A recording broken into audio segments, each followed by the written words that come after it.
You unlock this door with the key of imagination. Beyond it is another dimension, a dimension of sound, a dimension of sight, a dimension of mind. You're moving into a land of both shadow and substance, of things and ideas. You've just crossed over into the Twilight Zone.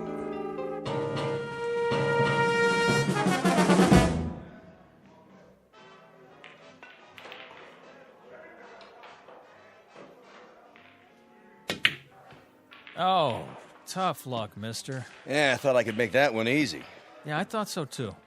Well, at least I didn't leave you much. Well, let's see. Face it, you don't have a shot. It looks like you're gonna snooker yourself. Well, you never can tell. 8-ball, corner pocket. Lots of luck. Like I said, 8-ball, in the corner. Hey, how'd you do that? Oh, just lucky, I guess. Luck, nothing. That was some shot. Been practicing. Guess it finally paid off. Yeah. You win. Here's your $5. One more game? Double or nothing? Hey, you wouldn't be hustling me, would you? Do I look like a hustler? I'm not sure. Oh, come on. Me? See, I just play on my lunch hour, whatever town I'm in. Relaxation. Me too. Strictly for laughs. So how about it? I don't know. Flip to see who breaks? That's all right. You go ahead. Yeah? Sure. Well, okay. Double or nothing. Go on. Sink as many as you can. Make it hard for me. No money on the table. Oh, yeah. Okay, Pops. You know I don't allow gambling in here. We're just having a friendly little game. Jesse, why don't you give it a rest? He do this a lot? Every day is all he lives for, this one. So he is a hustler. What are you talking about? Tell him, Pops. I never hustled anybody. Not for money, for pride. Go outside, Jesse. Get some sun on your face. You'll feel better. I already feel better. Forget the money. We'll play for the fun of it. No stakes? Not a dime. That case, let's see how good you really are.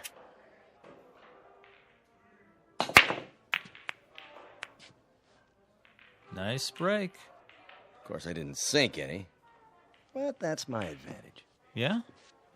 Too many balls on the table. It doesn't leave you a shot. Watch me.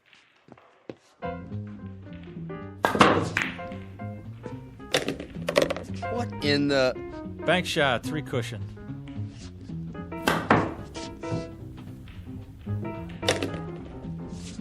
Curveball.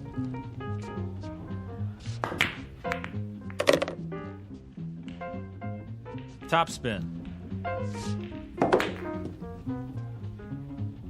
Little English.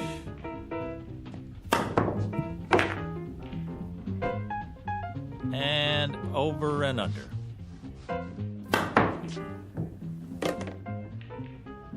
Now, my favorite shot. Took me years to learn this one. You're not going to believe it till you see it with your own eyes. This is the way it's done.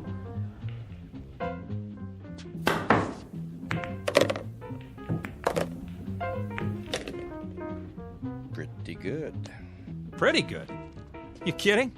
Nobody ever made a shot like that in the history of the world. Yeah, it's not bad, I'll give you that. But you're no Fats Brown or anything. What? Put your glasses on. It was impossible, but I made it. Yeah, sure. Keep practicing. You'll get there. Hey, here's for the beer, Pops. See you around. Okay, thanks. What are you talking about? Keep practicing. I made it. Jesse. Just enough Hey. English, the right draw, perfect position. Settle down. Perfect. Easy, Jesse. That's all I ever hear. Fats Brown. Well, I'm sick of it. I'm sick of hearing his name. Jesse, relax. You got company.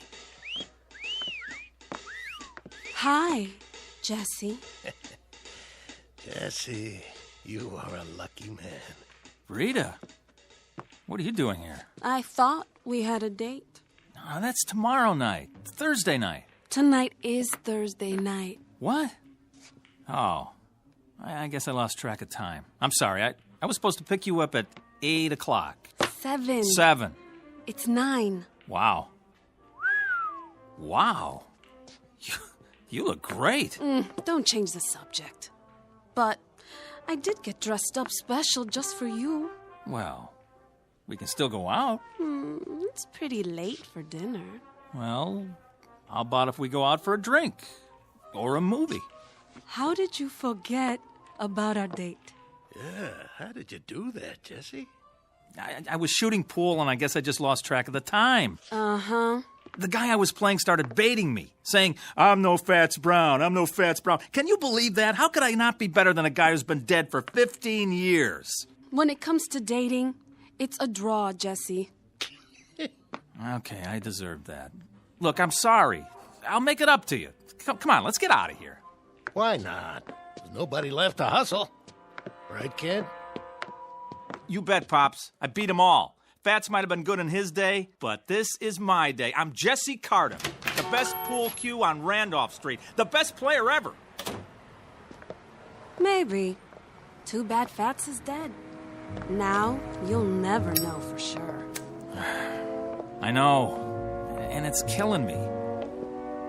I would have given anything to play him.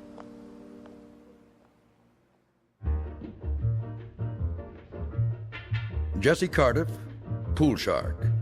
The best there is, the best there was, and the best there ever will be on Randolph Street. He has spent every free minute honing his skill for pride and for love of the game. But he's about to learn that there's more to a man's reputation than skill or talent or even fame, and that being the best at anything carries its own special problems, in or out of the Twilight Zone. And now, The Twilight Zone and our story, A Game of Pool, starring Wade Williams with Stacy Keach as your narrator. So, what's the big deal about this dead Fats guy? Don't you know nothing? Fats Brown is a legend. Where you been?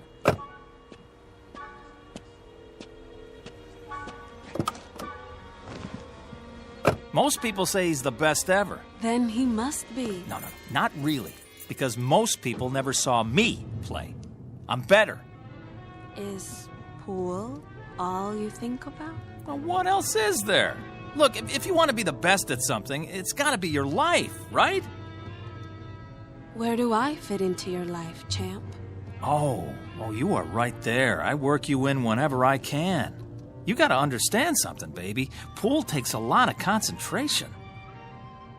Well then, I got a great idea. What? I want you to stay here. Yeah? Then concentrate Oh. on losing my phone number. Oh, Rita, don't be mad. Rita, where you going? Rita, come on. Look, Rita, please stop. Get lost. Let me explain. What? Look, I would give anything to play Fats Brown just once. Is that so wrong? Yes. But for your own sick, self-centered ego, I hope you get your wish.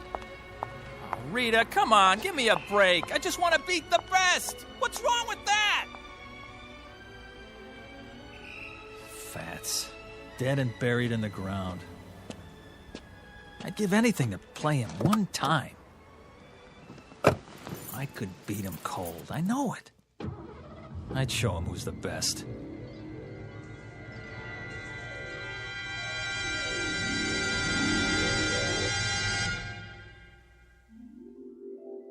I'd give anything to play him one time. One time. One time. One time. One time. Fats Brown. Mr. Fats Brown. Report to Lister's pool room. Randolph Street. Who is it this time? Fats Brown. You're needed. Lister's pool room. Randolph Street, Chicago. I'm on my way. Mr. Fats Brown. One game. Whatever way he wants it. Doesn't matter to me. Straight pool, anything. If I just had the chance to meet Fats Brown face to face one time. At your service. Who? How did...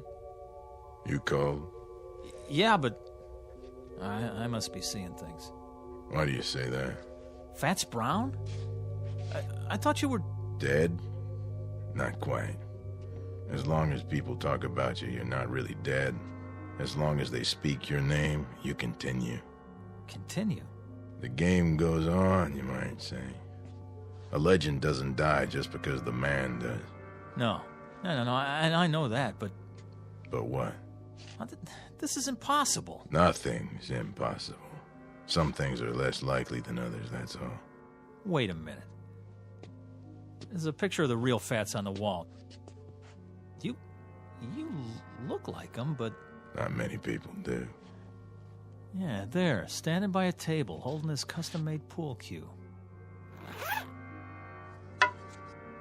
You mean this one? Where'd you get that? Nice stick. Good balance. I had it made to order. Wait a minute, let me get a look at the face. The chin, the nose... Not one of my better pictures. It isn't a rib. I mean, you're him. You're... James Howard Brown, known to my friends as Fats. I know it's a shock, but then you called me, I didn't call you.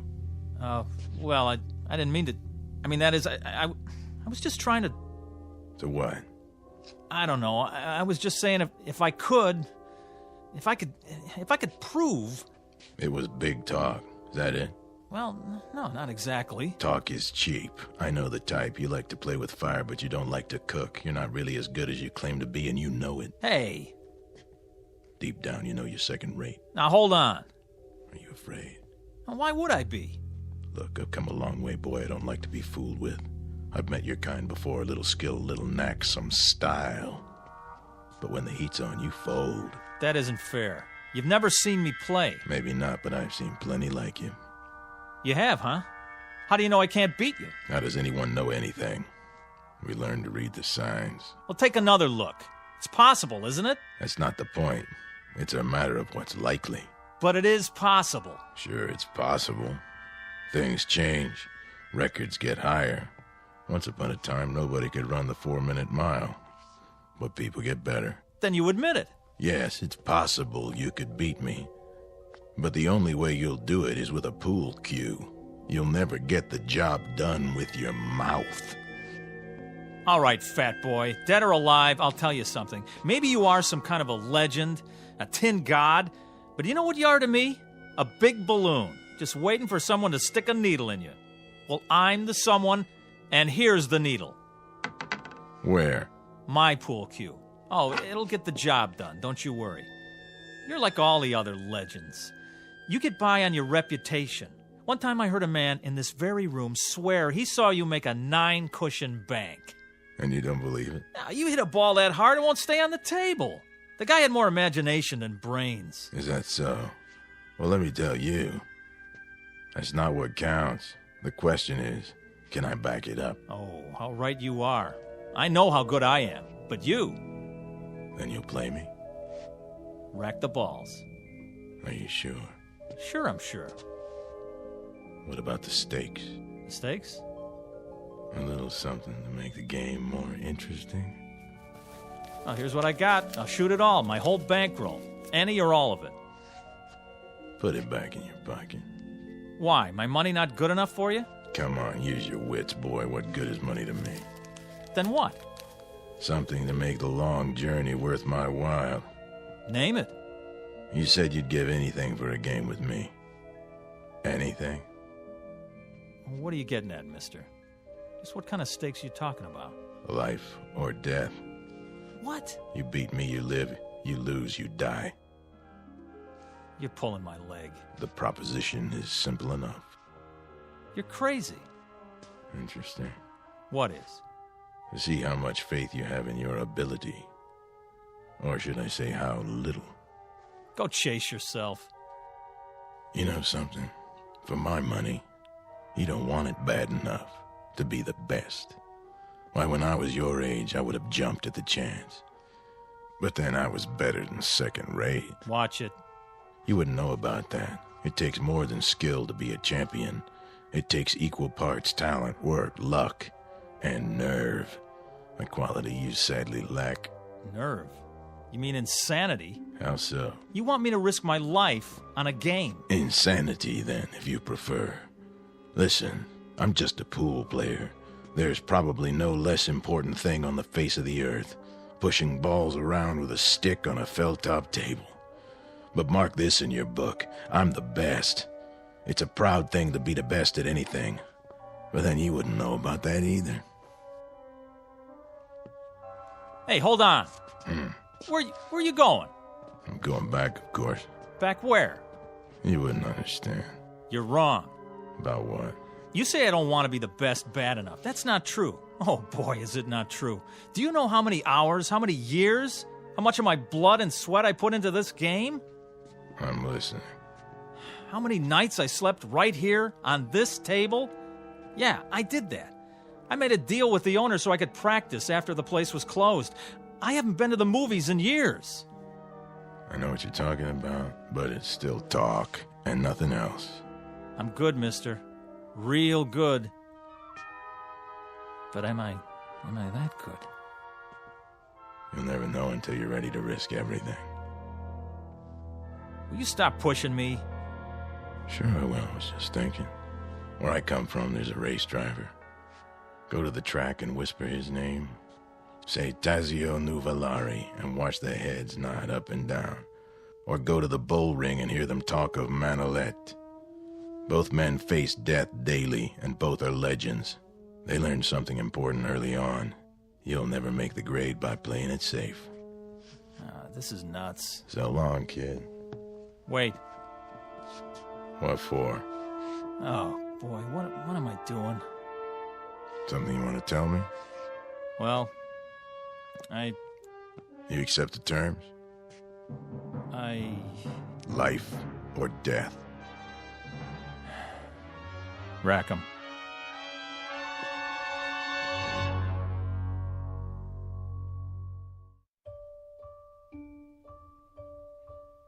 Just so you understand, once we start the game, there's no turning back.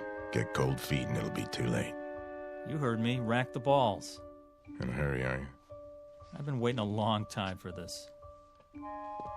Have you? Yes, I guess you have. First, the tools of my trade. Now, what's so special about that stick, anyway? It's the man that counts. You're right. But this one suits me. You know how it is, the big game hunter has his elephant gun, specially bored with a custom grip. The fencing master uses a blade from Lima. This cue, it was made for me in St. Louis. It cost $600 back then, and I made a living from it for 35 years. It never let me down. Well, there's a first time for everything. Yes, I guess there is. The question is, what's the most likely outcome? Look, if you're not going to rack 'em, I will.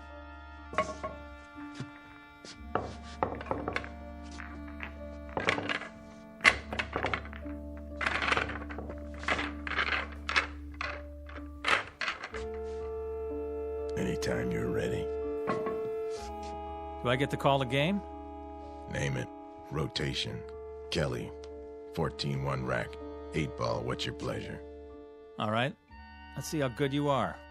1 game, 300 points. That'll do. Standard rules. Is there any other kind? But just so there's no misunderstanding, we play for the value of the balls. 9 points for the 9-ball, 10 for the 10, and so forth. Agreed? Agreed. Good. You have a coin? Right here. Toss for break? You flip. Sure. Call it. Tails. Here goes. Why'd you put your hand over it? I want to give you a fair chance. Go ahead, let's see. You can change your mind. You heard me. Tails. All right, then. If you're sure. You can change your mind, you know. There's still time. Not on your life. My life's not what's at stake. Let's see it. Heads. I guess that means it's my break. Yeah, your break. Soon as I chalk up. Take your time. I know what you're thinking, son. Oh, you do, huh? Same as most players. The man who breaks is at a disadvantage. Once he scatters the balls, the other man has a clear field. Well, doesn't he? Maybe with some people, but not the way I play. Oh, sure. I suppose you can control the break. Time to go to school.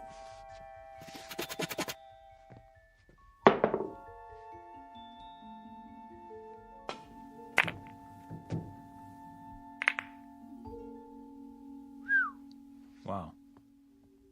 2 balls into the rail, back to where they were. Exactly. No advantage given. That's a perfect break, all right. Mm-hmm. I bet it took you years to learn that. Oh, it did, but not the way you think. What do you mean? Takes more than practice. Not just setting up shots in an empty pool hall. You have to handle the pressure out there in the real world. Well, this is my world. You're on my turf now.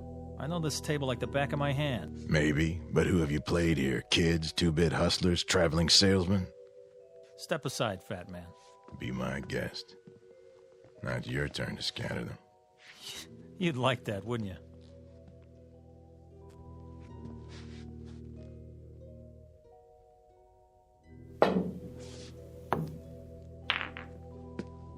On safety. Playing it close to the vest, aren't you? That's what you call strategy. What are you going to do now? I'll try to think of something. There's always a power break. Yeah. But if nothing falls, you leave me wide open. And if I sink one, you're really in trouble. With luck, I can run the whole table. Prove it.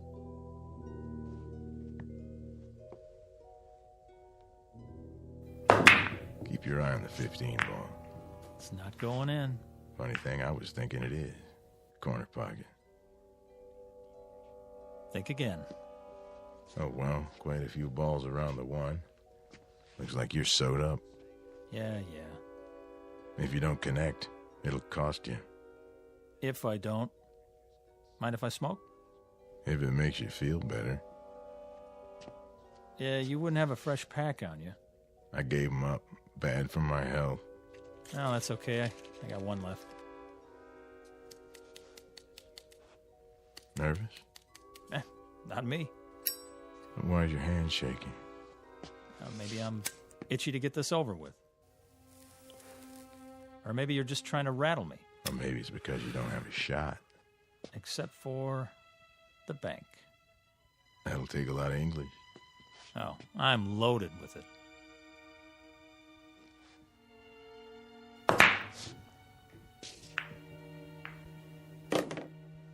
So you are. This time. Shall I keep score? I got it. Now what? The follow-up is important. You have to plan ahead. 3 rails, 2 ball in the corner. That's a hard combination. For some people. Watch your angle now. You watch it. Oh, I am.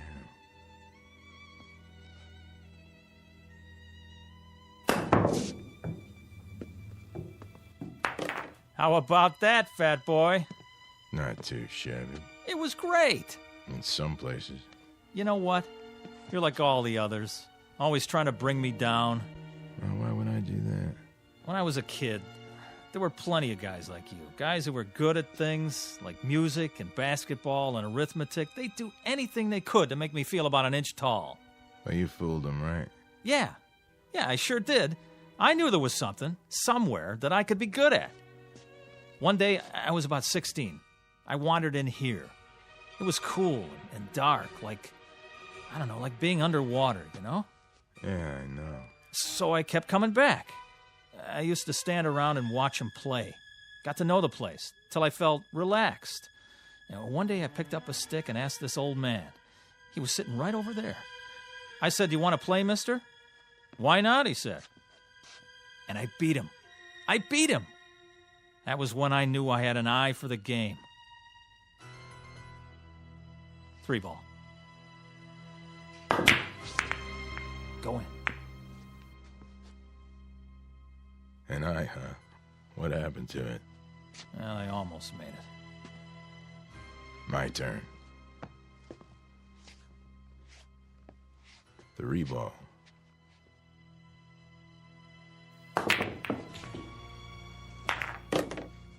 You know, almost works a lot of the time, but not in geometry.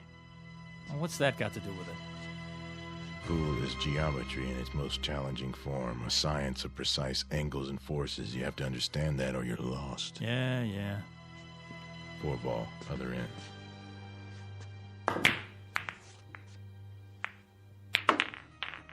Lucky shot. Luck had nothing to do with it. 5 in the side. Angles, forces, big deal. Now who's sewed up, huh? I'll admit, it doesn't look good. You can say that again. If you don't hit the 5 first, you scratch. And that'll cost you points. Mm-hmm.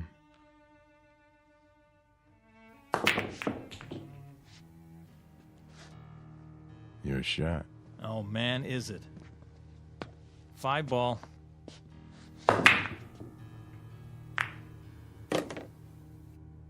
Six.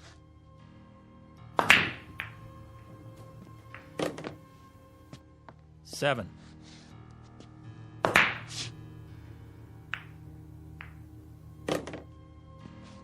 Now the 8.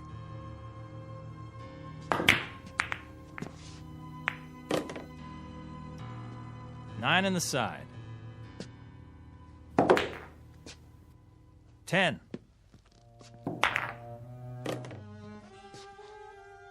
Eleven ball, corner.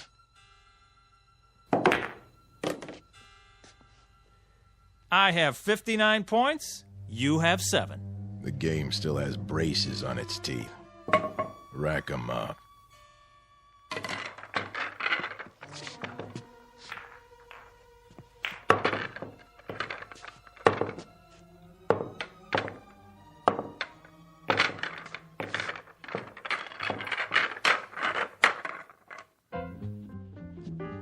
Ball.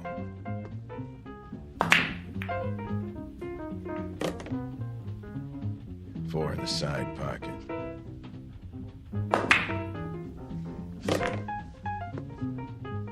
Five, corner pocket.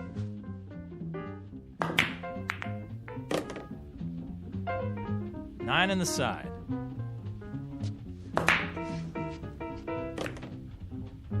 10 ball in the corner.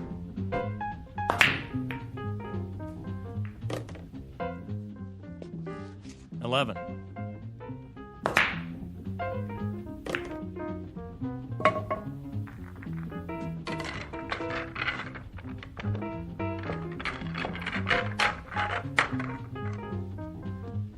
Five ball.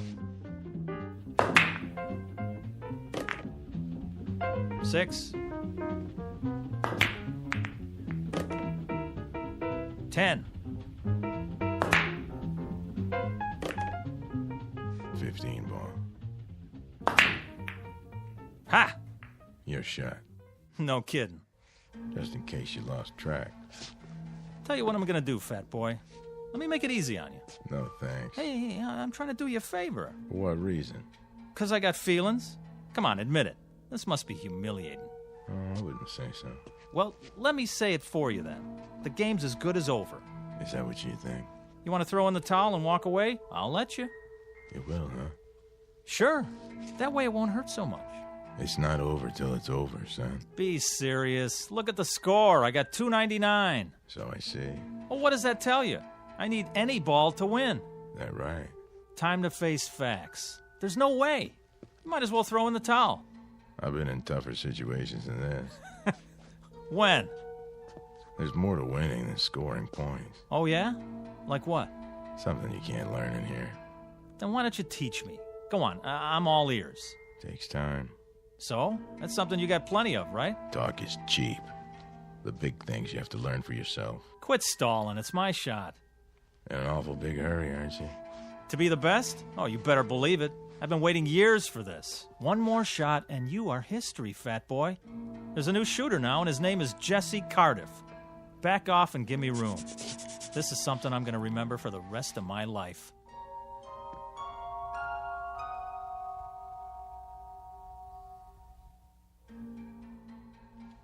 Don't let me hold you up. Oh, I won't, I promise. Yep, this is the big one. They don't come any bigger. Me and Fats Brown, and I need one to win. Feast your eyes on this. Number 5 in the corner. Funny. Something you want to say? I was just thinking. You do a lot of that. What is it this time?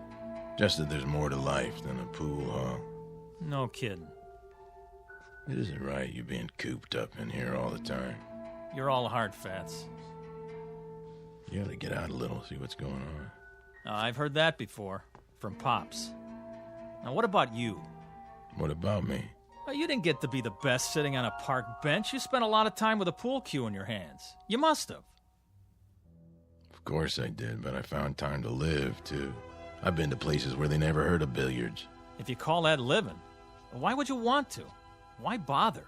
It's not easy to explain, but I'll try. I may not look the part, Jesse, but I've done other things, too. A whole lot of other things. I've made love, walked uphill, and swum in the ocean. I've been on airplanes and cruise ships and played tag with little children. And when I think of the wonderful things there are to see and do in this world, it hurts me to think of you rotting your life away in this miserable dark hall. What? Oh, I get it. Nice try. What's this, you don't believe me? Doesn't matter whether I do or not. You're trying to distract me, so I won't make my shot. Am I? That's a lousy thing to do. But it won't work. 5, corner pocket. Hey, what are you doing? Doing? Oh, you mean the coin. Sorry, it's an old habit of mine. Take your hand out of your pocket. Sure, if you like. Now don't say another word, just for a minute. This is the easiest shot I ever saw. There's no way I can mess it up. Nobody could. I'm in no hurry. Good. Take your time. I will. All right, I'll stand over here. Just give you all the room you want. You do that. Enough with the chalk already. What? Oh, sorry. You're not even going to get to shoot again. I'm making this shot, and there's nothing you can do to stop me. No doubt. You did that. Did what? You dropped the chalk. Then I better pick it up. My shot. But... That one right there. In the side. Oh, I don't believe it. Look at you. A little gamesmanship, a little pressure to put some fun in the game, and you come apart at the seams. You cheated. I did? How so? Well, you... Kid stuff to make you break your concentration and shoot wild didn't take much. You know, if you ask me, that's pretty low down. Some places they break a guy's thumbs for that. Not here. Game ball. Oh, one more thing. If you want to concede now and save yourself the embarrassment. Take your shot. It's not over till it's over. Right. Even when it's just a formality. Last ball. Corner pocket. Choke. You wouldn't be trying to distract me, would you?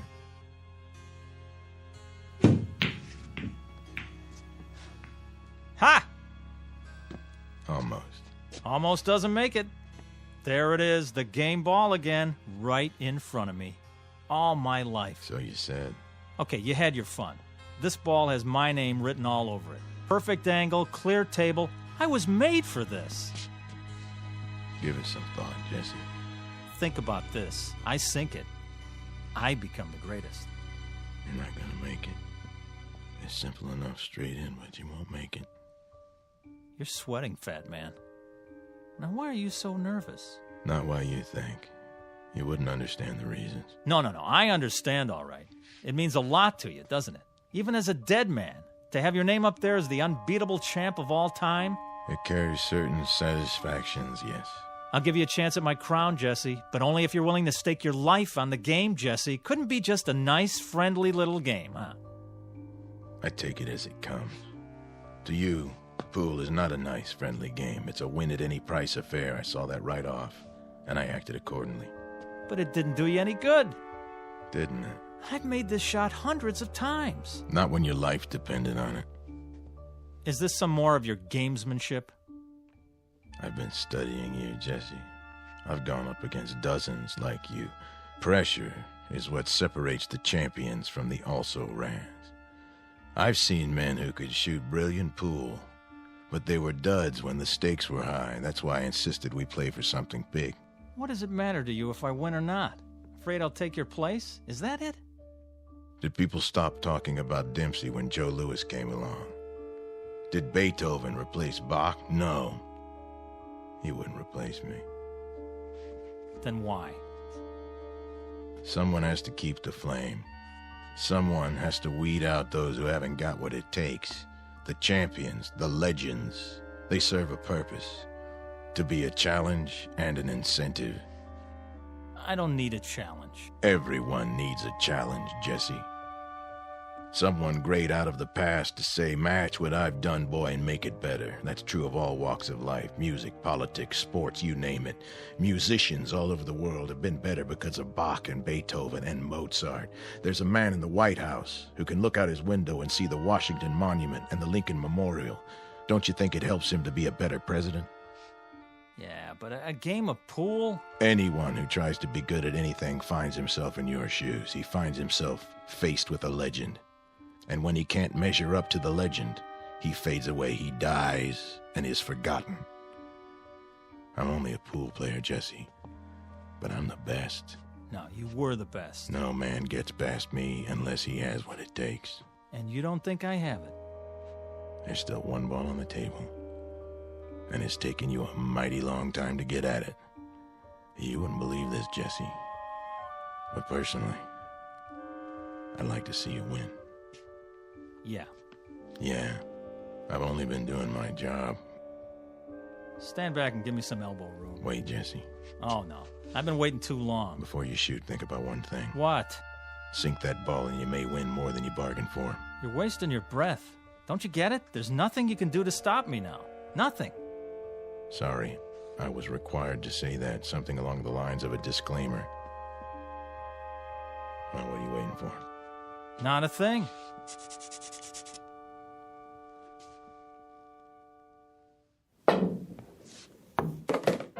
Ha! Win more than I bargained for, huh? Is that what you said? Well, it's over. I beat you. Looks like you did. Now I'm the best. I'm the best at something. So you are. You had to prove yourself under pressure, and you passed the test. Well, aren't you going to congratulate me? I'm not sure that's in order. Thanks. What do you mean, thanks? I beat you. I'm going to live. Of course you are. Those were the stakes. You'll live forever. Then why thank me, fat boy? You'll find out when the time comes for you to leave Randolph Street. You're a sore loser, that's all. I beat you fair and square. Yeah. You saw it. I beat the king of the hill, Fats Brown himself. So long, kid. Thanks for the game. Me, Jesse Cardiff. Now I'm the best. And I'm going to stay the best because nobody's ever going to take it away from me. Not ever. From now on, it's me, Jesse Cardiff. You hear that, world? Jesse Cardiff. Jesse Cardiff. Jesse Cardiff. Jesse Cardiff. Jesse Cardiff. Jesse Cardiff. Jesse Cardiff. Jesse Cardiff. Yeah.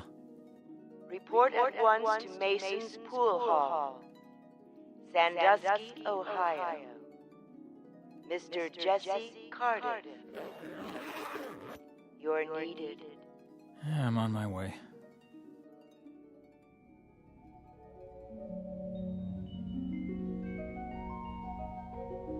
Mr. Jesse Cardiff, who became a legend by beating a man known as Fats.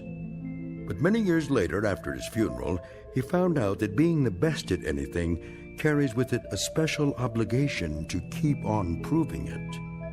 Mr. Fats Brown, on the other hand, having relinquished his champion's medal, has gone fishing. These are the ground rules on Earth and in the Twilight Zone.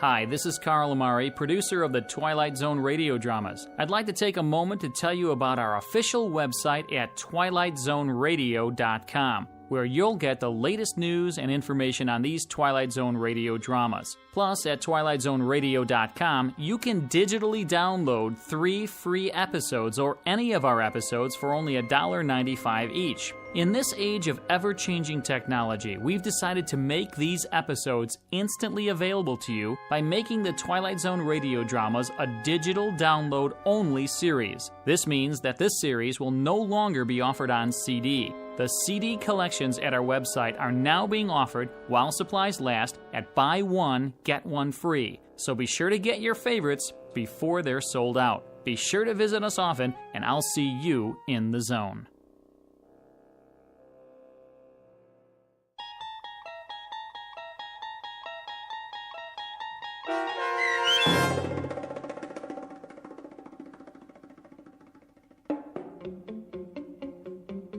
A Game of Pool, starring Wade Williams with Stacy Keach as your narrator, was adapted for radio by Dennis Etchison and Joby Cerny, and written for The Twilight Zone by George Clayton Johnson. Heard in the cast were Craig Brawley, Doug James, Roderick Peoples, Sandra Delgado, and Linda Ryder. This copyrighted radio series is produced and directed by Carl Amari for Falcon Picture Group. Sound design and custom Foley effects for The Twilight Zone by Cerny American creatives Bob Benson, Craig Lee, Michael Slaybach, and Matt Sorrow. To learn more about the Twilight Zone radio dramas and to contact us, visit our official website at twilightzoneradio.com.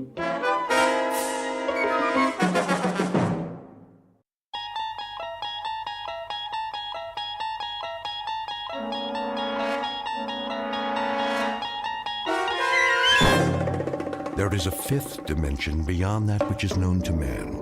It is a dimension as vast as space and as timeless as infinity.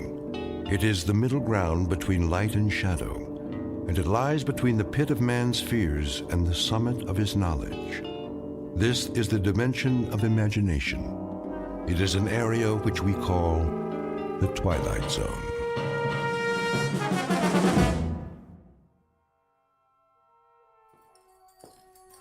Let's get going.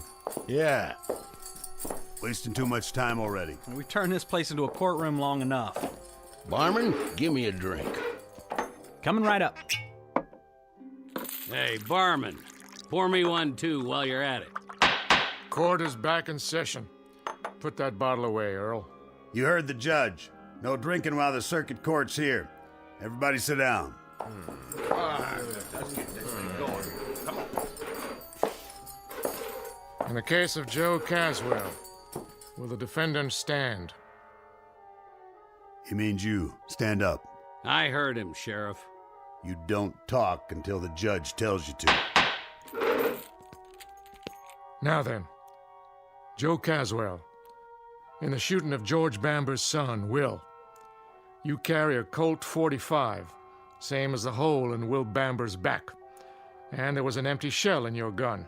He was spoiling for a fight. You're a dirty liar. My boy wasn't even armed. If he hadn't have called me out, he'd still be breathing, and I'd be halfway to Cheyenne. Hear that, Judge? Sit down, George. But he admits it.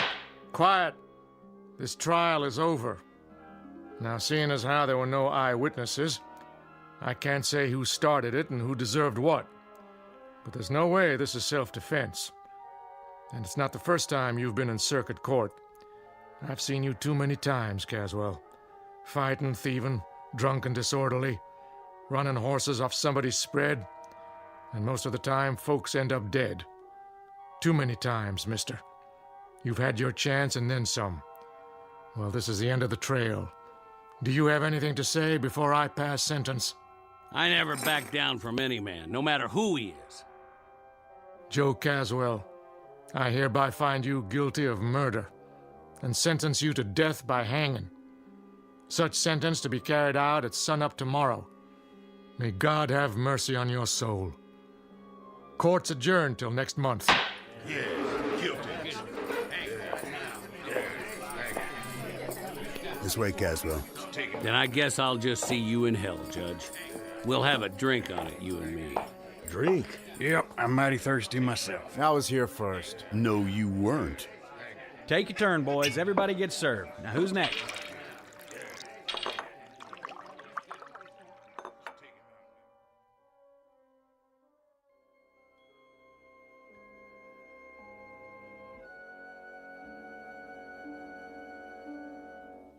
prelude to a commonplace if somewhat grim, unsocial event known as a necktie party.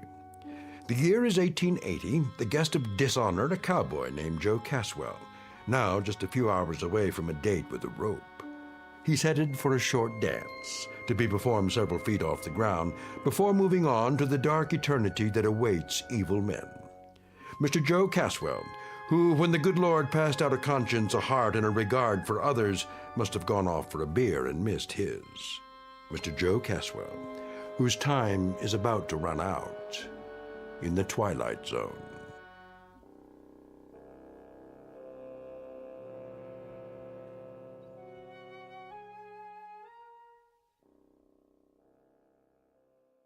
And now, The Twilight Zone, and our story, Execution, starring Don Johnson, with Stacy Keach as your narrator.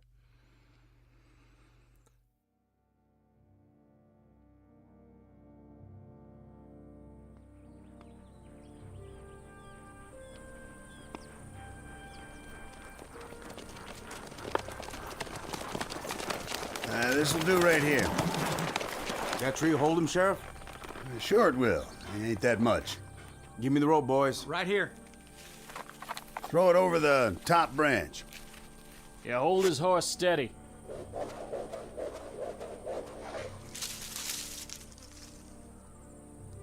I made the knot real good. Yeah, he did. It's a big one, too. You did fine, boys. Lo, though I walk through the valley of the shadow of death. Reverend. Shut up, Caswell.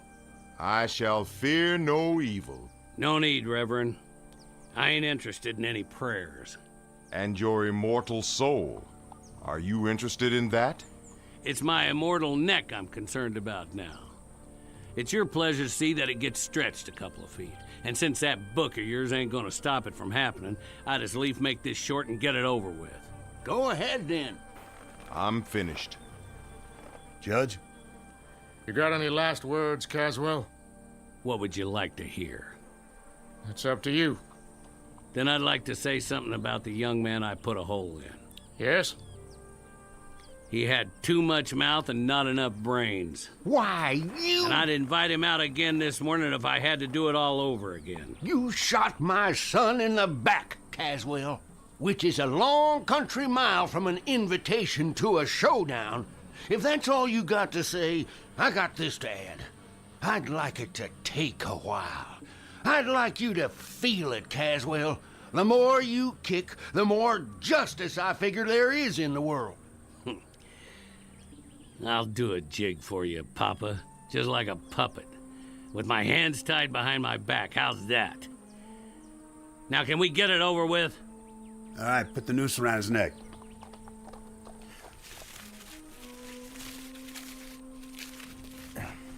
All set.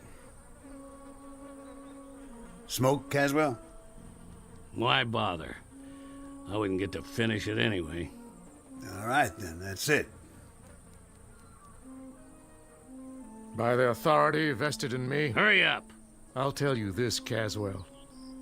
I've been a judge for 35 years, and the one question that always rests heavy in my gut is whether any human being has the right to condemn another. Maybe this is what should come from God. But in your case, Caswell, you're an evil man, plain and simple. You're a disease. When we hang you, it's a service to humanity. I have no doubt. No doubt at all. Gentlemen, do your job. Go ahead, you heard him. Ho! Go on, horse.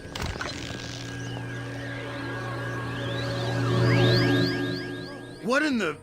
Where'd he go? He was here, and then, just like that, he... Oh, my dear God. I tied the rope around his neck. It was tight, I swear. I know you did. I saw it. Then where is he? That's a good question. What happened to him?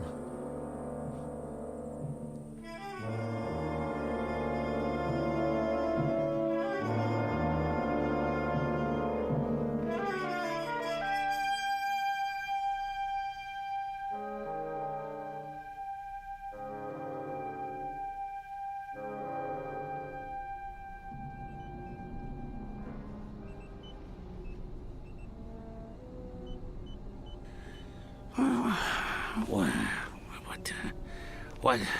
Stay down. Who are you? Just try to relax. You're going to be all right. Where am I? A long way from home, old friend. A very long way. I ain't outdoors no more. No, you sure aren't. My name's Dr. Mannion. You're in my lab in New York. How'd I get here? That, I'm afraid, will take some explaining. Is it day or night? That hardly matters. The truth is, it's more than a full century after your last moment of consciousness. But how? By this, an invention of mine.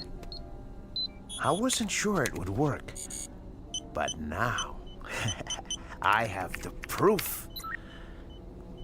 I gotta get out of here. I suggest you stay where you are. You're in no condition to go anywhere just yet. Can I get you anything? A drink of water? What's that contraption? A time machine. Pretty big for a clock. I wouldn't expect you to understand. What's happened involves principles of physics you know nothing about. A few minutes ago, you were inside this machine. Where's my horse? Well, it's just large enough for a man. It brought you here from where you were. You mean Montana territory? Yes. Yes, I suppose that's right. I'd have to check the coordinates. But you have a most distinguished future. You're the first time traveler in the history of man. I'm going to introduce you to a new world, and you're going to tell me all about the old one firsthand. Now, let's loosen your collar and see about that drink of water.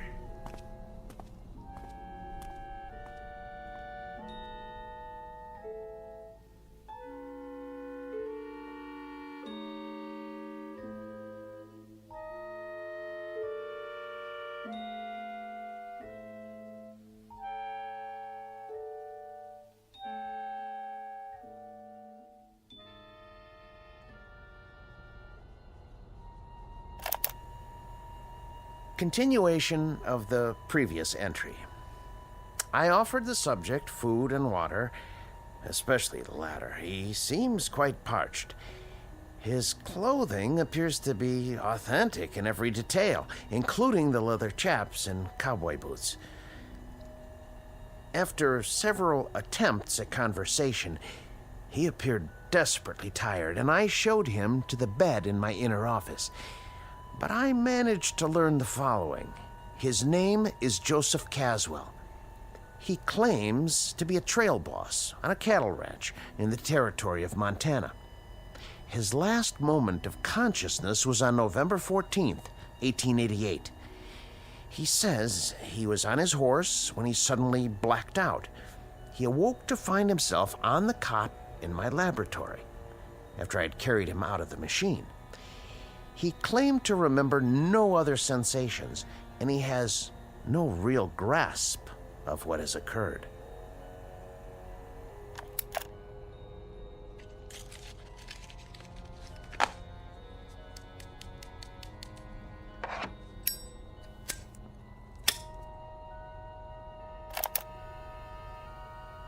There's one disturbing point. The marks of a rope are etched deeply into his neck.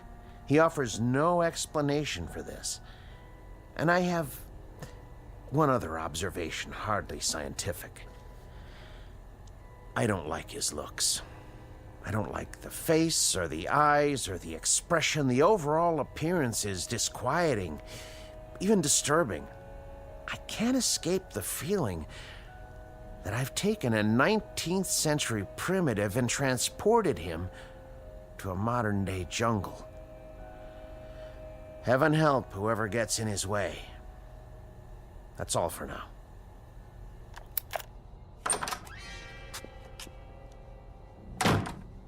Who you talking to? No one. Don't lie, I heard you. This small device is called a digital recorder. I speak into it, and it records my voice. A way to make notes, you might say, without pen and paper. Yeah? Here, I'll show you. There's one disturbing point. The marks of a rope are etched deeply into his neck. He offers no explanation for this. See? That's my voice, stored in the machine. Ain't that something? What else you got in here? You should rest. Huh? Oh, yeah. Bed's might soft, though. Yeah, it would be better if you don't touch anything. Sure, Doc. I smelt smoke.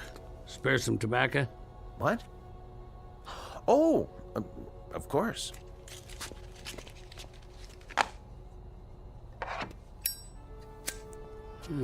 Look at that. Fire right out of the air. Just a cigarette lighter. It's not magic, I assure you. Look. On, off. On, off, huh? Mighty slick. Here, take it. Go on. What else? I thought you were tired. Yeah, plenty of time to sleep, plenty.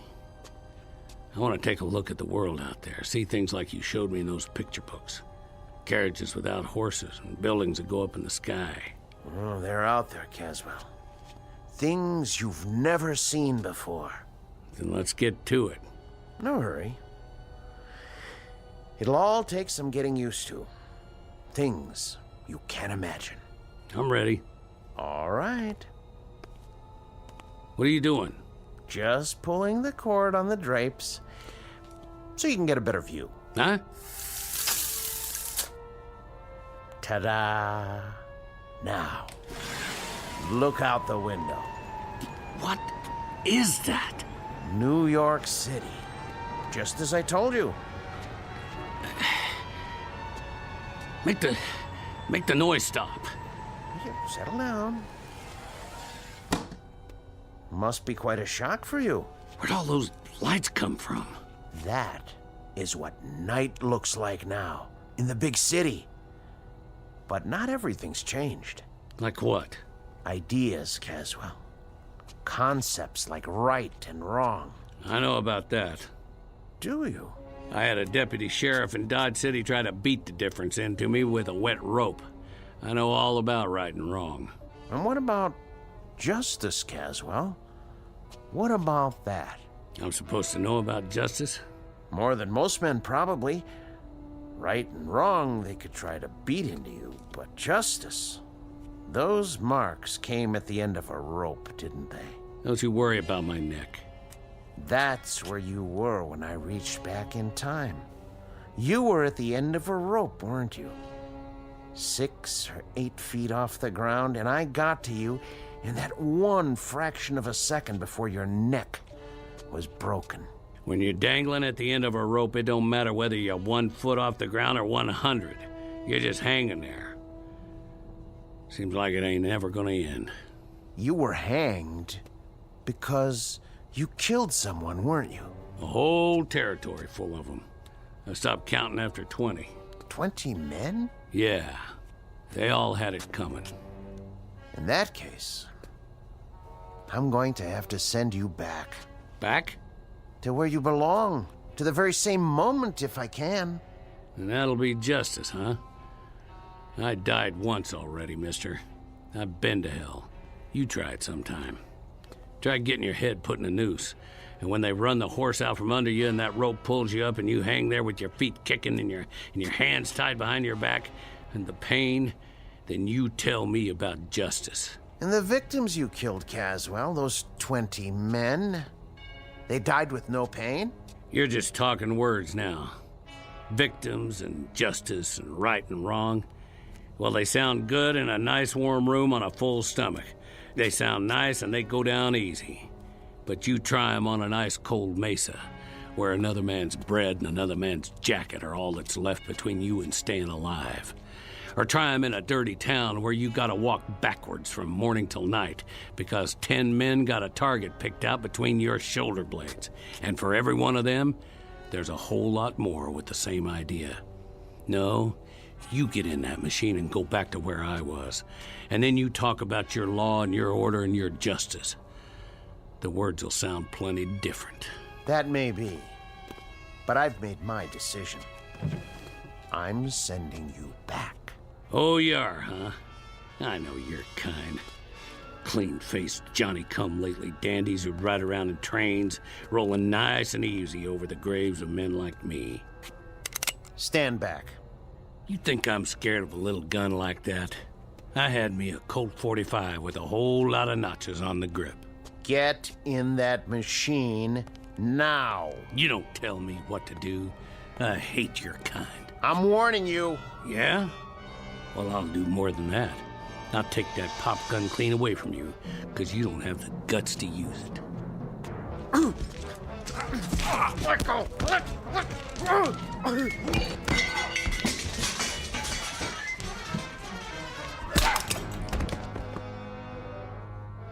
Don't you ever draw on me. Well, that's what I think of your note-taking machine. You stay down, if you know what's good for you. I'm gonna go out and get some of that northern hospitality.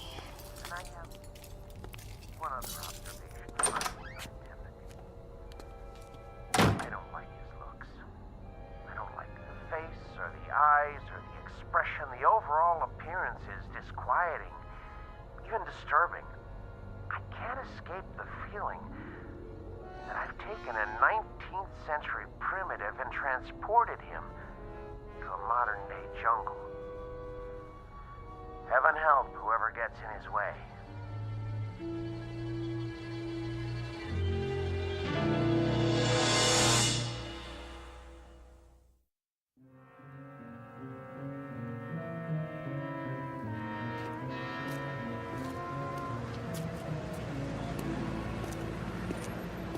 Paper! Evening paper! Hey, cab! I need a cab. Get your Franks here! Hot pretzels!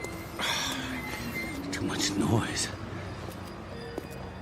Look at that guy. Who does he think he is? Hey, man. Nice costume. Get out of my way. Who are you, a drugstore cowboy? Hey, move it, pal. Look at his eyes. What's wrong with him? Another crazy. I gotta get away.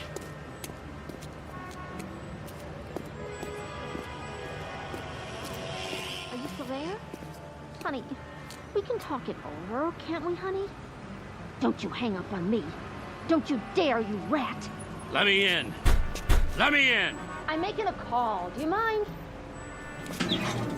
Get out. Take your hands off me. Right now. Okay, I'm going. What are you, nuts? I can't think. With all that noise. What happened? That man, he threw me out of the phone booth. He looks dangerous. I'm calling the cops. Stop it. Stop it! There was an overtime on your call. Please deposit 25 cents. Who's talking to me? Who's talking to me? Where are you? Please deposit an additional 25 cents. Shut up! Shut up! Let me out! Hey, that guy wrecked the phone booth. That's vandalism. Grab him. Not me. Somebody get the police. Out of my way.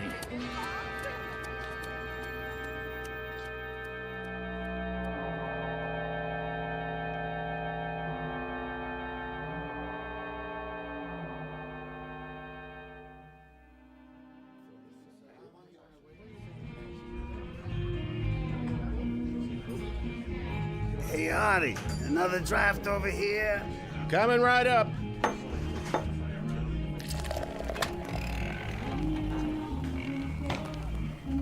Hey there, cowboy. You from the village people? What'll it be, pal? Make it stop. Something wrong? Too much noise. Too much noise. You mean the music? Whoa, now. Hey, what are you doing? Put the gun away. I said, make it stop! Something tells me we better get going. Excuse me, Artie. We need some fresh air. Yeah, that's it. Gonna be an expensive evening, pal. What? That'll cost, you know. Plenty. It was too loud. Hey, look, buddy, I don't want any trouble. But if you don't pay for it, I'm gonna have to. It's worth a bundle, too, so... Whatever cash you got on you, you know, a credit card. No checks, though.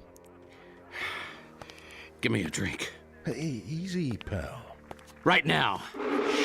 Sure. You want the bottle? Here you go. Something wrong? No, nothing, pal, not a thing. Good.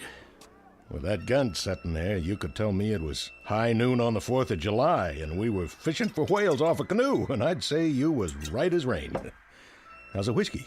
I can give you the good stuff if you want. What is that thing? That thing? In the corner. Where'd the music come from? It's a jukebox. Just a plain old jukebox. You been in Stir, buddy? Stir? Up the river? What river? The big house. Jail? Yeah, I've been in jail lots of times. Matter of fact. But I got out. You sure did. This last time, though. I'm trying to remember. Well, you take your time now. There's no pressure. Matter of fact, why don't you just mosey on out? Have yourself a nice hot bath. You got baths? Not here, but you can get one almost anywhere. Try the Carlton Arms. Rooms don't cost much.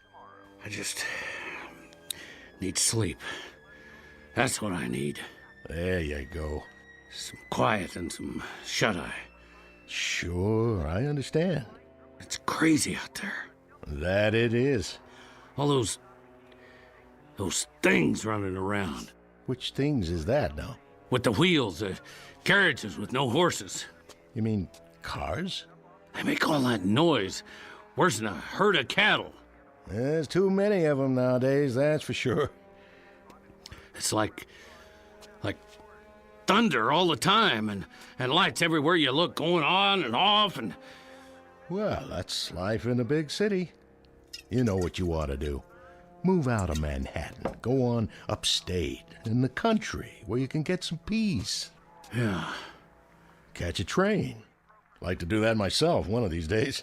Where's the station? Well, you can go out of Penn or Grand Central, but first, take my advice. Get some sack time. Have yourself a good night's sleep. Things will look better in the morning. I already tried that. Take a bottle with you. On the house. Take 2. It'll help you sleep. Go on now. Carry these home and... What's that? Where? On the wall.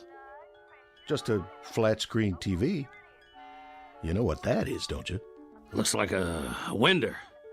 Yeah. That's what it is. A window. You can see whatever you like. Take your pick. Got all kinds of channels. Here, I'll give you a demonstration. What do you want to watch? You like this show? Well, it's okay by me. I'll turn it up for you. Not too loud. All right, hombre. I'm giving you a chance to draw. You better make your move. Missed. What'd you do that for? He drew first. All right, cowboy, that's it. You gotta pay me for the TV, too. Police! Police!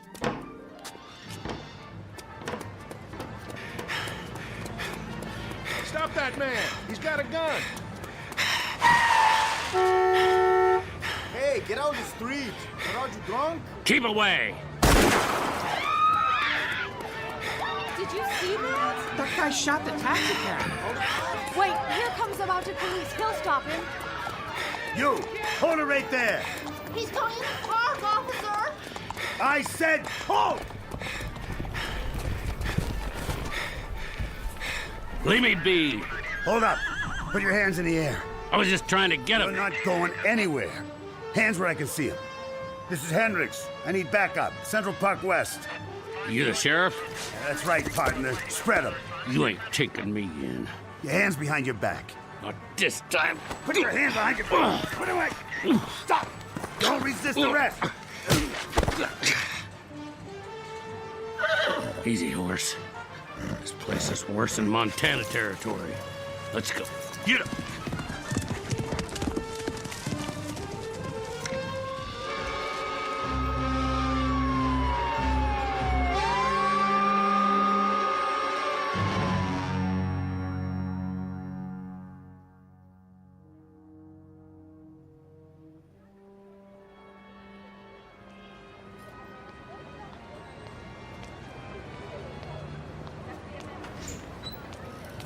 Evening, sir. Evening. I'll get the door for you. Thanks. Sir? Yeah. Are you a tenant? Me? I haven't seen you before. I have to drop something off. Which floor? What? Most of the offices are closed now. Oh, yeah, I know that. Except for Dr. Mannion. Right. He likes to work late. Stays all night sometimes. Mannion? Yeah, that's it. I have to drop something off for Dr. Mannion. He's still here?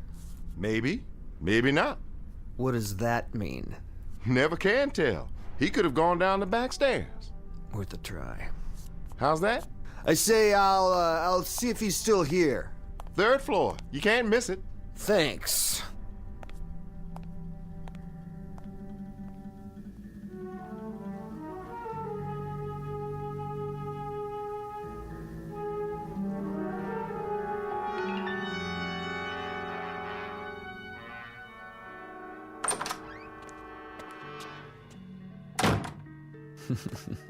Yeah, worth a try, all right. Didn't even lock his door.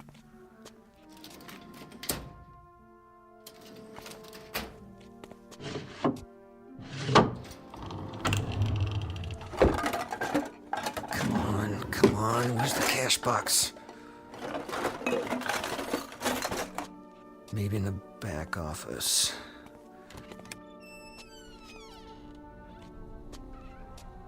Gotta be a wall safe somewhere. What in the... Ah, jeez. Somebody else had the same idea. This guy's been beat up good. If he dies, I ain't gonna take the rap for this.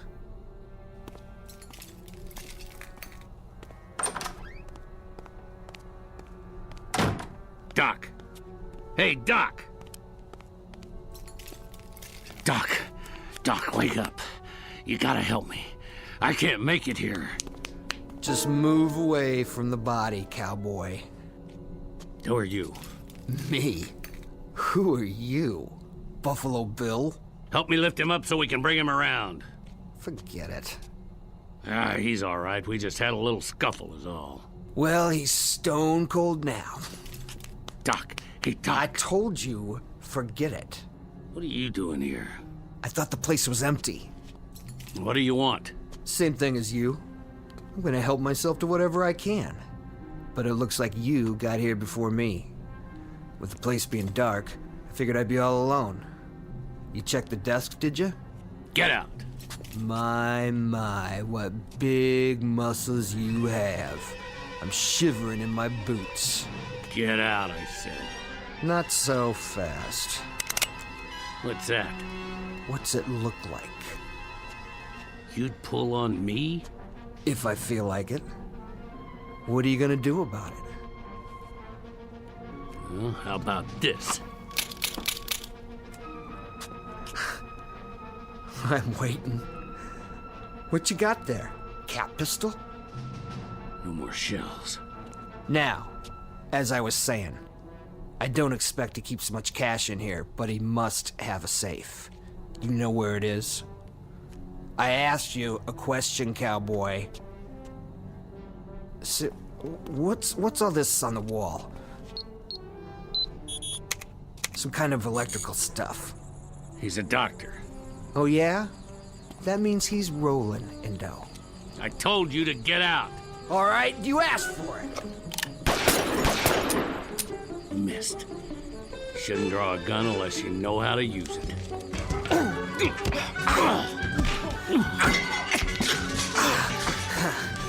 I don't need a gun.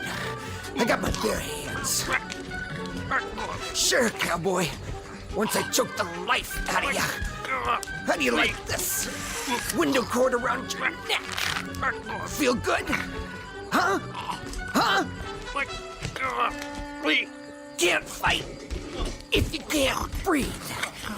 And your time's just about run out.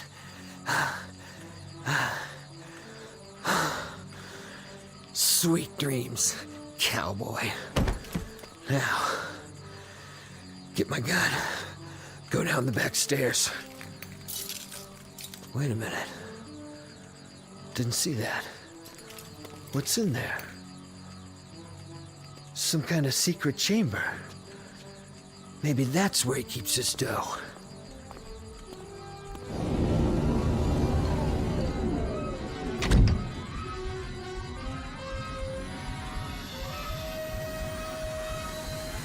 Hey. Hey. Open the door.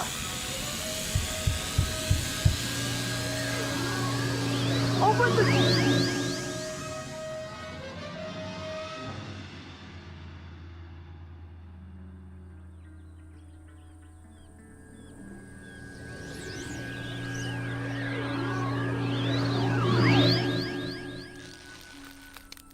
Hold it. He's back. What? How? That's not him. No, it's not. Then who? Cut him down. Hurry up, cut him down. I got it, Sheriff. Help him. Yes, sir. Here, use my knife. Let him down easy. It don't matter now, his neck's broke. But that ain't Joe Caswell. No, sir. Sure ain't the man we hanged. Then, who is it? Look at his clothes. What kind of clothes are they? I don't know. Some kind of city get-up. Fancy shoes and all. Then who is he? It's not Caswell, Reverend. It's a stranger. Someone I've never seen before. Me neither. I put the noose around his neck myself. Around Caswell's neck. I don't know who this is. What kind of devil's work is this? I don't know if it is the devil's work. Did we hang an innocent man, then? I hope not. I pray to God not. Amen. Put the body across one of the horses. We'll take him back to town for now. Yes, sir.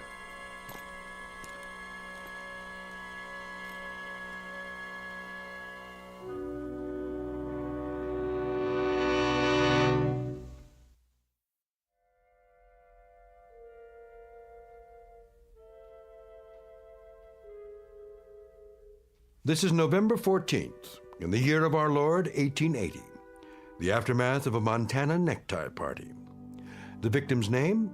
Paul Johnson, a minor league criminal from the city of New York and the taker of another human life.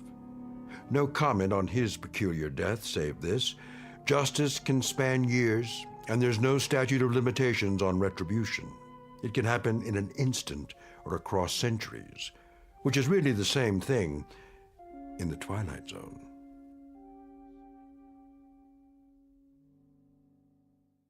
More from the Twilight Zone after this. Hi, this is Carl Amari, producer of the Twilight Zone radio dramas. I'd like to take a moment to tell you about our official website at twilightzoneradio.com, where you'll get the latest news and information on these Twilight Zone radio dramas. Plus, at twilightzoneradio.com, you can digitally download 3 free episodes or any of our episodes for only $1.95 each. In this age of ever-changing technology, we've decided to make these episodes instantly available to you by making the Twilight Zone radio dramas a digital download-only series. This means that this series will no longer be offered on CD. The CD collections at our website are now being offered while supplies last at buy one, get one free. So be sure to get your favorites before they're sold out. Be sure to visit us often, and I'll see you in the zone.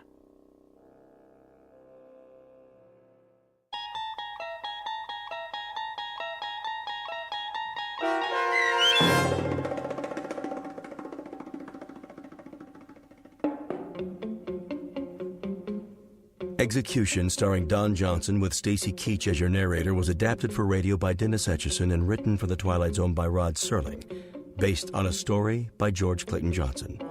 Heard in the cast were Joby Cerny, Terry Berner, David Darlow, Norm Waddell, Richard Hensel, Rick Arthur, Rick Peoples, Brandon Ells, Oksana Fedanushin, DJ Howard, Sarah Court, Carl Amari, and Karen Anglin.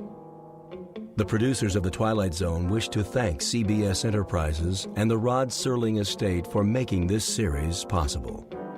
This copyrighted radio series is produced and directed by Carl Amari for Falcon Picture Group and Westwood One. Sound design and custom Foley effects for The Twilight Zone by Cerny American Creatives Bob Benson, Craig Lee, Matt Sorrow, Tim Cerny, and Todd Beyer.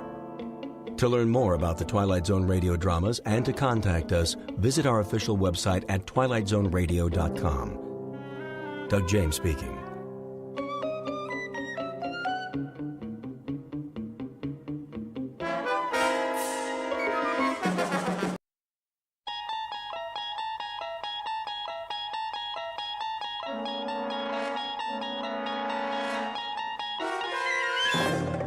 You unlock this door with the key of imagination. Beyond it is another dimension, a dimension of sound, a dimension of sight, a dimension of mind. You're moving into a land of both shadow and substance, of things and ideas. You've just crossed over into the Twilight Zone.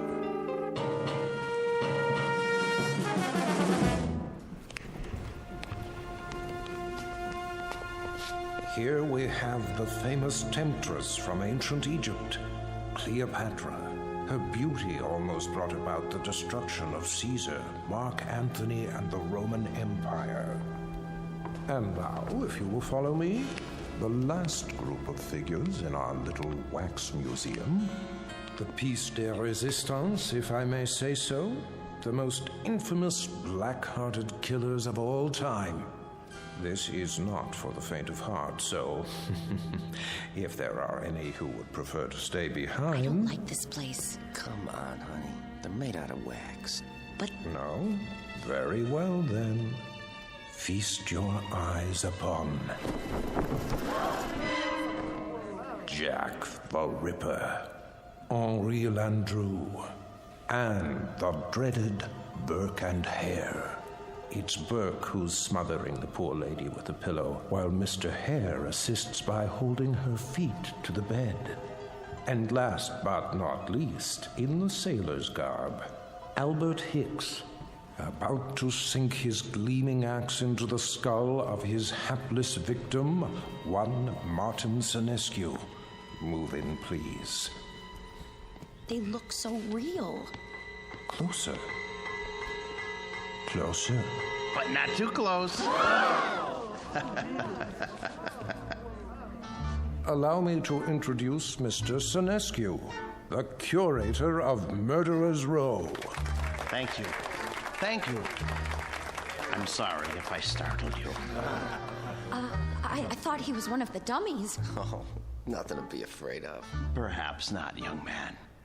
But who can tell what evil lurks in the heart of the man standing next to you? Go ahead, Martin. Introduce your friends. With pleasure. Albert W. Hicks, mate on the oyster smack E.A. Johnson, a gentleman.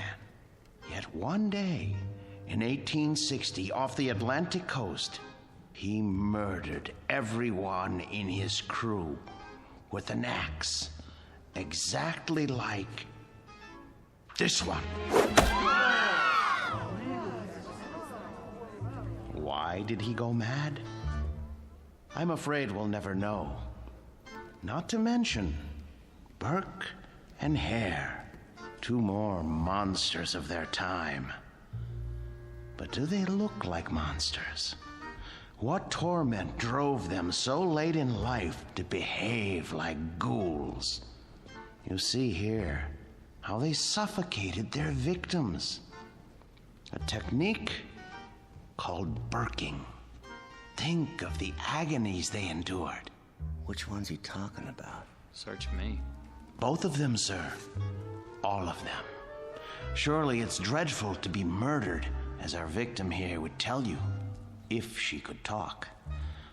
But to commit murder, to take a life with your own hands, again and again, and not be able to stop yourself. Can you begin to imagine the horror? Nope, but why don't you tell us about it? I wish I could. But somewhere in the world, now, at this very moment, there is someone who can. Yeah? Who?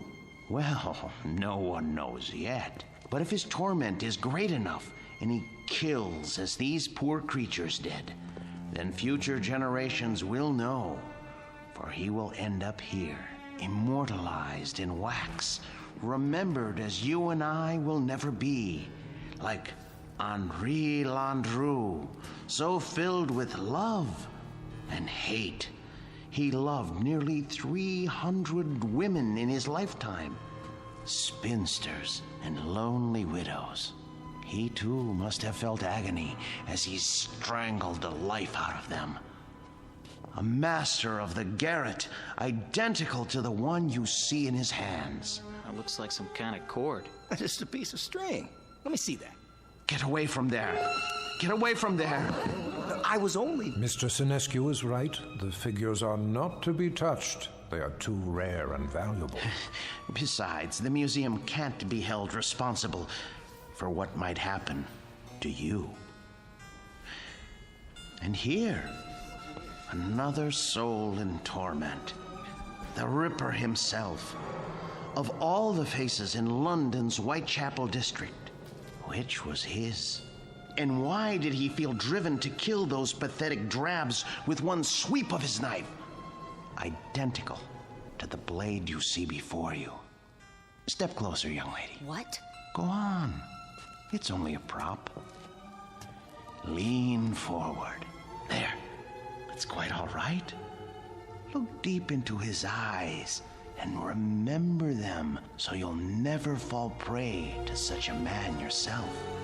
A man who carried a long, sharp weapon which he slashed across women's throats. Like this. That knife, it swung at me. It almost... Spring in the arm. Pretty good trick. A trick, yes, but one that serves to remind us how near death is to all of us. When we look at Hicks, at Burke, and Hare, at Landru and the Ripper, we see what appear to be ordinary men. What devils pushed them to their bloody fate? We can only guess. Thank you for your kind attention. Thank you, Mr. Sinescu. Ladies and gentlemen, this concludes our tour of Ferguson's Museum. Exit to your right, please.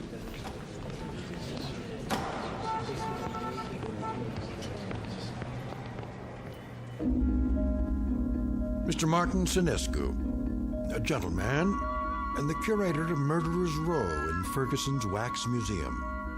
He looks after these replicas with care and dedication, and he ponders why ordinary men are driven to commit mass murder.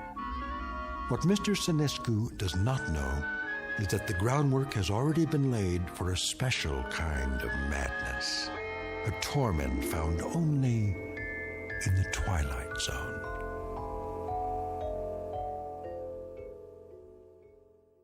And now, The Twilight Zone and our story, The New Exhibit, starring Joby Cerny with Stacy Keach as your narrator.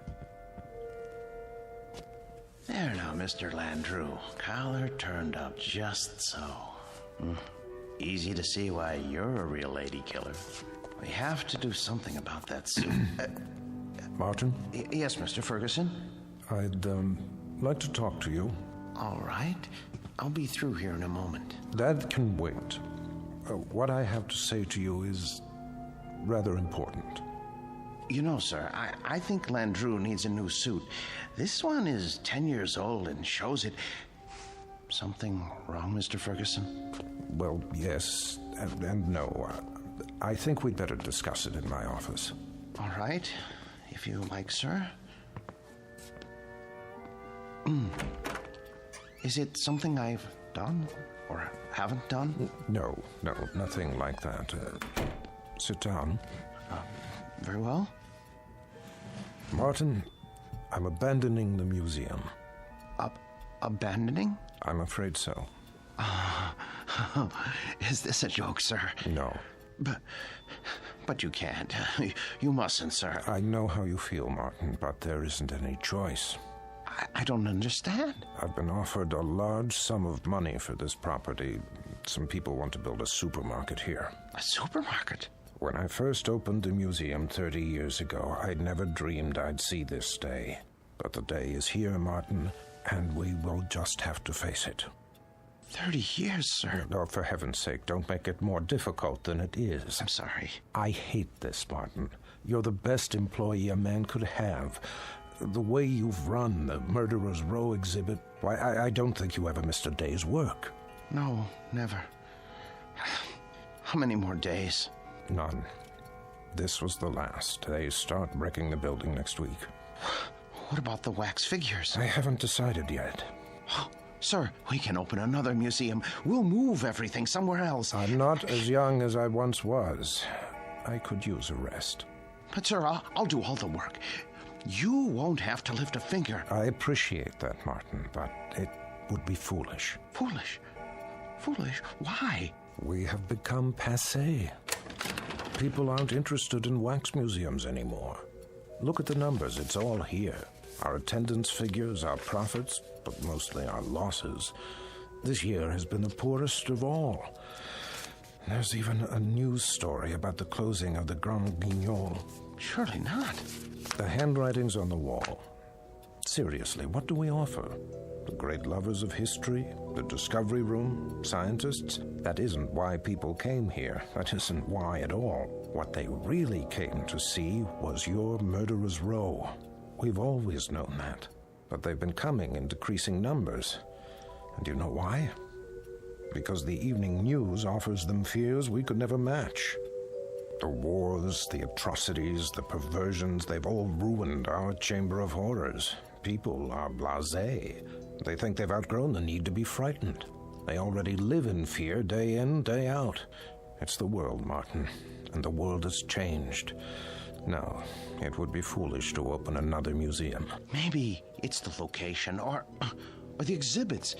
Remember how people came after we installed the Ripper's arm with the knife and the spring mechanism? That was years ago.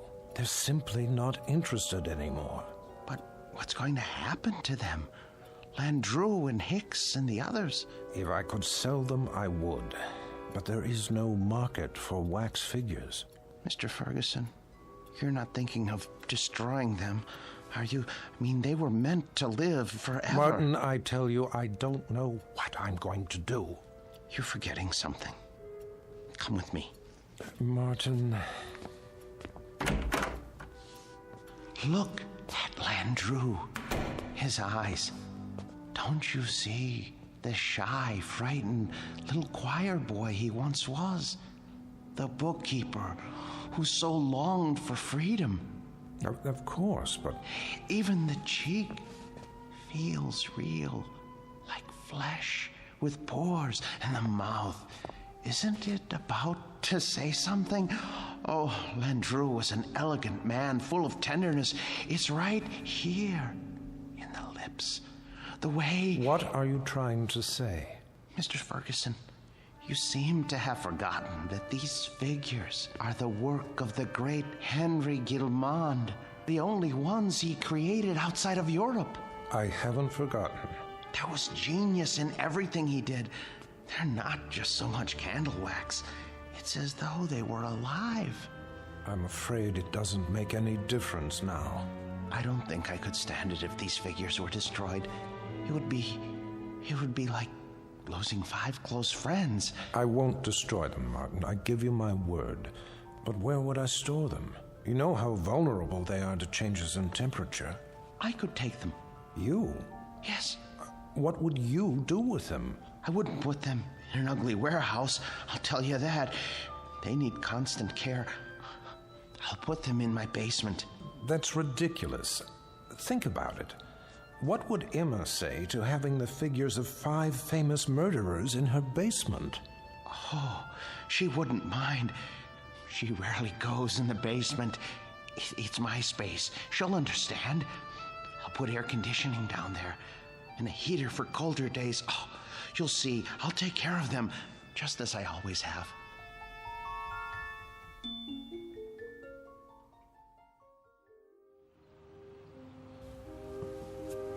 You haven't eaten your breakfast. I'm not hungry. They should have arrived by now. They'll get here when they get here. Now, how long do we have to store them? Not long. What time is it? You asked me that 5 minutes ago. Oh, maybe something happened. It's not like moving furniture, you know. They should have let me ride in the truck. What if they dropped one of the crates? There they are now. Just relax. You Martin Sinescu?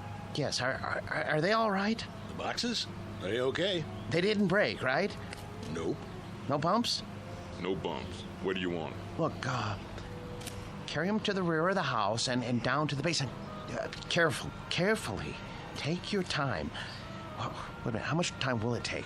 I don't know, an hour maybe. You gotta pay by the hour, you know. Sign here. With pleasure, and please, hurry. You see? All here safe and sound. Easy! Please, don't jiggle them. Will you stop worrying? It's getting warm. What? I say, it's getting warm outside. They're very delicate. They can't stand more than 80 degrees. I didn't think they were so big. They're not. The boxes are big. The actual figures are not any bigger than you or I. See? Landru's in the first one. The next is Jack the Ripper. Oh, Emma, I'm so sorry I got mad. But it's gonna be like opening Christmas presents. Mr. Sinescu? Yes? Miller's Appliances. Got your air conditioner in the van. Where do you want it? Oh, good. I'm glad you're here. Look, put it there. There, the basement window. Oh, please, hurry. I'll do my best. Thank you. You bought an air conditioner? I had to. They can't stand the heat. How much did it cost? Don't worry about that. Well, I am worried about it. Please. Leave me alone. Just leave me alone with my friends, all right? Now, if you don't mind, I have to go downstairs.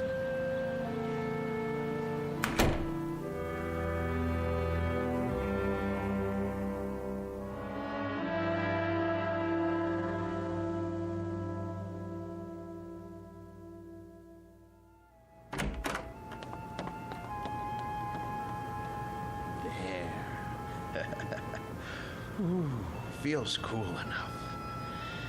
Now then, gentlemen, Bloody Jack, Jack the Ripper, how are you today? None the worse for wear, I see? Oh my. Cape's a bit shabby, though. Martin, are you down there? Yes, sir. Positively threadbare. Martin! Yes?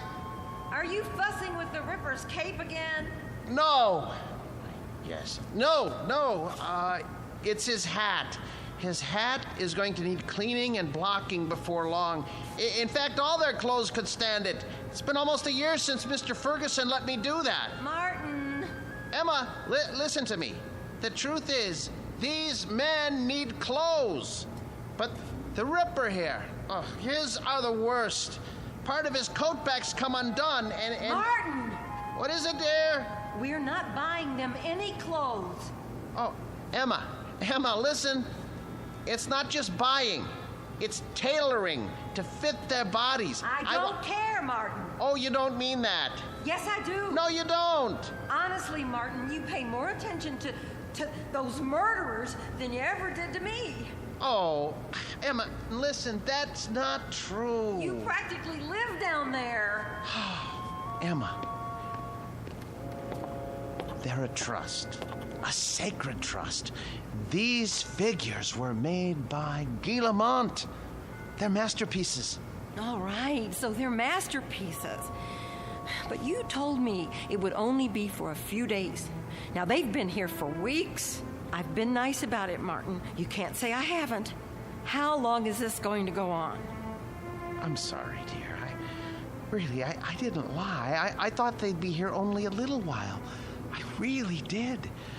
But, well, I can't find anybody to finance the museum. Well, how can you find anyone if you spend all your time down there? Well, I phoned, but everyone I talked to never even has heard of Henry Guillemont. Can you imagine that? What's that? The electric bill. You see how much this air conditioner is costing us running around the clock? Well, you know how hot it's been. Oh my. That is high, isn't it? I'd like to know how we can go on paying it. Martin, there's no more money in the bank. I know. But you mustn't worry. I promise you, I'll think of something. There must be somebody somewhere. Mr. Ferguson. No. Why not?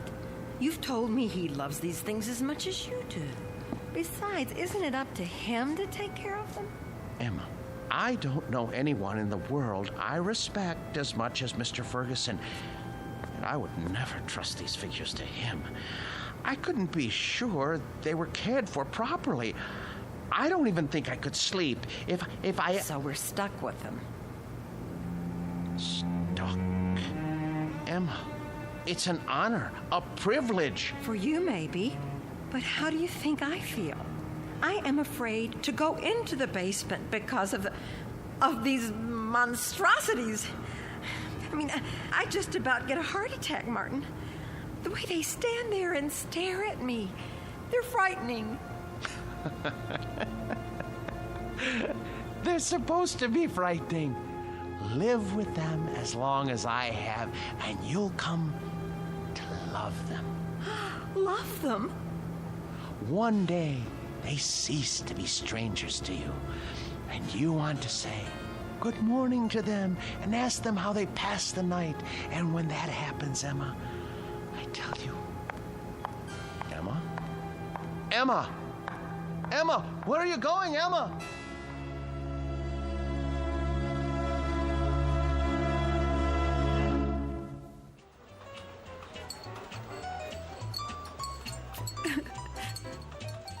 So I just don't know what to do. I mean, we can't borrow any more against the house. That's true. There's no chance for a refi without proof of income.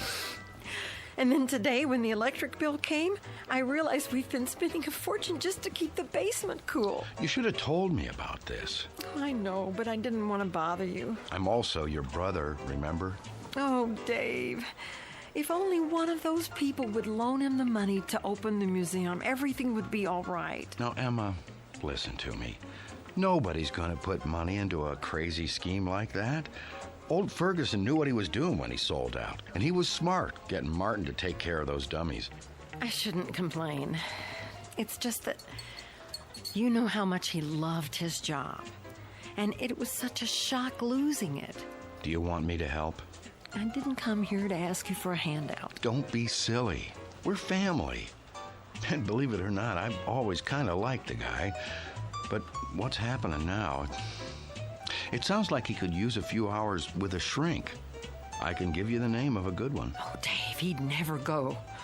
Exactly. So what we've got to do is get Martin away from those things. Does he have them all? Only a few. How come? Ferguson had 200 or 300, didn't he? Yes, but these are special. Some man in Europe made them. Well, they can't be too special if they're not worth anything. They are to him. It's the first time that anything has come between us. I hate those murderers.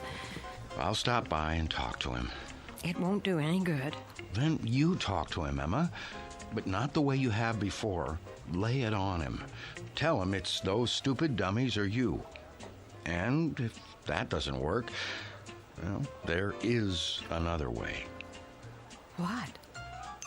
Air conditioners break down.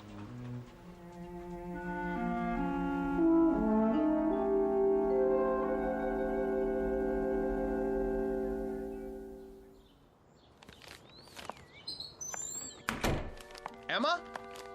Emma? Is that you?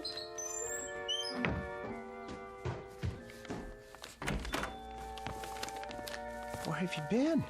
Do you care? I know you're angry, but what can I do? I have to keep the figures in perfect condition. I can't let them go, or... Where did you get those groceries? I thought you said we didn't have any money left. Dave gave me some cash. Oh, no. Oh, my, oh, my, oh, my. You told your brother. Martin, we can't go on living like this. I'll borrow some money from Mr. Ferguson. Borrowing isn't going to solve anything. Now, Martin, I know what those figures mean to you, but... But what, Emma? What? I simply will not have them in this house 1 minute longer. Martin, once they're away from here, you'll be a different man. You'll see. You've lived with wax dummies so long, you've forgotten how to be a human being. No, I haven't. What kind of friend do you think I am? I cannot desert them now, not after all these years. They need me. They'd be lost. Martin, they're not alive. They don't need anybody. I want you to see a doctor. What? A doctor? Yes. Just once. What do I need a doctor for? Because, Martin, there's something the matter with you. You haven't been yourself lately. Oh. Well, who have I been then? Well, I'm not sure. Somebody I've never known. But Martin, staying down in the basement all day and talking to those things, honey, it's not natural. I know it's not natural, but it's my job. I'm not the only husband who brings his work home with him. This was your brother's idea, wasn't it? Well, you go back and tell him to mind his own business.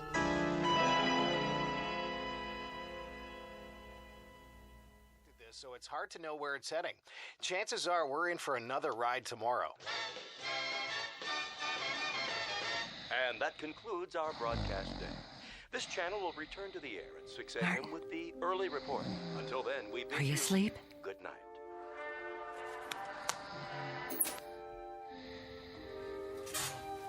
God forgive me. It's time for the air conditioner to break. Oh, it's so dark down here. And cold. Well, it won't be for much longer. Oh, where's the fuse box?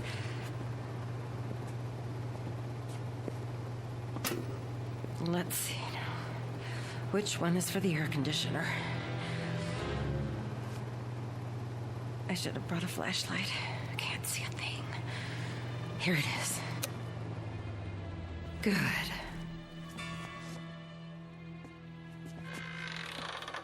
What? Who's there? What's happening?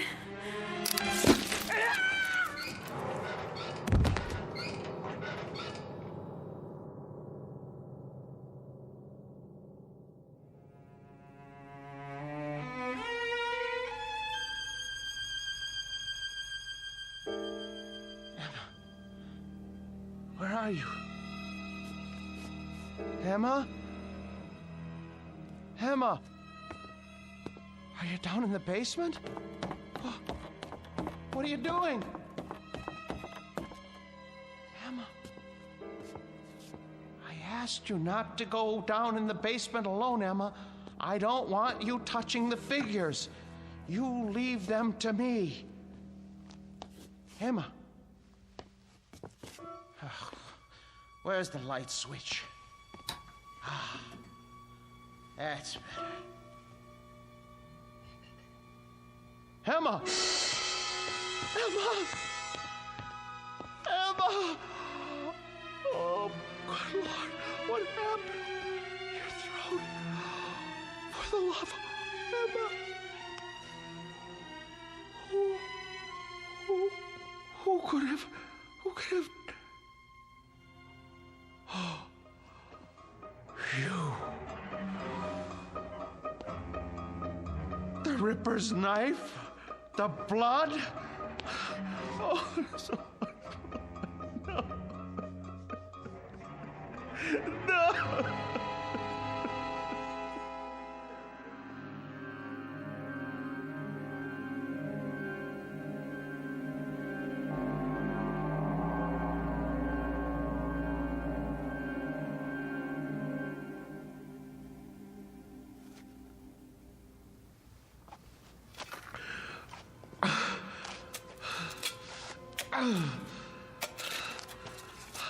I hate to bury you down here, Emma.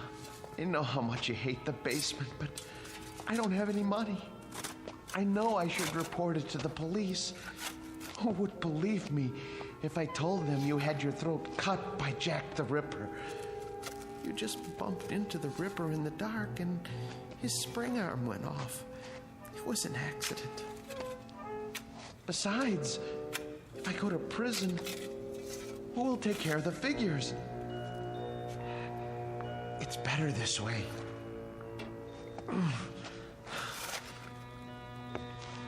They didn't like you, you know. You said some very unkind things about them, and they heard you. You have to be careful around Jack. He has such a temper. I should have warned you. There. Now for the cement. Oh, poor Emma. But it's too late to tell her anything now.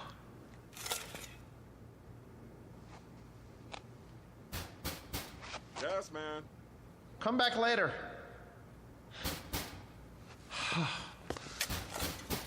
All right.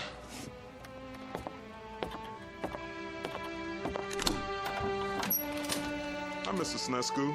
I gotta read the meter. Hey, careful of the cement, it's wet. Oh, yeah. Doing a little patching, huh? Floor must have been pretty bad. Yes, it was cracking. I had to do the same thing. These old houses, holy mackerel! Something the matter? Woo! For a minute there, I thought they were real. How'd you ever get statues like that? Yes, well, they're wax, actually. From the museum, I'm taking care of them. Boy, they're the most realistic things I ever saw. You sure they ain't alive? Well, not altogether. Well, you could have fooled me. Should be a fine thing come Halloween. Something like this will really throw a scare into people. Man, oh man. Even close up, they... What's this? What? Whoever made these thought of everything. Even put blood on the knife. Well, I gotta go. You got quite a layout here. Hey, tell me something. Yes? Don't they ever give you the creeps? Not when you know them as well as I do. You're a real joker, Mr. Sinescu. Wait till I tell the wife about this. Hey, do you think it'll be all right if I bring her over for a look? No. Well, I mean, we're going to be gone. I don't know when we're going to be back. Oh, okay. Well, I'll see you next month. Fine. Goodbye. Best to keep the outside door permanently locked.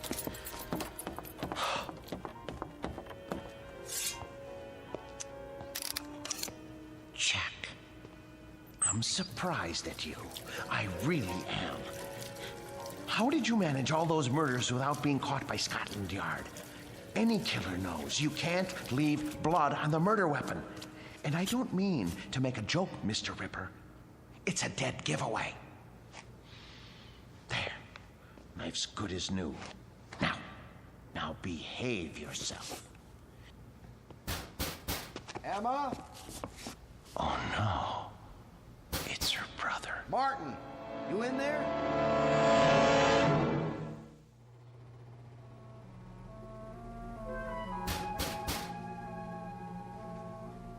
Emma? Martin? Where are you? Gotta lock the basement door. Martin, if you're in there, open up. Now. Martin, are you in the basement? Yes. Yes. Is that you, Dave? I'm down here. Open the door, will you? I can't. Why not? I'm painting the stairs. Look, give me a second. I'll go out the cellar door and come in the kitchen. Okay.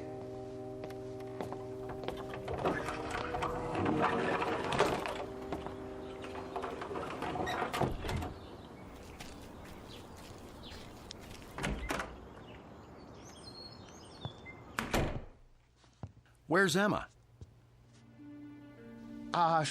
She went out to get some air. Just as well. Mind if I sit down? Why? What do you want? You sit down too.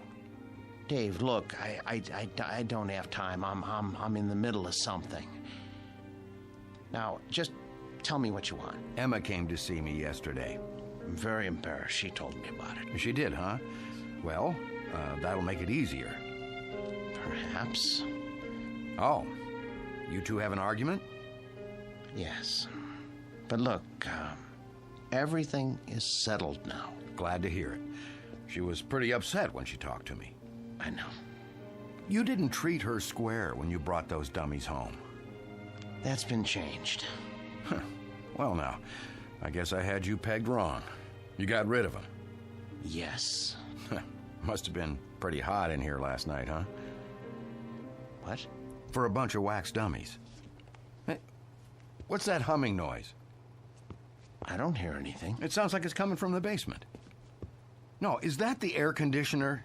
I don't know what you're talking about. What are you driving at? Why's this door locked? I told you, the steps are wet from paint. I don't smell any paint. And why's the air conditioner still going if you got rid of the dummies? Well, I thought it might help the paint dry. Yeah? I thought it might get rid of the fumes. Is that all right? This is my house, isn't it?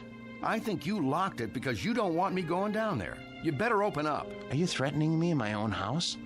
You didn't get rid of those things at all. Where's Emma? Look, I am tired of answering questions. I've had a busy day. I'll thank you to leave now. All right. I don't want to cause trouble for Emma, so I'll go. But have Emma call me when she gets back, here? I will.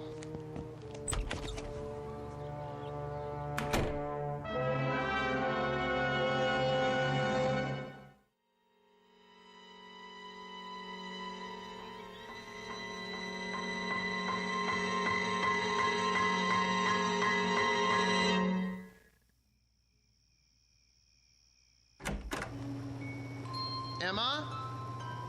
Boys? You can breathe easy. I'm going to bed now. Sweet dreams. Good night.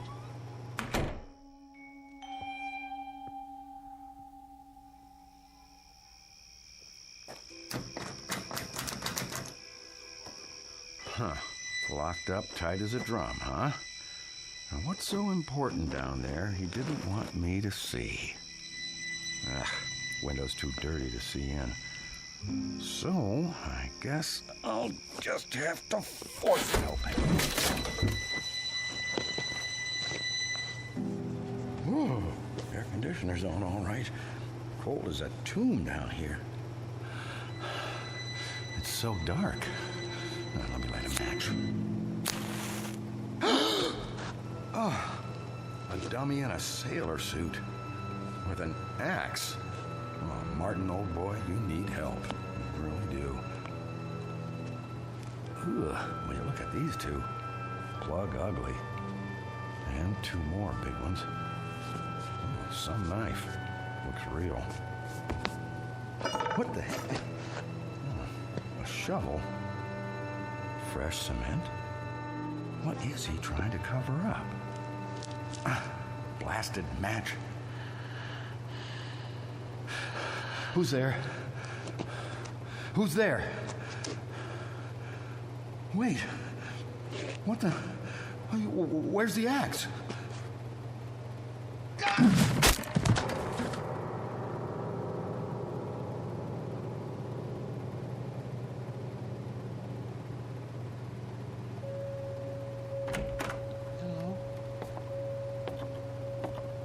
Hello?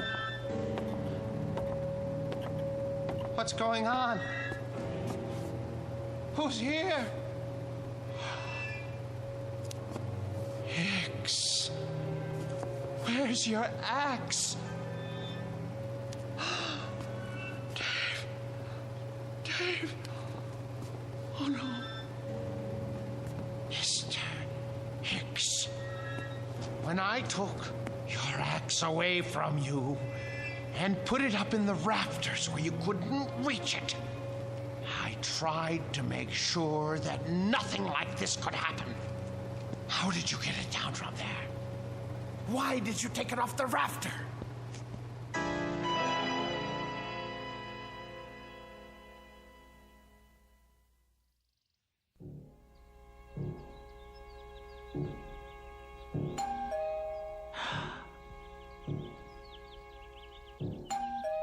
Martin? Martin! Mr. Ferguson? Mr. Ferguson! Martin, let me in, would you please? Just a moment. Hello, sir. Hello, Martin. Waking you is like raising Lazarus. Don't you answer your doorbell anymore? I was sleeping. Actually, I overslept. I was, doing a lot of cleanup work in the basement. Well, it's nice and cool down there with the air conditioning anyway, right? Yes, sir. How's Murderer's Row? Oh, fine, in rare form. Good, let's go see. I would have come 2 days ago when you first called, but things hadn't been finalized yet. What things? I must say, you've kept them up well. But I have done my best. We get along so well. You don't know what a relief it is to see you. They've been threatening to cut off the electricity because I haven't paid the bill. Think what would happen to the figures. Well, you won't have to worry about that anymore. Oh, I knew I could count on you, sir. Thank you. But it isn't just the electricity. Look at the Ripper's coat. It needs to be fixed. The threads are falling out. Look at all of their clothes. Maybe it's too humid down here after all.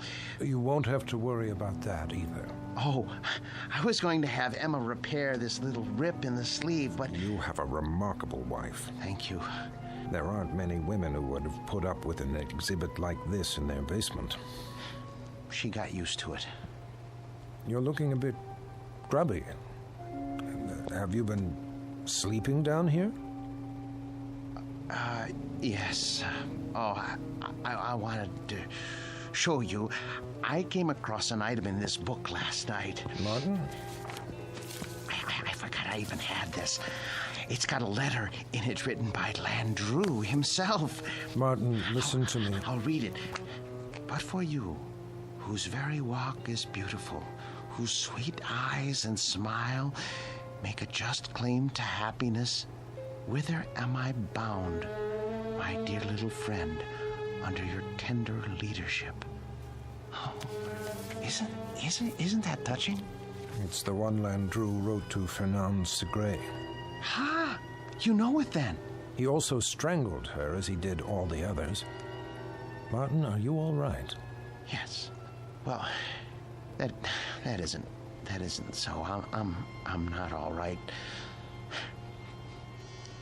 Some strange things have been happening. Strange? Yes. You see, my house guests haven't exactly been behaving themselves. Who? Oh, come on now. It's true. I swear. You have no idea what they've been up to. Martin, you've been so close to these figures for the past 3 months, you're beginning to imagine things. Oh, no, it was not my imagination. Well, that's neither here nor there now. I can't keep it from you any longer. What, sir? The best news in the world. Martin, old friend, when I told you nobody would ever want them, I was being pessimistic. The fact is, somebody does, but not just anybody. The Marchand Museum. Did you hear me? Marchands in Brussels. Aren't you pleased? You won't have to take care of them anymore. I want to take care of them. I know you do, and I appreciate what you've done. But it's all signed. You don't mean that you've sold them? Yes, and for what I'm getting, there will be substantial compensation to you for the years you've put in. But my museum? I was going to buy them. You know you could never do that. Say you have another buyer. I'll get the money somehow. Please, Mr. Ferguson, they're all I have left. Martin, time moves on. There's no longer any need for our specialty. I thought with the closing of the Grand Guignol in Paris that things must be the same in Europe. But Marchand's is actually expanding. They were delighted to make an offer. The transaction was consummated only this morning. But what am I going to do without the figures? I'd die without them. Oh, come on now, man. You'll get over it. Why don't you go upstairs and prepare us a cup of tea or something while I take some measurements? The Marchand people want the exact dimensions. All right, Mr. Ferguson. If you're sure that that's how you want it. I'm sure. Very well. Very well. Let's see now. Hicks. 6 feet, 1 inch. And Birkin hair. Hello there, Landrew. Still holding your waxed cord, I see. Be with you in a second. Now then, Mr. Hare, 5 feet, 10 inches.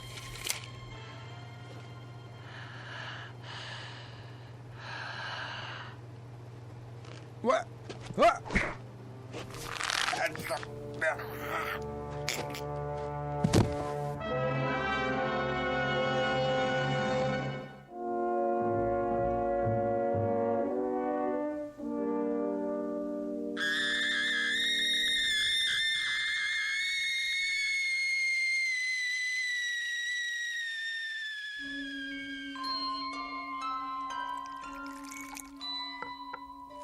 There, 2 cups of tea.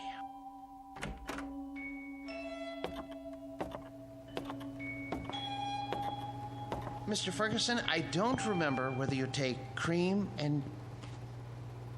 Mr. Ferguson? Mr. Ferguson! Your throat. The cord.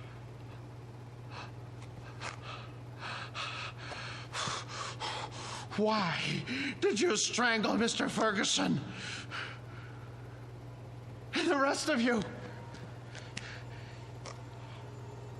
I know you didn't have any part in this, but you didn't stop it either. Landrew, you have gone too far.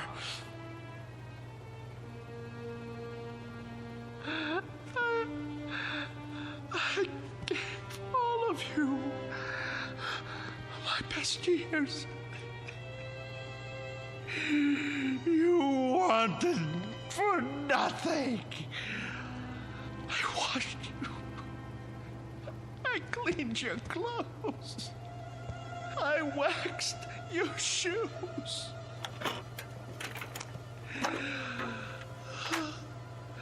The air was always the right temperature because I made it so.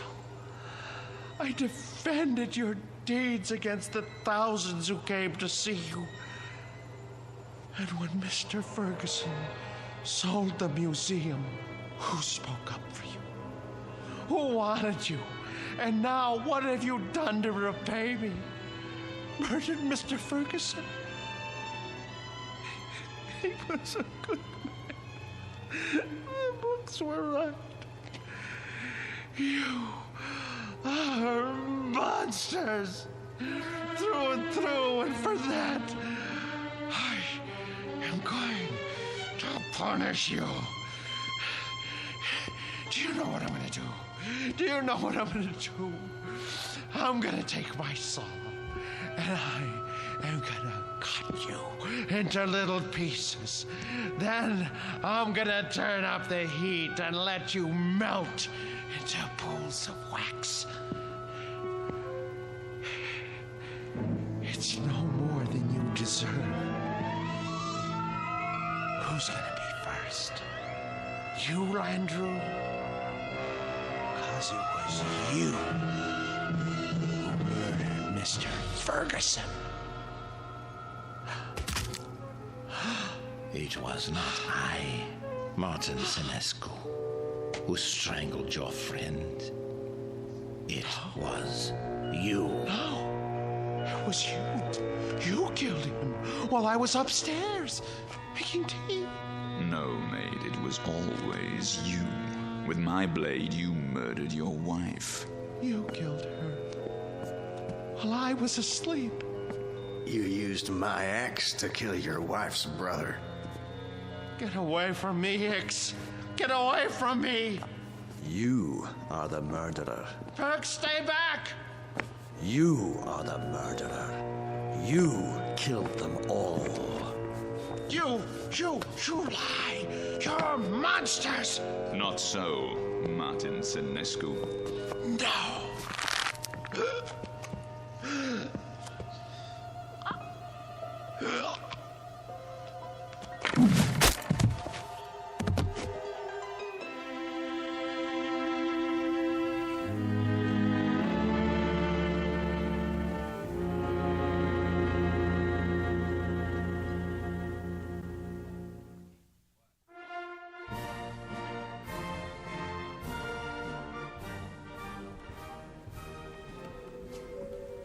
And here is the latest addition to Marchand's Wax Museum, Murderer's Row, complete with its newest cast member, Martin Lombard Senescu, a remarkable and most versatile man. Who knows what thoughts went through his mind as he dug the grave for his wife, Emma, whom he killed with a knife. His brother-in-law, David, whose skull was split with an axe. And his friend and employer for 30 years, Mr. Ernest Ferguson. We'll never know. We can only guess what fierce devils tortured Senescu's soul and drove him to his destiny. But he has taken his place with the infamous and depraved.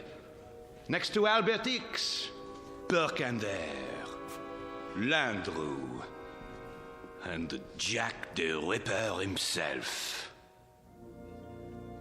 This way, please.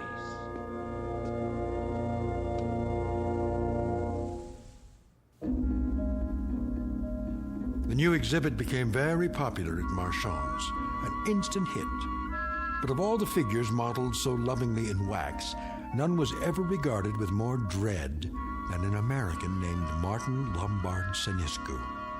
There was something about the eyes, people said, dazed, vacant, as if he had seen too much and come to understand it a moment too late. But they shouldn't have been surprised. It's the look one often gets after a quick walk through the Twilight Zone.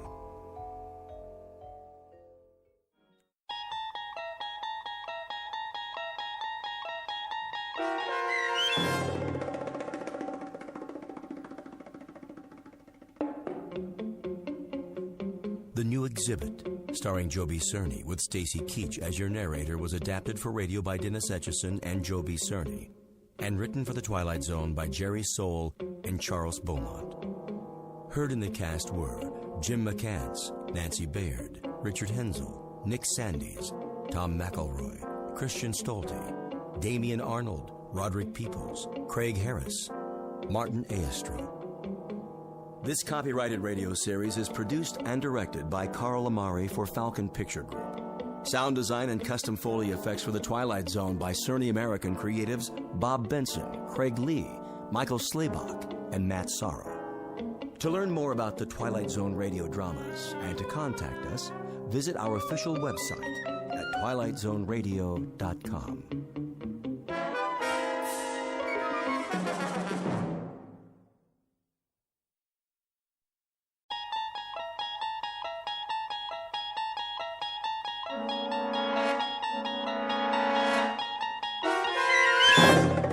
You unlock this door with the key of imagination. Beyond it is another dimension, a dimension of sound, a dimension of sight, a dimension of mind. You're moving into a land of both shadow and substance, of things and ideas. You've just crossed over into the Twilight Zone.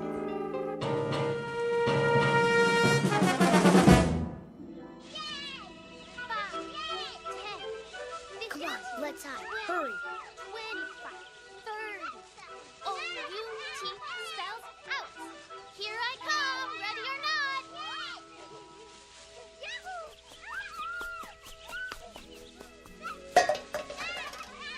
Come and get us.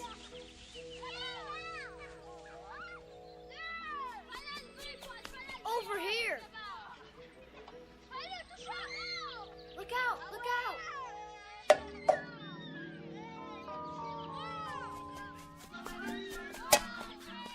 Ollie, ollie, oxen, free, free, free.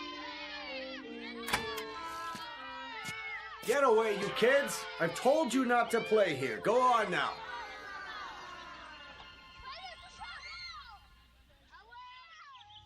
It's so noisy. They're gone now. Come along, Mrs. Knaus. This way, everyone. Oh, but Doctor, I have my knitting to do. Another time. Out onto the porch. I didn't finish my crossword puzzle. It will wait, Mr. Agene.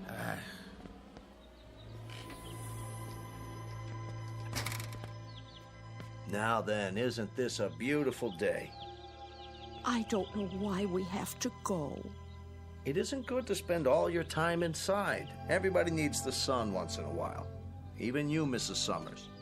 I've had my share of the sun. Now I need my rest. We all do at our age.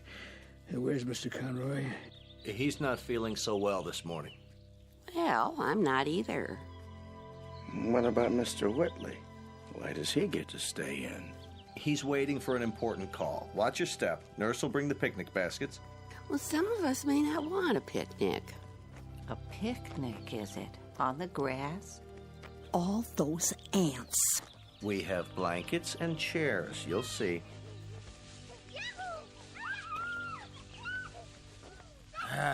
Darn those kids anyway. Hey, quit running! Stop it! Like wild Indians. They won't bother us. This way, there's a nice place under the trees.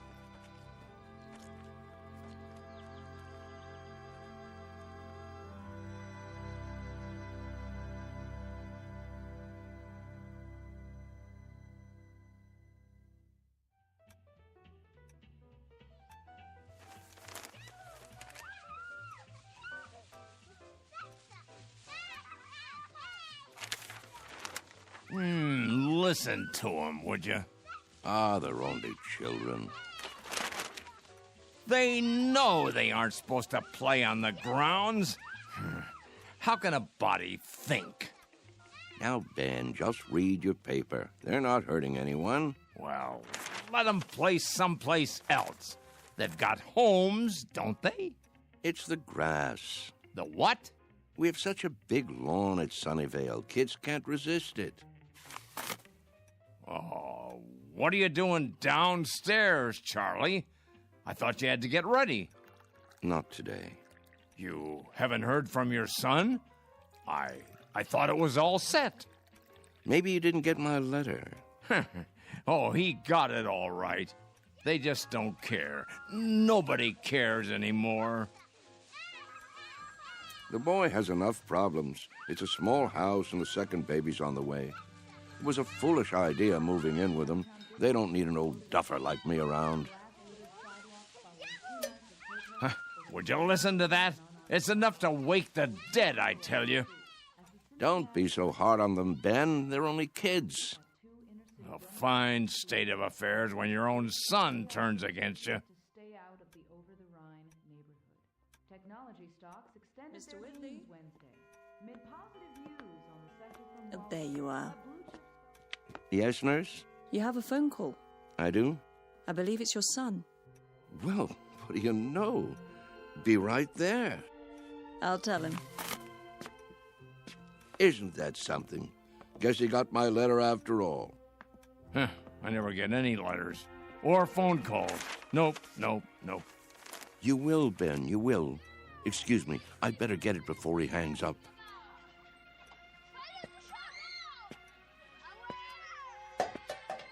What are they doing out there? Don't be a grouch. It's Saturday. Perfect for kick the can. Perfect for what? We used to play it all the time, remember? No, I don't remember anything of that kind.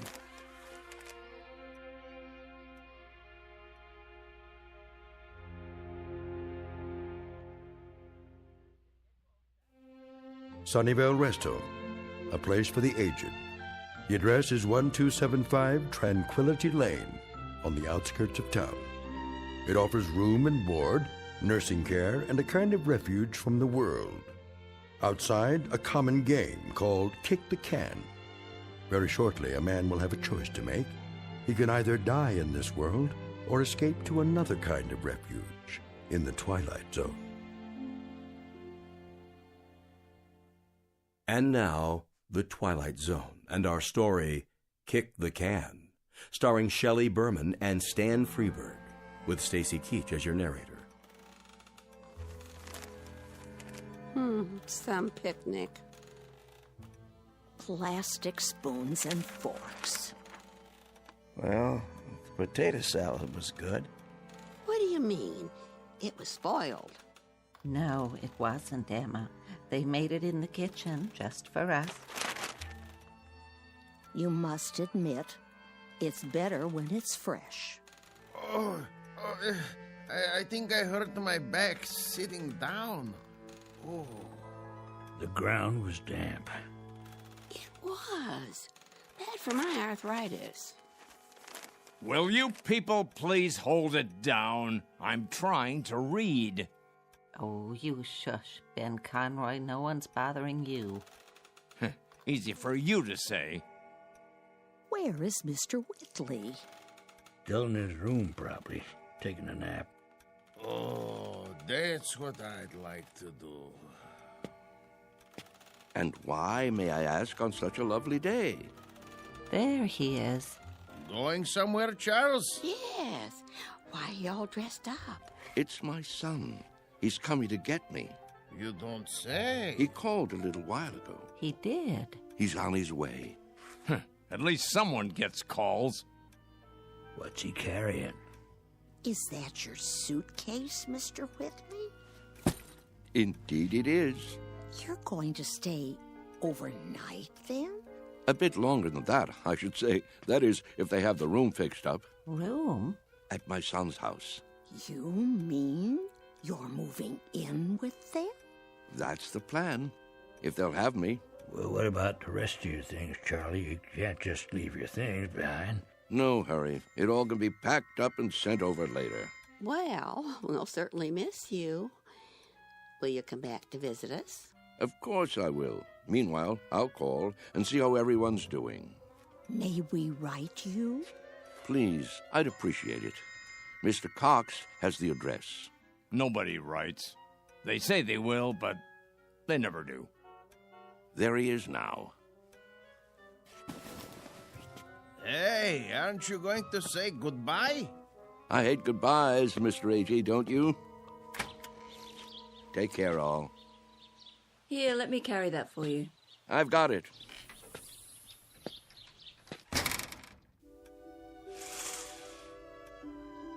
Who's that behind the wheel? His son David, don't you remember? Such a nice young man. Let me see. Some car, huh? Betty costs pretty penny. Everything does nowadays. Don't crowd now. You wouldn't want him to think you're watching.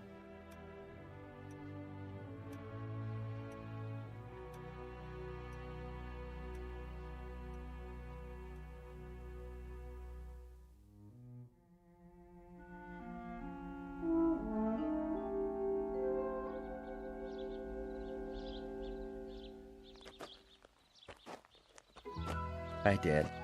David, you're looking well, son. What's the suitcase for? Oh, just a few things for now. I don't understand. Wouldn't want to push you out of the house and home. What? Of course, I don't have that much anymore, but I suppose it could go into storage Whoa. I think there's been a misunderstanding. There has? Get in. We need to talk. If it isn't convenient today, we can make it another time.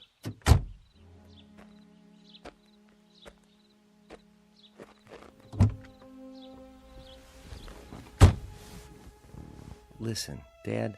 Yes? I didn't say I'd come to get you. I said I'd come to see you. But I thought, didn't you get my letter? That's what I wanted to talk to you about. If it were up to me... You don't have to explain. Well, Debbie's turning the extra room into a nursery. Right now it's being painted and... I understand. I don't think you do. Let's drive a bit. Your friends are watching us. It's all right, really. Let's go into town. I'll buy you lunch. That's not necessary. Please, Dad. I want to. This wasn't a good idea. If you'll let me explain. Pull over here, please. I can walk back. But, Dad... The exercise will be good for me. If you'll just listen... We'll have lunch another Saturday, son. Call first, though. I'm really quite busy these days. You're taking this all wrong. Give my love to Debbie, will you?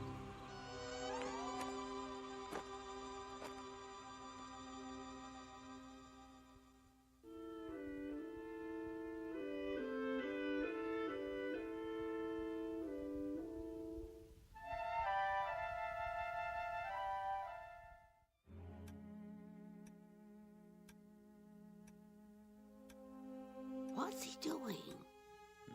What does it look like? He's coming back. I thought he said... Don't stare. It's not polite. Yeah, you're it. Gotcha. Hey, where'd our can go? That old man's got it. Hey, mister. What's this? Our can. Your can? Can we have it back? Could you have... Yeah, we need it. Oh, you do, huh? Yeah, we're playing a game. Yes. Yes, I remember. This is a good can. Nice and sturdy. It will take a lot of kicks. It will? You'll have to play by the rules, though. What rules? You know the rules, don't you? Hey, give it back. Please, mister? I'd say this can is just about the perfect size. Is he gonna keep it? Hey, mister, can we have our can back? You can get another. Any one will do. Tomatoes, beans, doesn't matter. You'll see.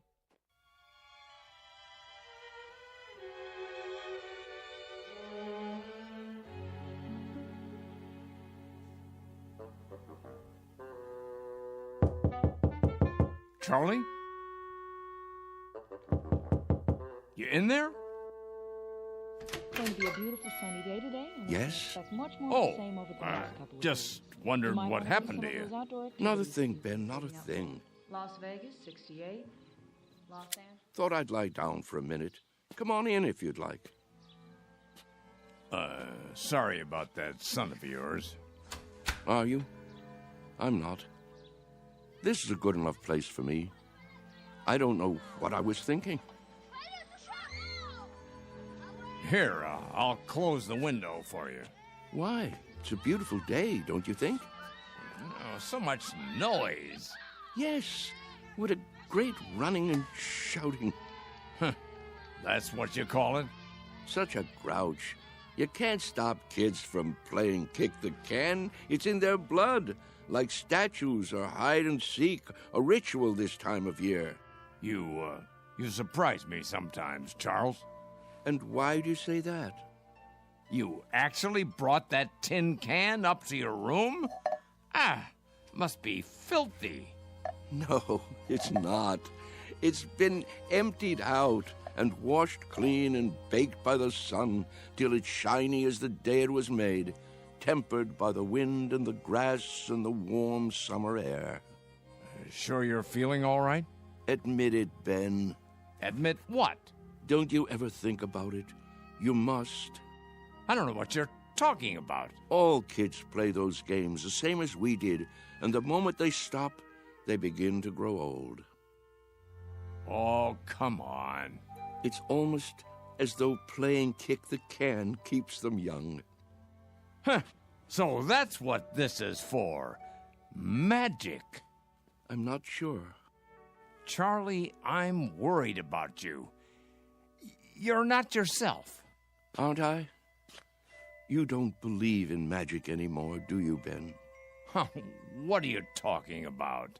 But there was a time when you did believe in it. Never. We've known each other since I can't remember. Since we were tow-headed kids. You believed in magic then. Not me. Yes, you did. When we walked on different sides of the street lamp, you'd say bread and butter. When your baby teeth came out, you put them under your pillow for the tooth fairy. And when you went down the sidewalk, you were careful because you knew that if you stepped on a crack, you'd break your mother's back. Oh, you believed in magic all right. What is wrong with you, Charles? Would you like me to get the nurse? What happened, Ben? Where did the robbery take place? Robbery? A thief stole everything away when we weren't looking. Who was it, Ben? Was it time or something else? We grew up, that's all. Everybody gets older. Do they? Think, Ben. How can we be sure? Maybe there are people who stay young, only we don't know it. Maybe they have a secret that they keep from the rest of us. Now, Charles. Is there something kids know that they forget? That they want to forget? They say, when I get big, I'll be a fireman, or a detective, or an explorer. They wish so hard to get older that it finally happens. They get taller and stiffer and forget the magic that made it all possible. There is something wrong with you. I've never heard you talk this way before. Maybe the fountain of youth isn't a fountain at all. Maybe it's a way of looking at things, a way of thinking. Charles? Yes? Stop it. Stop what? You're an old man, don't you understand? Your youth has been gone for 60 years. Well, what I mean is, you lived a full life, Charles. Don't go sloppy now. Don't spoil it by acting like a nut. But it's all so clear. It makes sense. It isn't too late to play kick the can. That's the secret. Can't you see, Ben? Can't you? I see a plain old tin can with dents in it. That's all. Then look again. This can is special. I'm absolutely sure of it.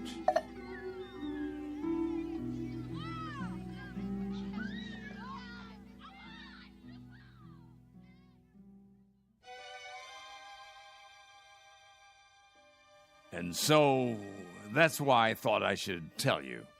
I'm glad you did. It's just that I can't stand to see him make a fool of himself. Of course not. And if there is something wrong with him, something in the head, then you can get him the right medication. You understand, don't you, Mr. Cox?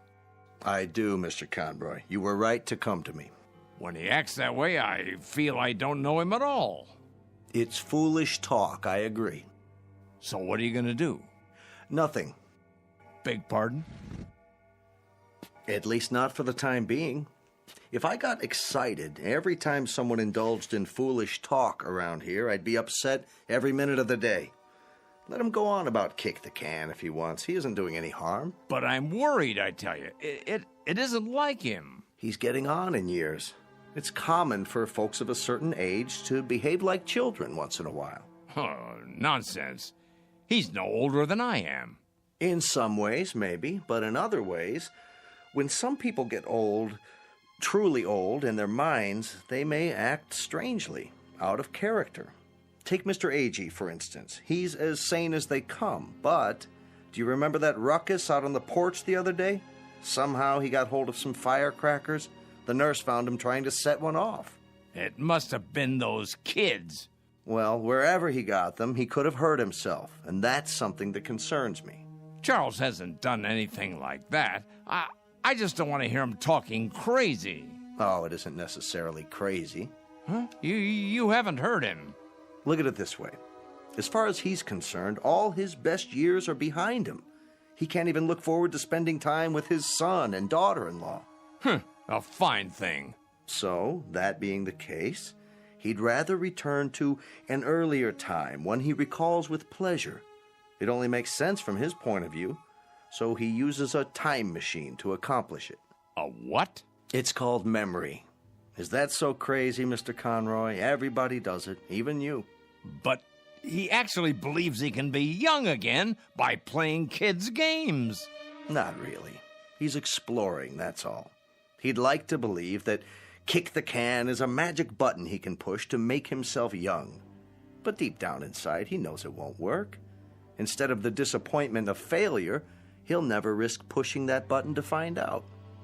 Stop worrying. Your friend is fine. Are you certain? I'm certain. Until he does something to endanger his health or the health of others, there's no reason to interfere. Thanks for stopping by my office, though. Look at the time. You wouldn't want to miss dinner. Well, in that case, I suppose... It still troubles you, doesn't it? What would you have me do?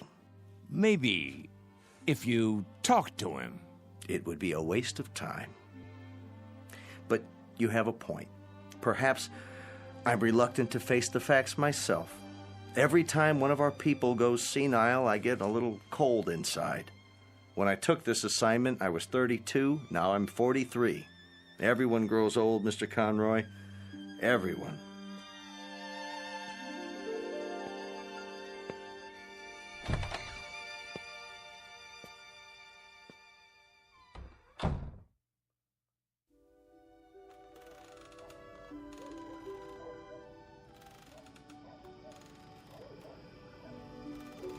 I think we should go in now. Yes. It turns chilly this time of day. Stay a while. We can watch the sun go down. I've seen enough sunsets, thank you. Hey, it's the same. It's pretty sight. Puts me in the mind of back home. If we're going to stay on the porch, I'll need my sweater. Why don't you come inside with me, Mrs. Summers? Give me a moment to get my strength.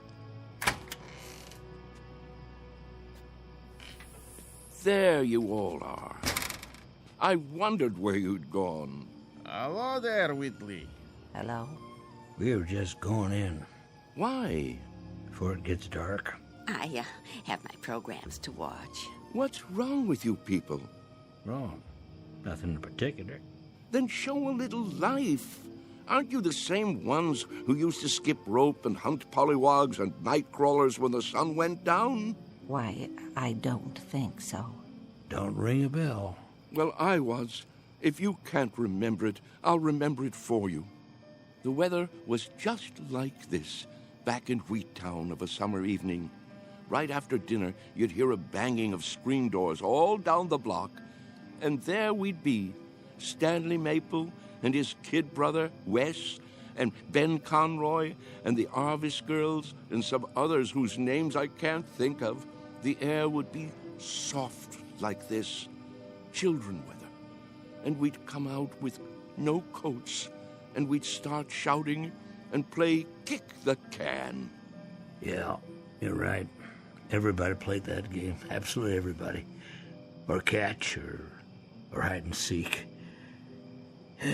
Seems like a million years ago. I was fastest runner on the block. Were you? Sure was. When we played Kick the Can, I was never it. But now, ooh, look at these legs. I remember. I remember. Sure you do. But we all grow old. I miss the running most. I think if I could only run again, growing old wouldn't be so bad. I agree with that. That's one way to look at it. Maybe we can't run as far and as fast, but we can move about, and there are lots of trees and bushes. If the hunted are handicapped, so is the hunter. You can't be serious. He isn't serious. But I am. I was the fastest runner on the block. Us? Children's games? It's the secret. Can't you see? The secret of youth. Well, now, I don't know about that. Look at this. What do you see? Ooh. What have you got there? Just what you think it is. The fountain of youth. The source of the Nile. Looks like a tin can to me. It's a good deal more than that, I promise. Take another look. Think, feel. Have you forgotten how? Have you all gone too far to turn back? Back to what? You mean to what we were? Yes. Do you feel it inside you yet? Here, take the can, touch it, pass it around. Does it wake the part of you that's been asleep? Let me see that. Well? Why? It fits perfectly in my hands. Here, Mr. Agee, you try. Okay. Ooh, I thought it would be cold, but it's warm. Is it? Of course it is. Put it like a seashell. Now listen. To what? Can you hear it? Summer, grass, running and jumping, youth. I hear something. It's telling you to wake up. This is the last chance. Somebody, tell me I'm not crazy. Or if I am crazy, prove it to me. I can't play kick the can alone. Well, I don't know, Charlie. I'm not quite sure, but I think these legs, they might just work. Oh, there's the sprinkler. Yep, every afternoon at this time. Now we must go in before the spray blows this way. Yes. Sprinklers? I remember sprinklers. We all do, don't we? Hold on. Do you see it? See what? A rainbow. Look at it in the air, above the lawn. Why, I believe I see it. Remember running through the sprinklers on a summer's day? What could be more fun than that? Wait, Charles. What are you going to do? What does it look like? I'm going to do what feels better than anything. Run through the sprinklers and cool off. Somebody hold my shoes.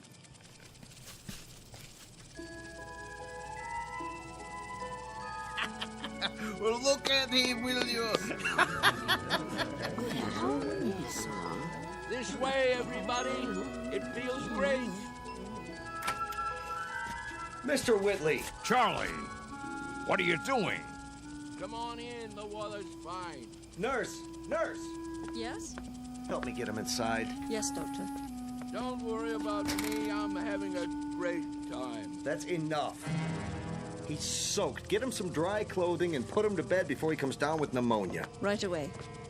Ah, you're spoiled sports. That's what you are. I don't need any help. Don't be difficult, Mr. Whitley. Just come along. I'll get you a towel.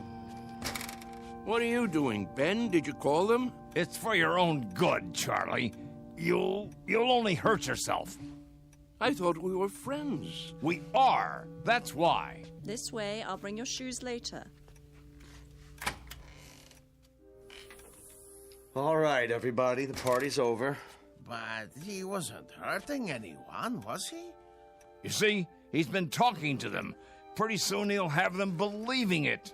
I was afraid of something like this. Yeah, it's like he's gone crazy after all. I'll have him moved to the observation room in the morning. But, Doctor, to be all alone, that'll kill him. If I don't, he'll end up killing himself.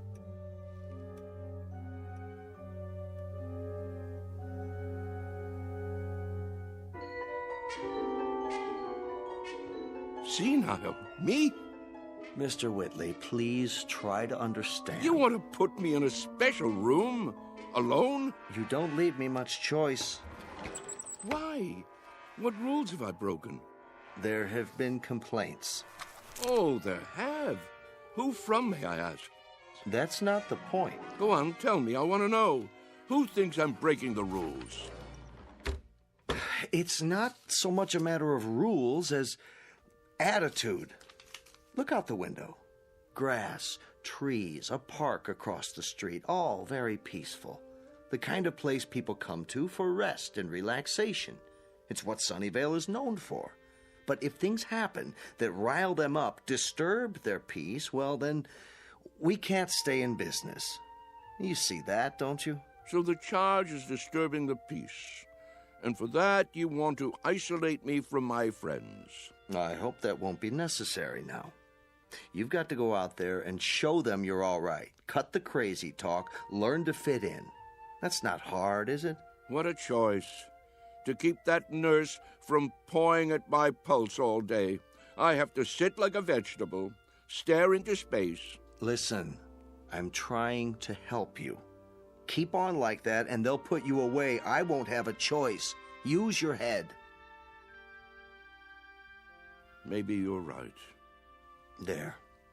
You see? You're an intelligent man. It's a question of playing the game. Isn't that something we all have to do? Yes, I suppose it is. Good, Mr. Whitley. I knew you'd see it my way. Now, why don't you go up and rest before dinner? Tonight's the bingo game, remember? I remember. Goodbye, Doctor. Goodbye, Mr. Whitley. Anytime you want to talk, feel free. I consider it part of my job.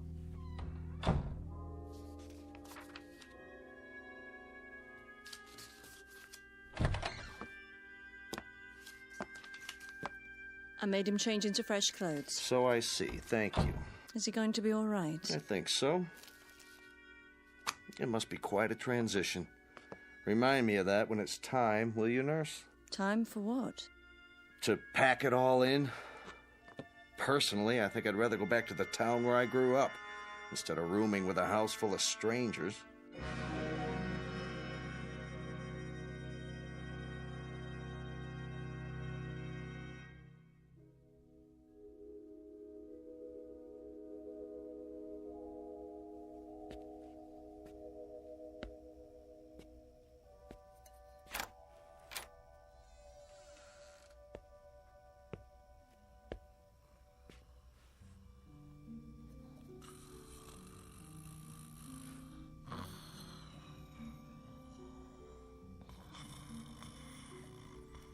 Wake up. Oh.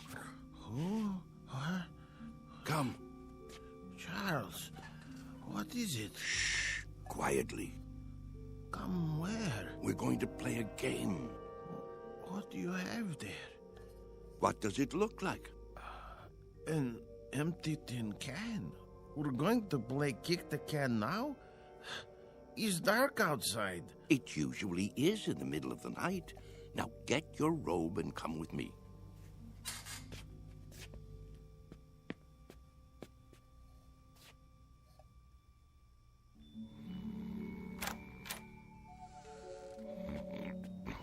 Mr. Freitag. It's us.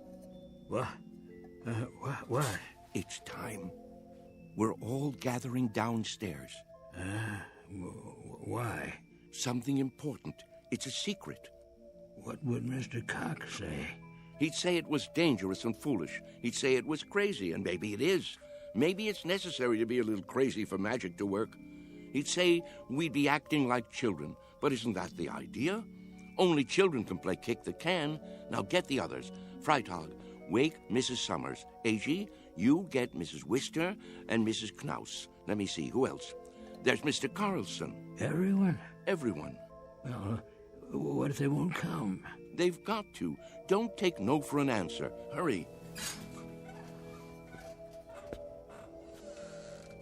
I heard people walking around. Whoa, what's going on here?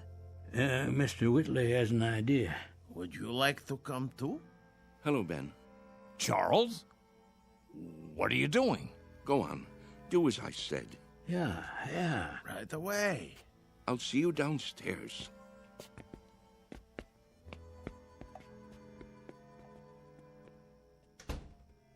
You should be sleeping. Everyone should be. What's that in your hand? No, Charles, you can't. Who says so? It's against the rules. The devil with the rules. It's our last chance, don't you see? Ben, come with us out to the lawn. Me? Yes, you. Ben, we always did everything together. Let's not stop now. Even if you think it's crazy, come out and play. Come to your senses, Charles. You think I'm obsessed? You think I've got hold of one crazy idea and won't let it go? Well, haven't you? Maybe so, but where I have one idea that's strangling me, you have dozens. You're the one obsessed. Oh, nonsense. Is it? You're afraid of death, but you're also afraid of life. You think age gives you the right to stop growing. You've sealed yourself inside your shell, and you're afraid to poke your head out and look around. That's enough. You're afraid of a new idea. You're afraid to look silly, afraid to make mistakes. You've decided you're an old man, and that's what's made you old. I am old, Charles, and so are you. It's a fact. Facts be damned. Your bones are old. They'll break if you try to run with them. Your heart is old. Your lungs are old. Don't you get it? You're used up, worn out by a lifetime. Sit down, Charles, before you fall down. Go back to your bed. I can't do that, Ben. Charles? I've got to find out. Won't you help me, Ben? There is magic in the world. I know there is. When I fell in love with Mary and kissed her for the first time, that was magic. When my boy was born, that was magic. The moon is magic, and the stars. Friendship is a magic thing, too. Life is magic. Maybe I'm right, Ben. Can't you consider that? Maybe kick the can is the greatest magic of all. Well, what do you say? There's nothing to say. I just don't know how to get through to you anymore. Then I'll do it alone.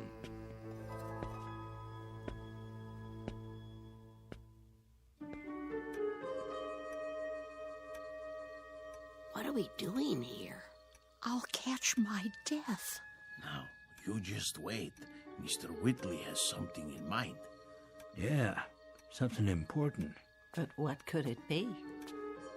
Don't you know? Don't you remember? Remember what? How it used to be.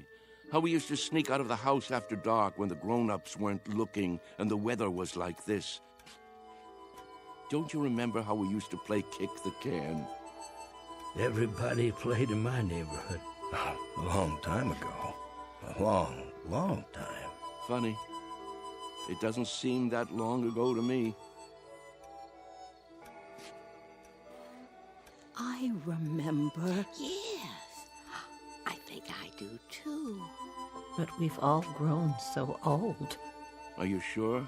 If these legs would carry me. How do you know they won't until you try? You can't be serious. He isn't serious. But I am. You mean us? Children's games? What about the nurse? She's asleep. If we keep our voices down and open the door carefully, she won't hear us. Go outside? Why not? Are you chicken? Show them the can.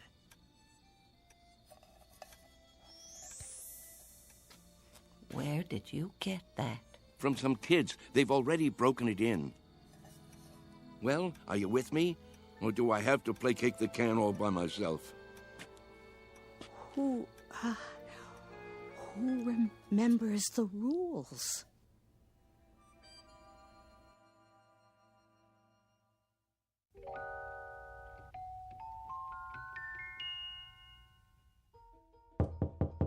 Mr. Cox. Hold your horses. I'm coming. What is it? Mr. Cox, come quick. Keep your voice down. You'll wake everybody. They're already awake. Hurry, hurry. You've got to stop them. Calm down, will you? What are you talking about? You'll see. Come to the front room. Easy, Mr. Conroy. Now, what is it exactly that I'm supposed to see? There's no time to lose.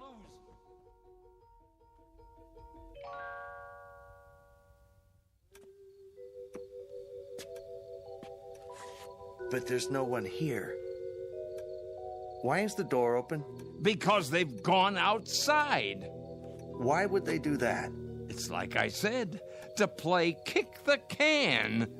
That was just a crazy idea. Mr. Whitley's forgotten all about it. No, you're wrong. They really mean to play. Calmly, please. You mean now, at this hour? That's right, and it's all because of Charlie. Now I'm really worried about him. What'll happen when it doesn't work? He really believed it, see? That it would make him young. That's not the problem. What worries me is what will happen if he tries to run. He can't take the exertion. None of them can. 5, 10. Where? 15. Look, 20. the front lawn. 25. 30. 35. 40. 45. 50. Come on. I know. Ready or not, here I come. Come on, everybody. Let's hide. This is gonna be good. Over here. Hurry up. 85, 90, 95, 100. Ready or not. Where are they? Here I come. And what are these kids doing here? I told them to stay away. Look out. Run, Amanda, run. Maybe they're around the other side. I'll go check. Hey, kick the can over to me.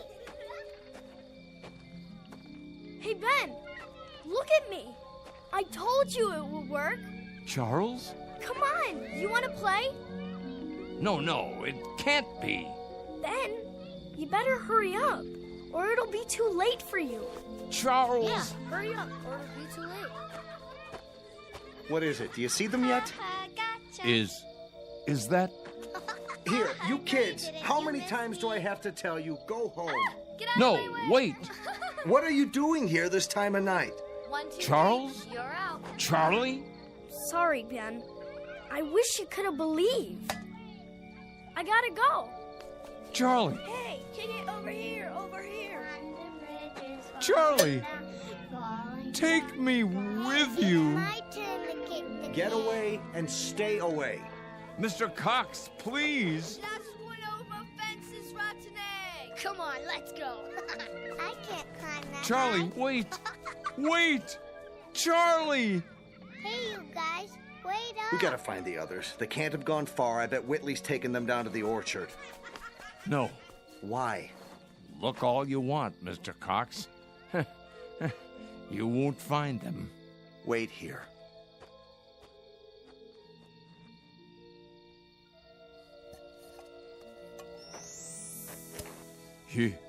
You forgot your can, Charlie. But don't you worry none. I'll keep it for you. Inside. In case you ever come back for it.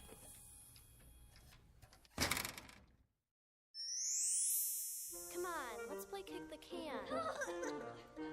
Come on, let's hide. You'll never find me. You can't catch me. I'm too fast. Haha, you missed me. Come on. No, kick it to me. Kick it to me. Gotcha. Yeah, you're in. Ollie, Ollie, oxen, free, free, free.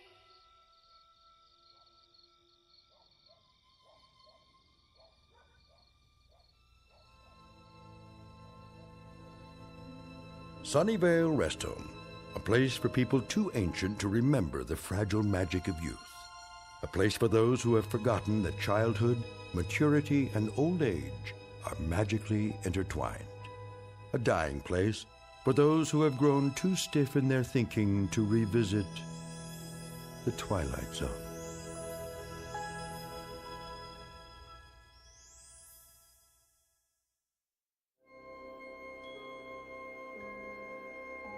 Hi, this is Carl Amari, producer of the Twilight Zone radio dramas. I'd like to take a moment to tell you about our official website at twilightzoneradio.com, where you'll get the latest news and information on these Twilight Zone radio dramas. Plus, at twilightzoneradio.com, you can digitally download 3 free episodes or any of our episodes for only $1.95 each. In this age of ever-changing technology, we've decided to make these episodes instantly available to you by making the Twilight Zone radio dramas a digital download-only series. This means that this series will no longer be offered on CD. The CD collections at our website are now being offered while supplies last at buy one, get one free. So be sure to get your favorites before they're sold out. Be sure to visit us often, and I'll see you in the zone.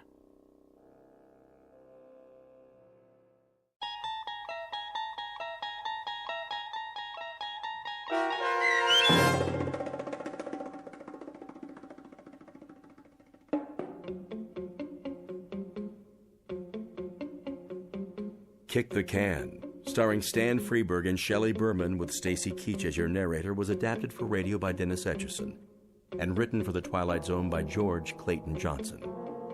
Heard in the cast were Christian Stolte, Kurt Nabig, Herb Graham, Joby Cerny, Doug James, Roz Alexander, Meg Thalken, Renee Matthews, Sarah Wellington, C.J. Amari, Natalie Berg, Amanda Amari, Mitchell Hernandez, Julia Cosmos, Robert Gerdish, Matthew Gerdish, and Braden Looper. The producers of The Twilight Zone wish to thank CBS Enterprises and the Rod Serling estate for making this series possible. This copyrighted radio series is produced and directed by Carl Amari for Falcon Picture Group and Westwood One. Sound design and custom Foley effects for The Twilight Zone by Cerny American creatives Bob Benson, Craig Lee, Michael Slaybach, and Matt Sorrow. To learn more about the Twilight Zone radio dramas and to contact us, visit our official website at twilightzoneradio.com. Doug James speaking.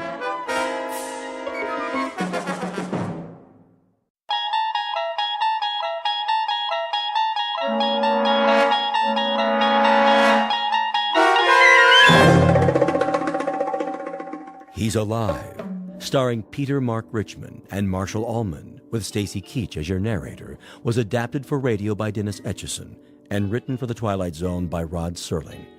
Heard in the cast were Roger Mueller, Jason Bradley, Christian Stolte, Doug James, Jeff Lupetin, Amanda Amari, Elizabeth Lido, Vince Amari, Alex Sopner, Frenette Lebo, Carl Amari, Kurt Nabig, Peggy Roeder, and Jason Mallow.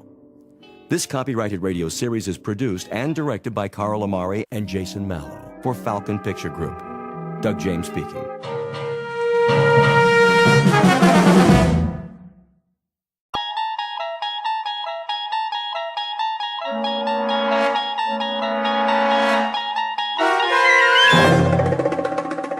You unlock this door with the key of imagination.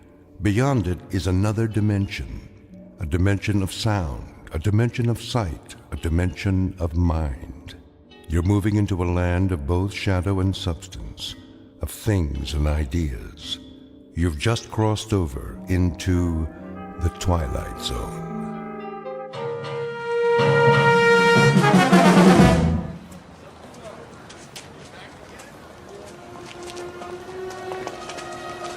That looks like a good spot. Where? Up ahead on the corner. Yeah, we'll set up some boxes. I don't know. It's perfect, I tell you. All these people taking a walk after dinner, they'll listen. Oh, they'll listen, all right. Just hand out the pamphlets for now. I have to work on my speech. What speech? You don't need one. Just say it the way you say it to us. These people, they don't know what we stand for. So tell them, Pete. We'll make sure they listen. Put the flag up against the building. Which one? Both of them. Ours and Old Glory. The big two. There's some boxes. You can stand on them. I'll go set them up. Man, oh Man, this is gonna be the night, huh, Pete? Well, I guess it's now or never. Got that right. How's my uniform look?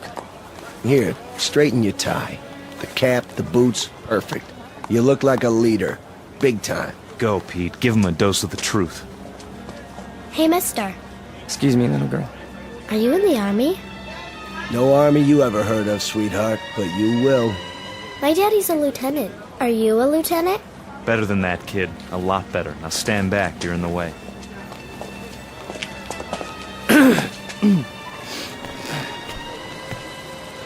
Good evening. Good evening, neighbors. I have something of great importance to tell you. If you'll all gather round. Neighbors? Who's neighbors? Yeah, we're not your neighbors. I never saw him around here. Yeah, me neither. Look at those crazy outfits they're wearing. Yeah, they look like real idiots. I bring you a message that you'll all want to hear. What are you selling? Vegetable choppers? Because I already bought one. It's... Well, hear me out, folks. Hey, what's with the goopy flag? Yeah, it's got lightning bolts on it. Well, maybe they're looking for a few good men. For Halloween. I want to talk to you about international communism and the secret masters of the World Bank. I'm not joking, neighbors. Do you know who's really behind it? Look at our economy. It's falling apart. It's because of the bankers. That's right. The economics of the world, now, then, and forever, have always been the breeding ground for a certain type. An insidious type. The worshippers of the golden calf, whose religion is gold, whose loyalty, first and foremost, is to money, and only money. And we know who loves money more than anyone else, don't we? We know what tribe. He's just getting warmed up. Yep, in a minute he'll have him in the palm of his hand. The tribe of traitors. And they're here, in our homeland. They're in Washington. Those swine have captured the reins of government. Yeah, they're rotten apples, and I got an apple for you. Hey, knock it off, people. Yeah, show some respect. I'm talking about traitors. Listen. Boring. Ice cream. Get your ice cream. I want one. Come on, Angie. We'll both get one. Then we'll go home. Yeah, there's nothing happening here. No. Listen to this. What about foreigners? Huh? Foreigners. Take a look at the way that they're controlling us. The lines lead directly to Palestine and to the Vatican. Yeah, I've had about enough of this. Let's go. It's a conspiracy, I tell you. A conspiracy of men who aren't like us. Yellow men, brown men, black men. They come here and they infiltrate our economy. They're right here on our doorstep. If there's anybody sitting on your doorstep, buddy, it's the man in the white coat. Here, take a tomato with you. You think that's pretty funny, don't you? You think it's funny that your country can be sold out? That they can sell out your flag and your birthright? You think that's funny, huh? Well, the day will come. Oh, shut up. Let him talk. What's the matter? No more big talk?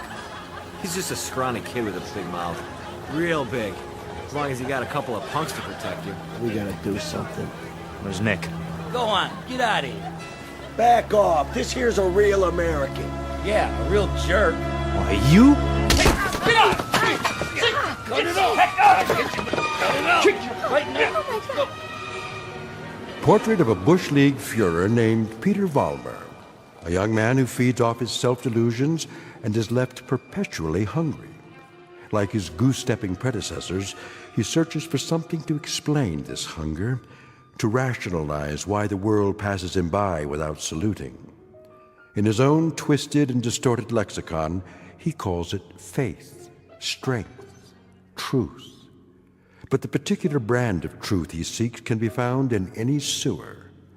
Peter Vollmer doesn't know it yet, but he is about to ply his trade on another corner, an intersection in a strange shadowland called the Twilight Zone. And now, the Twilight Zone and our story, He's Alive, starring Marshall Allman and Peter Mark Richmond, with Stacy Keach as your narrator.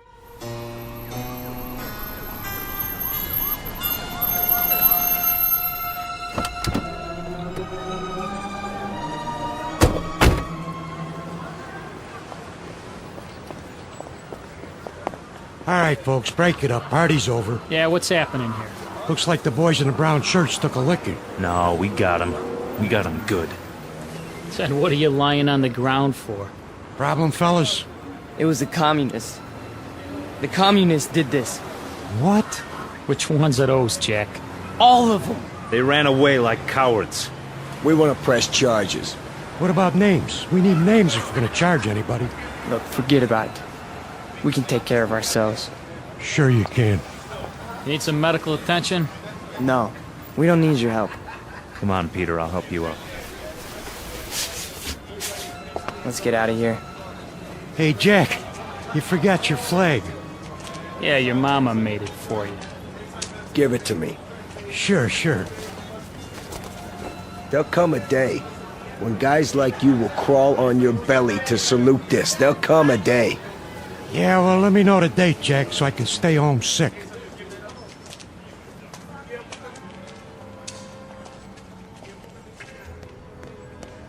Hey, Pete! Pete! Are you okay? Yeah, we're fine. What are you doing in the alley? It cornered me. Must have been 10 guys on top of me. It was all I could do to get away. You sure that's what happened? Sure, I'm sure. Oh, mean crowd, Pete. You get a hot night, and you always get a mean crowd. Remember when I was telling you that? Remember when I was telling you that every time you get a hot night... All right. Okay, Pete. Okay. Why? I tried. I tried hard out there tonight, but I couldn't get through. I couldn't get them to listen. Words never come out right. You did good. Real good. Someday they'll listen. They'll have to.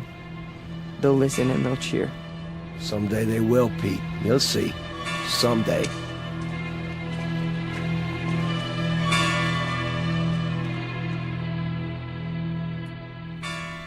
Now, hold still.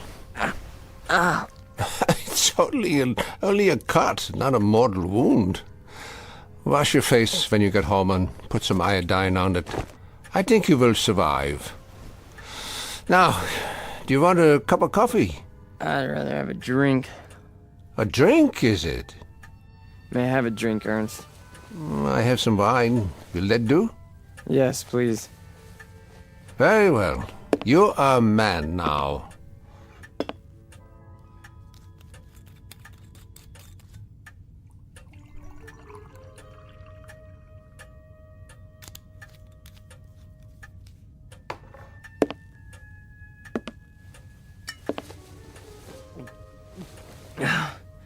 Thank you. Peter, one sips wine. That's not beer from a beer garden. Sorry. I'll remember that next time. The next time. Just how many next times do you suppose a human being has in the scheme of things? Oh, come on, don't lecture me, Ernst. I'm sick, I'm tired, and I took a beating out there. Did you? Yeah, can I stay the night? Yeah, the couch remains in the corner, as usual. You're a good friend, Ernst. You understand. Sad to say, I do. A man does what he believes in. A man usually does. I believe in certain things. Is that right? You know I do. I mean, we're friends. You've known me since I was a kid. When you were a little kid, Peter, and I used to find you crying at my door late at night, I could pity you then. And now? What do you think? Now you peddle hate on street corners as if it were popcorn. It's not hate. It's a point of view. a philosophy. Oh, I know the philosophy. I know it quite well. 9 years in a place called Dachau. And you know who put me there? Peter Vollmer. What? A lot of Peter Vollmers. Frustrated men, sick men, hungry men. But the result, the effect, never mind the cause, was 12 million bodies in shallow graves. And it all started with young men in uniforms, talking on street corners. Hey, you let me come here. You never sent me away. No, I never did. I never do. That's the weakness that you scream about on your street corner, the sentimentality, the softness, the weakness that makes a man his brother's keeper. So I must be one of the worst of your criminals, Peter. Sentimental, soft, and very preoccupied with my brothers. I should close the door on you, but perhaps this is my sickness. I only see the boy, not the man. Go ahead. Sleep on my couch. Look, why don't you understand? You're the only person in the world I ever had. What else have I had? What? A drunk father who used to throw me against the wall? An old lady who drank till she had no marbles in her head? She didn't even recognize me half the time. That's why I used to come over here to your apartment, because, I mean, you were gentle with me, you know? You'd talk to me. You'd feed me. You'd take care of me. Ernst, you're my real father. Ah, this is the boy speaking again.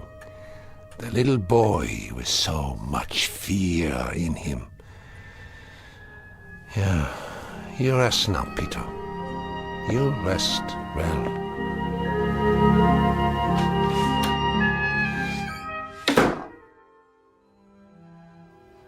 No. No. No. No. No. No. Wait. Eugene.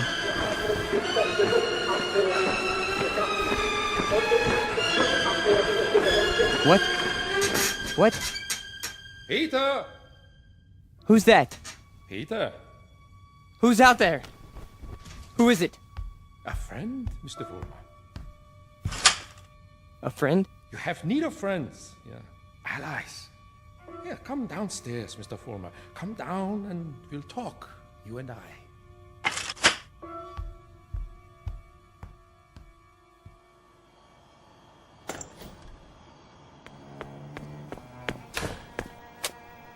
Hello, Mr. Vollmer.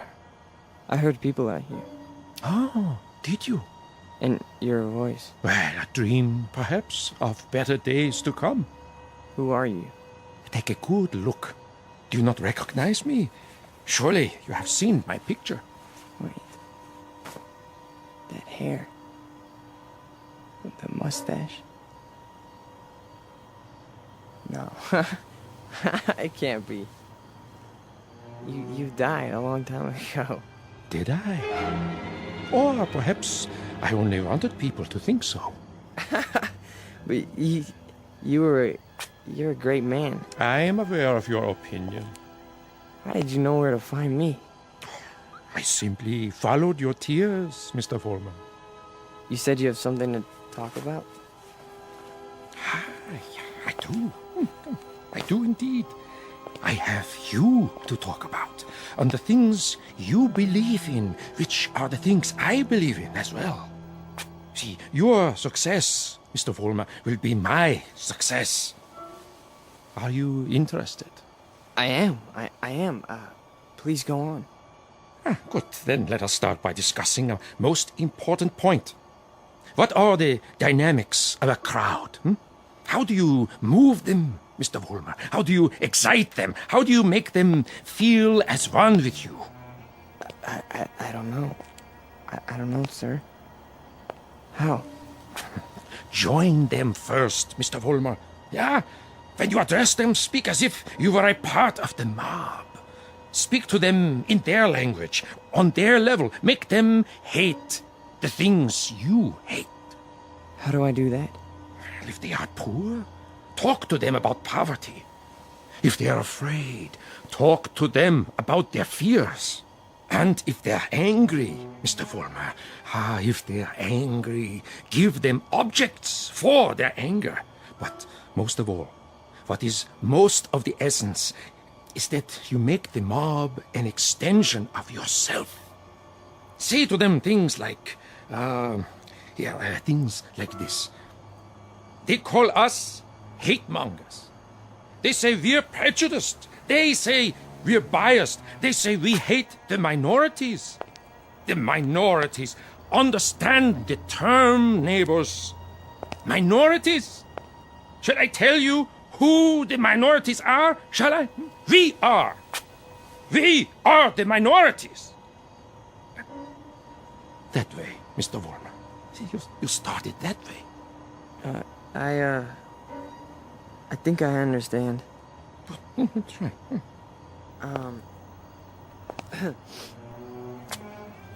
Neighbors. Neighbors. They call us hate mongers. That's it, more. They say we're prejudiced. They say we're biased. Yeah, now you have got it. Go on. The minorities? Understand the term, neighbors. The minorities. Shall I tell you who the minorities are? We are the minorities. Because patriotism is the minority. Because love of country is the minority. Because to live in a free white America seems to be a minority opinion. Let me tell you something, neighbors. I want you to dwell on this. Just dwell on it. Once we had an atom bomb, and suddenly the Russians had it. We wanted to send men into space, but it was the Russians who got there first. We had a hydrogen bomb. It was the Russians who exploded theirs. Who gave them the bombs? Who sold us out? Who stabbed us in the back? Well, if it's the minority opinion that we must survive, then we are the minority. And this minority will not stop until it's the majority. This minority will not give up the fight.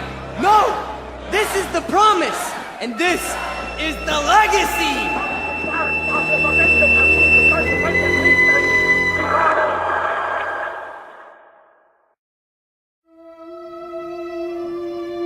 Look, I'm not gonna wait much longer, you understand? Gibbons, cool it.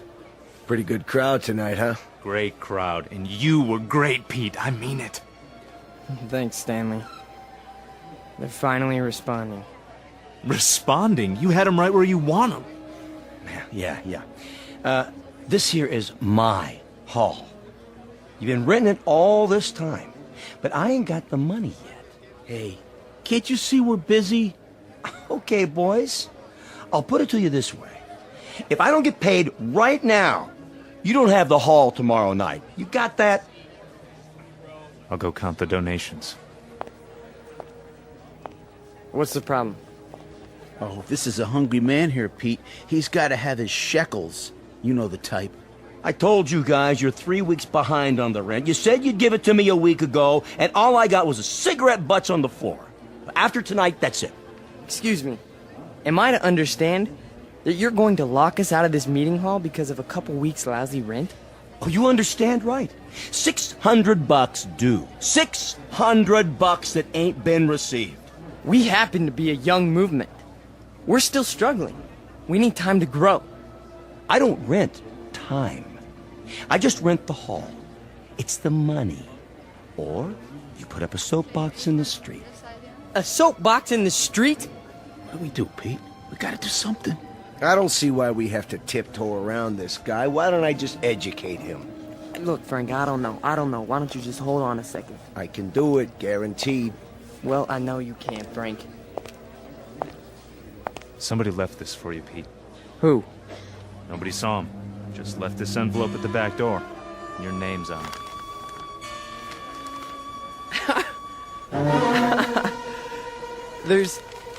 There's money inside. 6 C-notes.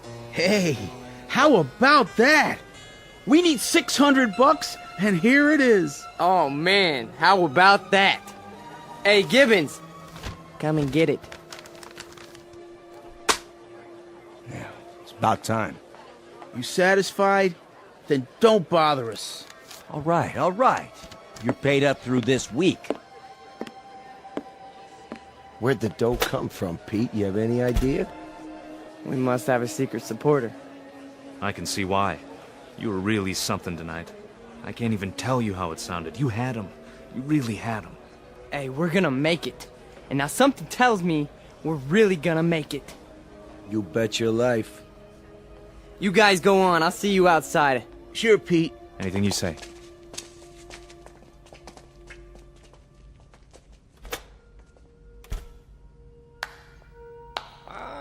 Excellent performance, Mr. Vollmer. Yes, very effective. Very effective. You learn quickly. Well, thank you. I didn't know you were here. I am always here. Pleased to be of help. You learned the style very well. You delivered it precisely as I told you. I'm very obliged. And the money? Oh, it was the least I could do. We couldn't have you thrown out into the streets, yeah? I happen to feel that your work is very important. You're with us? With you? Oh, Mr. Vollmer, you might say I am you. Now, I have some suggestions. I'll continue to give you speeches, but there's a matter of importance that must be taken care of. What is it? An expedient, Mr. Vollmer. Oh, you might call it a cause célèbre. Something to cement the organization together. I don't understand. The organization needs a martyr. A martyr? How do we find a martyr? You don't find one, Mr. Vollmer. You choose one. You pick out the one of least value, and you make him a symbol. You wrap him in a flag, and you make his death work for you. Find a man, Mr. Vollmer, who has no worth while he's alive, but who can serve you when he's dead. Like who? Oh, surely there is such a one. Pete, they're waiting. Be right there, Nick. Okay. Thought I heard voices. You talking to somebody? No.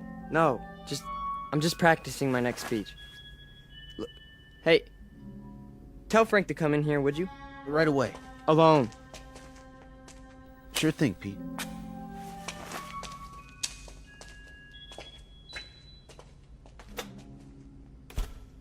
An excellent choice, Mr. Vollmer. The little fat one. Yeah. Now, all you have to do is arrange it. The only thing is, I've known Nick for a long time. Isn't there some other way? Other way? There is no other way, Mr. Vollmer. And if you weaken now, there's no point in going on. When Frank comes back, tell him you've discovered an informer. Tell him the informer has done you irreparable damage. The informer must be put out of the way, but cleverly, subtly, so that there is some question as to who is responsible. But Nick's been with us from the beginning. The beginning? Oh, no, Mr. Vollmer. None of you were at the beginning.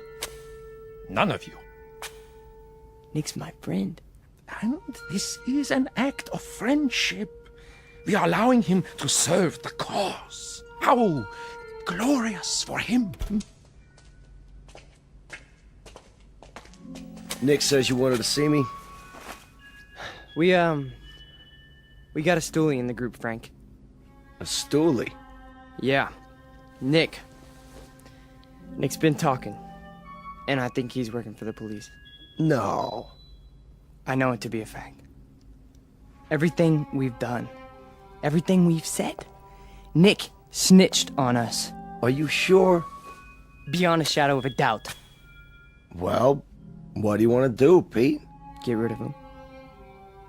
Get rid of him so that it looks like somebody else did it. Make it look like someone who hates us. I understand. I understand, Pete. You call it, you got it.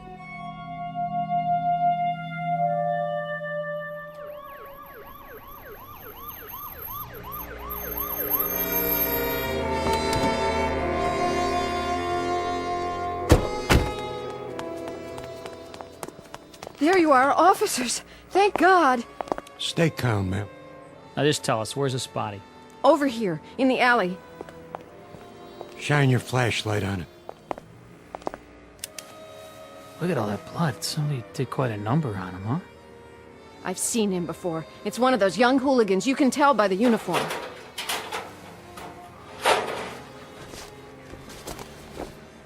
He's dead, all right. Call a meat wagon. What was this one's name? Wait a minute. There's a note pinned to his chest. What does it say? A good fascist. What do you suppose that means? One of their enemies must have put it there after he beat him to death. Yeah, but which enemy? There's a lot of them around here. Fewer and fewer every day.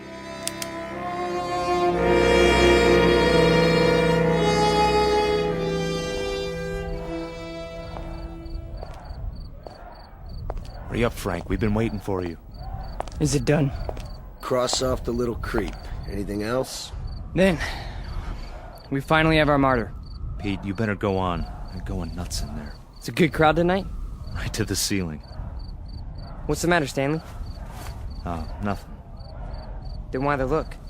It's just that... Nick was a nice guy, Pete. I miss him. Stanley, you listen to me. You forget about Nick right now. He was a fat pig with no guts. He was a greasy big mouth who copped out every time he took a breath. A nickel and dime Judas who got exactly what he deserved. So don't mourn for Nick. He doesn't rate mourning. Not that pig. You got that, Stanley? Look at me, Stanley. You got that? Yeah. You have his poster ready? Blown up bigger in life. Just like you said. Good. When I give the signal, unveil it behind the podium.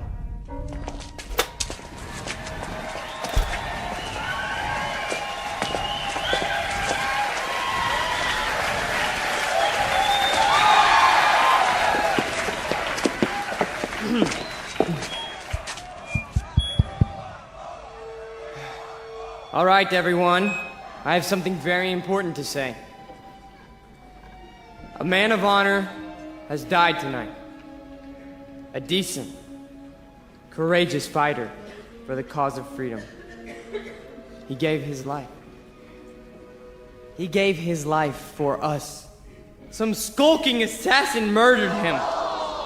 But friends and neighbors and co-fighters, Nick Bloss did not die in vain. They stilled his great heart, but they could not stifle his memory. They could not obliterate his courage. They could not wipe away his honor. He lives, my friends. He lives in you, and he lives in me. He lives deep in the gut of any human being who believes that the United States of America should be free, should be untainted, should be free from the mongrels who try to enslave it. Now, Stanley, look at this portrait of Nick Bloss in his uniform. He wore it proudly. He died for it. And you and I, neighbors, we will live for it!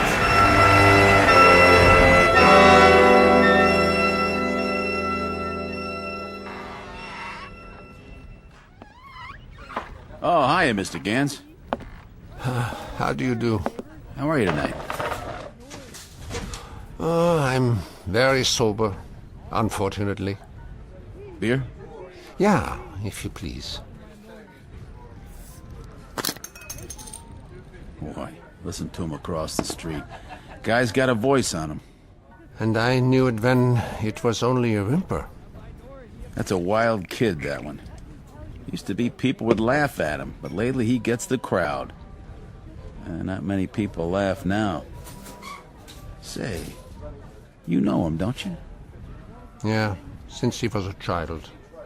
A silent little boy with very little to say. But now, I've been here before.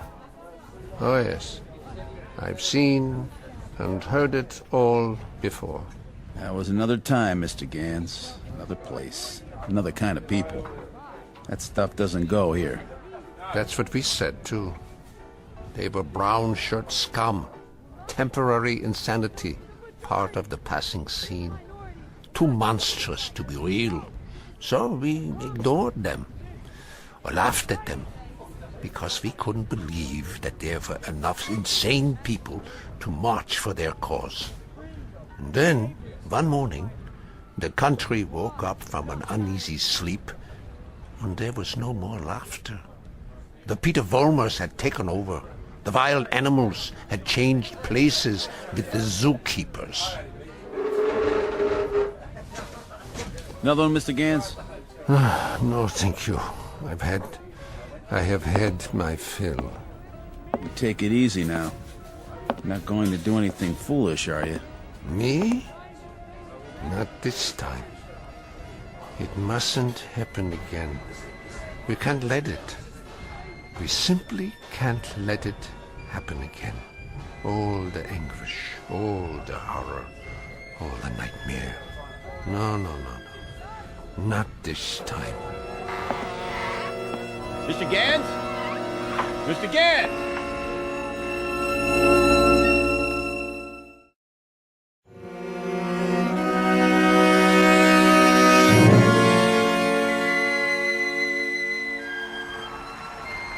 And so I tell you, my friends, we will take it to the streets. There's going to be a big meeting tomorrow night with searchlights and banners and drums and armbands. For every one of you who wants to join us, we have armbands. And soon, very soon, we will have uniforms for all of you. When we march! Who's that? Search me. Go on, Mr. Volmar. You were saying? Ernst, what are you doing here? I can tell them what you were saying. I have heard it all before. I have heard it 1,000 times before. In Munich, in Berlin, on 100 different street corners. It was drivel then, and it is drivel now. Ernst, you've got to stop. And what is this one here? The latest model? A new Führer right off the assembly line? Well, this one isn't so new. He is just a cheap copy. Oh, let me tell you about this one. About the breed, the species. They are all alike. Problem children with illusions. Sick, sad neurotics who need applause like a needle. That's enough, Ernst. Please. Listen to me, Peter, and let them listen, or I will tell them about a quaking, whimpering boy who cried on my couch, who still cries on my couch. Ernst, don't! They need parades and torchlights and slogans like therapy. They need uniforms and armbands, because without them they are naked and pitiful. This one grew too old to bite his nails, so he made believe he could lead others. Pete, don't let him have the mic. Put him down, or I'll put him down. Yeah, put me down, Peter. Shut me up. Stifle me, huh? Why don't you? Why can't you? Because this is your courage right here. The symbol on your sleeve. A torch and a lightning bolt. A crude drawing for children. I'm warning you, Ernst. This patch is your strength. This and the crowds and the sick aisles. And if I tell you to your face, Peter, that your courage is made out of cloth, that your ideas are filthy garbage, and that you are something less than a man, what do you say to that? How do you answer me? Like this! Oh, the rebuttal. The only answer your kind knows how to give. Is that the best you can do? A bloody nose? This is your Führer? He is yours. I give him to you. A gift from the sewers. You see, folks, the way it is. Hey, Pete, don't worry about it. He's just an old man. One crummy old man. The way it is I knew him. I knew the old man once. Is that a fact, Mr. Former? Yes, that is a fact. I used to know him. And... Who's he talking to? Mr. Former, I have no interest in who he is. My concern is in what he is. He cheapened you in front of these people. You barely had the strength to strike him a slap, like a woman. Your voice is like a lion, but your instincts are rabbits. And you? Instincts like a rabbit. Slap like a woman. You stand in the darkness and plan the battles. But you're never there when they're fought. No. Why don't you come up here alongside me, huh? Why don't you let them see who you really are? Why don't you make a speech? Mr. Former, I was making speeches before you knew how to read them. I was fighting battles when you were struggling to get out of a womb. I was taking over the world when your universe was a crib. And as for my standing in the darkness, Mr. Fulmer, I invented darkness. Then you take the stick. Go on. It's all yours. Pete, who were you talking to? Where are you going? You can't run out.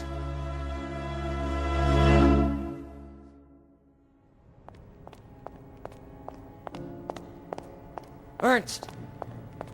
Ernst! Where are you? Let me explain. You! Why?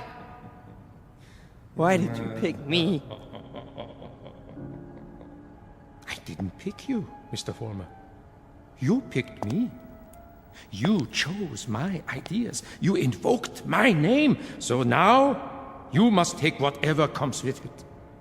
What? In the past, I've given you suggestions. Now, I give orders. Orders? What do you want me to do? From now on, you must be built of steel. No soft gaps of sentiment. Steel, Mr. Fulmer. The way we handled Nick, and the mobs, and the speeches. And gradually, bit by bit, we shall forge something strong, something powerful. Just as I did before, with my own hands. With my own hands! The old man, the Jew, he'll be back again tomorrow night, the next night. I know him. I know the type. We sent them into the ovens. But always there was a handful left to point a finger. His kind, Mr. Fulmer, his kind are dangerous. See, they talk, they think, they plant seeds, they hold us back. Here, take this. What is it? What do you think? A Luger 9mm pistol. My personal sidearm. Kill him. Kill the old man. Kill Ernst? Tonight, he will be in his room. If you are man enough. If you are steel. All right. I'll do it. I'll do it now. Then, Mr. Fulmer, when you come back, there's much we have to talk about. Plans, campaigns, ideas, the next steps. This is only the beginning, the dawn. It will be a long, long day.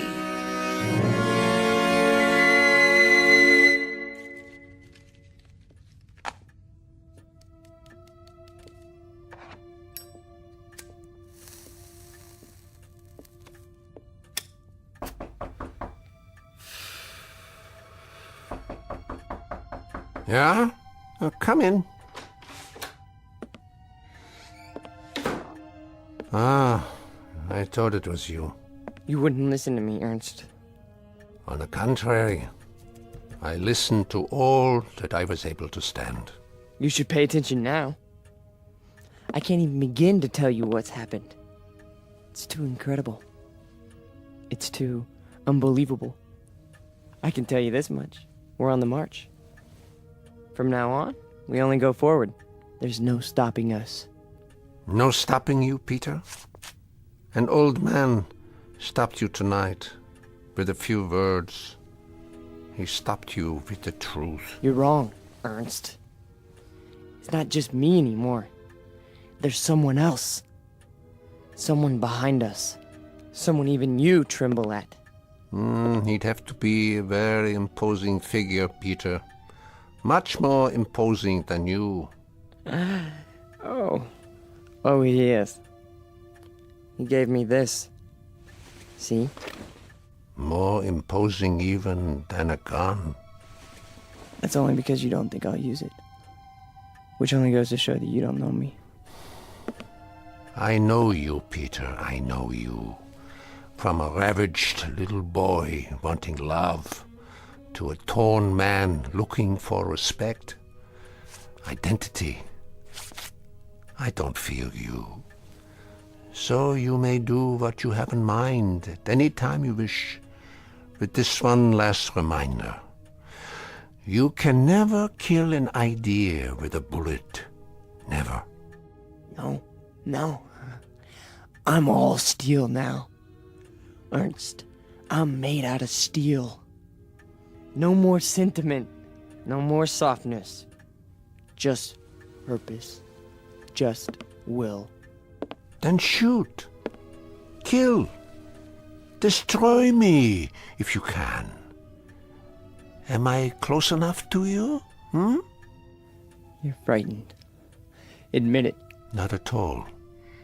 Impatient and a little bored. With living? With having to live in a time that produces people like you.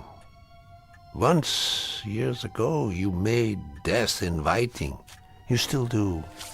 So do me the goodness, Peter. Get it over with as quickly as possible. I'm waiting, Peter. Kill him, Vollmer. Kill the old man. Kill the Jew. Use strength. Use will. Be made of steel, Vollmer. Kill him! Kill him now! You see, Ernst? I told you! I'm made of steel! All steel. All strength. But at the expense of things that most other men have. Some fragments of decency that tell them right from wrong. That make them love.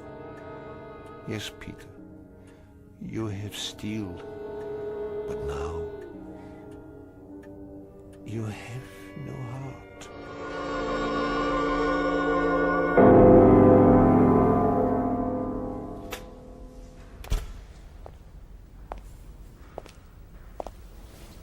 Where is everybody? Pete? We were just cleaning up. What happened to you? Nothing. Nothing happened to me. You tell them. You go out there and you tell them. But they've all gone home. Tell them I'm still in charge. I'm number one. You serve, I lead. Understand? You serve, I lead. Come on, Pete. Let's go. No, he picked me. Out of everybody, he picked me. What's wrong? Don't you believe me? He did. He picked me. So long, Pete. See ya. Don't you walk away from me! Frank! Frank!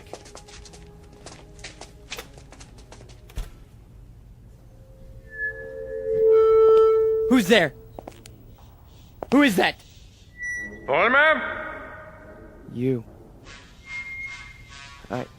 I did what you said. Sentimentality, Mr. Vollmer? None! Steel? Steel. And no regrets? None! What did you destroy tonight? Only a disease. A growth on our flesh that had to be removed. Not a man, then? No. Hardly a man. How did it feel? It felt like I was immortal. Mr. Vollmer, we are immortal. Yes. Yes.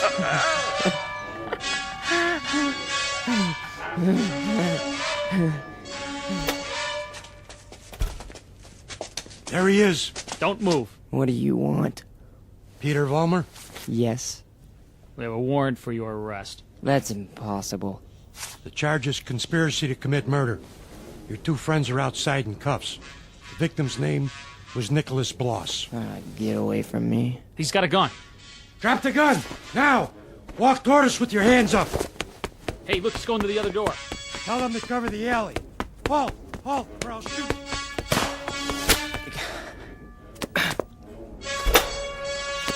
Hold it right there. We got him. He's hit.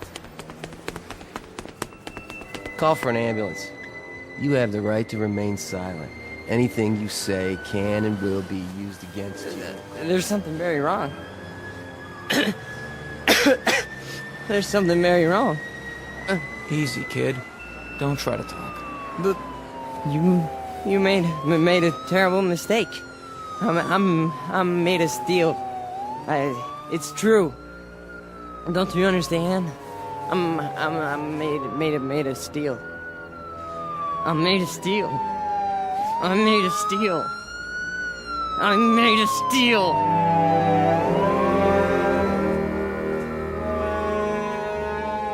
Where will he appear next? This phantom from another time, this resurrected ghost of an old nightmare. Chicago? Los Angeles? Miami, Florida, perhaps. Vincennes, Indiana. Syracuse, New York. Any place, every place where there's hate, where there's prejudice, where there's bigotry. Because he's alive. He's alive so long as these evils exist. Remember that when he comes to your town. Remember it when you hear his voice speaking through the mouths of others, no matter who they may be. Remember it when you hear a name called a minority slandered. Any blind, unreasoning attack on a people or any human being.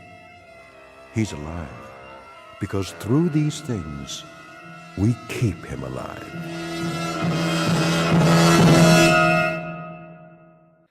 The Twilight Zone continues in just a moment. You are about to enter another dimension. A dimension not only of sight and sound, but of mind. A journey into a wondrous land of imagination. Next stop, the Twilight Zone. Hi, this is Stacy Keach. I'd like to take a moment to tell you about our Twilight Zone website at twilightzoneradio.com. At twilightzoneradio.com, you'll find the latest information on these Twilight Zone radio dramas, including behind-the-scenes photographs, plus the newest product releases, trivia contests, ways to contact us, other Twilight Zone-related info and merchandise, plus links to other fascinating websites. So make your next stop twilightzoneradio.com. Visit twilightzoneradio.com to purchase these Twilight Zone radio dramas on cassette and CD, or call toll-free 1-866-989-ZONE. That's 1-866-989-9663.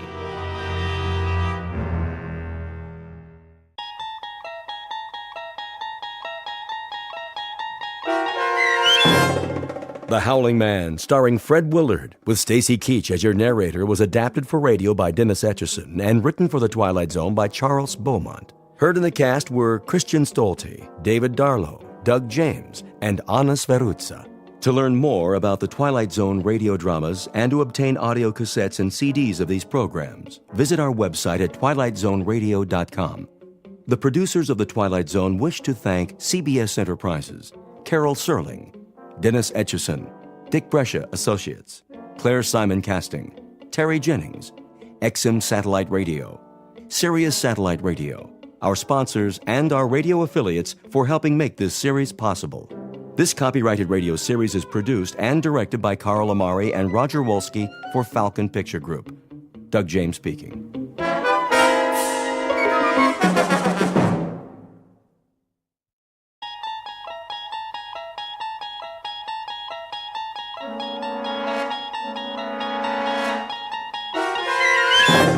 You're traveling through another dimension. A dimension not only of sight and sound, but of mind. A journey into a wondrous land whose boundaries are those of imagination. Your next stop, the Twilight Zone.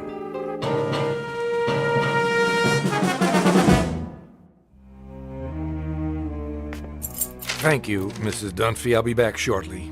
You're going out? I'm afraid so. But you've only just returned. Unfortunately, that is the nature of my work. Another business trip. The most important of all.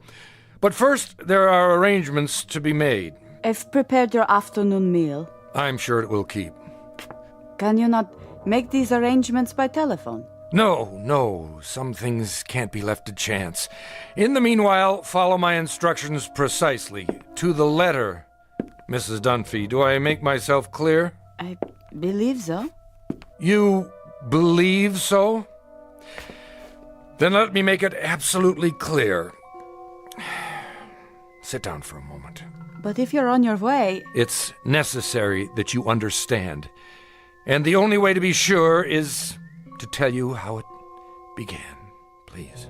If you wish, sir. I must warn you, it's an incredible story. I, of all people, know that. So incredible that you won't believe me at first. But I'm going to tell you everything. Then you will believe. Because you must. You must believe. Do you know Central Europe? Europe? Only as a child, sir. It started there many years ago, after the First World War. I was on a walking tour of France, Belgium, and Germany. I decided to travel alone with only a small pack. The confidence of youth. Germany was magical then, a place of valleys and mountains and swift, dark rivers. There was nowhere else like it, a fertile land where everything grew tall and straight out of the earth. I was struck by the richness of the soil, the verdancy of the hills. Stepping across the border from Belgium, where the mustachioed guards saluted like tin soldiers, I entered a different world. Everywhere I looked, a swelling green ocean. On the farthest hills, tall, ancient buildings of stone. Estates, monasteries, castles, or what have you. Some of them in ruins. I stood a moment at the border and watched the hawks circling above, wondering how such a miracle could be. It was as if I had passed through an invisible door from a musty room into a magical kingdom of winds and light. But so much can change in an afternoon. By nightfall, clouds filled the sky and the storm moved in to darken the landscape. The nearest village was miles away. I was unprepared, dressed for a stroll up the Champs-Élysées, perhaps. In minutes, I was drenched and chilled to the bone. Then I saw it. A medieval castle, bombed almost to ruins, sitting like a broken fingernail atop Schwarzhof Mountain. I came to a wall of gray stone. There was an iron gate. Please! Please! Someone! Please let me in!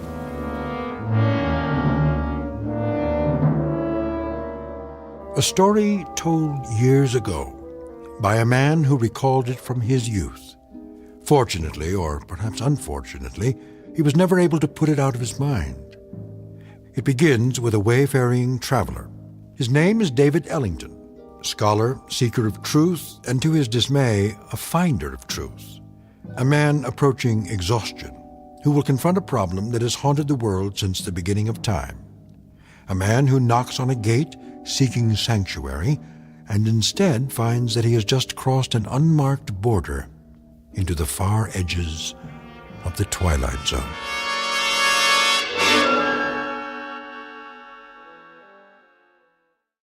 And now, The Twilight Zone and our story, The Howling Man, starring Fred Willard, with Stacy Keach as your narrator.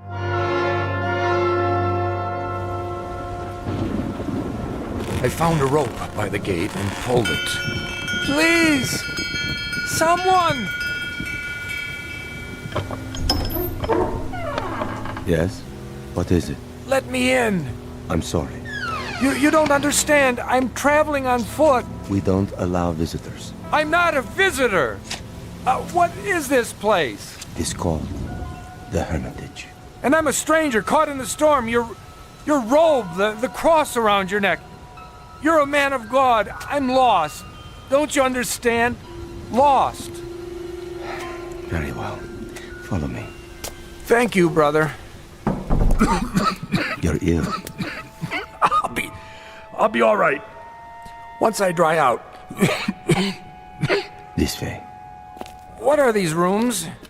A barred window in each door. They look like, well, cells. All are empty now. I see, but what were they? Wait here. What for? I'll speak to Brother Jerome. Who?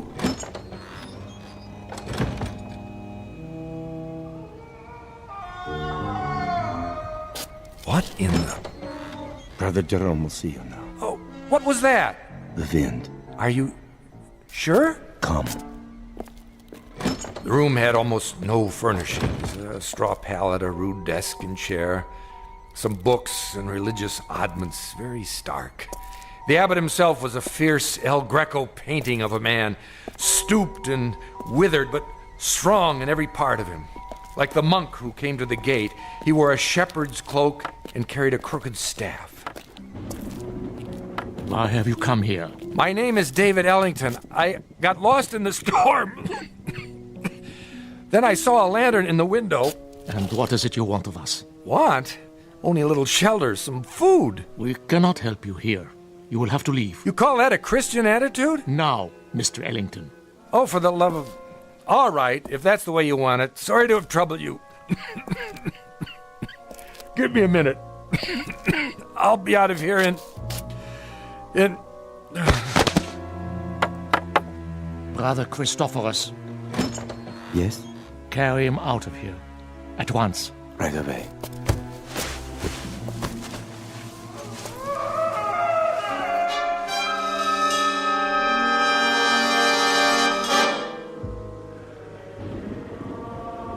I don't know how long I remained unconscious. When I came to, I was in a primitive cubicle, one of the cells.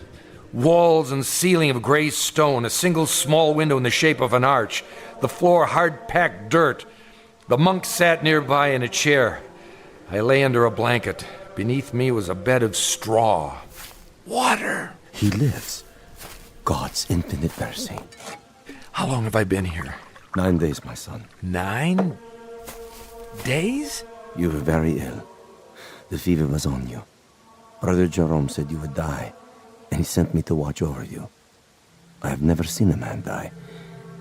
He holds that it is an important teaching, but now I suppose it was not your time. Sorry to disappoint you. No, my boy, don't try to rise. You must rest. What in the name of heaven is that? In the name of heaven? Nothing. I mean the scream. Scream? That. What? Are you deaf? That cry, I heard it before. You said it was the wind. Ah, the wind cleanses the land after a storm. But it isn't the wind, is it? I don't understand your meaning. It's a man. Careful.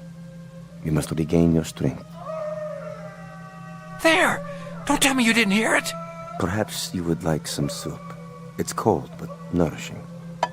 What I would like, brother, is to leave this place. I'm afraid that's impossible. What do you mean? Only that you're not well enough to travel. And of course, you won't be well enough to travel as long as you think you hear such sounds. Now, the soup. I don't want it. Open, please. There. That's better.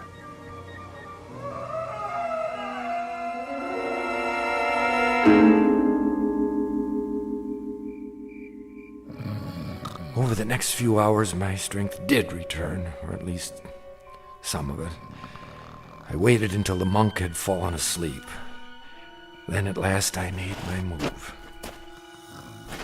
The door was held shut by a simple iron bolt.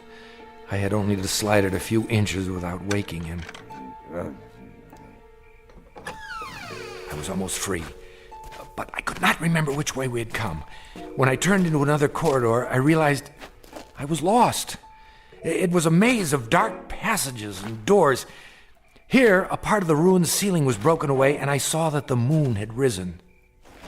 In the naked light of the moon, I saw one door different somehow from the others. At first, I was not sure why. Then I realized that in place of a bolt, it was held shut by a piece of wood, a mere stick, crooked and curved, like the peculiar staffs carried by the monk and the abbot, only in miniature, no greater in length than my forearm. On this door, in this door alone, a small wooden staff replaced the iron bolt. How odd! I looked through the opening in the door. Inside, a filthy, shadowed hovel. No table or chair, no straw for a bed. It appeared to be empty. What? There was a man, huddled in the corner, holding his knees and rocking, head back like an animal. In the soiled moonlight, I saw his dirty beard, his rotted clothes. Who are you? Help me. Stay back. No, please. In the name of humanity, help me. But who? You're not one of them. No, my name is Ellington. I'm an American. Shh. What are you afraid of? Them. Listen. Do you hear them coming? No. But why? They will look for you. We only have a moment. You speak as if I'm a prisoner. Aren't you? I'm not sure. Come closer, and I'll explain. Explain what? Don't you know what they are? These men of God. They are mad, Mr. Ellington. All of them. Raving mad. Why do you say so? I was in the village, in Schwarzhof, doing nothing out of the ordinary, walking the street with my woman. We were holding hands, that is all. Do you see anything wrong with that? Well, of course not. But what? We paused to rest by a tree in the shade. And then we kissed. Yes, I admit it. Is it wrong to kiss? Tell me. Why, no, I don't think so. You don't think so, I don't think so. But Jerome, that lecherous old fool. The gaunt man, the one in charge. So, you have seen him. As I kissed her, a shadow fell over us. We looked up and saw him standing there. I opened my mouth to speak, but before I could utter a word, he raised the wooden staff he carries, so heavy. You've seen it. Yes. And he hit me again and again. He smote me like an angry god, or a man who thinks he's God. I woke up here. No. I swear. They flogged me with knotted ropes. I asked for food, they would not give it to me. I begged for water, they gave me none. Then they threw me in this filthy room and locked the door. Well, why? For revenge. Jerome wanted my woman. Are you sure? Yes. That disgusting old man, that fanatic. He wanted her. And when she refused his advances, he took his fury out on me. Your story, I find it difficult to believe. Of course you do. That's the strength of the man. He makes his madness seem a harmless thing, the beliefs of a religious zealot. But this is not a religious order, Mr. Ellington. These brothers of truth. Is that what they're called? That's what they call themselves. The real truth is they're outcasts, misfits, cut off from the world because the world will not have them. Have you heard of their sect before, of this hermitage? No, I haven't. Mr. Ellington, you must believe me. I don't say they're all evil, only mad. And here, within these walls, they answer to no law but their own. Wait for me. Where are you going? I'll speak to Jerome. No, you mustn't. If I remind him that false imprisonment is a crime... I tell you, he's the greatest maniac of them all. Quick! He's coming. Hide yourself. Mr. Ellington. No.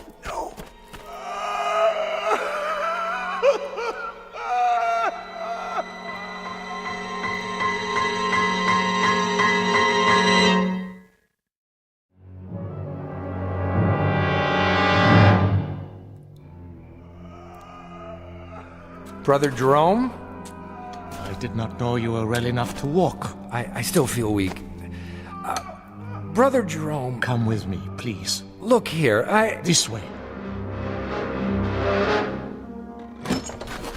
Where were you going? I was looking for you.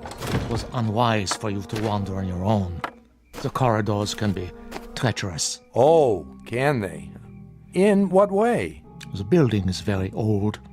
One might trip and fall without a torch. Or go where one is not meant to go, is that it? See something perhaps that you're ashamed of? I do not know to what you refer. Don't you? Oh, then you don't know the grounds very well. I saw something just now that violates the law of this country and of humanity. I must ask you. And I must ask you, Mr. Ellington, to leave the Hermitage at once. We lack proper facilities to care for the ill. You certainly do. Arrangements can be made in Schwarzhof.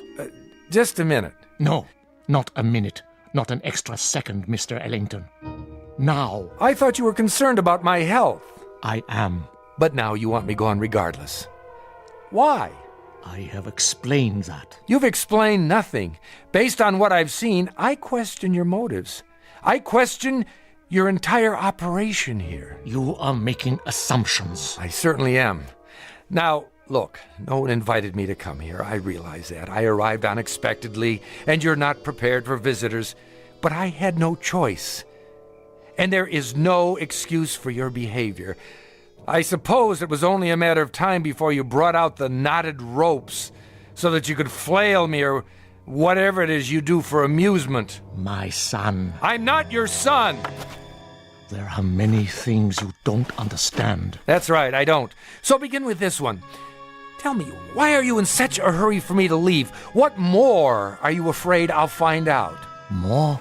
Besides the man you've got locked up in that cell. What man is that, Mr. Ellington? The one we just left. The one who's been screaming his head off. I am not sure what you're talking about. That's it, isn't it, brother? Or is he only one of many? Well, it isn't a secret anymore. I know. And what do you think you know? The chair. Sit. You are still weak. Brother Jerome, I know very little about this cult of yours, what's permitted within these walls, but I doubt very seriously that you can imprison a man against his will. That is quite true. We have no such authority. Then why have you done it? No man has ever been imprisoned at the Hermitage, Mr. Ellington. He claims otherwise. Who claims otherwise? Who do you think? The man in the cell at the end of the corridor. There is no man in the cell at the end of the corridor. I was talking with him. You were talking with no man. And you think I'm hallucinating? Mr. Ellington, you are ill. You still have a fever. In such a state, delirium may cause one to see and hear things that do not exist. Do you mean to tell me you don't hear that? Hear what? Look at me. Dreams can seem very real. And honest men make unconvincing liars. The brother who's been caring for me. Brother Christophorus? Yes. He has a way of looking at the floor when he tells me I'm imagining things. You look at me, but your voice loses its command. More imaginings. I don't know why, but you're both very intent on keeping me away from the truth. What do you know of the truth? Which is not only poor Christianity, Brother Jerome, it's poor psychology, because now I'm very curious indeed. Curiosity is a dangerous thing. Oh, I was taught it's a sign of intelligence. There are some things best left alone. Like sleeping dogs, a nest of snakes. I'll uncover the facts eventually, you know. Meaning what? Just what I say. I imagine The local police will be interested to learn that you're keeping a man locked up here. I tell you, there is no man. All right, let's forget it. I'll deal with it in my own way. And what way is that? However I see fit. It's no concern of yours now. Oh, and I apologize for not dying. Maybe some other time, brother. Mr. Ellington. A last word? Bon voyage? Don't bother yourself. I'll make it to the village with no further delay, I assure you. Mr. Ellington, the prisoner in the cell, it's a delicate matter. Ah! So you admit it? A terrible thing. He's violent, dangerous. More dangerous than you know. We are obliged to lock him in the cell. I'm sure you can understand. I understand that you're still lying to me. Goodbye, Brother Jerome.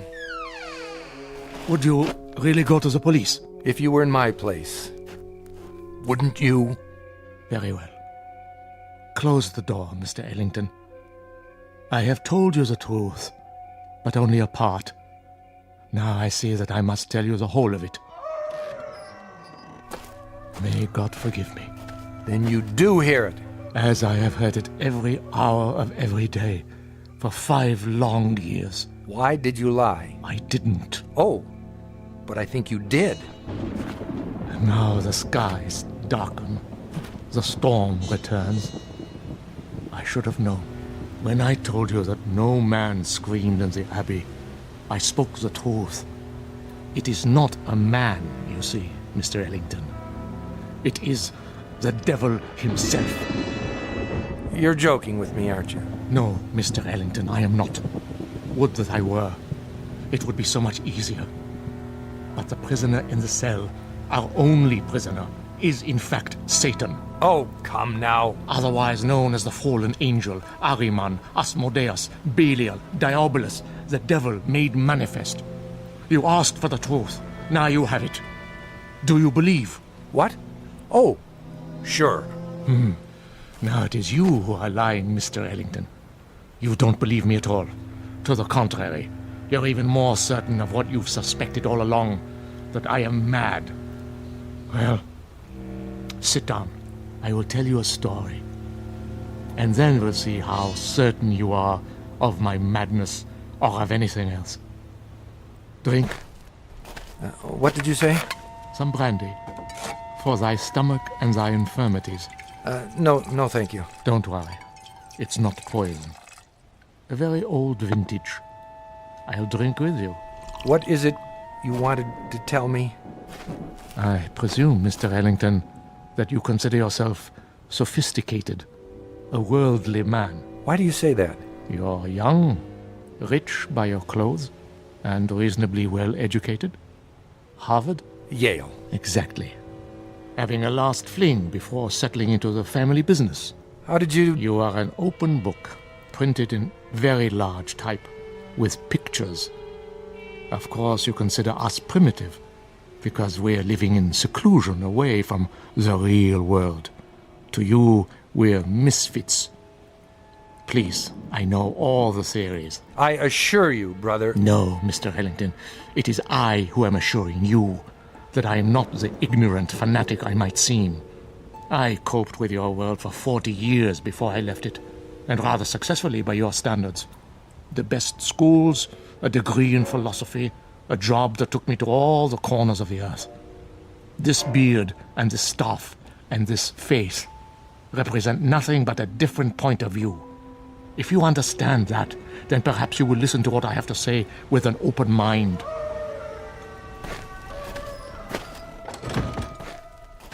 Go on. 5 years ago, there were no screams at the Hermitage. This was simply the bombed-out ruins of a castle belonging to the family Wulfren. How did you come by it? Baron Wulfren turned it over to the Brothers of Truth as a gesture of charity. Our task was to tend the great vineyards and save what souls we could by constant prayer. But this isn't a formal religious order, is it, brother? We believe that we are recognized by God. Truth is our only dogma. We are committed to it as man's greatest weapon against the devil, who is the father of all lies. Please, continue. You were tending the vineyards. At that time, not very long after the Great War, the world was in chaos. Everywhere there was unhappiness, except in the village below. Really? For some reason, the people of Schwarzhof refused to yield to despair. They lost none of their faith. They continued, as they had for years, to be honest and God-fearing and happy. The village was a plum to Satan, one he could not resist. So he came here, drawn to it as a moth is to light, and embarked upon a program of corruption. But you stopped him. Yes. You see, Mr. Ellington, he made the same mistake you are making now. He underestimated me. He thought he would have no difficulty tempting an old fool. I had him in the cell before he knew what happened. But if he's the devil, how do you keep him from escaping? With the staff of truth. The one barrier he cannot pass. Mm-hmm. And when he first came, just how did you recognize him? I had seen him before, in every part of the world. Wherever there was sin, wherever there was strife and persecution, there he was also. Sometimes he appeared only as a spectator, a face in the crowd. But he was always there, in all times and places. So you understand now, I trust, why you must say nothing of the things you have seen and heard. Brother, not that I doubt you, but is it possible that you've made a mistake? No. Think, Mr. Ellington, of the peace in the world these 5 years. Think of this country now. Is there another like it? But you haven't put an end to suffering. There's still murders and robberies. Even now, while we talk, people are starving. The suffering man was meant to endure, my son. We cause much of our own grief and need no help from him. It is the unnatural catastrophes, the great wars, the overwhelming pestilences, the wholesale sinning that we have ended. The world is rebuilding. A great dawn will come. Enough. You've made your case. I believe you, brother. Do you? Truly? I admit I was doubtful at first, but you've convinced me. Absolutely. I promise to keep your secret. Good. Tomorrow, if you feel well enough, you may leave. For now, let the storm pass over. Brother Christophorus will look after you. If you would, go directly to your room. I will. Good night, brother, and thank you. I was glad our conversation was over. It was clear that he was quite mad. I thought of his wild beard, his eyes in the flickering candlelight, and I was relieved to be away from him. The devil, indeed. But the storm had returned, and I was not yet fully recovered. I would pass one more night in this place. What, I wondered, should I do before morning comes?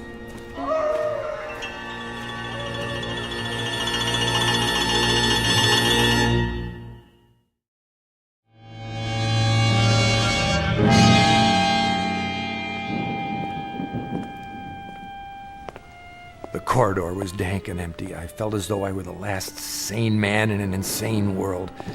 What Brother Jerome had told me was utter nonsense, the product of a deranged mind. But his belief, his faith, as he called it, was heavy in the air, infecting the very stones. To bring it down would require outside help, but perhaps I could start that very night with an act of pure, unselfish humanity. Psst! Are you in there? Where else would I be? I thought you weren't coming back. I had a meeting with Brother Jerome. What did he say? He lied to you, didn't he? He said that you're... Go on. What? The devil. The devil. Oh, that's good. That's wonderful. What a dream for an old man. Himself a devil. To catch Satan and lock him away in this God-forsaken place. You don't believe him, do you? Of course not. Then help me. If I let you out now, while they're awake, they may catch you before you leave the grounds. There's always the possibility. But another hour here, you don't know what it's like. Look here, why don't I just go and get the authorities? When? As soon as morning comes. I'll find the path to the village and... No! It would be my death warrant. The authorities will return and find nothing. Who knows what will have happened to me by then? Jerome is mad, but he's shrewd, too. He won't leave any evidence behind. Then, what can we do? You must let me out now. There doesn't seem to be a lock on your cell, only this small shepherd's staff. You could almost reach through the bars and remove it yourself. I've tried. It's wedged in such a way that I can't get my fingers around it. Here, I think I can get it. Quickly. Wait. Brother Christophorus. There you are. Brother Jerome was fearful. You might lose your way. No, nothing of the kind. Come along.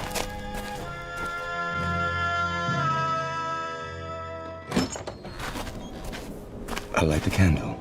There is bread and water on the table, and more soup to give you strength. Thank you. Rest now, Mr. Ellington. Remember, you're still a very sick man. I'm feeling much better.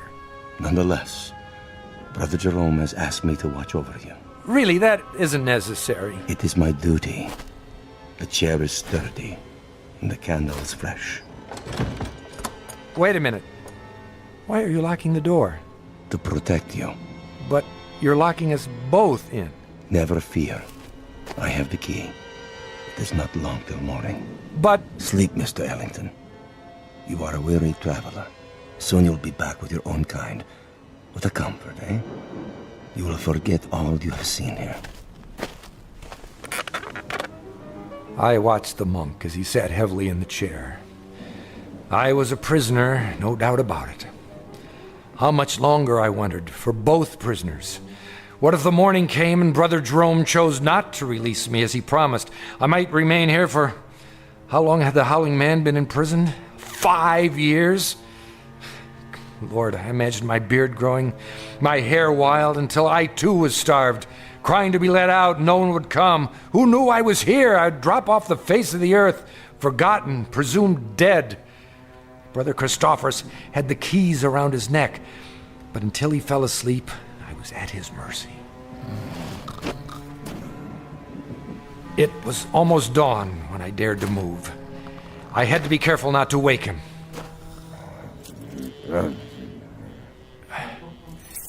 Yes, I finally had the key. I locked Brother Christophorus in the cell. There was no time to spare. I knew I must release the Howling Man before I left the hermitage. You've come. Good. What do you want me to do? Lift off the wooden bolt. Are you sure this is all that holds you in? A small carved stick? Yes, lift it off, I tell you. But surely you could have forced the door and broken it. Please! There is no time for talk. In the name of mercy, if you fail now, they'll kill both of us. All right. Hurry. I'm trying. I just need to slide it out of the latch. Mr. Ellington, where have you gone? Hurry! Hurry! A moment. Stop him! Stop him! Now! Brother Jerome, come quickly. I am free. Stop! I command you. The other way. Now. Here is the gate. It's locked. I must get over the wall. I'll put my hands together. A hoist. Step up. Let not Satan escape us, O Lord. Let him not sow the seeds of evil throughout the world. I call upon you. Up, now! He stepped in my hands and climbed the gate. Now, reach down and give me your hand. Help me. Help you? Help you, mere mortal? Are you mad? And I saw not the foot of a man before me, but a cloven hoof. In a flash of lightning, with those horns grown suddenly from his forehead, then he turned and vanished in the moonlight. I am sorry for you, my son. What was he? As long as you live, you will remember this night. He is gone. Who?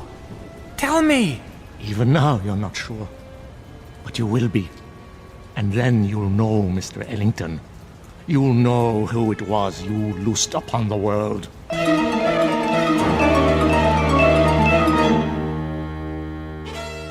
The monks were mad, I thought, or the howling man was mad, or I was, or the whole world. But Brother Jerome was correct. I could not forget. And when the pictures of the carpenter from Bromau Alm Inn appeared in the papers, I grew uneasy, for I felt I'd seen this man before. And when the carpenter invaded Poland, I was sure. And when the world was plunged into war and cities had their entrails blown asunder, and that pleasant land I had visited became a place of hate and death, I decided to spend the rest of my life tracking down the one I had released. Each night I dreamed of it, Mrs. Dunphy, and I kept dreaming through all the wars since, until this week. It took years, decades, but eventually I found him. And so the nightmare is finally over. Again. I see. And now, Mrs. Dunphy, I'm going to see about a chartered plane to have him transported back to Germany. Brother Christophorus is in charge now. I have already written him. He will be very relieved. And what you found, it is here? Have no fear. As long as the staff of truth is in place, he cannot leave the next room. The staff is very small, but very powerful. So you see why you must not, under any circumstances, go near that door. Nothing in the world is more important. Do you understand? I believe so. Oh, he'll do a bit of howling, but never mind that. It's a trick. I'll return as soon as possible. Until then, keep that door locked. Yes, sir. Oh, my. Such stories. Come here. Please. You must listen. He is insane. Let me out, I beg you. Let me out. Who's there?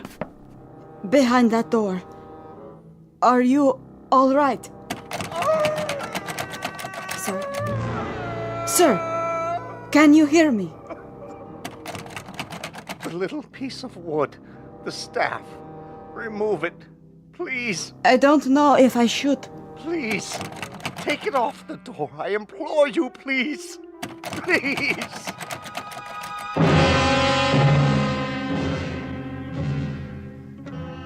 Ancient folk saying, you can catch the devil, but you can't hold him long.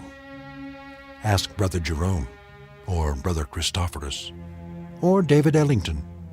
They know, and they'll go on knowing to the end of their days in the Twilight Zone. More from the Twilight Zone after this. You are about to enter another dimension, a dimension not only of sight and sound, but of mind, a journey into a wondrous land of imagination. Next stop, the Twilight Zone. Hi, this is Stacy Keach. I'd like to take a moment to tell you about our Twilight Zone website at twilightzoneradio.com. At twilightzoneradio.com, you'll find the latest information on these Twilight Zone radio dramas, including behind-the-scenes photographs, plus the newest product releases, trivia contests, ways to contact us, other Twilight Zone-related info and merchandise, plus links to other fascinating websites. So make your next stop twilightzoneradio.com. Visit twilightzoneradio.com to purchase these Twilight Zone radio dramas on cassette and CD, or call toll-free 1-866-989-ZONE. That's 1-866-989-9663.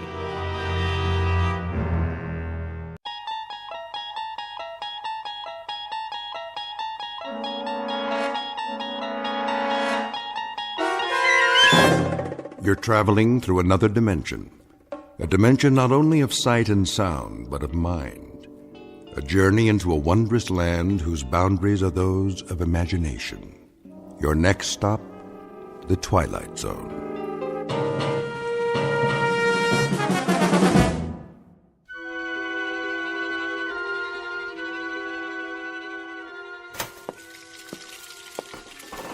John, dear,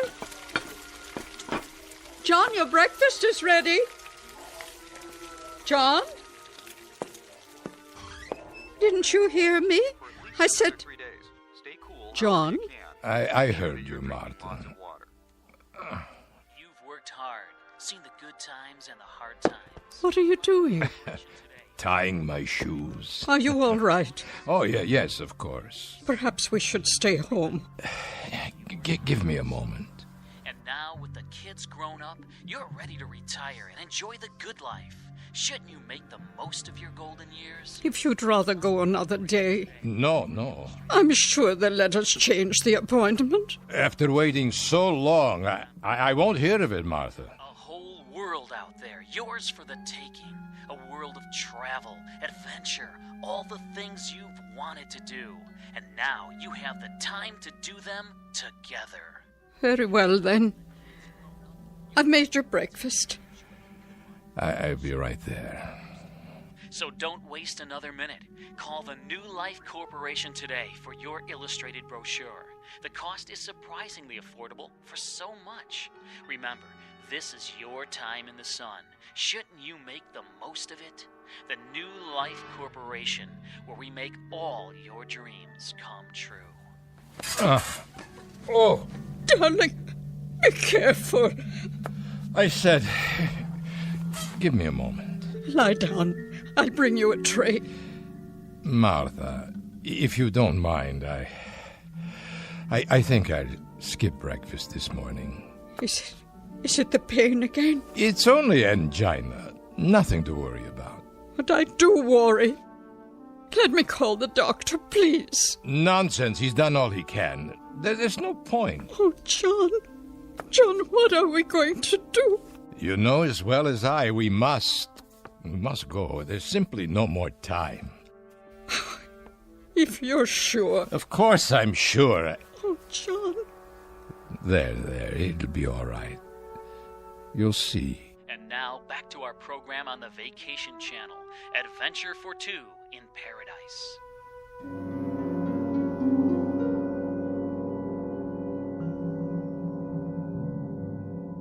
Mr. and Mrs. John Holt, two gentle aging people who slowly and with trembling fingers turn the last pages of the book of life, and hope against logic and the preordained that some magic printing press will add to this book another limited edition.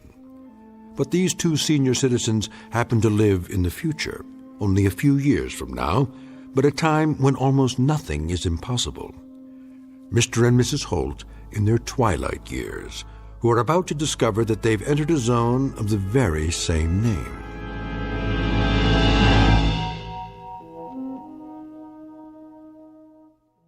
And now, The Twilight Zone and our story, The Trade-Ins, starring H.M. Wynant and Peggy Weber, with Stacy Keach as your narrator.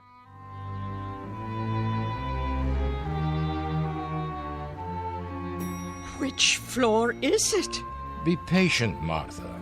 We'll soon be there. Morning, folks. Good morning. I wonder. Martha? Yes? Can I help you? No, thank you. The New Life Corporation? That's right. 67th floor. Straight ahead when you get off the elevator. You can't miss it.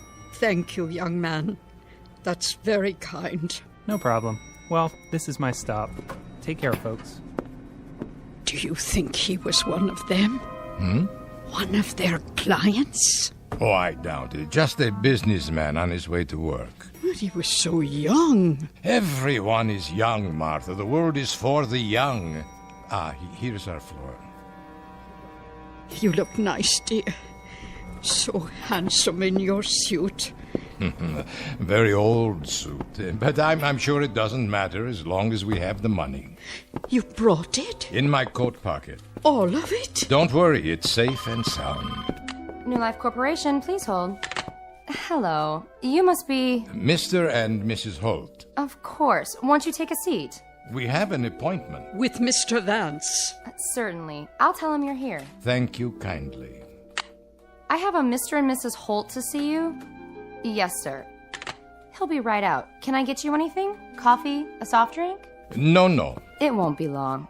There are some ebooks in the waiting area. That's all right. My eyes, you see. He has trouble reading, even with his glasses. Please, Martha, I'm sure the young lady isn't interested in such things. Mr. and Mrs. Holt. Mr. Vance? We've spoken on the phone. How nice to finally meet. Won't you come this way?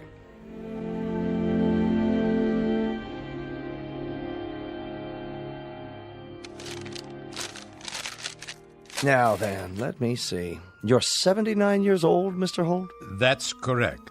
And you, Mrs. Holt. Why, this must be a misprint. It says that you're... I'm 74. No. I was 74 last May. I find that hard to believe. I sent all the records, including our medical history, if you need anything else. Everything seems to be in order. You have a history of illness, Mr. Holt. Some. More than your fair share. A great deal of illness, I'd say. From time to time. I'm so sorry to hear that. And are you in pain now, Mr. Holt? Some. He's in great pain. It's fairly constant now. It doesn't seem to let up. I see. Which is one of the reasons that the New Life Corporation exists. But surely you can't remove pain. Only a doctor, or perhaps God, could do that. Not remove, alleviate, banish. We make it a thing of the past. After a while, our clients forget even the memory of pain. I wouldn't want any more drugs. No, we don't deal in pharmaceuticals. That's the province of the medical profession. What we deal in is youth, Mr. and Mrs. Holt. We deal in a resurrected life. Our stock in trade is simply, well, some call it rebirth. An apt word, and believe me, it's no exaggeration. Could you tell us what's involved? Easily. The process is quick, merely a matter of hours, and guaranteed painless. Guaranteed? But how? Precisely. We supply synthetic bodies. Bodies that are perfect in concept, composition, construction. Physiologically and psychologically, you'll find that you're just as you are now in every way, except in a different body. A younger body, in the prime of health, both materially and emotionally close to perfection. These bodies that you speak of... We construct them ourselves on the premises using only the finest components: plastic, flesh, bone, steel. Did you say flesh? For some of the interstitial connections, we grow specialized cells for that purpose. They're permanently nourished to remain self-repairing and self-regenerating, supported by completely inert, non-corrosive materials. The wiring and circuitry are designed to duplicate the human neurological system, and the joints, such as the hip bones and knees, are almost totally invulnerable to disease or damage. So you see... How long do they... The lifespan of our units is roughly 112 years. 100? You've been married for how long? 50 years. We had our golden anniversary just 2 months ago. That's sort of the reason we finally decided to come here. Isn't it, John? A rich life. A happy life. A full one, I'm sure. I can see it in your eyes. And quite naturally, you don't want this relationship to end. Oh, it can't end. Martha is all that I've got. All I care about. Of course. Well, why don't I show you some pictures of the models we have available?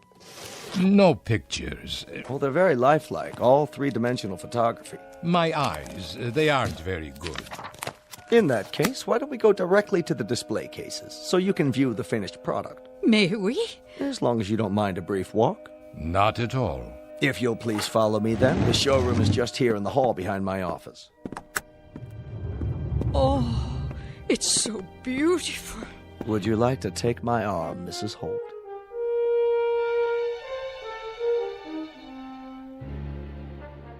That man under the lights. Is he one of your creations? The young man in the tracksuit? Why don't you ask him? Ask? But if he's only a mechanical device... Actually, he's programmed to answer with the aid of a voice chip. A temporary addition to make the display more lifelike. But as of now, he's still just a receptacle, a shell, waiting to be filled. There's no consciousness as such. He has a variety of preset responses, though. Go ahead. Ask a question. You there, young man. What are you doing? I'm training for the Olympic triathlon. Wait till you see how fast I can run. My shoes are manufactured by Mercury Plastics. I come complete with a brand new pair and a gift package of home workout equipment, all courtesy of the New Life Corporation. Oh, my word. He looks so strong. But I wouldn't need such muscles. I was never very athletic. A valid point. If physical achievement isn't important, then you might want to consider another model. Oh, who is the young lady? This is our Queen of the Harvest Moon Ball. I see. She's very beautiful. Hello. I was the homecoming queen at my school, and now I'm a champion ballroom dancer. Do you like my evening gown? You're quite lovely, miss. I come with a fabulous selection of gowns, all custom designed.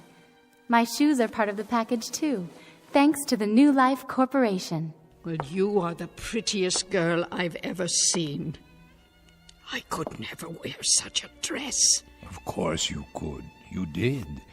Do you remember the dance where we first met? Oh, I was never so slim. But you were. Now you're being silly. Please, let's move on. I think you'll like the next display. What's that? Look, John. There are two young people. Our beachcombers. His physique would be ideal for a man approximately 22 years of age. See the proportions and the musculature. Nothing too extreme. She has such a small swimsuit. The female component. Note how they complement each other.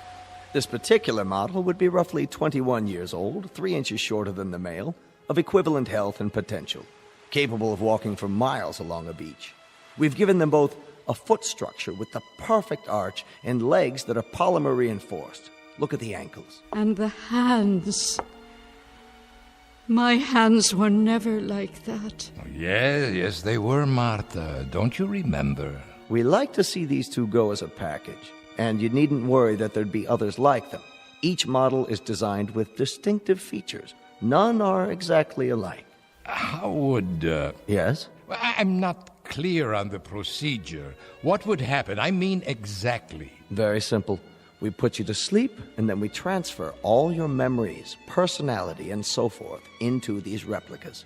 You'll awaken in your new bodies and live a lifespan and a quality of life never dreamed of before, with health, contentment, and purpose.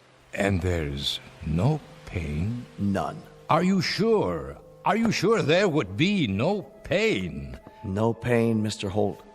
For the first time in... how long I can only guess, you'd be free of pain.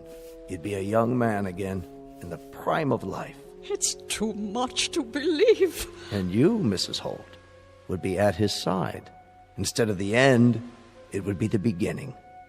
Do you know what that means? What about the memories? Memories? They will be transferred in full. There's no loss. But the actual moment of transfer. If a new life begins, then the old one must end. A kind of death for the mind as well as the body. And so, that is what I will experience, death. Are you afraid of dying, Mr. Holt? Not afraid. But if all that I have been comes to an end, then this rebirth, it's not something for me to know. Perhaps that's even a good thing, to go to sleep at last. Well, there's no loss of consciousness. The continuity is seamless. What you'll experience is a sudden, dramatic change for the better. It may take some getting used to, but we have a counseling service available. The process itself is so simple, so uncomplicated, you'd really be quite amazed. Mr. Vance? Mr. Vance, you're wanted in the teleconferencing room. Would you excuse me for a moment? Yes, of course. Please, feel free to walk around, look at the other models. If you have any further questions, I'll be right back. We'll be here. John, it's like a miracle. Yes, maybe too much like a miracle.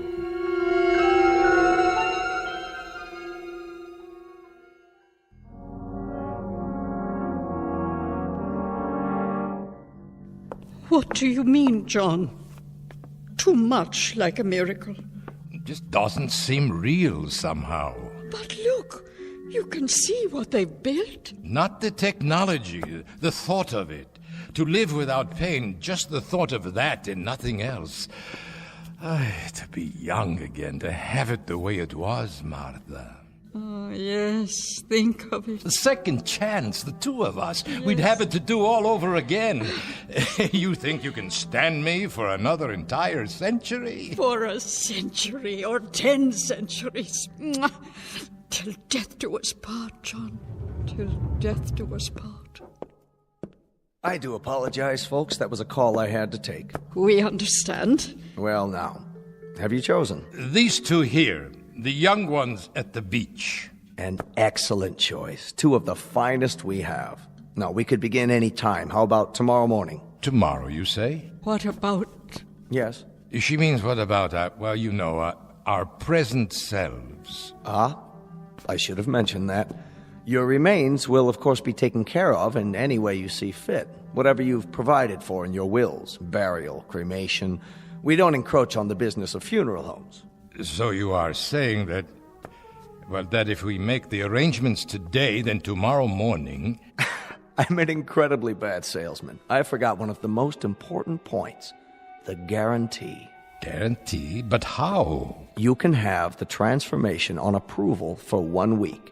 After the test period, if you're not fully satisfied, we can always exhume your old bodies. You mean our bodies will already have been... Not exhume in the usual sense. They will be held intact, preserved, if you will, in a precisely monitored, germ-free environment. If, for some reason, after the 7-day period, you decide against your new life, but you'd be surprised at how infrequently that occurs. Or rather, you wouldn't be surprised. We've had better than 98% satisfaction in the 12 years we've been operating. In that case, Mr. Vance, there is only one more question. How much will it cost? There is no price given in your brochure. Why don't we go back to my office, where we can be more comfortable? It's this way. Please, excuse me. I think we'd better find out now. What is the price? The entire procedure, and that includes the guarantee and all services connected with the transfer, would be $25 per person. 25,000. So for the two of you, it would be only $50,000.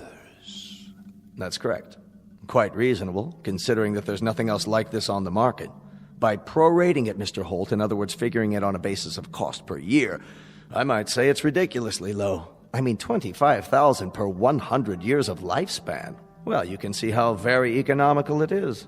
We've got nearly $25,000 in this envelope, Mr. Vance. We allow a 5% discount on multiples if they're purchased at the same time. The extended warranty is extra, but if I do say so, it's only prudent to... The $25,000 is all we have. Can we make a partial payment?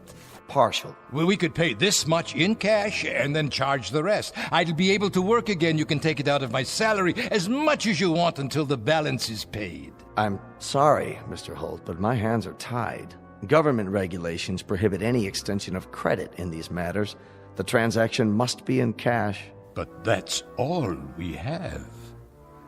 It's all we have in the world. We've been saving and saving it. Why...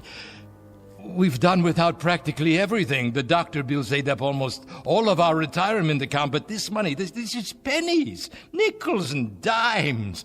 Sometimes it was only one meal a day. No vacations, it was no movies, no going out for months. It was my wife wearing the same coat for years, the same dress over and over. I'm sorry, Mr. Holt. Believe me, I am. But these are the rules I have to follow. They don't allow me any leeway. There is, of course, one alternative. And what is that? We could perform the transference for just one of you. Yes. Yes, that's the way it should be. No. You have it done, John. Use the money for yourself and have it done. And I can wait. That's not possible. But I wouldn't mind waiting. Not in the least. No, Martha. It's out of the question. I couldn't do that, Mr. Vance. Are you married? No, I'm not. Then perhaps you can't understand, but I'm afraid it would have to be the both of us or neither of us. We cannot be separated. We have to be together. One is no good without the other. Of course. I understand. Perhaps some other time. I remember that poem by Browning. Grow old along with me. The best is yet to come. The last of life for which the first was made. Give me your hand, Martha. I'm all right. Give it to me, so I can kiss it. Don't worry, Martha. I'll find a way.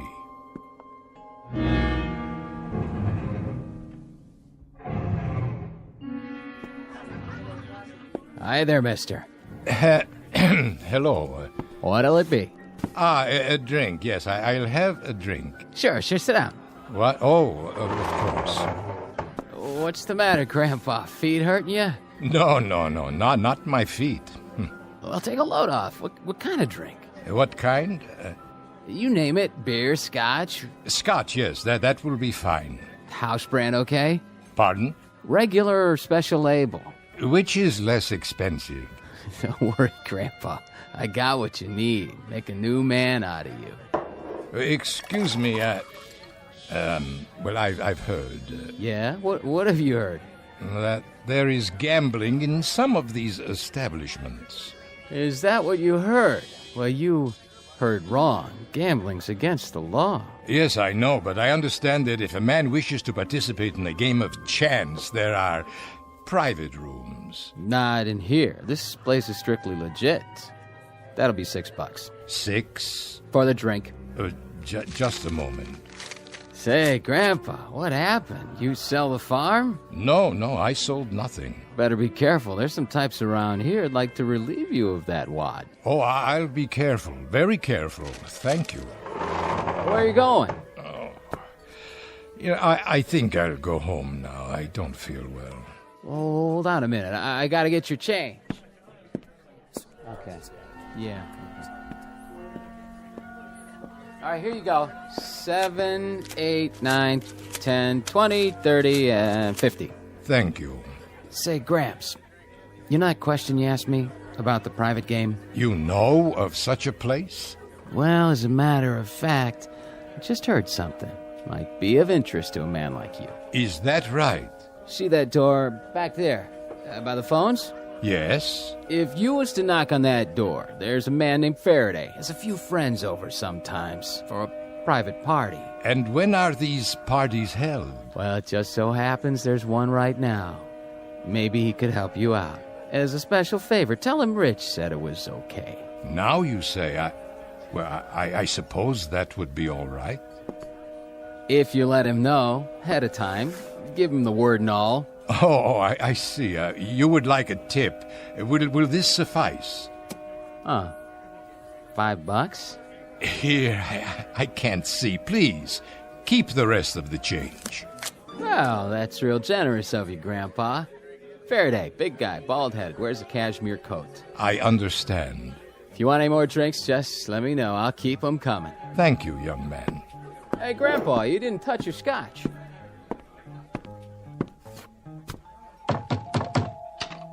Yeah? Mr. Faraday, please? Nobody by that name. But the bartender, he told me. Which bartender? I believe his name is Rich. Wait here. This is the guy. Uh-huh. Are you Mr. Faraday? What do you want, Pop? I'm told that I can gamble here. Gamble, huh?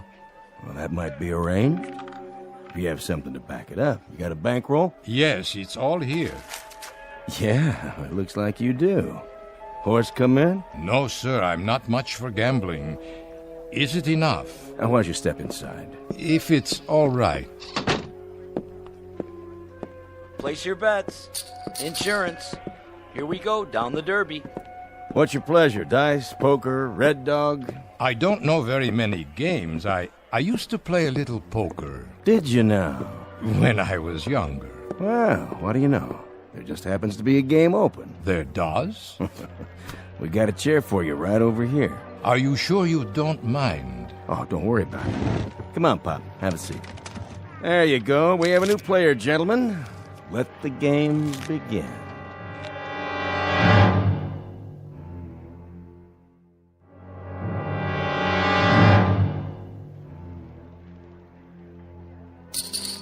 Should I buy some chips? Oh, that's okay, Pop. Money talks. You sitting in, Faraday? Don't mind if I do. Oh, unless the new player has an objection. Why, no, it's your establishment, is it not? I should introduce you around.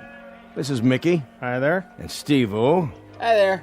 And the Count. How do you do? You are royalty, sir? Nah, they just call me that because... Because he's the best card counter ever came in here. That's why we barred him from the blackjack table.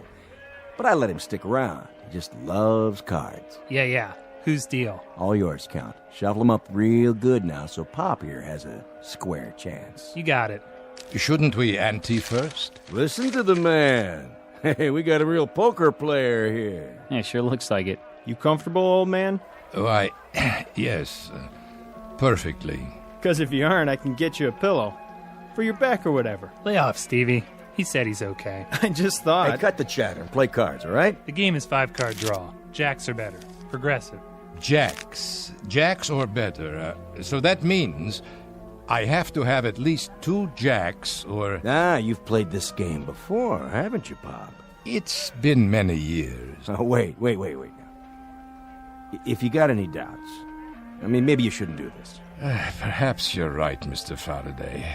You sure you want to be here? I just happen to need the money. Need it bad, huh? Very bad. Hey, we playing poker here or what? Hold it, I said. Don't anybody pick up your cards. Look, you know, Pop, there's 2 sides to every street. Yes? I mean, you can triple what you got in 10 minutes. Or you can walk away from the table with a big fat goose egg. It's been known to happen. You don't have to explain. I understand. You're the boss, Pop. 2 jacks are better, or you can't open. If nobody gets them, next hand his queens are better, and so on. Ah, yes, it's beginning to come back. Deal 'em. Cut first. Go on, Pop, cut the deck. Beautiful. Here we go. To you, Faraday. Check. Now I'll open for $10. Okay, 10 it is. How about you? The smallest I have is a $50 bill. How much do you want to bet, Pop? Well, I suppose I'll bet 50. You mean you raise? I'll raise, yes. Too rich for my blood. I'll see him. You will? 40 to you. I know. Let me think. Okay, I'll see it. Aren't you gonna raise them? You do it. No, thanks. Here's the 40. Cards? Take 2. Mickey. 1 card. Make it a good one. 2 for me. It's up to you, fella. I have a question. Yeah, Pop? Is it required that I take any cards? Well, no. But if you think you can improve your hand... I believe I will play these. Whoa, look at this. He's standing pat. Dealer takes 4 cards. $50. 50? You heard the man. I'm out. No way. Me neither. Not with these cards. Your turn. I'll bet 100 more. All yours, fella. Unless you want to see him, Mr. Faraday. Yeah, not this time. That's it, Pop. Do I show my cards now? No, keep them down. Nobody called you, so you win. Just take the pot. I see, Mr. Faraday. Thank you. Thank you all. See, Pop? It's easy. A nice, friendly table. That's what we have here. All right, next deal. Same game.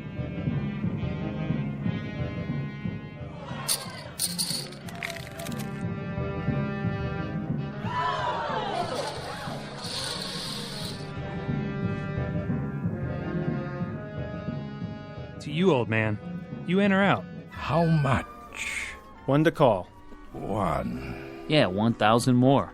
Unless you want to raise. I can't raise. I only have $1,000 left. Yeah, we know. Then Oh. You sick, Pop? I'm all right. No, you're not. It's between you and the old guy, Faraday. Excuse me for a moment. You're pretty bad off, aren't you? Long time? The last several years. I'm about to clean you out. You know that, don't you? I'm sorry to hold up the game. I'll feel better in a minute. Why do you need the money, Pop? It doesn't matter now. No. Go ahead. I'm interested. My wife, Martha, and I wanted new bodies. It cost $50,000. I only had half of it, but I botched it up. I'm no good at this. I'm no good at anything anymore. Just a tired, sick old man who can't walk to the corner without swallowing a pill, who leans on his wife when he takes 3 steps. Just a tired, sick old man, not worth anything to anybody. I wanted to be young again. I wanted to be strong. I wanted to begin all over. I wanted to wake up one morning and get out of bed and not feel pain. That's all. You're raised, Pop. Then I call you. Look at that pot. Must be 20 grand. 25. Show him what you got. Read him and weep, old man.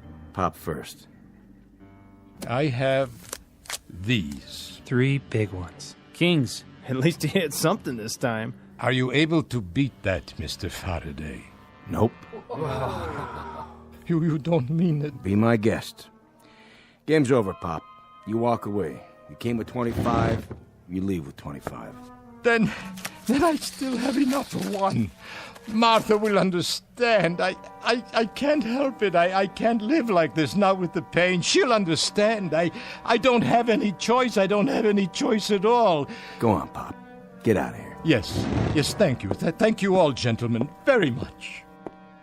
What are you doing, Faraday? You know you had him beat. Let me see. Just like I thought. 3 aces. Why'd you let him walk away? I'm not sure. But look at it this way. I'm even. We're all even.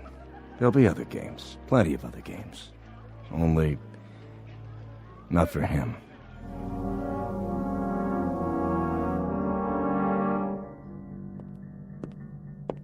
Sorry to keep you waiting again. Martha. It's all right, dear. I understand. Do you? I told you before. You should be the one. This is the way it should be. Forgive me, Martha, please. Please forgive me. It was just I can't stand the pain anymore. Of course you can. Mr. Vance, John is ready now. Go ahead, my dear. They're waiting for you. Are you, Mr. Holt? Are you ready? Yes, I'm ready. Martha, I'll be waiting for you, my darling. Mwah.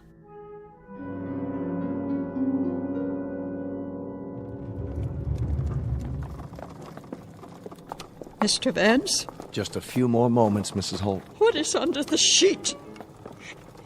It's my husband, isn't it? Only his old form. Go ahead. Take it on to preservation. Yes, sir. Your husband is fine. He'll be coming right out. Martha! Martha! Look at me! Oh, John!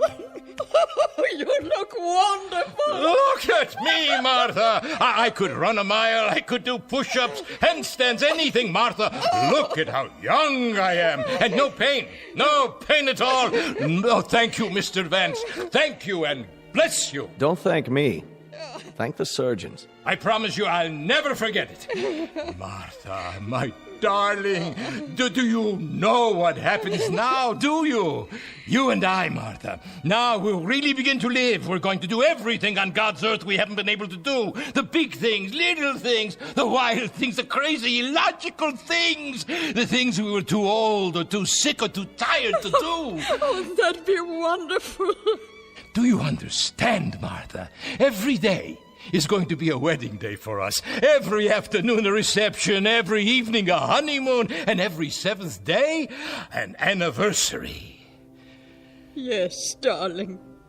If only it could be. Martha, my darling, you and I are going to live for years, decades. We're going to... You will, John. You will. But I... Look at my hand. Next to yours. Look at it. It's old, John. So very old. Martha, no. I have some papers for you to sign, Mr. Holt. Would you come with me? No, what have I done? What have I done?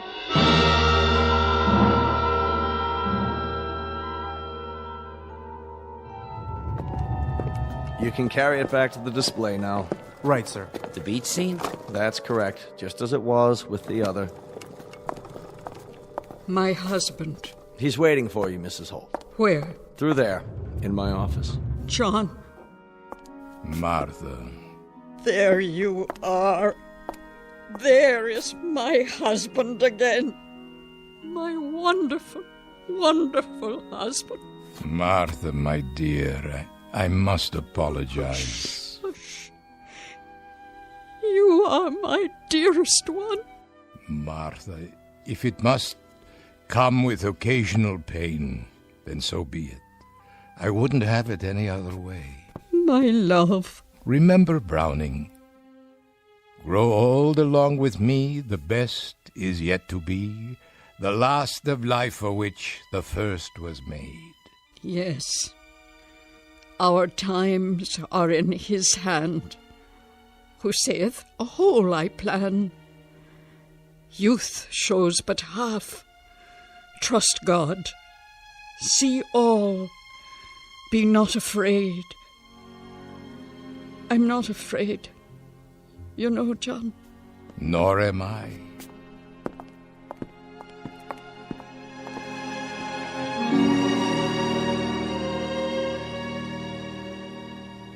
From Cahill Gibran's The Prophet.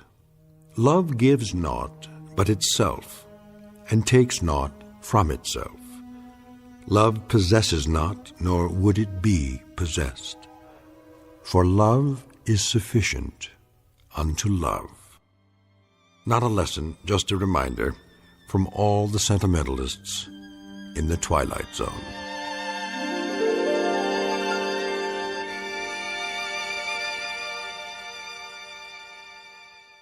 More from the Twilight Zone after this. Hi, this is Carl Amari, producer of the Twilight Zone radio dramas. I'd like to take a moment to tell you about our official website at twilightzoneradio.com, where you'll get the latest news and information on these Twilight Zone radio dramas. Plus, at twilightzoneradio.com, you can digitally download 3 free episodes or any of our episodes for only $1.95 each. In this age of ever-changing technology, we've decided to make these episodes instantly available to you by making the Twilight Zone radio dramas a digital download-only series. This means that this series will no longer be offered on CD. The CD collections at our website are now being offered while supplies last at buy one, get one free. So be sure to get your favorites before they're sold out. Be sure to visit us often, and I'll see you in the zone.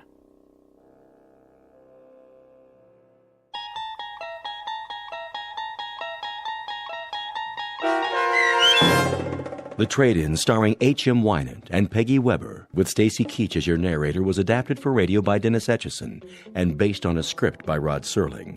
Heard in the cast were Christian Stolte, Doug James, Todd Manley, Andy Herman, Sarah Marks, Brooke Sanford, Rick Vargas, Vince Amari, Roger Wolski, and Carl Amari.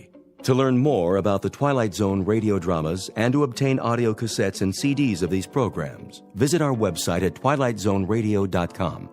The producers of The Twilight Zone wish to thank CBS Enterprises, Carol Serling, Dennis Etchison, Dick Brescia Associates, Claire Simon Casting, Terry Jennings, XM Satellite Radio, Sirius Satellite Radio, our sponsors, and our radio affiliates for helping make this series possible. This copyrighted radio series is produced and directed by Carl Amari and Roger Wolski for Falcon Picture Group. Doug James speaking.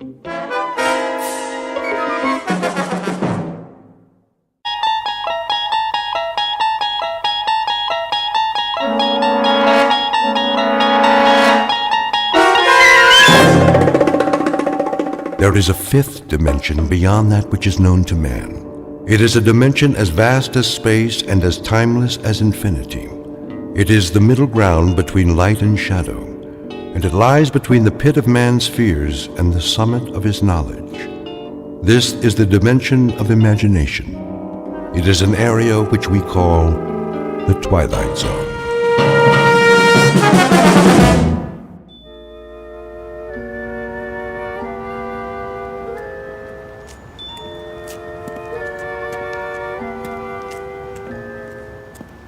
This must be the place.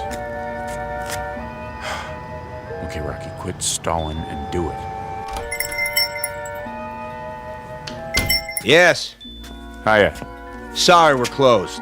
Is this the Southside Loan Company? I said we're closed. Well, it don't look like it. Well, I was about to turn the sign around. This'll just take a minute. Come back tomorrow. Well, see, that's just it. I can't come back tomorrow. 9 to 6, Monday through Saturday. Say, you got a nice shop here. A little bit of everything, huh? Bring in the merchandise. No radios, typewriters, or fishing poles. I pay top dollar. You do, huh? I have to lock up now. Bet you got a lot of rings, jewelry, watches, stuff like that. All in the safe. Bye now. The safe, huh? What about this vase? Worth plenty, I bet. I told you, I'm closed for the night. What do you want anyway? Just this.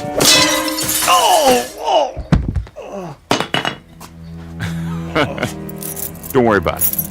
I'll close up for you. Now just point me at the safe and I'm out of here. Probably in the back room. Didn't even lock it yet. What a loser. Now you're talking. Diamonds, gold, this is worth a fortune.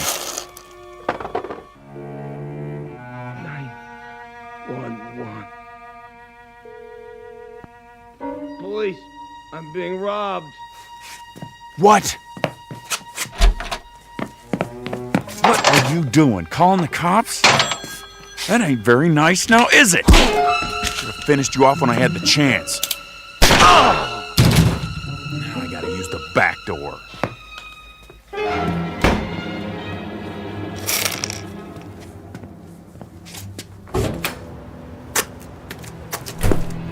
Hold it right there.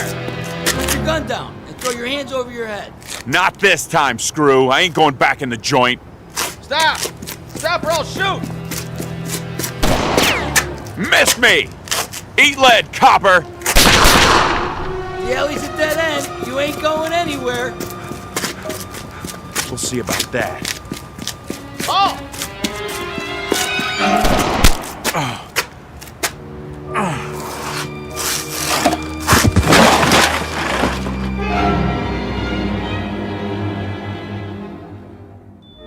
Portrait of a man at work. The only work he's ever done. The only work he knows. His name is Henry Francis Valentine, but he calls himself Rocky because that's the way his life has been. Rocky and perilous and uphill, at a dead run all the way. A thin, pale, stubby fox of a man who has eluded the hunter until tonight. He's tired of running, of wanting, of waiting for the breaks that came to others but never to him. Now he thinks it's all over, but he's wrong. For Rocky Valentine, a new career is just beginning in the Twilight Zone.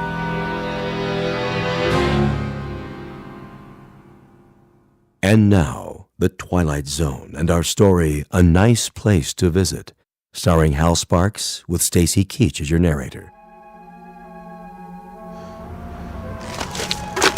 Mr. Valentine? What? Mr. Valentine. Who are you? I'm known as Mr. Pip. Can I help you? Get your hands off me. Didn't do it. How do you know my name? It's my job to know everything about you, Mr. Valentine. I hope you don't consider me presumptuous, but I see that you're in need of... You a cop?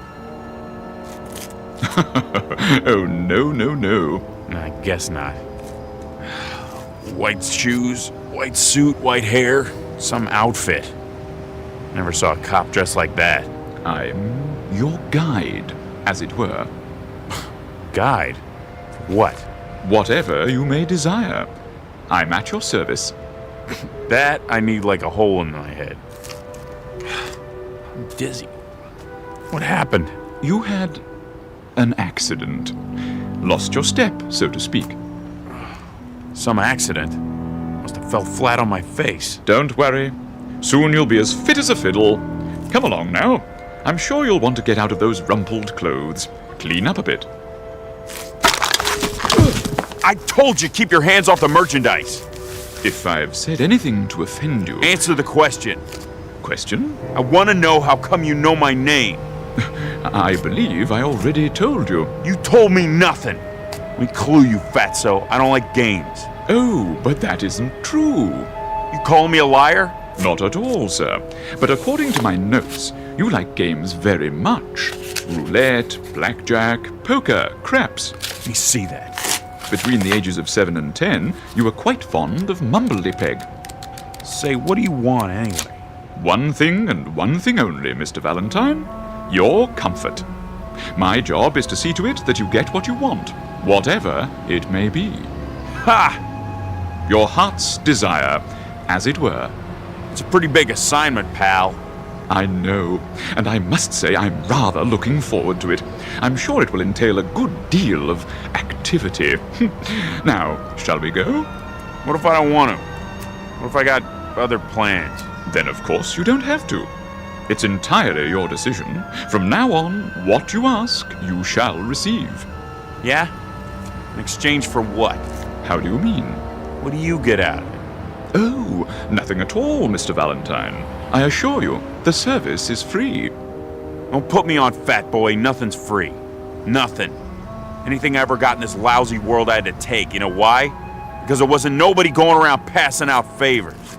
I'm sure there wasn't. So what's the pitch? You want me to pull a job for you? Is that it? I'm afraid you don't understand. No? Well, we'll see about that. Guess what I got in my pocket? I'm sure I wouldn't know. A 38, that's what. Take my word for it. If you like. Oh, wise guy, huh? Well, here's a good look. Okay, Santa Claus, hand over your wallet. But I don't have a wallet. Sure. Tell me another one.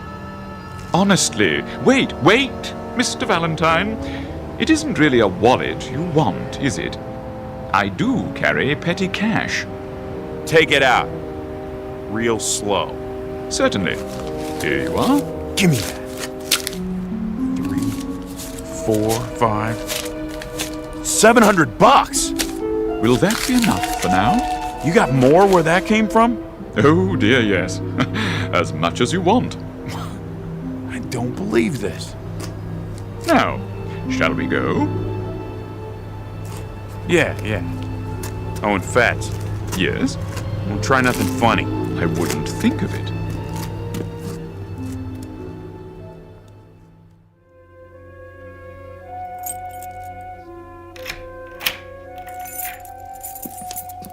Here we are. The penthouse. Hey now. You like it? Sure I do. Oh, I'm relieved.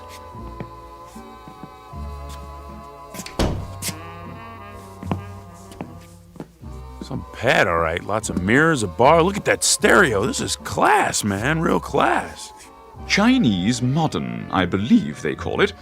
I was afraid you might find the red velvet walls a bit much. Not on your life. Who's it belong to? Some crooked politician? Why, it belongs to you, Mr. Valentine. That is, if you approve. You kidding? This is to die for. Of course, we can make any changes you wish. I wasn't sure about the pool table, but I thought we'd give it a try. Mr. Valentine, are you all right? You mean all this gets thrown into the deal? There's no need to negotiate.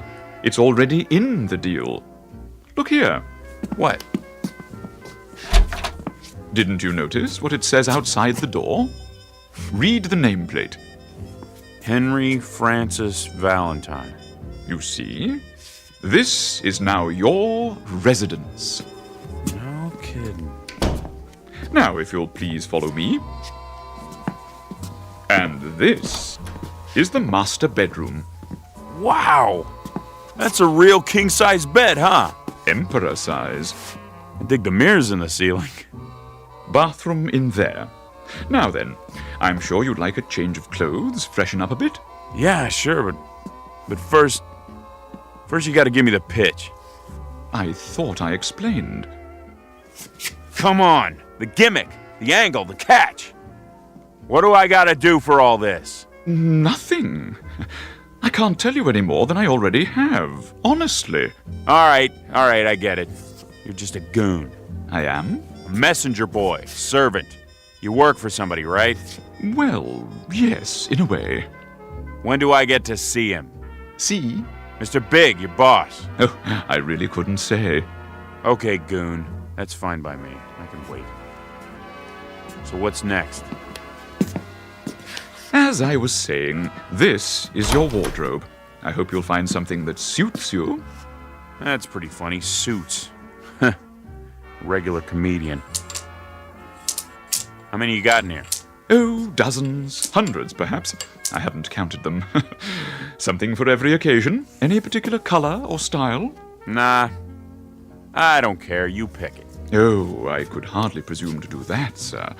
However, keeping in mind your taste, let me see. Perhaps a nice pinstripe, if the lapels that you're liking. It'll do. And to go with the dark material, a nice tie. I believe your favorite color is yellow. Mm-hmm. Splendid.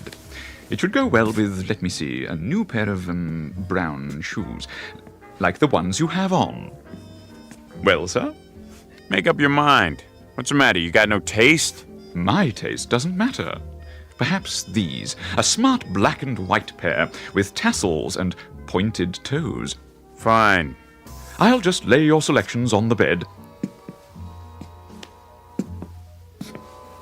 Shirts, socks, and underclothes in the drawer. Quite a large stock. And in this ebony case, a selection of jewelry and accessories. Jewelry, huh? Let me see.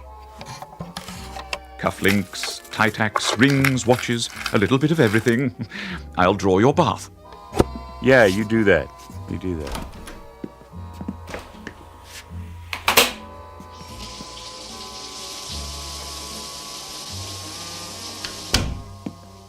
All ready, Mr. Valentine.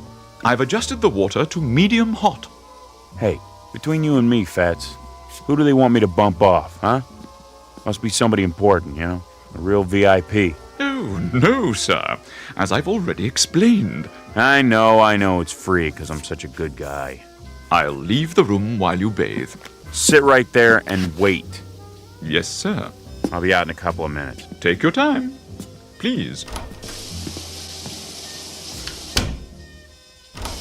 Hey, Fats? Yes, sir? Don't try anything while I'm in here. I got my gun with me. One wrong move and you're Swiss cheese, you understand? Perfectly. When I tell you, pass in my new clothes one at a time. Absolutely. And no funny business.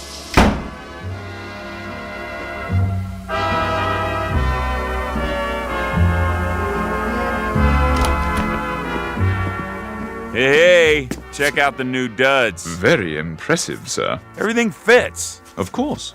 I'll say this, your guy sure knows his threads. Now, Mr. Valentine, if you'll follow me to the living room. What's all this? I took the liberty of calling room service. I thought you must be getting hungry. So? What'd you order, the whole menu? A little bit of everything. All your favorites. Steak, potatoes, spaghetti with meatballs, a hero sandwich, French fries, ketchup, chicken noodle soup, peanut butter and jelly, fried chicken strips, donuts, and a banana split. Won't you have a seat? You first. No, thank you. I'm not asking, I'm telling. I want to see you taste everything. Oh, but I don't eat. So I was right. You're in on it. I haven't eaten in... why, it must be 2 or 3 centuries. That's a good one. Eat! Or is there something wrong with it? No. Then chow down. I can't. I've forgotten how. Pretty slick. You give me a bath, some clothes, then poison me. I'll tell you something.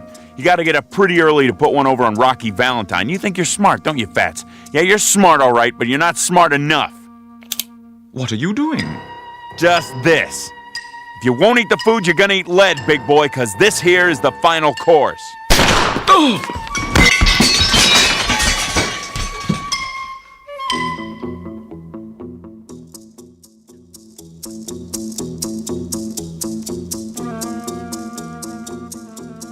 You have me at a disadvantage, sir.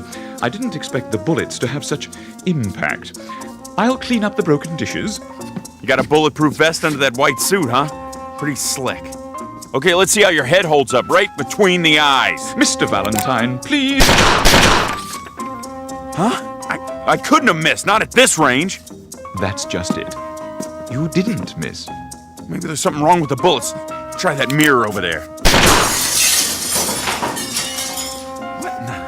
Mr. Valentine, perhaps you'd like a drink. Yeah, good idea. Where's the scotch? Here. Hold on. Where'd this whiskey come from? It wasn't here a minute ago. I know. I provided it in case. What do you mean you provided it? What are you, a magician? What's going on? This ain't no regular apartment. Where am I? You might want to sit down. Yeah. Okay. Mr. Valentine, do you remember when we met earlier this evening? I told you I was, in a sense, your guide. And you said you needed a guide like a hole in the head? Yeah. Well, as a matter of strict fact, you had a hole in your head only a short time ago. What are you talking about?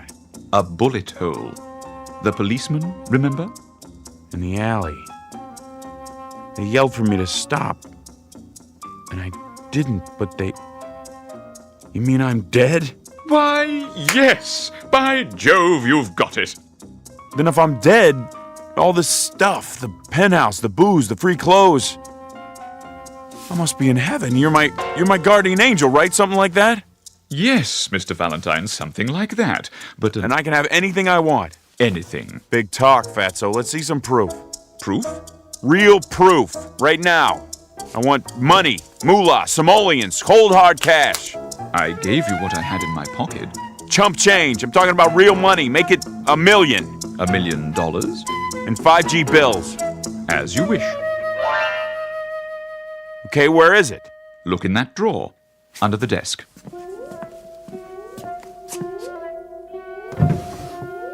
You're putting me on $1 million. But what am I supposed to do with it? I don't want to spend it all by my lonesome. No? That's no fun. I need a chick. I take it you're using a slang term. A broad, a dame, make sure she's stacked. Curves all over the place, you dig? I'm not sure. Let me spell it out for you. Beautiful. Oh, now I understand.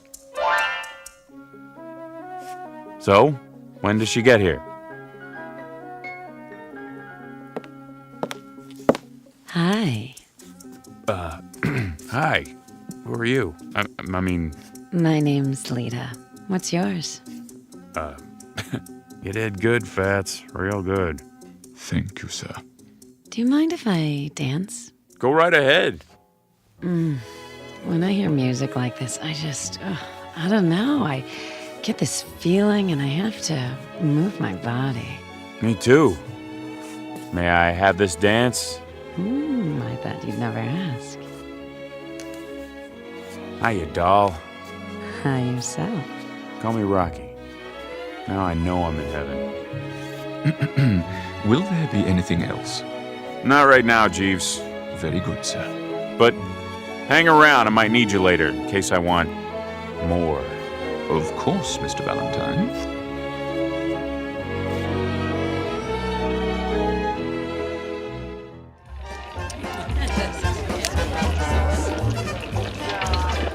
No more bets, please. No more bets. Hurry up, Rocky. Yeah, what are you gonna do? Are you all finished? Not on your life, sweetheart. How about 33 red? 33 red! Yeah! Hey, the gentleman in the pinstripe suit. Rocky, you're the man. The best. How about that?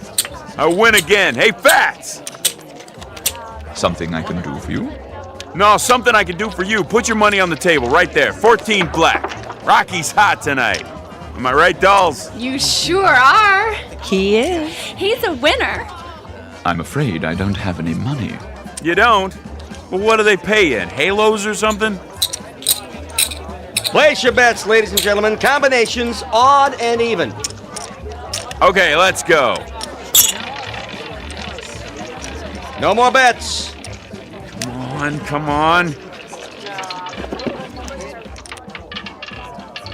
14 black. 14 black. That makes what? 80 grand. Closer to 100. In an hour. How about that, Fats? Is Rocky hot or is he hot? He is most definitely hot. Hey, Lita. What, Rocky? Open your purse. Go cash these in for me, okay, babe? Sure. Hold on. Yeah? 100 G's, sweetheart. I count real good. Get me? Don't worry, Rocky. Be right back. What now, sir? Come on, let's see what's shaking with the cubes. I got this table spooked. Very well. The dice table is this way. No more bets.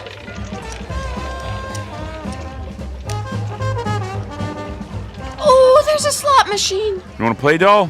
Can I? Sure. Here's a silver dollar. Wait a minute. I'll put it in for you. I got the magic.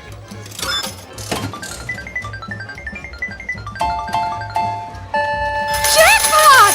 I told you. Would you like me to carry them for you? Yeah, sure. And give the ladies a tip. Very good, sir. 7 out. Line away. Step aside. Let me show you how it's done. That, sir? Here's your money, Rocky. Put it on the line. All of it, sir? Why not? When you're hot, you're sizzling. Money talks. Get your bets down. Hard ways, horn bets, any craps. Breathe on them for me, doll. Sure, Rocky. New shooter coming out. Yo, 11. Frontline winner. Here you go, doll. Go get yourself a new dress or something. Something skimpy. Gee, thanks, Rocky. How much loot we got? Approximately 200,000. Bet, sir? Let me see. Give me a proposition. How much for another 11? 16 to 1. Put everything on 11. Maybe you should hold some back, Rocky. Don't make me laugh. I'm gonna buy and sell this joint. Same dice. Yes, sir. Guess them for me. If you say so. Same good shooter coming out, looking for a point. Yo, 11. Winner, frontline winner. I'll have to get you a briefcase for your winnings, sir. You do that, Fats. Get 2. Get a whole bunch of them. I ain't stopping now, not the way my luck is running. Never had a night like this. Place your bets. Okay, buddy, let's do it again. Same bit, same bet. Hey, I'm dry as a bone. Anybody get me a drink or what? I'll get it for you, Rocky. Me! Pressing 11, all bets down. Come on now. Like the song says, luck be a lady.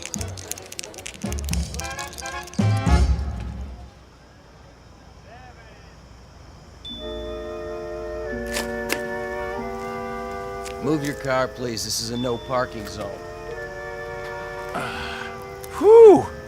Making money really takes it out of you. Where's the loot? I have 2 briefcases, sir, and the ladies each have 1. Good, my arm's sore. They're heavy. I don't mind. Where are we going now?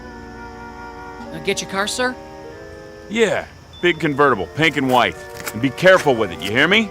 Yes, sir. Loading and unloading only. No parking. Huh. Something bothering you, Mr. Valentine? Yeah, him. The policeman? He's only doing his job, maintaining order. Lousy screws. Think they're the king of the hill just because they got a badge and a few lousy inches? How do you mean? Every cop I ever see is about 6.5 feet tall. Look at him. Lording it over everybody. Oh, dear. That was indiscreet of me. I should have realized. Not your fault. Oh, but it is. I'll fix it for you. Officer? Yeah. Come over here for a moment.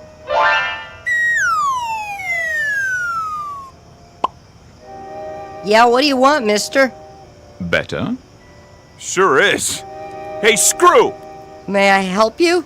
Your hat's on, crooked trooper. Now get out of my sight, your mother's calling you. Here's a kick in the pants to get you moving. I'm going. I'm going. Look at him running on those little legs. I sure showed him, didn't I?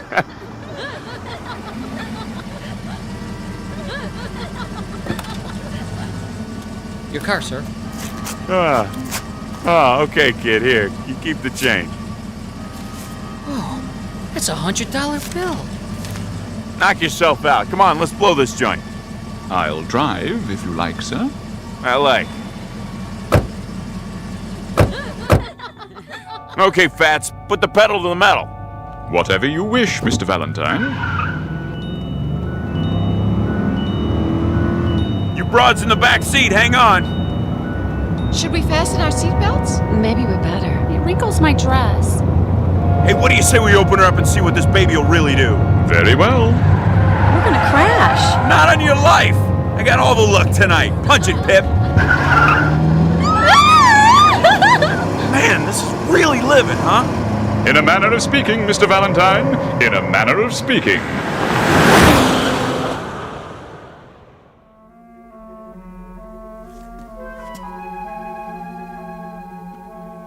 Where's my pad? Just at the end of the hall. Fats, do me a favor. Yes? I want to get rid of that heap we've been driving. Is anything wrong? It seems to go fast enough. Yeah, but the ashtrays are full. I'll make a note. Change car. Wait a minute. Wait a minute. What is it, Mr. Valentine? We forgot the suitcases full of dough. Oh, yeah. He's right. I set mine down and... No need to worry. After all, you can win it back tomorrow. Yeah, that's right. Hey, girls, go on inside. I want to talk to Fats. Okay. Sure, Rocky. We'll wait up for you. What's on your mind? How about tomorrow we look up some of my old buddies, like Mike Fink and Matt Gorman and Silky Armstrong? What's the matter? Didn't they make it? Oh, it isn't that, Mr. Valentine. It's... well, you see, all of this is your own private domain, as it were. It was made for you alone. What about the broads? I mean, they're extras, like in a movie? In a sense, yes. Everyone here is, except, of course, you and me. Oh. Well, we'll just party it up tonight anyway. You too, of course. I'm not permitted, sir. Why? Angels ain't supposed to have fun? Come on, who's to know? Sorry, sir. Man, you really pulled rough duty with this job, didn't you? It has its compensations. Hey, Fatso, let me ask you a question. Go ahead. Something's been kind of bugging me. Don't get me wrong. I ain't ashamed of my life. You know, anything I did, well, I did it because I had to. You understand? Perfectly. Of course, I ain't saying I was the greatest guy in the world. Maybe I made a few wrong moves, but, you know, like a shrink said one time, I'm sort of a victim of my environment, you know? Can't get away from that, right? Whatever you say. I never got a break, you know, never. Old man a drunk, old lady a tramp, no lousy dough in the house. I mean, what do they expect? I should grow up to be president? The thing I want to know is, how come they let me in here? I thought this place was for school teachers and like that. Oh, we have some school teachers here, Mr. Valentine. Well, must have been something real good I did once, something that made up for everything else, huh? Yeah, maybe that's it, but what was it? What'd I ever do that was good? So, how do I find out? We have a hall of records. It isn't far. Perhaps you would like me to take you there. They open now? They're always open. Let's go. Wait, what about the dolls? Don't worry, sir. Something tells me they'll fend for themselves till you get back. Right this way. I'll ring for the elevator. Will you look at this? The files are over here, sir. It's the biggest room I've ever been in. You can't even see the ceiling. Strictly speaking, there isn't one. Valentine. The V's should be in one of these cabinets. How'd they get all the fog on the floor, like some kind of movie? I'm afraid the movies are only a pale imitation. Here, this should be the one. V. Ah, here it is. Henry Francis Valentine. That's me. Born Brooklyn, New York, cried a lot as a baby. I did? At age 6, tortured small dog. Well, why not? It bit me. At age 7, began stealing toys from dime store. Age 8, organized street gang known as the Angels. How about that? Great bunch of kids. That's what we called ourselves, the Angels. Can you believe it? Age 9, broke into bicycle store. Age 10, beat up smaller child, hospitalized with injuries. Hey, what is this anyway? Your permanent record, sir. But it goes on for pages and pages. Nothing but all the bad things I ever did. It's thick as a book. I don't get it. Get what? You don't think there was a mistake, do you? Not likely. Then don't figure. Where's the good stuff? I wouldn't worry, sir. I'm sure the record is quite complete. Well, hey, if it don't bother him, then I guess I ain't gonna let it bother me, you know what I mean? I believe I do. Seen enough? Yeah, plenty.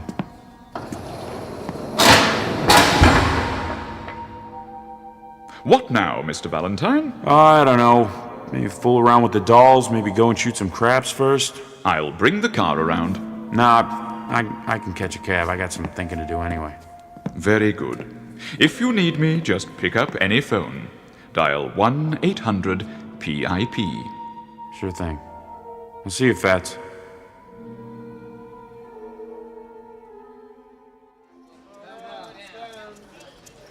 Place your bets, hard ways, any craps.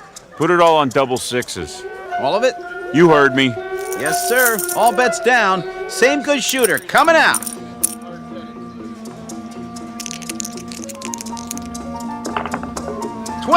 Midnight, winner 12. Say, you want to stay up all night? What? Double sixes, midnight. Let it ride, sir? No, forget it. Your chips. Yeah, sure.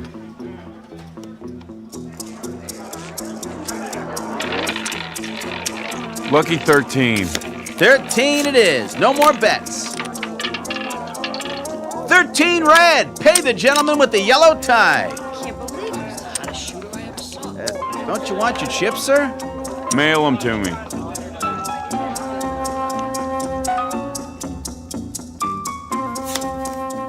Okay, pick up your hand. That's it. How many cards you want? I'm okay. How about you? I don't need any either. Lita, how many? I think I'll play these. Dealer stance, Pat. What do you got? Huh? Now's the time when you lay them down. Oh. Let me see. I got a full house. Great. What do you got, doll? I'm not sure. I'll tell you. Looks like a straight flush queen high. Oh, is that good? It's great. It's just great. Lita, show me your cards. But everybody will know what I have. It's okay. Yep, you got her beat. Straight flush king high. I win. Not so fast. Any other game you could bet the farm. But here, read 'em and weep. I got a royal flush. You win again, Mr. Valentine. Yeah, I know already. That's all I ever do in this nutty place. Win, win, win. Is there anything else you'd like us to do? There must be something. Nah, get out of here, all of yous. Sick of looking at you. Can we come back later? Don't call us, we'll call you. Go on, scram. Now what am I supposed to do? Play tiddlywinks? Maybe a game of 8-ball. Nah, straight pool.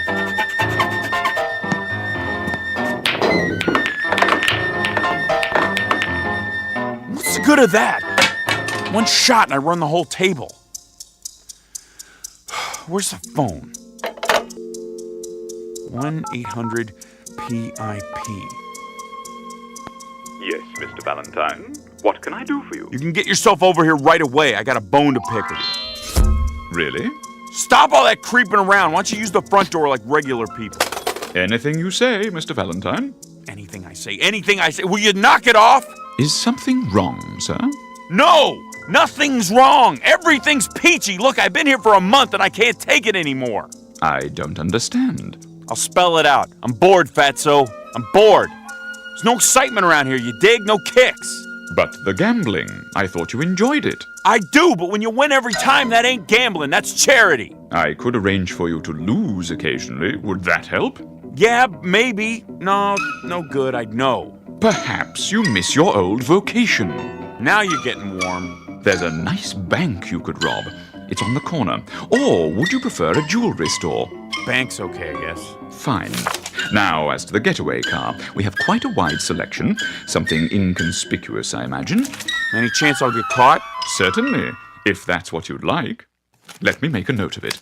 Look, don't bother. Look, Fatso, I don't know how to say this, but it just ain't the same thing. What's the kick in knocking off a bank if everybody's in on it, huh? Even the dames. I never thought I'd get bored with beautiful dames, but... See, I wouldn't expect an angel to understand this. Scoring with a chick doesn't mean anything if she's set up in advance.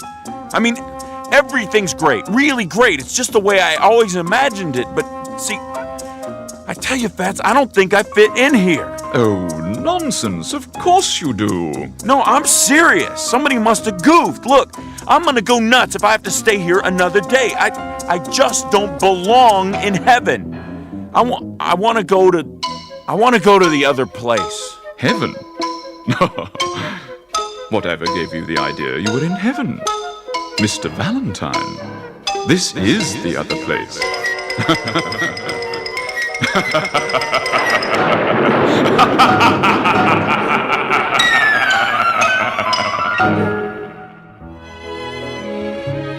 Portrait of Henry Francis Valentine. Small-time crook, grifter, thief, and worse.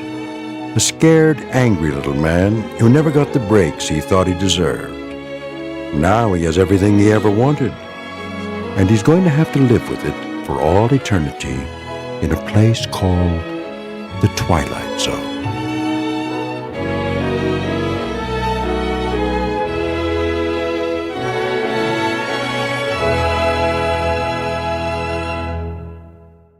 More from the Twilight Zone after this. Hi, this is Carl Amari, producer of the Twilight Zone radio dramas, and I'd like to take a moment to thank you for tuning into our show. We've been producing these radio versions of the classic Twilight Zone TV series since 2002, and if you're a regular listener, you know that our radio versions are based on the original TV shows we've all come to know and love. But I'm excited to announce that very soon you'll start to hear brand new stories that are not based on the original TV shows. We're commissioning writers to produce fresh, new story ideas that will star many of your favorite Hollywood stars, so be sure to stay tuned for them. Also, I want to stay in closer contact with you, so I've started a producer's blog on our website at www.twilightzoneradio.com. On my blog, you'll get weekly updates and the latest news and information on our Twilight Zone radio dramas, the stars we've recently signed, the new story ideas you can look forward to hearing, when your favorite episode will be aired, and much, much more. Plus, at twilightzoneradio.com, you can download 3 free shows or any of our past shows for only $1.95 each. Plus, you can purchase CDs of all of our shows in our Twilight Zone store. Find a radio station in your area playing our broadcasts, ways to contact me, and much, much more. So be sure to log on to www.twilightzoneradio.com, and I'll see you in the zone. A Nice Place to Visit, starring Hal Sparks with Stacy Keach as your narrator, was adapted for radio by Dennis Etchison and written for the Twilight Zone by Charles Beaumont. Heard in the cast were Nick Sandys, Doug James, Laura Russell, Fernette Lebo, Amber Lake, Jeff Lupetin, Vince Amari, Kurt Nabig, Rosalind Alexander, and Carl Amari. To learn more about the Twilight Zone radio dramas and to obtain audio cassettes and CDs of these programs, visit our website at twilightzoneradio.com. The producers of the Twilight Zone wish to thank CBS Enterprises, Carol Serling, Dennis Etchison, Dick Brescia Associates, Claire Simon Casting, Terry Jennings, XM Satellite Radio, Sirius Satellite Radio, our sponsors, and our radio affiliates for helping make this series possible. This copyrighted radio series is produced and directed by Carl Amari and Jason Mallow for Falcon Picture Group. Doug James speaking.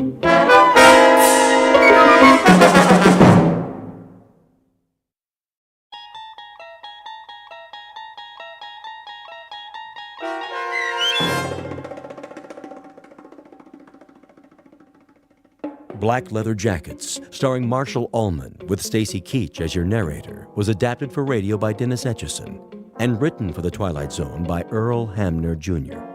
Heard in the cast were Elizabeth Lido, Jason Bradley, Christian Stolte, Doug James, Fernette Lebo, Jeff Lupetin, Roger Mueller, Meg Thalken, Vince Amari, Alex Sopener, Carl Amari, Kurt Nabig, and Jason Mallow. To learn more about the Twilight Zone radio dramas and to obtain audio cassettes and CDs of these programs, visit our website at twilightzoneradio.com. The producers of The Twilight Zone wish to thank CBS Enterprises, Carol Serling, Dennis Etchison, Dick Brescia Associates, Claire Simon Casting, Terry Jennings, XM Satellite Radio, the American Forces Radio and Television Service, Sirius Satellite Radio, our sponsors, and our radio affiliates for helping make this series possible. This copyrighted radio series is produced and directed by Carl Amari and Roger Wolski for Falcon Picture Group. Doug James speaking.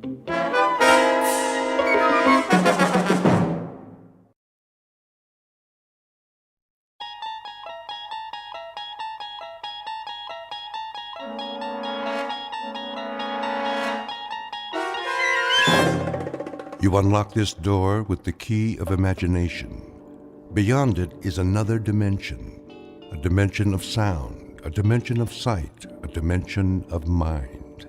You're moving into a land of both shadow and substance, of things and ideas.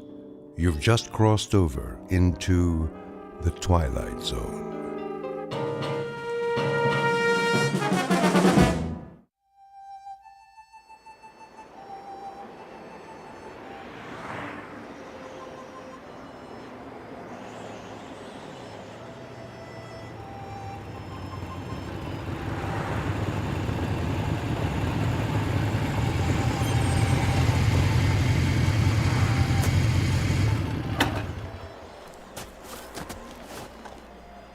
Why here? Looks like a good place. For what? Information. They won't know anything. Maybe they will. Hey, Steve's right. Look at all the trucks parked out front. I say we wait till we come to a town. Last sign said 35 miles. Let's go in. This is Nowheresville. That's what we want, Freddy, isn't it? We need to fit in, disappear. If we draw attention... I checked the map. It's mostly small towns. You think they won't notice us? They'll know we're not from... I said, let's go.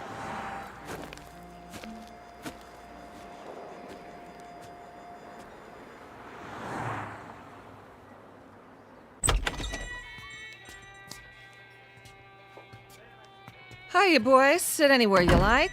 Got some seats at the counter. Thanks. 3 cold ones? Sure. Fine by me. How's your water?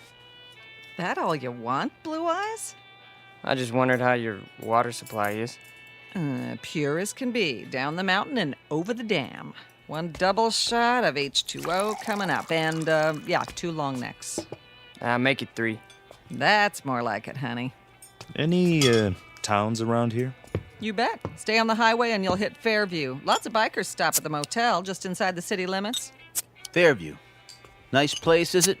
Oh, it's okay. Kind of quiet. Shops, schools, not much to do. Sounds just right. Yeah? You boys looking to settle down? We might. No kidding. Well, what do you know? Saw your choppers out there. Figured you were just passing through. Hey, they have houses to rent in Fairview? He means pads. Cribs. Someplace to crash.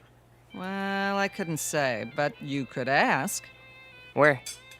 There's an office on Main, R.C. Jones Real Estate. Park your choppers down the street, though. Don't want to give them a heart attack. We'll remember that. Here's from a bill, Franny. Sure thing. Coffee, burger, and a Coke. How you keep the change? For your tip. Why, thank you kindly, George. You come back and see me on your next run now. You know it, doll. You boys need menus? I got a burger basket special with fries. No thanks. Sure? Strong young fellas like you. We don't eat. He means we already ate. What? That's it. We scarfed. This morning, we really chopped down. You dig? Oh, I dig you loud and clear, Daddy-O. Say, where are you from, anyway? Not around here. Come on, let's go. Right. You got it, Steve. I mean, Big Daddy. Hey, you didn't touch your beers. That's okay. We're not thirsty. Here you are. Hold on. Something wrong? This ain't all for me. Isn't it enough? It's too much. Here, let me give you some change. Keep it. Yeah, for your tip. Is that cool?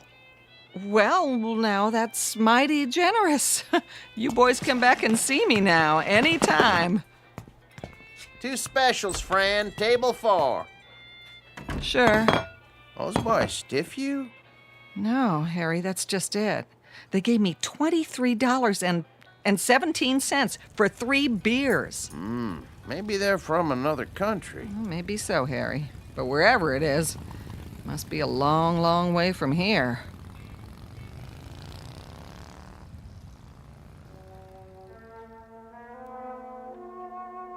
Three strangers on motorcycles dressed in black. We call them Steve and Scott and Fred, though their names aren't important. They look a bit dangerous, but in truth, they're just passing through, at least for now. They're on their way to a small town with tree-lined streets and white picket fences. A quiet town in the Midwest. But take a look in the eyes of these young men, and you'll see something deeply mysterious. Because they are most definitely not from around here. The truth is, they have arrived to lead us all into the Twilight Zone.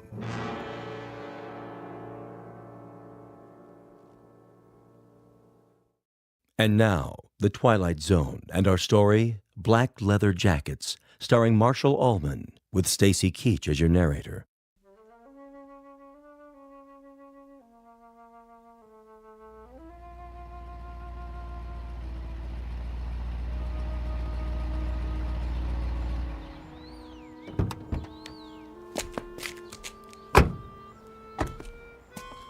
Well, this must be the place.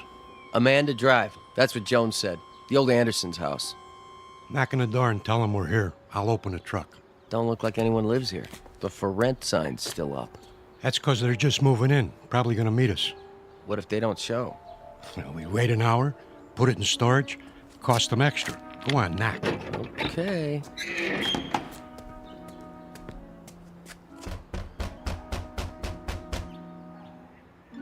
Nobody here. Give it another try. Locked up tight as a drum.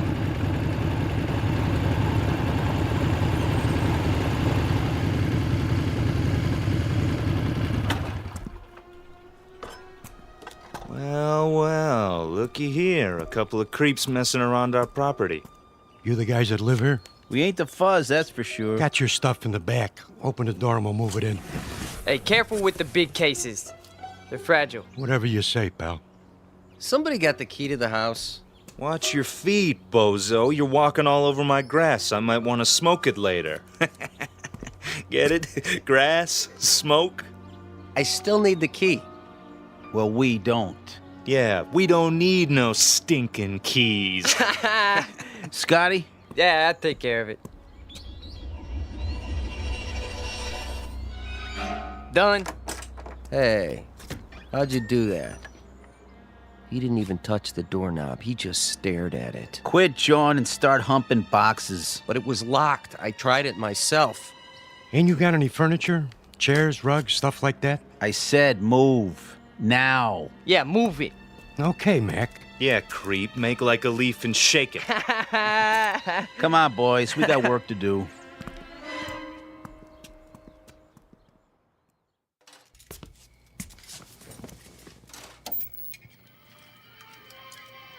Martha? Yes, dear. Here's that movie you wanted to see. Be right there.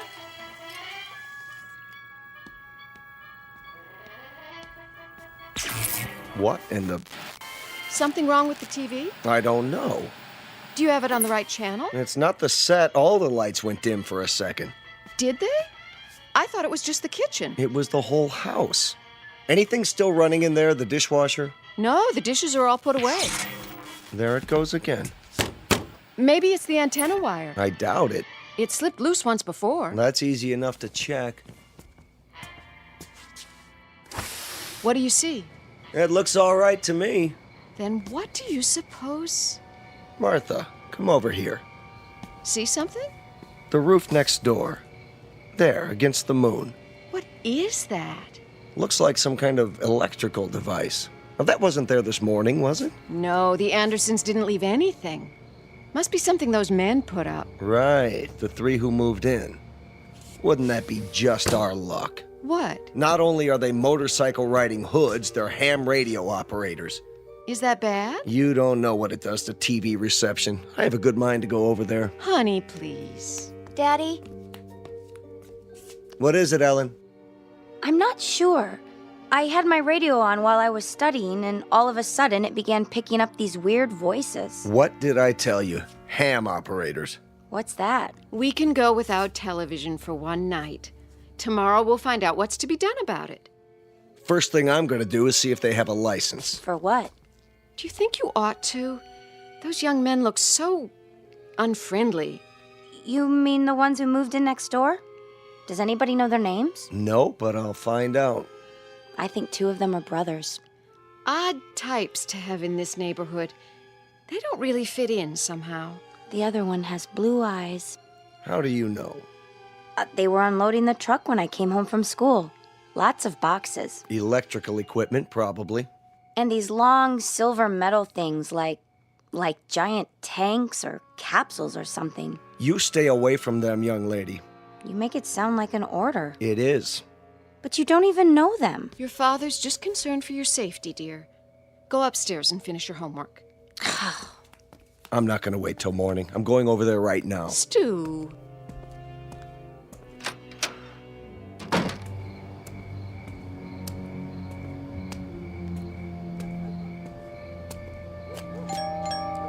Hello? Anybody here? Yeah? What's it to you? Hello there. I'm Stu Tillman from next door. No kidding. Been having a little trouble with my electricity flickering off and on. You boys wouldn't be ham radio operators by any chance, would you? What's so funny? Big Daddy here wants to know what's so funny. Yeah, ain't that a crack up? Who are you boys, anyway? We're monsters, Daddy-o. What's that supposed to mean? Yeah, we got a lease on the place. That okay with you? Where did you come from?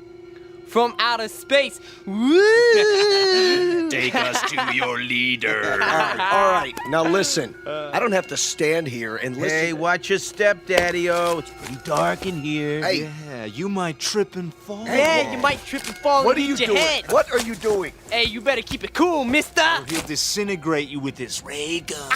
Take your hands off of me. Ah, look at him go! Stop it. Hey, this cat can really dance. A real cool Hey. cat. Yeah, move it. I said let go of me. Go, Daddy, go. Not to worry. Spaceman won't hurt Earth creature. Earth creature. Crazy man! Real crazy. All right. I'm calling the police. Then I'm calling my lawyer. No, you're not. That would be uncool. Definitely. Just you watch. You're some kind of hoodlums. Cool it. The police probably have warrants for your arrest. They'll be very interested to know where you are. I told you to cool it. Stay away from me. Look in my eyes. You're gonna be plenty sorry for this. Just wait till I... Forget it. What? Forget everything. There. Feel better now? Yes. Better.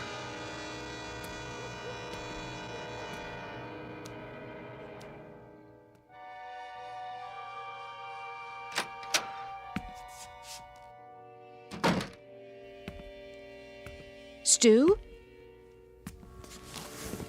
Stu, I was worried. Did something happen? Martha? What happened over there? Nothing. Nothing at all. Those men next door, did they do something to you? No. But you were going to talk to them about the television interference. Oh, that. Well, did you find out anything? It's not them. They're nice boys. 3 very nice boys. Definitely.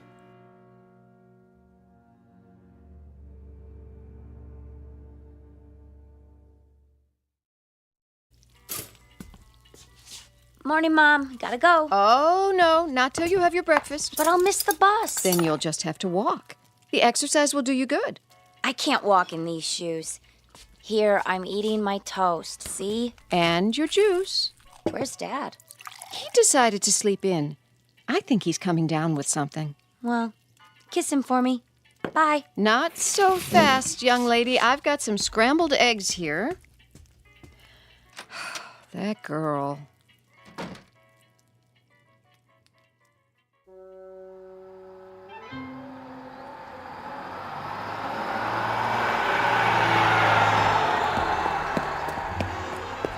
Hey, wait for me! Oh, darn you anyway. Hey, trouble? You see that bus? Yes. I mean, yeah. I checked it out. What gives? Drove off right in front of me. It's a game with them. They just love to make people suffer. Why would they do that? Beats me. Definitely, uncool. Just thank your lucky stars you don't have to depend on buses to get around. Stars are lucky? It's just an expression. I understand a great deal about constellations. That is, the nature of galactic structure. But as to... Huh? I mean, I dig stars the most. They're really cool. So, they're lucky? That's a gas. So are you. What do you mean? One minute you talk like a professor, and the next minute you sound like a... What did they call them? Beatnik or something. Thanks. You're a real cool chick. There you go again. Well, why do you try to talk that way? Sounds like you've been watching too many old movies. I have? I mean, I have. Before I came here, I made a study of popular culture. Music, motion pictures, satellite television. You're a trip, you know that? Trip, meaning to travel to another destination. Yeah, I believe I understand. You need a ride? Well, you aren't going past the school by any chance, are you? I could. With me on the back of your motorcycle? Why not? It can carry 2 passengers. That would definitely be cool. Well, there's a first time for everything. Come on, little lady. Hold tight. Tightly, I mean. Uptight. Out of sight. Here we go. Just look at that. What is it? She's on the back of his motorcycle, our daughter. Come away from the window. I told her to keep away from them. She missed her bus and he offered her a ride, Stu. I'm sure that's all there is to it. I could have given her a ride. But you're not a handsome young man in a leather jacket, dear.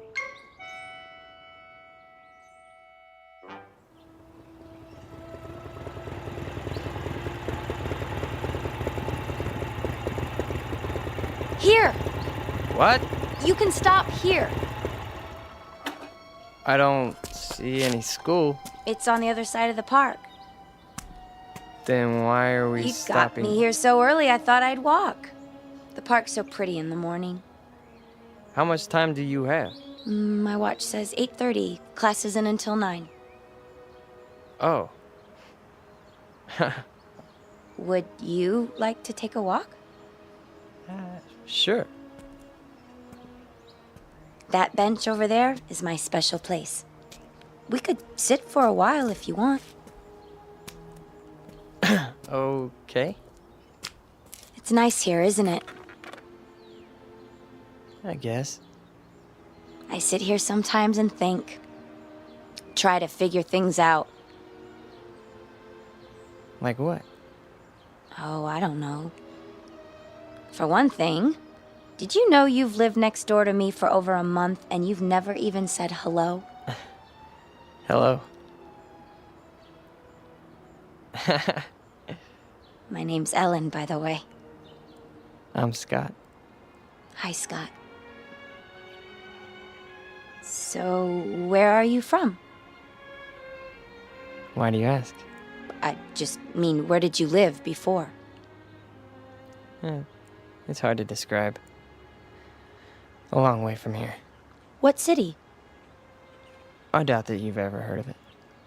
Could be. Geography is one of my worst subjects. Did you graduate already? Graduate? Have you finished school? Yes. 10 years ago. 10 years? You're not that old. I'm older than you think. My people don't show their age. My family's the same way. My grandmother lived to be 90, and you'd have taken her for 60 right up to the day she died. That's beautiful. It is, isn't it? She was such a sweet, happy person. Not that. I mean, your hair. My hair? The way the sun's shining through it. I've never seen anything so beautiful. Now you're putting me on. Putting on? Teasing me? Don't you know that? What old movies have you been watching? I don't know. I like the wild one. It's our favorite. Never heard of that one. May I touch it? Your hair. It's like gold. Thank you. I'd better be getting to school. Already? It's getting late. No, it's not. How do you know? Look at your watch. You're right. It says it's still 8:30. How can that be? Has it stopped? No. See? Time is relative. It can slow down or even stand still. It can? Hey, take the long way. So we can talk some more. All right. Tell me more about yourself. Okay? But only if you walk on this side of me. Why? So I could see the sun shining through your hair.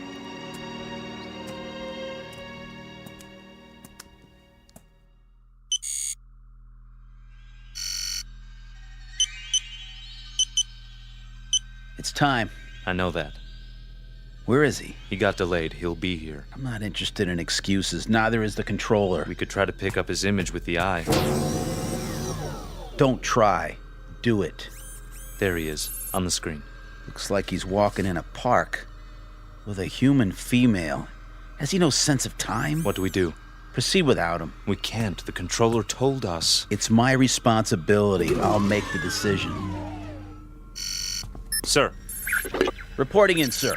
Be at ease. Where's your brother? We can no longer trust him. What has he done? He's formed an attachment for one of the beings here. What sort of attachment? I'm not sure yet. A kind of alliance. He's with a young human in spite of our orders. Continue without him. I'm sure he's on his way now. I said continue. We have been in touch with all units. Good. The second wave has landed successfully and are now concealed as planned. With the arrival of the third wave, we will be in key positions throughout the continent. Excellent.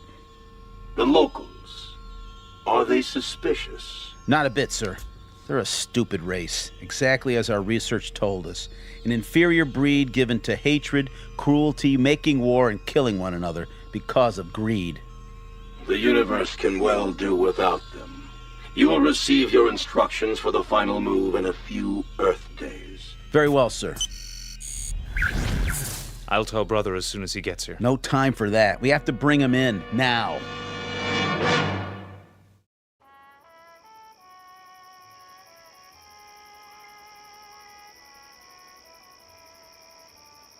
Ellen? Are you warm enough? Yes. It's a beautiful night. You can pull the blanket over your legs if you like. I'm fine, really. Just lying here, looking at the stars. The constellations are very strange here. Not as I was taught them. Scott, can I ask you a question? Sure. You won't get mad? I couldn't get mad at you. Well, where did you come from? Really? Does it matter? I suppose it doesn't, but you're so different from anybody I've ever known. Is that bad? No, not really. Tell me the truth. You're an exchange student, aren't you? At the college, from some place you'd rather not talk about. Only in a manner of speaking. Ellen, you like me, don't you? You know that. Very much? Very much. Except when you do your Marlon Brando impersonation. What do you want, roses or something? Come on, I thought I did a pretty good job. We studied your motion pictures. That's just it. You must have looked at nothing but old movies. People don't talk like that anymore. Well, what about the clothing? Oh, don't go changing that. Your leather jacket is way cool. At least we got something right, huh? You got a lot right. Trust me. Ellen, do you know the word love? Of course, silly. Everybody does. What an odd question. What's odd about it? I mean, bringing it up at a time like this. Why would you? No reason. Oh. It's just the word that's all over your newspapers, and your magazines, your music, your television. We encountered it all the time. We. Who is we? That's not important. This is a planet filled with hate, Ellen. Hate, violence, mistrust, bigotry. I don't know how someone like you survived this long. Me? I'm no different from most people. I haven't seen a report on anyone like you. A report? Scott, you talk in riddles. Sometimes you make me feel like an insect under a microscope. I'm sorry. I didn't mean to. Please, I'd like to go home. Why? You've been lying to me. You're wrong. Don't make it any worse. I don't know why or what it is you're trying to hide, but I know you're not what you seem. And what if I'm not? Do you think you're in any position to judge me? Any of you? I said I want to go home. I'm truly sorry, Ellen. You can believe that or not. I guess I expected too much.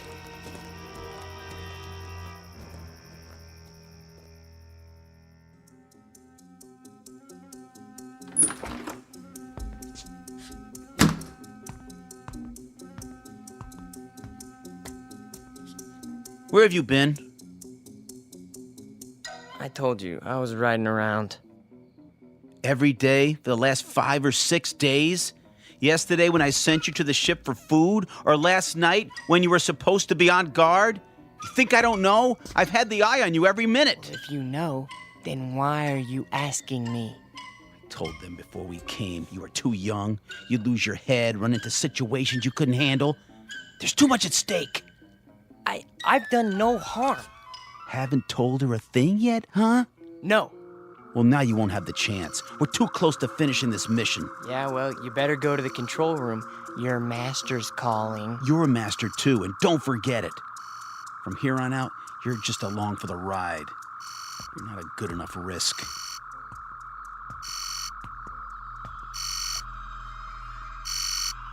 The controller. I heard. Report. Bacteria Unit 59 reporting in. The test has been an unqualified success. Good. Unit 70 through 100 have reported the same result. What is your time estimate? 30 minutes to the reservoir. Approximately 24 hours for the bacteria to multiply to saturation. How soon before you see results? Within 30 hours, we should witness 50% fatalities. I estimate a total of 48 hours before total extermination. Have you coordinated with other units in your area? We have. And the result? There are 29 bacteria units near the water supplies in this state. We should reach complete contamination of the population within 2 days. Very well. Begin Operation Invasion, Phase 2, at once. Yes, sir. At once. So, the time has come. Ah, brother. You've decided to do your duty. It's not what I was told would happen. Of course it is. Not this way. A portion of the population was to be saved. For study, if nothing else. The controller's word is final. Yeah, well, not if I can help it. Where are you going? We've got to stop him. Doesn't matter now. He's too late to stop it.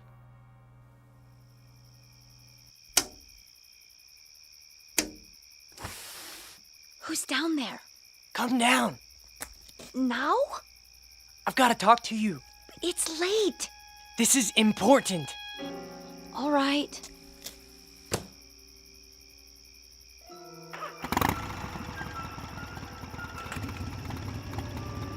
Brother! You're there in the bushes! I can see you! Back to the house and wait, Scott. You're making a mistake. These people aren't worth it. Scott, what's going on? Ellen, you've got to get away from here. What is it? You're in danger. I don't understand. Something terrible is going to happen here. Many people are going to die. I want you to go away as far as possible. I can take you where you'll be safe. You're frightening me, Scott. Please. What do you mean? What's going to happen? I can't tell you that. And it wouldn't matter if I did. Look, we've got to leave right now. Are you trying to scare me into running away with you? Ellen, listen to me. In 24 hours, every man, woman, child, cat, dog, anything else alive is going to be dead. Don't, please. No, not just in this town. All over your country. All over your world. My world? It's your world too? No, it's not. What do you mean? Scott, who are you? Look up. We came from out there, Ellen. From beyond those stars. There are thousands of us here on Earth right now. Our people, we need room. We're gonna set up colonies here. I don't believe you. We've had bacteria units in every country on this planet for months. They have enough to poison the drinking water of the entire world's population. Scott, I'm going to walk with you over to your house. No, it's too late. Even if it is, I think we'd better wake your friends and let them get you to a doctor. No, you don't understand. You haven't seen, okay? The leader, the controller speaks to us from a giant television screen. All we ever see is his head. A metallic mask with slits for eyes, a nose, a mouth, but no lips. And his voice, that's... Scott, I love you, but you're not well. You're... Oh, Scott. Ellen!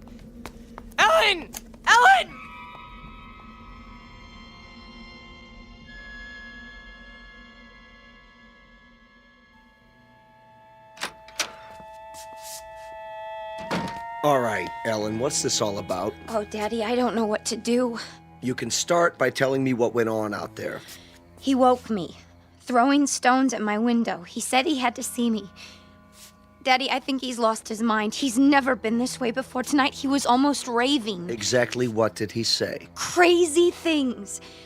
That he's some kind of spaceman and they're taking over the Earth and we're all going to die. Poor boy. We'd better get him help.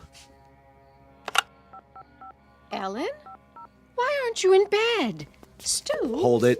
I'll explain everything. Sheriff Station? Deputy Harper? Let me speak to the sheriff, please. Sheriff Farley's on vacation. Sir, can I help you? My name is Stuart Tillman. I live at 11575 Amanda Drive. Yes, Mr. Tillman. There's a mentally disturbed boy living next door. That right? And before he does any harm to himself or anyone else, I think he ought to be picked up. Honey, what's happened? Oh, Mother. There now. What makes you think he's mentally disturbed? He's been scaring my daughter with some kind of man from Mars story. Claims he's part of an invasion force that's going to take over the world or some such nonsense. All right, Mr. Tillman, let you stay right where you are. We'll take it from here. In fact, I know exactly what to do. Definitely. Hey, Rich? Yeah? Yeah, we got control on Amanda Drive. Sure do. We'll be right there, Mr. Tillman. Thank you. Are the police coming? Yes, in a few minutes. That's good. Now, will somebody please tell me what's wrong? Sure, in a minute. Only what? I wonder what he meant by control.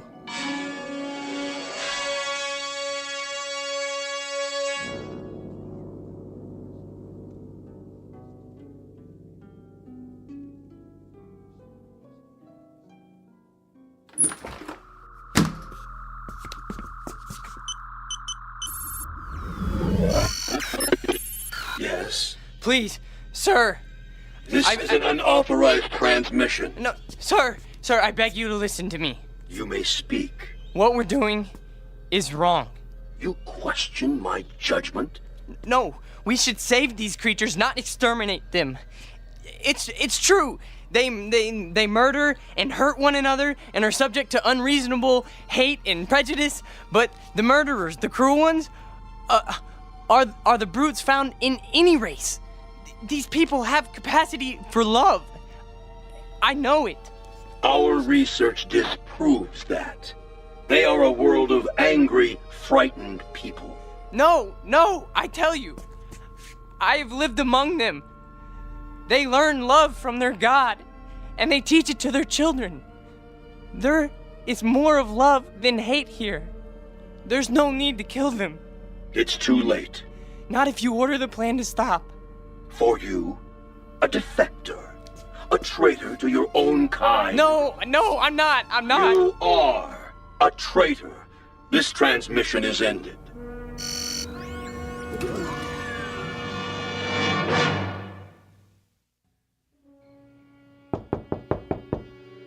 Here they are now.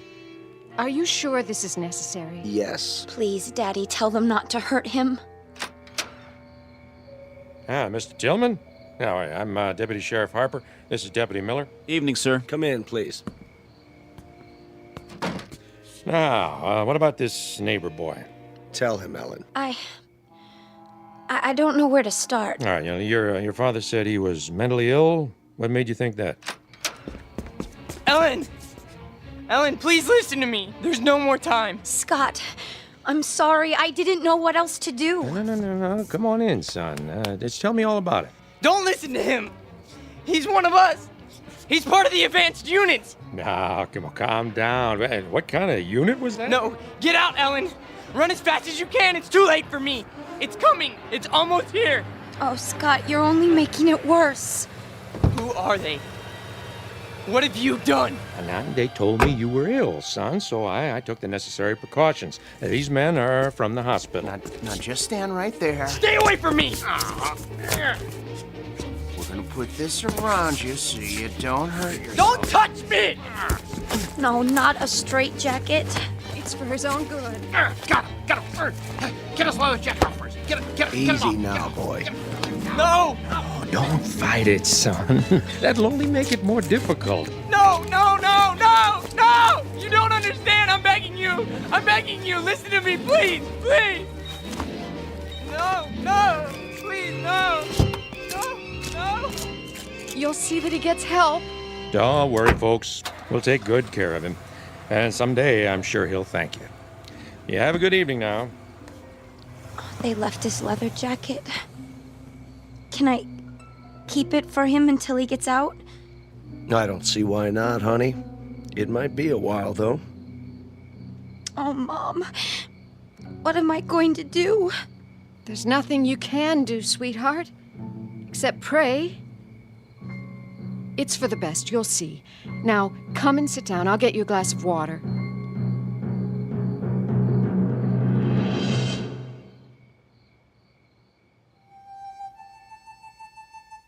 portrait of an American family on the eve of an invasion from outer space. Of course, we know it's only fiction. And yet, you might think twice when you drink your next glass of water. Be sure it's 100% pure and not imported directly from the Twilight Zone. We'll return to the Twilight Zone in just a moment. You are about to enter another dimension, a dimension not only of sight and sound, but of mind, a journey into a wondrous land of imagination. Next stop, the Twilight Zone.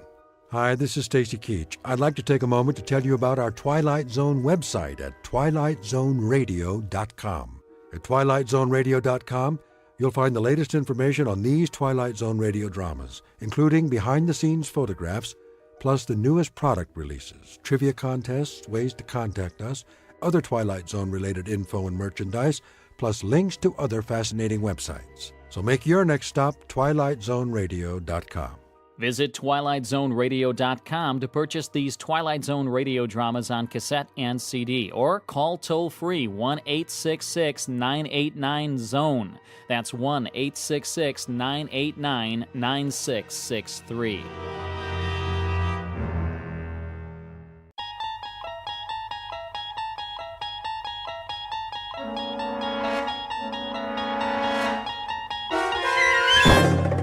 There is a fifth dimension beyond that which is known to man. It is a dimension as vast as space and as timeless as infinity. It is the middle ground between light and shadow, and it lies between the pit of man's fears and the summit of his knowledge. This is the dimension of imagination. It is an area which we call the Twilight Zone.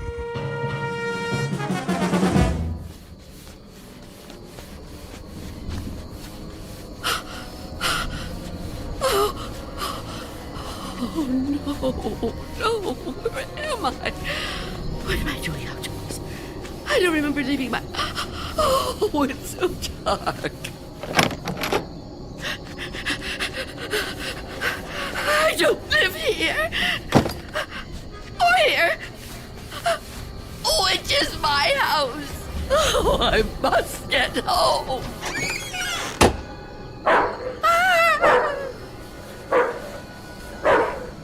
May I assist you, madam? You startled me. I've lost my way. My home is somewhere around here, I'm sure, but I don't know where. Perhaps I can help you find it. Oh, thank you. Thank you. I don't even know how I came to be out here. It's certainly not safe at this time of night. Oh, at any time. Well, surely the daytime when the streets are crowded. No, that's when it's most dangerous. For me. So you see, I never go out. Never? Never. But, dear lady, why not? I'm afraid. Afraid? Of something or someone? Someone. It's difficult to explain. Please, try me. Oh, I'm not sure you'd believe me. You'd think I'm just a senile old woman. I'd believe you, Wanda. What did you call me? Wanda. That is your name, isn't it? Yes, but I didn't tell you that. You didn't? Are you certain? Yes, I'm certain. How do you know my name? Because I've been looking for you for a long time, Wanda. Oh, no. You've kept me at bay for many years, but no longer. No. Get away from me. There's nowhere to turn, Wanda. You don't know where you are, remember? You certainly couldn't run from me, a frail old woman like you. Please. No, I won't let you. Say that again. It amuses me. You won't let me? How do you imagine you're going to stop me? You really have no choice, Wanda. There's nowhere for you to go now. Come to me, old woman. Take my hand. No. Take my hand. No. No.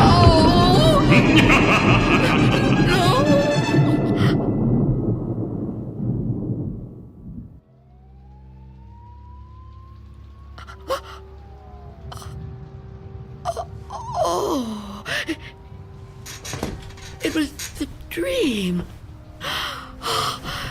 The dream again. I'm home. Of course I'm home. Where else would I be? But is it night or day? Oh, that's right. The clock is broken. It's been broken a long time. And I can't get it repaired, can I? Not without going. No, I can't. I mustn't. I have to resist every temptation. Oh, really, Wanda? How could you be so careless? How could you fall asleep before... I must check.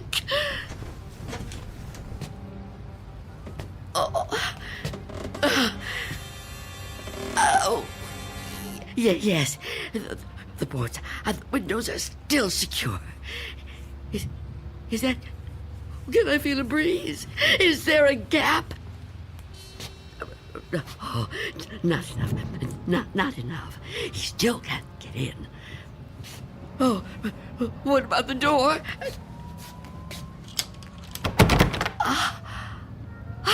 Chain is on. And the door is locked. Good. He can't come in that way either. Yes, I'm safe. Safe for another day. But I've been careless. Really, falling asleep before checking. I mustn't take chances. I can't take chances. Not while he's out there. And he's always out.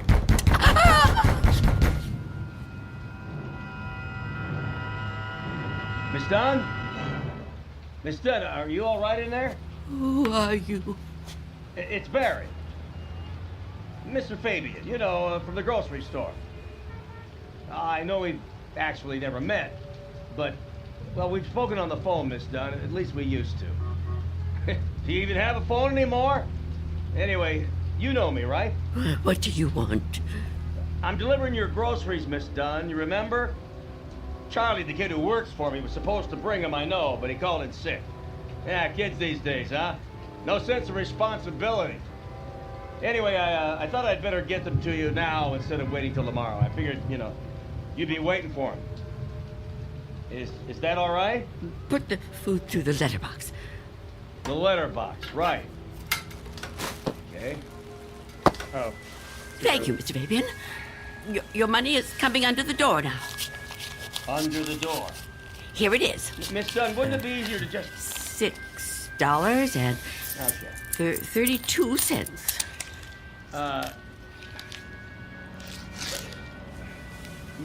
Many thanks, Miss Dunn, but, Good day to you, Mr. Fabian. Miss Dunn, are you still there? Yes? What is it? Well, I've been thinking. I just wonder, Miss Dunn, does anybody else bring you food? I really don't see what business of yours that is, Mr. Fabian. Well, no, it's nothing like that, I promise you. I mean, this has anything to do with business. I'm just concerned for your well-being. I mean, it seems to me a person can't live on food big enough to fit through a letterbox. I can assure you, Mr. Fabian, I'm in no danger of dying as long as I observe this strict regimen. Oh, well, I'm glad to hear you talk like that, but I don't know. Maybe if I could come in for you. Come in? Yeah, I just want to talk, Miss Dunn. I mean, I can't do that so well out here.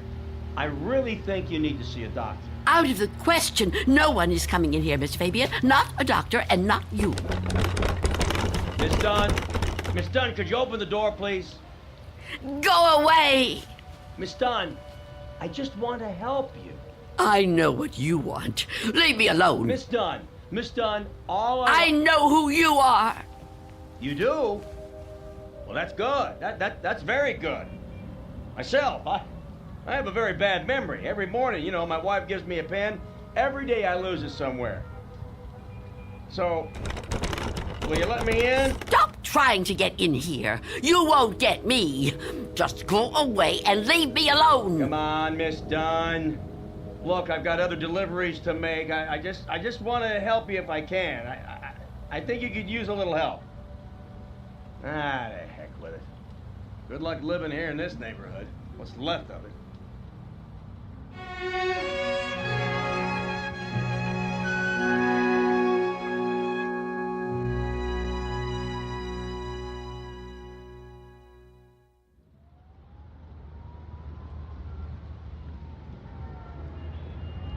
Go away. I won't let you in. I won't let you get me. Leave me alone. I don't want to die. I don't want to die. Please, freeze! Oh.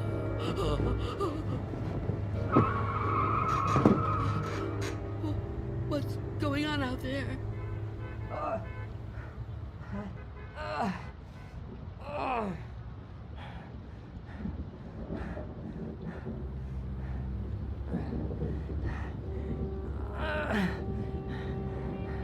Help!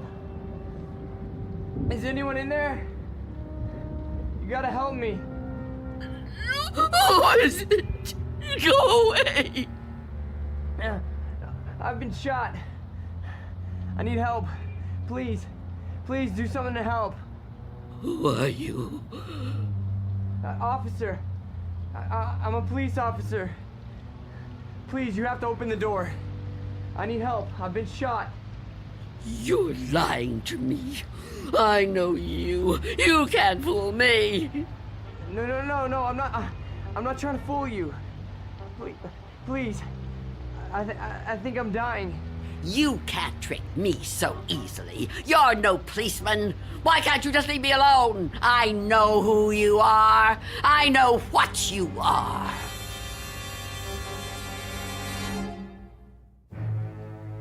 An old woman living in a waking nightmare. An old woman who has fought 1,000 battles with death and has always won. Now she's faced with a grim decision. A decision that might to others seem the simplest in the world. That of whether or not to open a door. And in some strange and frightening way, she knows that this seemingly ordinary door leads to the Twilight Zone. And now, The Twilight Zone and our story, Nothing in the Dark, starring Marshall Allman, with Stacy Keach as your narrator.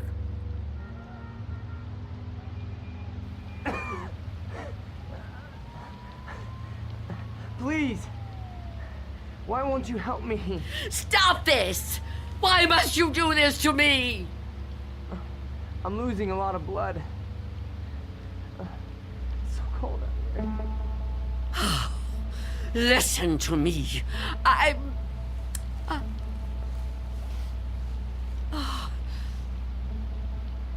going to open the door.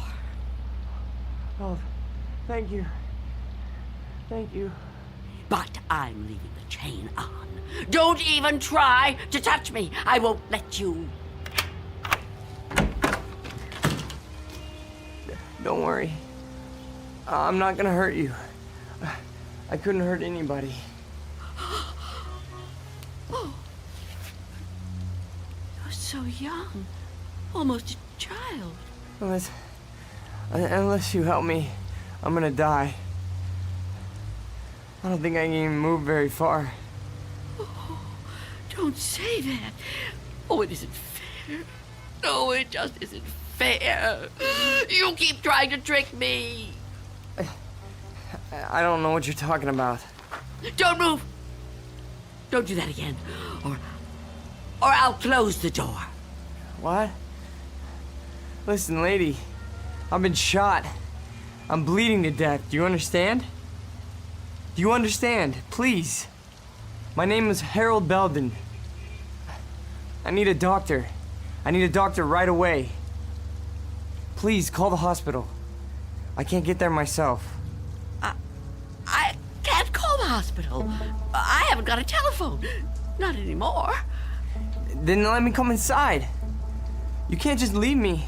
I'm begging you, I'm freezing. I have to unlock the door. You can't ask me to do that. You can't. I don't want to die. You understand? So you're not gonna help me? You're just gonna let me die out here? I know who you are. No, I told you who I am. My name is Belden. Officer Harold Belden. That's not her name. There is no such person. Stop trying to trick me. I don't understand why you keep saying that. Look, it hurts. It hurts, okay? Please, lady, please. Stop! Stop! Oh, why are you torturing me like this? I tell you, it isn't fair. I don't want to die. Well, I don't want to die either. If I could get help for myself, I would, but I can't move. I've been shot in the side, you see? Look, look, I'm bleeding. Oh, it isn't fair. It isn't fair.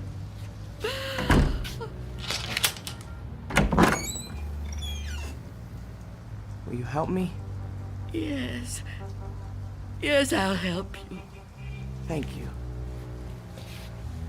Take my hand. What? Take my hand. Pull me inside. No, I won't. I mean, I can't. Oh, can't you?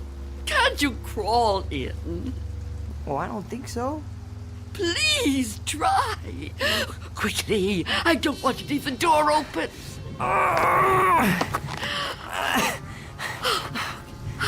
That's it. Come over here. Into the bed.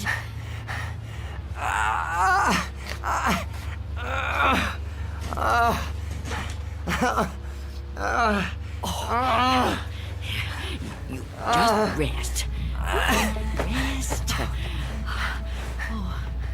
Oh, what have I done? And what am I going to do?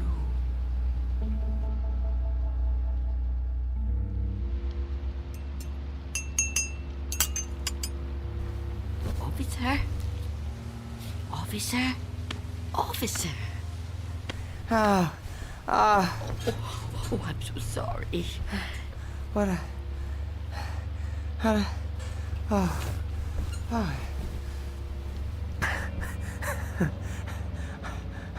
Oh, I'm alive. Yes. Yes, you are. Yeah, you're the lady that helped me. Yes. Eventually. Now, drink this. What is it? Tea. There's no milk, I'm afraid.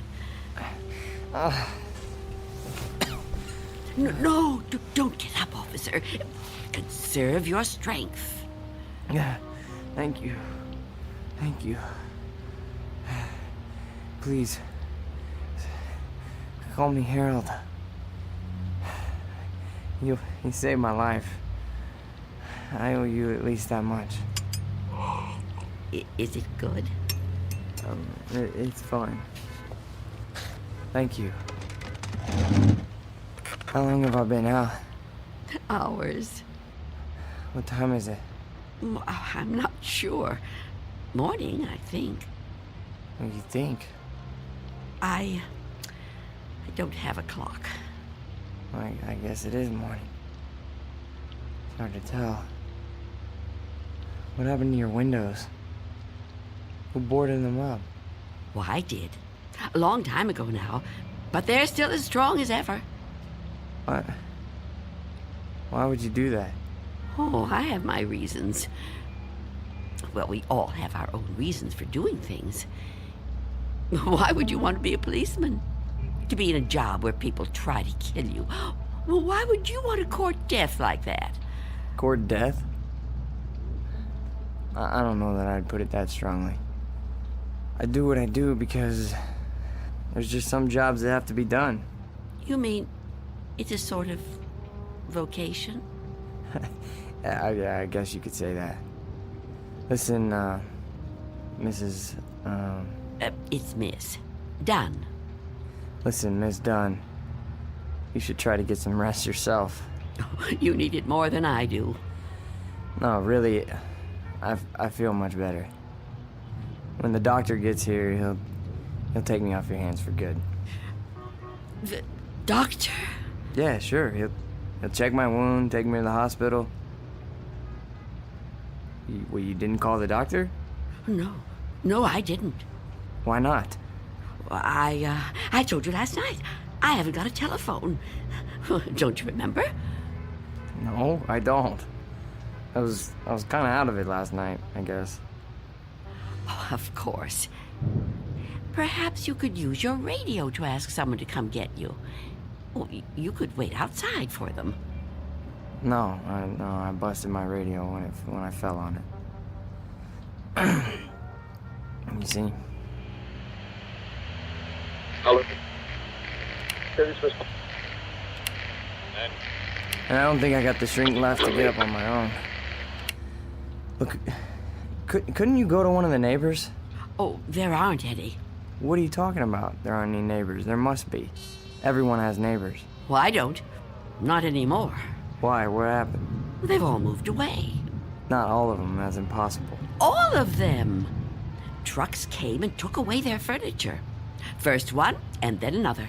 Is something happening to these buildings? I wouldn't know. I'm sorry to ask, but how can you not know something like that? I mean, if it was my home... I don't have a great deal of contact with the outside world. I haven't for quite some time. I couldn't even tell you who the president is. Wow. But there has to be somebody around who can help, you know? Or maybe a phone booth somewhere where you could call a doctor. Perhaps. I don't know. But even if I could call the doctor somehow, I couldn't take a chance and let him in. Why not? It's too dangerous. Dangerous for you? Yes. You let me in. Oh, I didn't have a choice. You were going to... I didn't know if I could trust you, but I'm still alive. Of course you're still alive. What do you think I was gonna do? I mean, but the doctor, he's not gonna be any harm to you. I keep telling you I can't let the doctor in. I can't let anyone else come in. Don't you see? It might be him. It might be him. Who? Him who? Mr. Death. Mr. Death? What? I know he's out there. He's trying to get in. He comes to the door and knocks. He begs me to let him in. Last week, he said he was from the gas company. The gas company? Oh, he's clever. After that, he claimed to be a contractor hired by the city. He said this building was condemned, that I'd have to leave. But I knew who he was. I kept the door locked, refused to let him in. Eventually, he went away. Condemned, huh? I mean, that explains why there's no one else in the neighborhood. No, he knows I'm on to him. Yesterday, he said he was Mr. Fabian from the store. But all he really wanted was to come in. That's all he ever wants. Wait a second. No, it's no use. You wouldn't understand. I knew you wouldn't. How could you? Well, I mean, wait, but I want to understand. I do. I mean, this man you're afraid of, you say he's Mr. Death. That's right. You don't mean just anybody, do you? You mean like death, right? Death. That's right. So is this Mr. Death a person like you or me? I know it sounds crazy to someone like you, to anyone but me, but it's true. I know it's true. Okay, I understand what you're saying, but, I mean, people die all the time, all over the world. Now, how could one man be in all those places at once? I don't know. Don't ask me that. Maybe there's more than one of him. Maybe. I didn't mean to upset you. Please don't cry. I'm not gonna hurt you. I'm sorry. Okay? Can I have another cup of tea? Please? Of course. Tell me about Mr. Death. Your tea. Thanks. Please, Mr. Death. I would like to know about him. All right. At first, I couldn't be sure. It was a long time ago. Everything is. It's been so long since anything happened to me. But I was on a bus. There was an old woman sitting in front of me, knitting a scarf, I think. There was something about her face. I felt I knew her. Then a man got on the bus. He wasn't special in any way. Not short, not tall, not fat, just a man. I remember that there were empty seats, but he sat down right next to the old woman. He didn't say anything to her, but I felt that his being there upset her in some way. I couldn't understand why. He seemed like such a nice man. When the old woman dropped her ball of yarn, he bent down and picked it up, right in front of me. He held it up to her. I saw their fingers touch. He stood up and got out the next stop. I couldn't move. It was as if I knew what had happened. But I couldn't do anything. I was just so frightened. When the bus finally reached the end of the line, the driver came over to the woman. He thought she was asleep. But I knew she was... What, dead? Dead.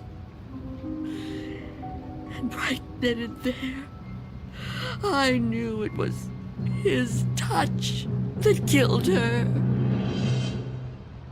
Okay, but you said it yourself. She was an old woman. Okay, just because this man touched her... Mr. Death. Just because he touched her hand, it doesn't mean he killed her. Maybe what you saw was just what it looked like. A man trying to be helpful. I mean, the real cause of her death might have been, a heart failure or a stroke or something. I don't know. No, he killed her. Okay, I'm a cop. I've seen dead bodies. I've seen people that were killed by guns, knives, but never by a touch, okay? The man being there when she died, that's just a coincidence.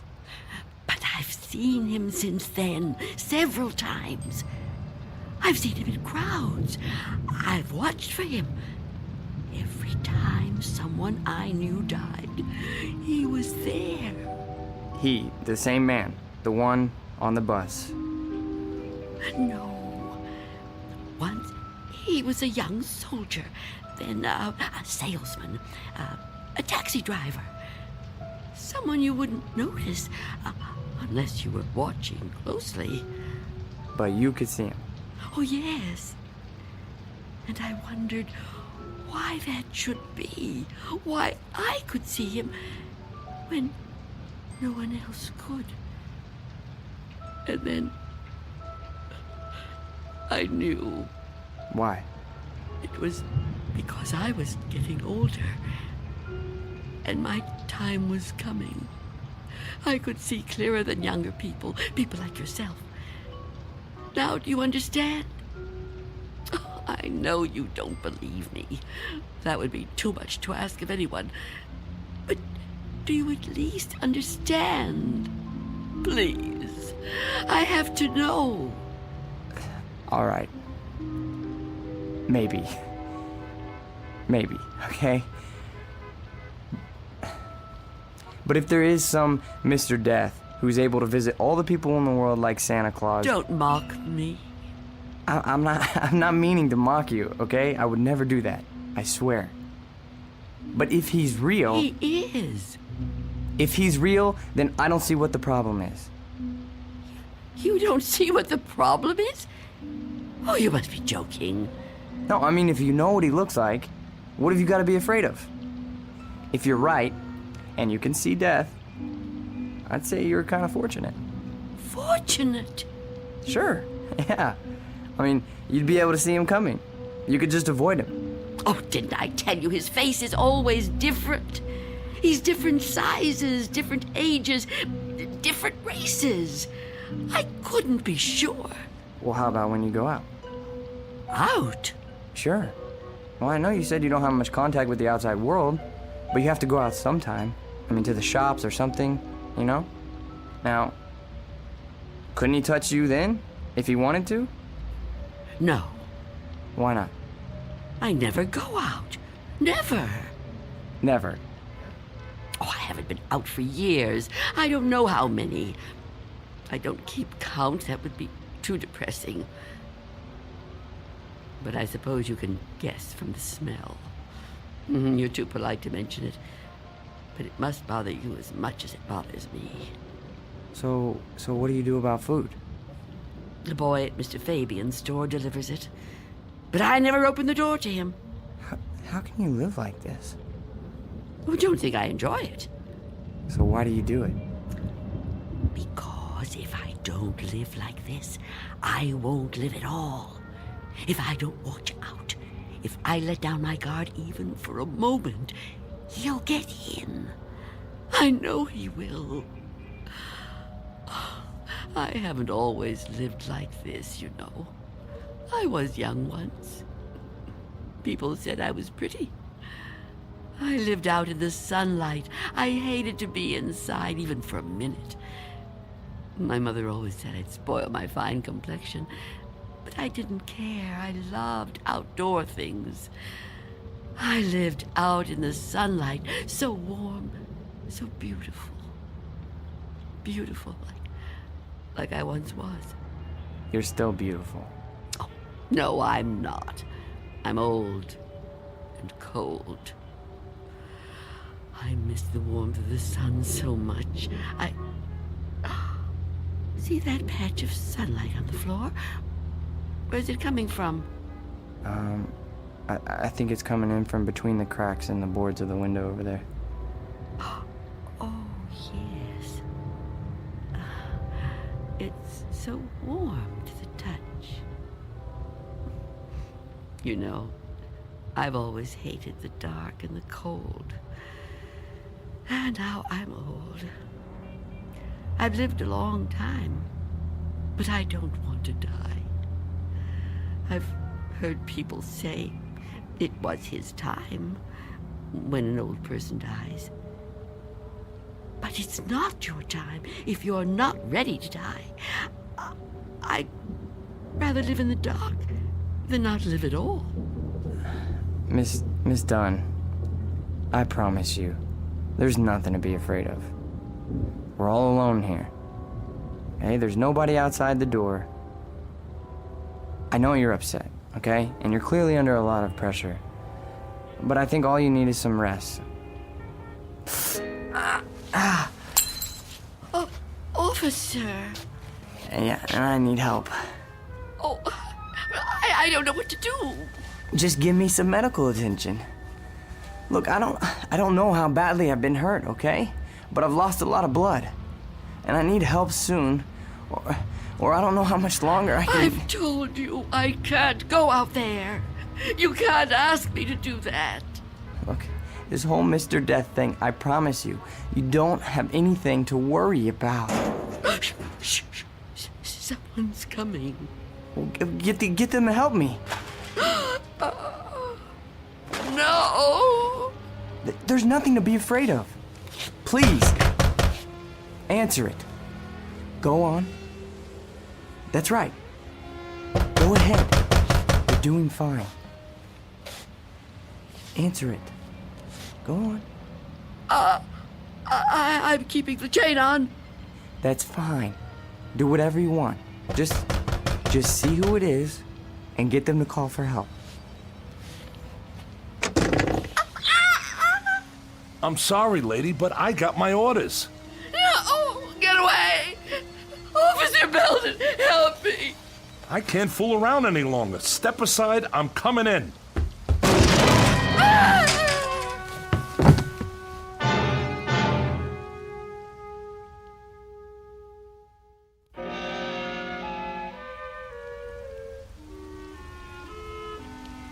Take my hand.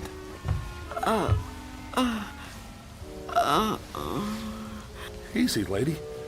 Just lie quiet there till you get your strength back. What? You gave me quite a scare there when you fainted like that.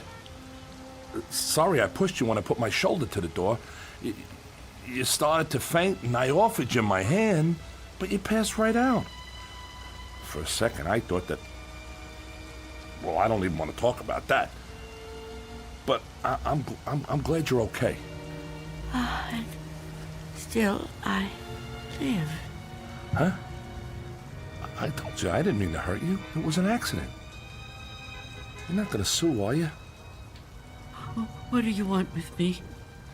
Here, let me help you get up. Take my... I can get up myself. Look, you gotta understand, man. I don't get no pleasure out of busting in doors. Who would? Except maybe some thug, but I'm no thug. I'm just a guy doing a job. Your job?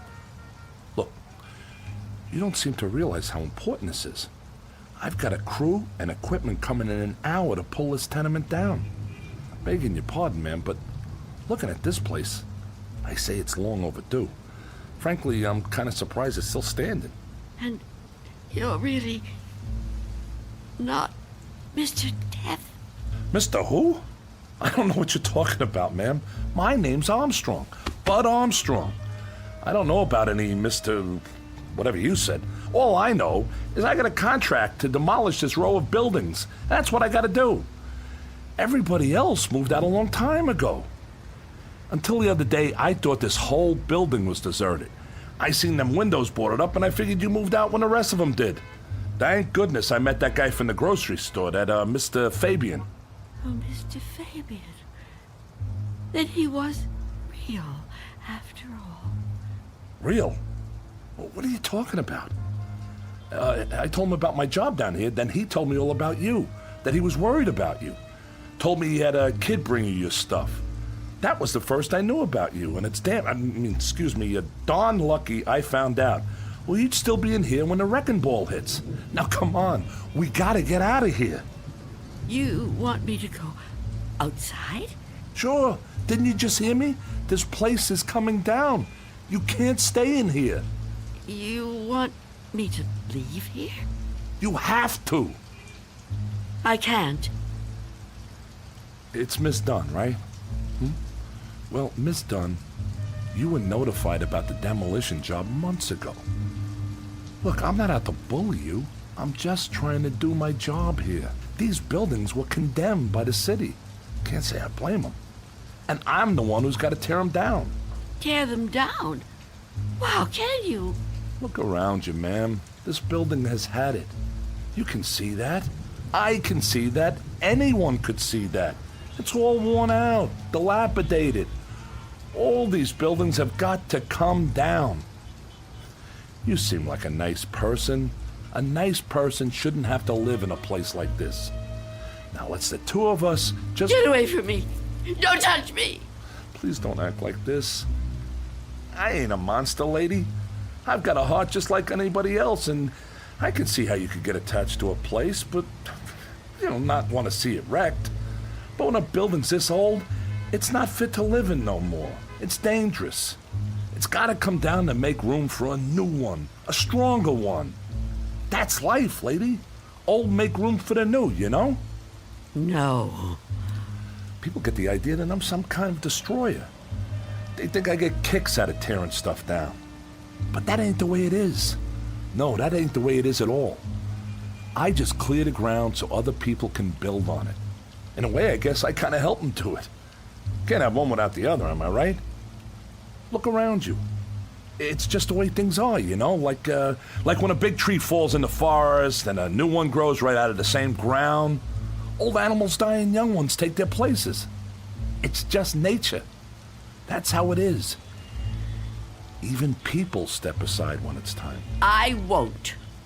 When I finally kick the bucket, or when I get too old to contribute, my son-in-law will probably take over The door! What about it? Oh, yeah. Sorry about that. I didn't realize the chain was on when I put my shoulder to it. Door's okay, but the chain's had it. You left the door open! Hey, there's no need Get to... out of my way!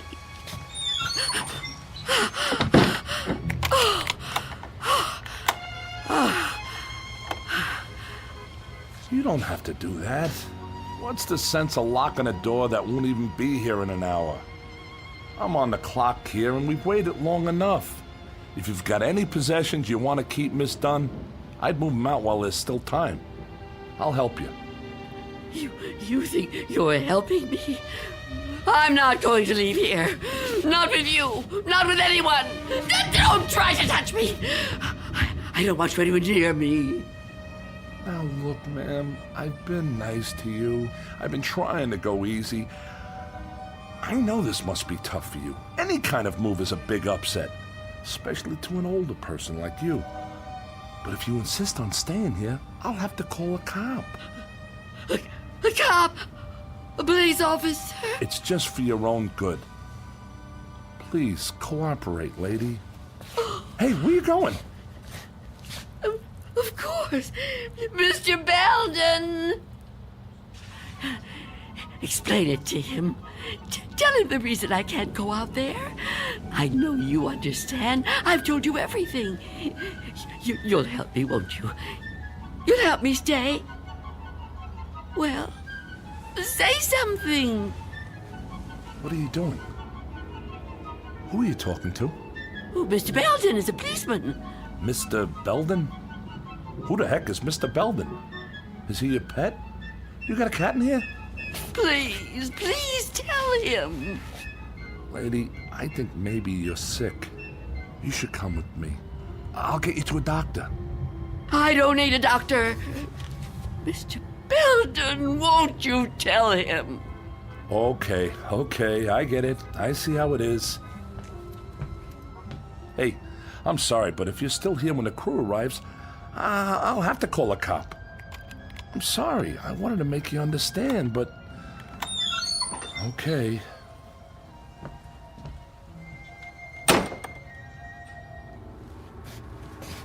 What's the matter with you? Why didn't you say something? Why didn't you help me?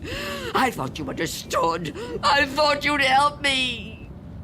I think the question you should be asking yourself, Wanda, is how he looked straight at this bed and didn't see me.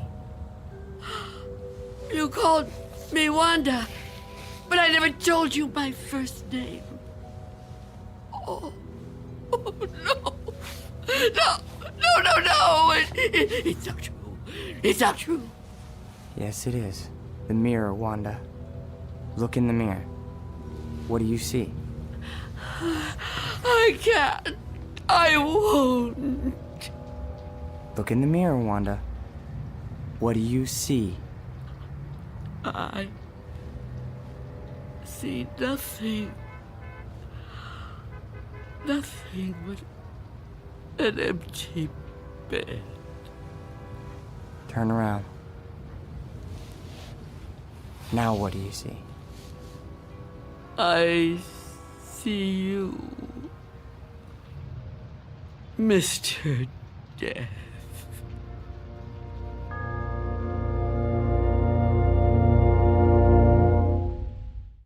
We'll be back to the Twilight Zone in just a moment. And now, Act 3 of Nothing in the Dark, starring Marshall Allman. It was you. It was you all the time. Yes. It was me. Oh, don't get up. You're still... Oh. You're not hurt. No. No, I'm not. But you were shot. Those men... Did you see me get shot? No, but you were bleeding. Do you see any bloodstains now? No. And the men? Did you see them? You were never hurt, were you? I can't be hurt. You tricked me. Yes, Wanda, I tricked you.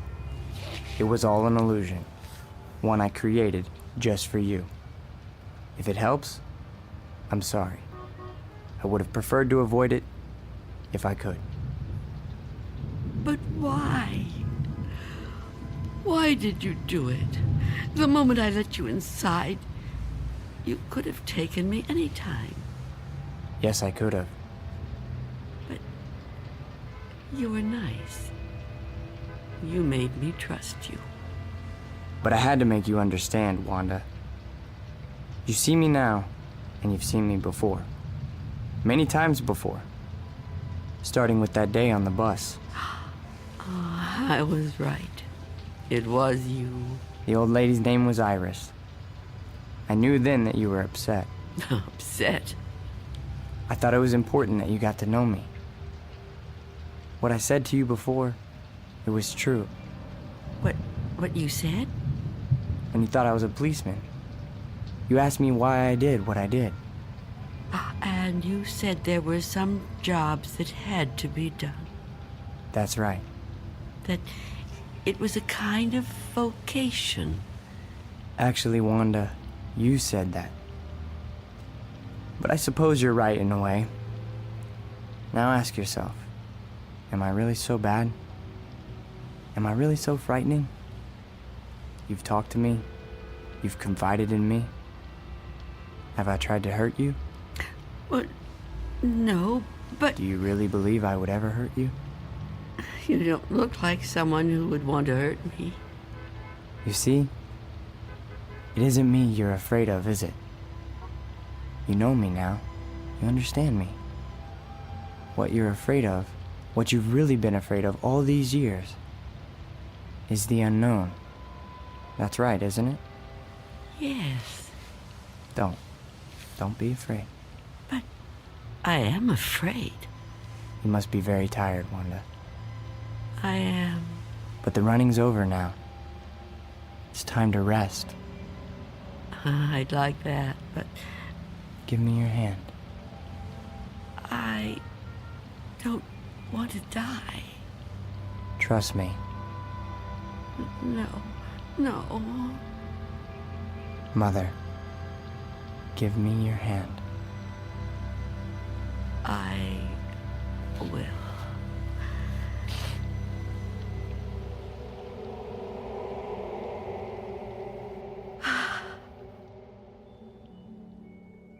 There. You see? See? See what?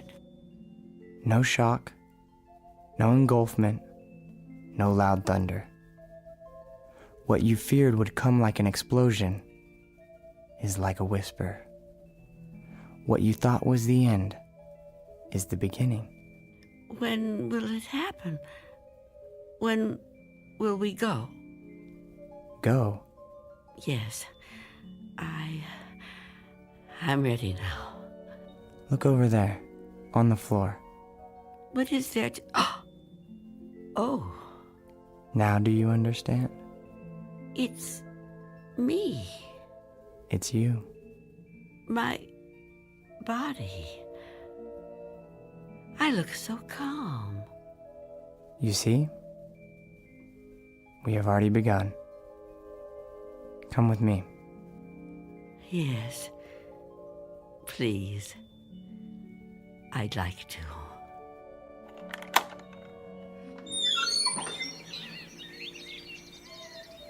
It's such a beautiful day. It is. It surely is. You know, Mr. Armstrong was right about a lot of things. What things? Well, for one, his son does take over the business when he dies. Will that be soon? Another 16 years. Oh, dear. It'll be quick. I'm glad to hear that. I'm afraid I was a little harsh on him. Now the son-in-law, he lives to be 102. 102? Oh, goodness. I know. It's remarkable, really. course, the oldest person I ever met was a lady in Tibet. Well, how old was she? Take a guess. Oh, I know you didn't guess it. Come on, take a guess. You'll never believe it.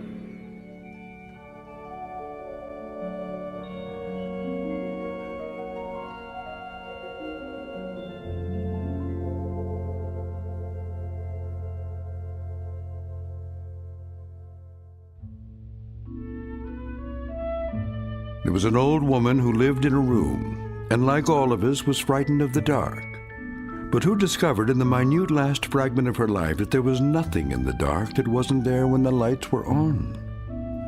Object lesson for the more frightened amongst us. In or out of the Twilight Zone.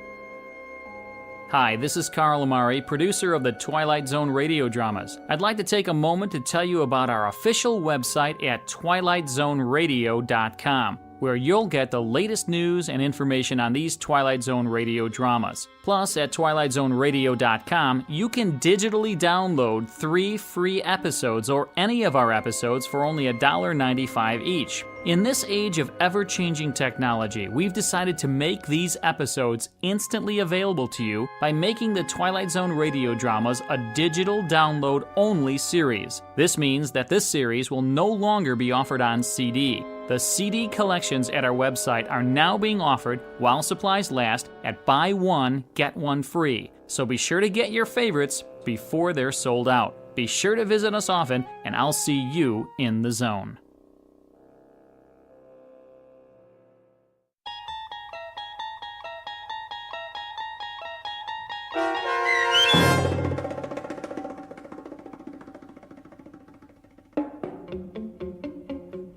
Nothing in the Dark, starring Marshall Allman, with Stacy Keach as your narrator, was adapted for radio by M.J. Elliott and written by George Clayton Johnson. Heard in the cast were Roz Alexander, Jeff Morrow, Doug James, and Mike Starr. This copyrighted radio series is produced and directed by Carl Amari for Falcon Picture Group and Westwood One. Custom Foley effects, sound design, and mixing are done in the Cerny American Sound to Picture Theater by Cerny American creatives Matt Sorrow, Bob Benson, Todd Beyer, and Tim Cerny. To learn more about the Twilight Zone radio dramas and to contact us, visit our official website at twilightzoneradio.com. Miss Dunn, it's Doug James speaking.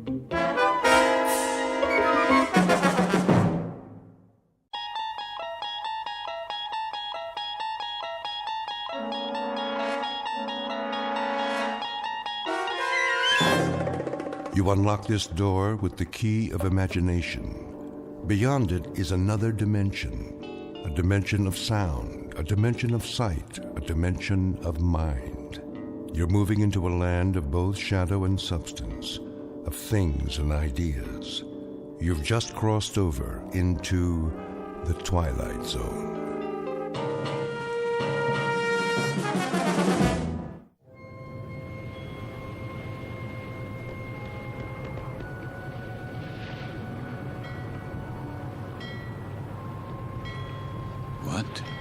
What is this place? The time. It must be late. Very late. Light in the salon. Let's black out down there. Who?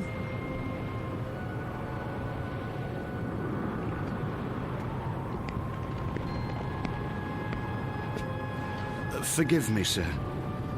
Yes? Are you addressing me?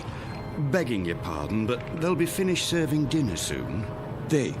The galley crew, sir. Why do you tell me this? Well, I only meant... What? What did you mean? Well, all I mean to say is, you'd best go in now, sir, if you want your evening meal. My meal? The salon will be closing in a few more minutes. Oh, yes, of course. In the salon. Is that what you call it? Yes, sir. It's very dark out here. Would you like to follow me? Follow? The lights, you see. From now on, I'll have to switch them off when we open the door to the deck, and then on again. You understand, sir? Because of the blackout. The blackout. Yes. This way, sir. Are you all right? Why wouldn't I be? Is something wrong with my appearance? Why, no, sir. It's only that... Is this your first time? My what? Your first passage. It can take a bit of getting used to. Sea legs and all that. I'm quite used to being at sea. Thank you. I was just... Yes, sir? Listening. To the engines? Don't worry, sir. The diesels were checked thoroughly before we left port, and Captain Willoughby's top drawer. He'll get us there safe and sound, you can be sure of that. No, not the engines. What then? I was listening to the water. The cold ocean water out there. And the night.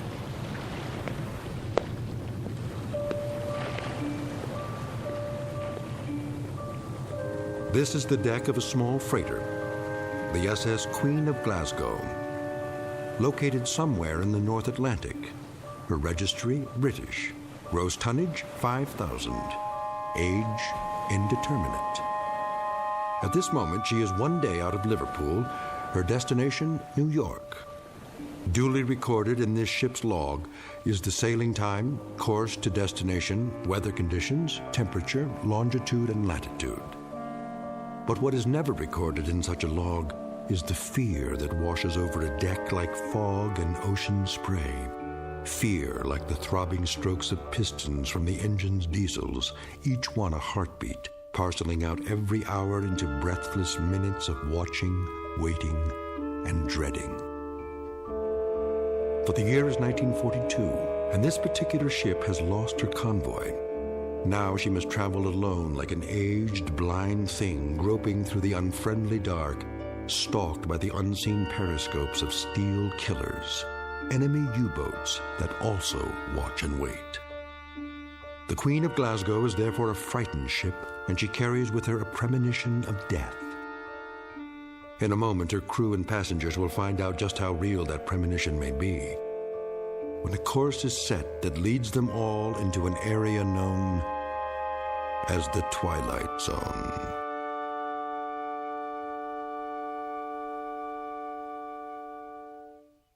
And now, The Twilight Zone and our story, Judgment Night, starring Chelsea Ross, with Stacy Keach as your narrator.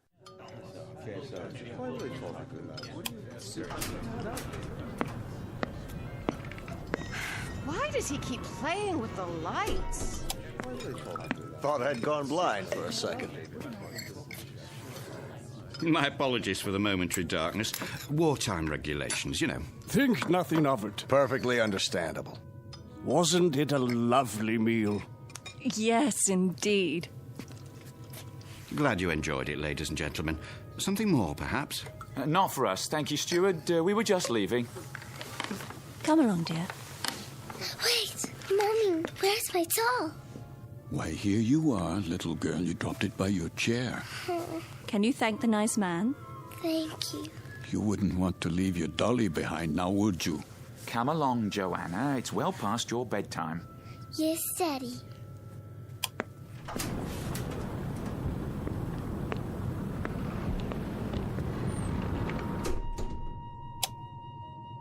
Who's this? Mr. I'm afraid I didn't get the gentleman's name. You are... Forgive me, I'm... Lancer. What's that? Aren't you Lancer? Oh, yes. I'm Jerry Potter. We looked for you at dinner. I was detained. I saw your name on the purser's list. We were wondering where you were. You were. Will you join us? Oh, no, that's not necessary. There are 3 other tables. 3 empty tables? I'm really not very hungry. Well, the captain wasn't able to join us tonight, so there's plenty of room. Come on over, I insist. Very well. Coffee, sir? Yes. Thank you. I believe I would like some coffee. Here's your seat, Mr. Lancer. The more the merrier, I always say. The coiner of phrases. We could do with a bit of merriment. Let me help you, sir. I'll get the coffee. Wait. Do I know you from somewhere? I don't think so, sir. But your face, I'm sure. It might well be. I've travelled this line for a number of years. Perhaps it was on another ship before the war. Before the war. Seems like a long time ago, doesn't it, sir? Are you quite certain about the food? What? The cook can still prepare something. No, I don't have much of an appetite. Not even with all this salt air? Makes me hungry enough to eat a horse. Jerry! Would that be a seahorse, Mr. Potter? How about it, Lancer? Have some chow. Not tonight. Something happened tonight? Nothing unpleasant, I trust? Why, I don't know. I honestly don't know. Mr. Lancer, are you ill? As a matter of fact... You do look pale. A bit of the old mal de mer, perhaps. You might do well to take the meal in your cabin. My cabin? Your quarters, Mr. Lancer. This is all rather disorienting, isn't it? But a good night's sleep can do wonders. I could prepare a tray, sir. No. I'd recommend a cup of hot broth at the very least. I'm fine, I tell you. It was just a temporary dizziness. You're all very kind. I shouldn't intrude. Nonsense. Then let me do the honors. This is my wife. Madame. Hello. And across the table are our dinner companions, Major Devereaux. How do you do? And his secretary, Miss Stanley. Are you going home, Mr. Lancer? Home? Or away from home? Why, I'm heading away from home. We are as well, I'm afraid. The Major is heading up a military mission in Washington. Now, Barbara, loose lips. Oh, sorry. I was just telling them that I took this trip once before, when my wife was alive. Spring of 38. How different it was. The Queen Mary, most elegant. Where do you suppose they dredged up this one? She looks to be 300 years old. The Queen of Glasgow. Long live the Queen. Oh, hear, hear. What do you do, Lancer? Me? When I saw your name on the list, I tried to figure out what you'd look like. It's a game I play. Try to connect a face with a name. I thought you were probably an old language professor from Oxford or something. A regular barrel of laughs. Well, I'm... There goes the light again. Well, good evening, Captain Willoughby. No, please. Remain seated. I don't have much time. I thought I'd just stop for a cup of tea and say hello to those who are still here. Don't worry on our account. I'll get you tea, sir. Thank you, steward. We did miss you, though, Captain. I must apologize. We have a miserable fog out there. No kidding. And I thought I'd best take my meal on the bridge. And the rest of the convoy, Captain, are they in sight? They'd have to be 3 feet off the bow to be in sight, Major. That fog is quite thick. Oh, dear. However, we do hope to have some sort of contact by tomorrow. But I wouldn't worry. She's a good stout ship, and this isn't her maiden voyage. She's made this passage often. I suppose misery loves company, though, doesn't it? I'd feel a lot safer if we were in a convoy. I can almost see those wolf packs converging on us. There would be no wolf pack converging on a single ship, Major Devereaux. Sorry? The principle of the submarine pack is based on the convoy attack. The gentleman is quite correct. Our primary danger would lie in a single submarine. Well, that's reassuring. I guess we stand a better chance against one than against 20, don't we? Just ask Admiral Potter here. He fought with Dewey at Manila. He knows everything. Still, it only takes one torpedo. They can do such dreadful damage. And I must tell you, I've had a miserably uncomfortable feeling ever since we've left. What kind of feeling? Of being followed. Isn't that something? I've had the same feeling. I'll tell you, I'd rather they go after us with a pocket battleship. That you can see, not a skulking, crummy tin fish a couple of miles underwater. If we're being followed, you will see the sub, Mr. Potter. It will surface. They won't waste all their torpedoes on us. Not when they can sit back 1,000 yards and shell us with impunity and sink us at will. You forgive me. This is Mr. Lancer, Captain. Mr. Lancer? But you sound like a U-boat commander. My apologies. That was clumsy of me. Oh, please, sit down. Let me clean it up, sir. I hope I didn't spill any coffee on you, Miss Stanley. No, but you did quite a job on yourself. That's quite all right. I'll get you a towel. I said it was all right. Yes, of course. Sit down, Mr. Lancer, please. Another cup of coffee, sir? No. Thank you. That won't be necessary. I think we might start by getting better acquainted. First of all, I trust everyone's comfortable. Yes, quite. This ship, you know, wasn't designed to carry passengers. I hope you'll bear with some of the inconveniences. I suppose they're worth living with to get to the States, aren't they? You can say that again. Mr. Potter, I understand you're with the American government. War Production Board. And where is your home, Mrs. Potter? Good old Chicago. Windy City. Oh, how interesting. I do hope to travel farther west one day.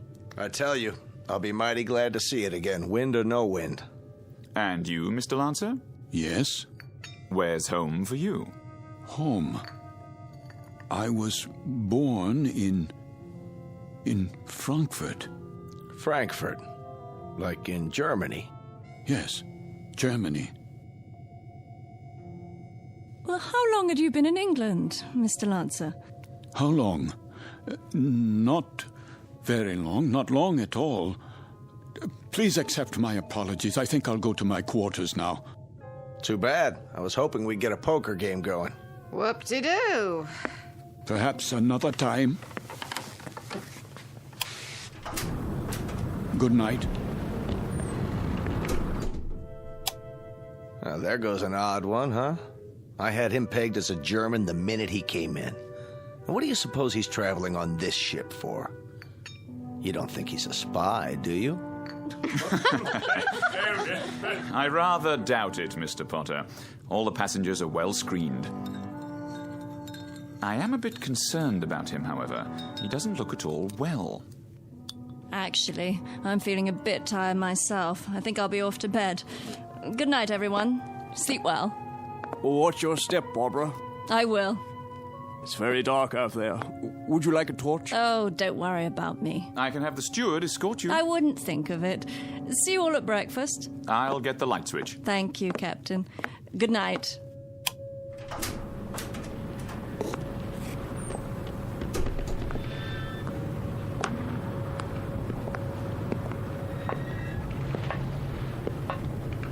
Hello?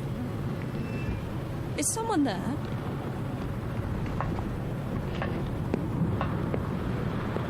I say, is anyone...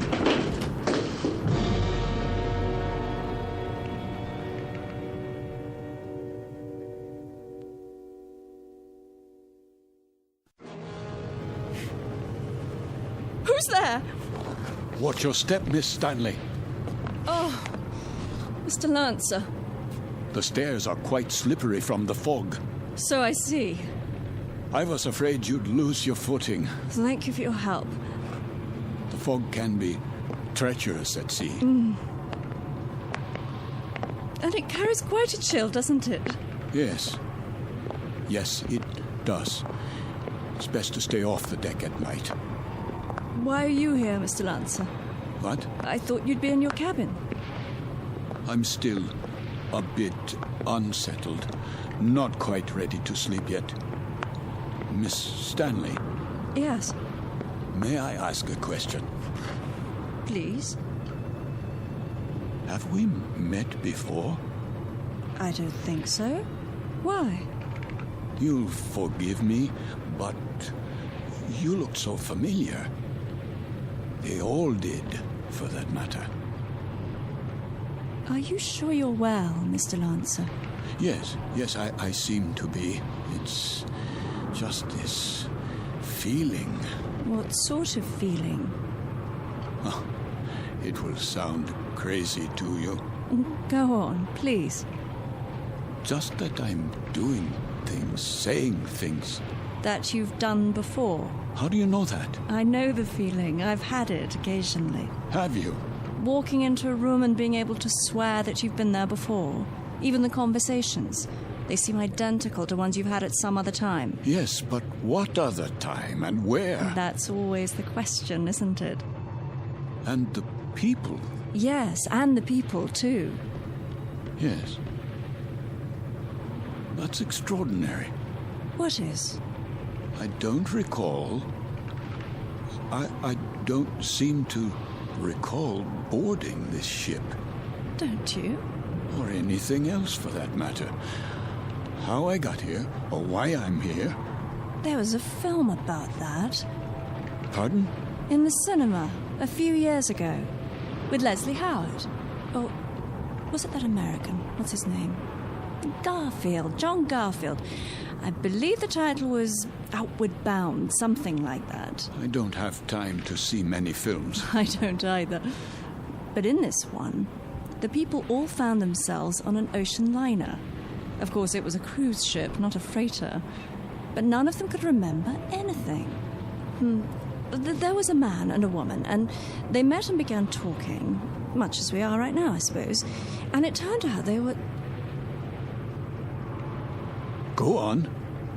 Well, they were all dead, you see, and on their way to the other side. Isn't that absolute rubbish? It is indeed. You don't suppose we're dead, do you? And about to cross the River Styx or some such? No, that's ridiculous. I, for one, remember everything.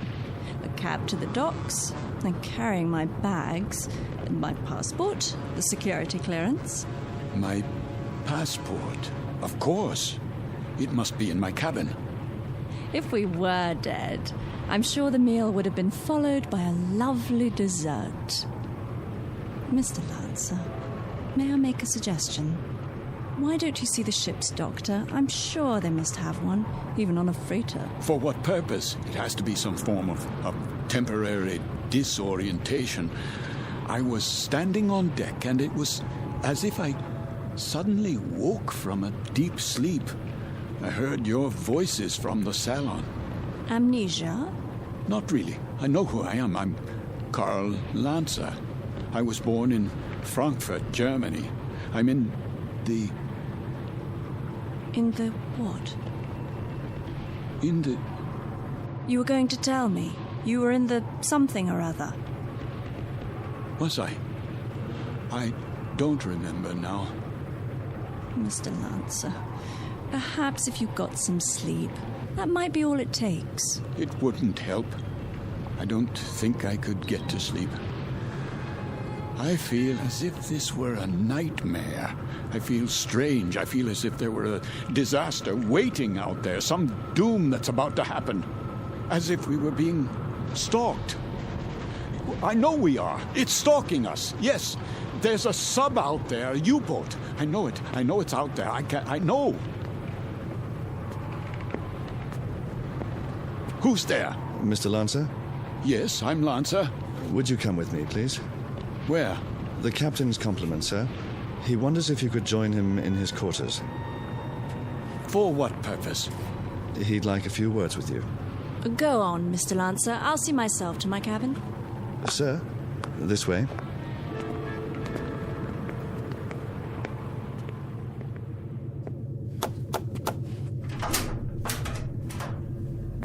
Mr. Lancer, sir. You wish to see me, Captain? Thank you for coming, Mr. Lancer. You've met my first officer, Mr. Danbury. Yes. What is this about? I wonder if you'd mind answering a few questions. No, not at all. First, would you mind showing us your passport? My passport? If you don't mind. Just routine, Mr. Lancer. On our passenger manifest, it seems that your passport number was somehow not included. Yes, of course. Oh, I'm afraid I don't have my wallet in my pocket. It must be down in my cabin. That's perfectly all right. Sometime during the next few days, if you think of it, say tomorrow, you can show it to me whenever it's convenient. Are you feeling better, Mr. Lancer? Yes, much better. Is there anything I can get you? No. Then, is there anything you'd care to talk about? How do you mean? Anything on your mind? Something you'd care to tell us, perhaps? There's very little I can tell you. And why is that? Because I don't remember very much. No?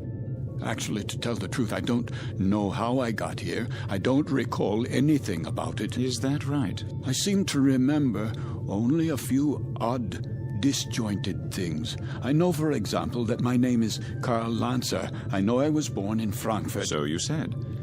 Please continue. Continue where? That's it. At this moment, that's all I know. Mr. Lancer. Yes? At the table, you exhibited a rather unusual working knowledge of German submarines. Could that, perhaps, stir your memory? I wish it could, but it doesn't. I see. In that case, why don't you go on to bed for now? Have a good night's rest. We'll talk tomorrow, you and I. Very well. That will be all for now, Mr. Lancer. Good night. Good night.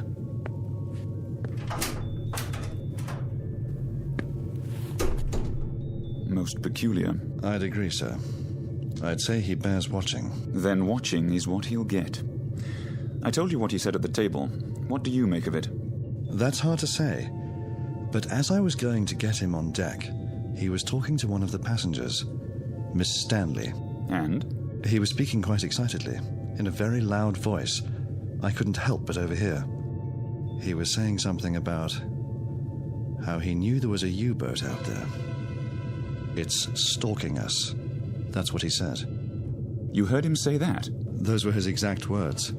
Thank you, Danbury. I thought you'd want to know, sir. Danbury. Sir?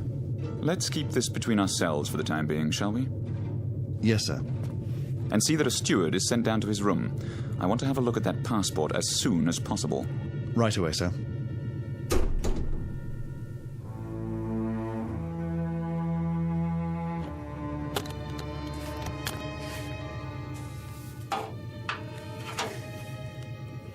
There you are, sir. All your clothing hung up, I believe that's it. Anything else I can help you with? No, that will be all.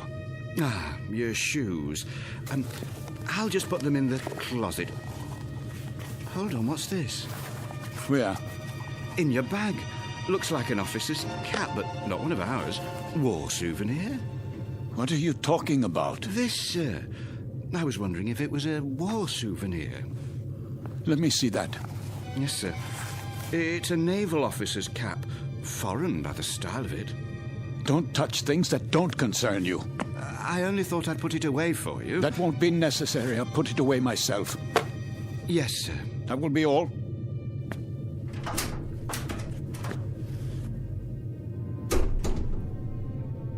It is a German officer's hat. A submarine commander's. What does it say inside? It must have an identifying label. Yes, here. But this can't be. It says, Karl Lancer, Kapitan, Kriegsmarine.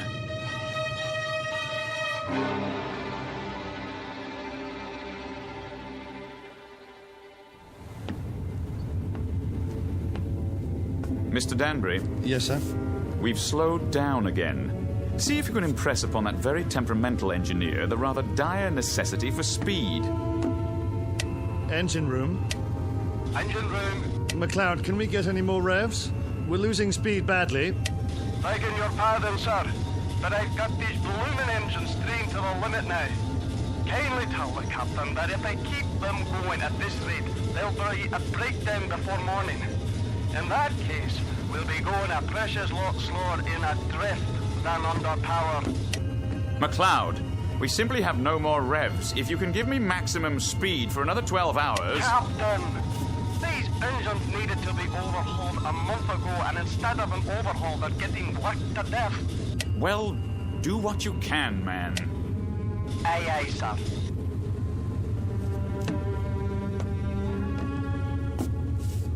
What do you think, number one? Sir?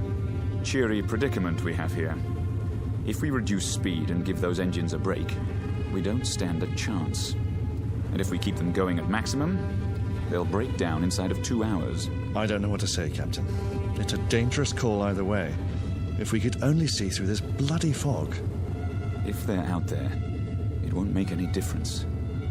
And they're out there, let me tell you.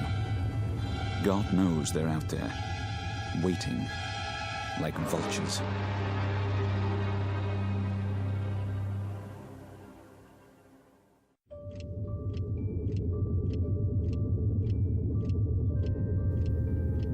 Another drink, please. Begging your pardon, sir, but it's very late. Don't beg my pardon. Just put the bottle on the bar. Go to bed if you're tired, but leave the bottle.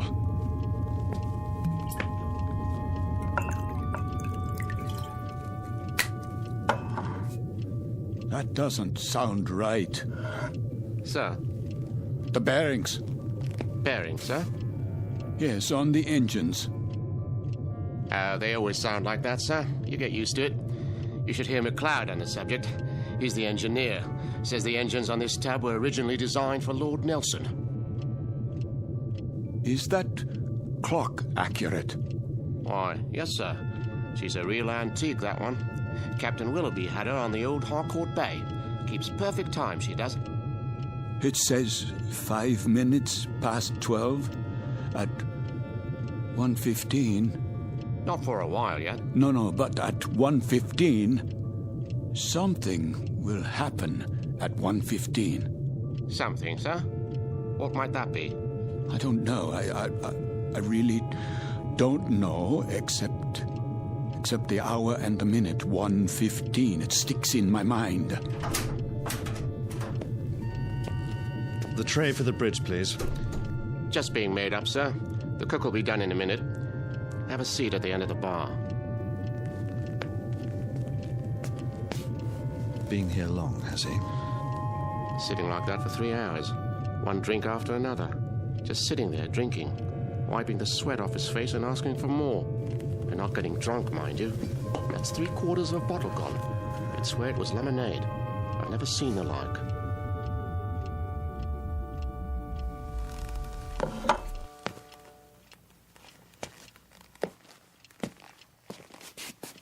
Why have the engines stopped? Probably just routine maintenance, sir. Don't give me that. They've broken down. I don't think it's serious, sir. You don't think it's serious? Adrift in waters like these without any power, you don't think that's serious? We're defenseless here. Now we are absolutely defenseless. They'll be repaired, Mr. Lancer. We'll be underway again soon. No, we won't be underway soon. We'll drift until 1:15. That's what he's been saying all night long.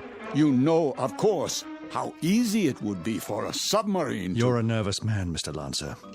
I'd suggest you call it a night. Oh, I'm a nervous man. I can assure you that I am suffering from something a little more serious than nerves. I'm suffering from knowledge. I'm suffering from knowing what's going to happen. Really? Now? My affliction comes from waiting and knowing that inside of an hour, a U-boat will surface off our bow with searchlights and a deck gun. We'll be attacked and we won't be able to run away. Here, sir. Sit down, man. How does it feel to you people just standing still and waiting for a shell or a torpedo to smash into you, waiting for the ship to blow apart so that you can find yourself in the water, closing in on you, filling your lungs so you can't scream? I said sit down, man. Mr. Lancer, this kind of talk won't do you or anyone else any good. Here's the captain's tray, sir. Leave it. Is something wrong? The gentleman is ill. He doesn't know what he's talking about. Carry on. Yes, sir. Go on, cook. Back to the kitchen with you.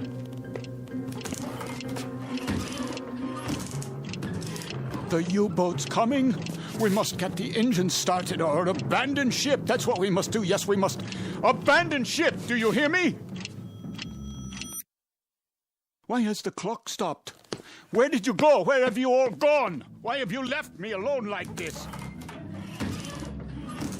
Where is everyone?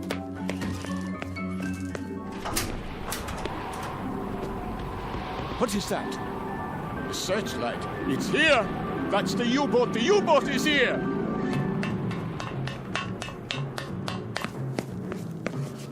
We've got to get out. Off the ship, everybody. There you are. All you passengers, out of your rooms, listen to me. There's a U-boat. I just saw it. She's going to sink us. Can't you hear me? Why don't you move? Are you all out of your minds? What do I have to do? Do I have to grab you and carry you up on deck? Do I have to throw you bodily into the lifeboats? Do I have to knock you unconscious? They're gone. But where? Is the entire ship empty? Or have I gone mad? A life preserver, yes. SS Queen of Glasgow. Wait. I remember that name. Queen of Glasgow. Queen of Glasgow. Potter? Major Devereaux! Miss Stanley, where are you? Captain, steward, we must abandon ship.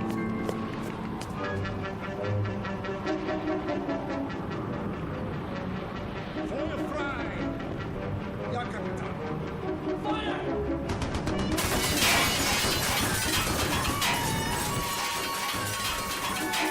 They are shelling us. We're hit, I tell you. Miss Stanley, we must get out. The lifeboat. I can, Mr. Lancer. The roof's collapsed. The door won't open. Climb through the porthole, quickly. I'll try. Where are the lifeboats? Over here, Mr. Devereaux. We'll have to climb down. Help us, please, my wife. I'm coming, Mr. Potter.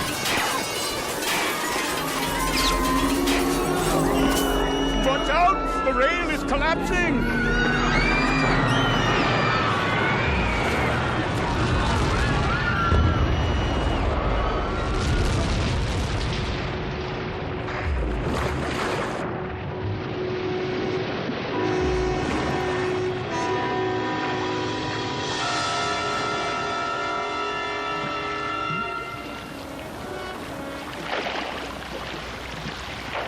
Family, the little girl. Where? The doll. Here, I have it. Who could do such a thing? Who? Who?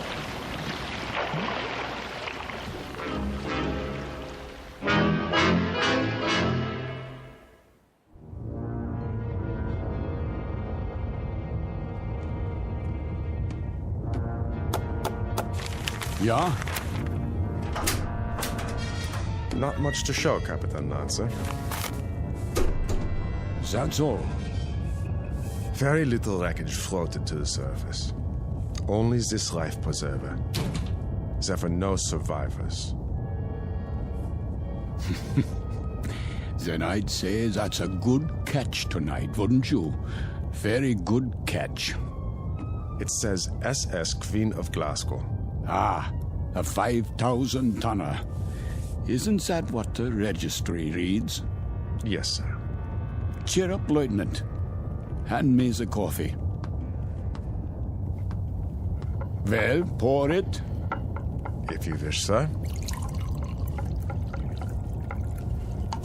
You have nerves, Mueller.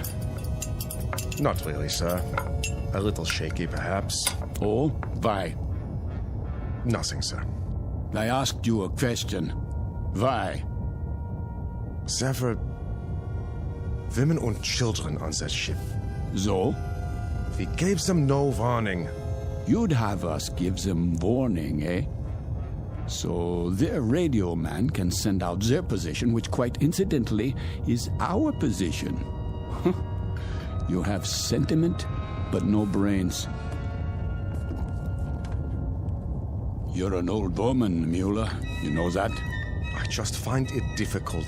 To do what? To reconcile killing those people. Without warning. It makes me wonder if we're not damned now. In the eyes of the British Admiralty, we most certainly are. I mean in the eyes of God. You're not just a fool, Lieutenant. You're also a religious fool. Perhaps a mystic, too. And if we are damned, what will happen? I've had dreams about it. Maybe people like us have a special kind of hell waiting. Maybe to be damned is to have a fate like the people on that ship. To have to suffer as they suffered and die as they died. You are a mystic, Lieutenant.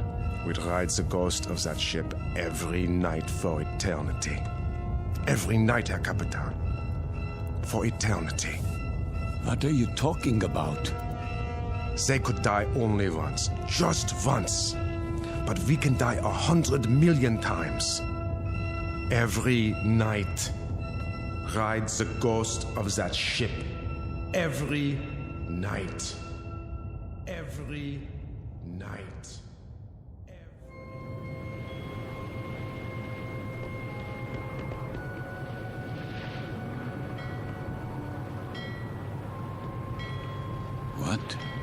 What is this place?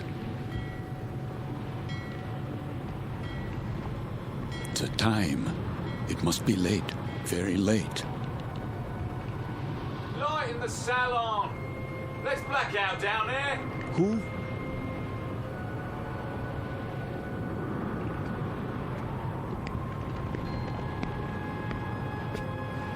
Forgive me, sir. Yes? Are you addressing me? Begging your pardon, but they'll be finished serving dinner soon. They? The galley crew, sir. Why do you tell me this? I only meant... What? What did you mean? All I mean to say is, you'd best go in now, sir, if you want your evening meal. My meal? The salon will be closing in a few more minutes. Oh, yes, of course. In the salon. Is that what you call it? Yes, sir. It's very dark out here. Would you like to follow me? Follow?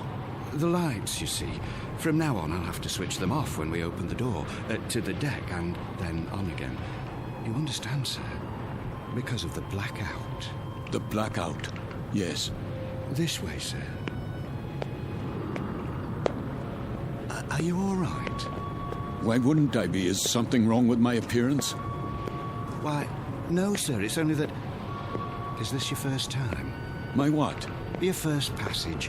It can take a bit of getting used to. Sea legs and all that. I'm quite used to being at sea. Thank you. I was just... A special kind of hell waiting. Maybe to be damned is to have a fate like the people on that ship.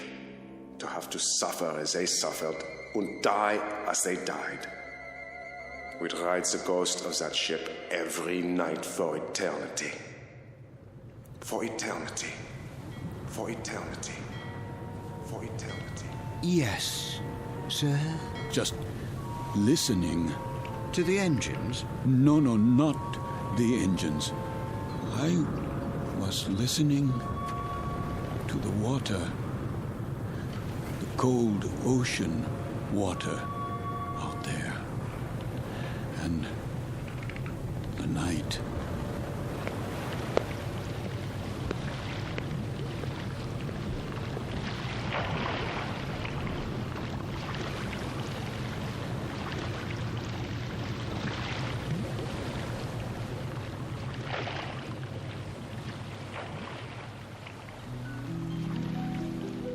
You've heard talk about paying the fiddler, the comeuppance awaiting every man when the ledger of his life is opened and examined. The credits and debits added up, a tally made, and then the reward or the penalty paid. In the case of Karl Lancer, former Capitan and U-boat commander, Navy of the Third Reich, this is the penalty. This is the justice meted out. This is Judgment Night in the Twilight Zone. More from the Twilight Zone after this. You are about to enter another dimension. A dimension not only of sight and sound, but of mind. A journey into a wondrous land of imagination. Next stop, the Twilight Zone.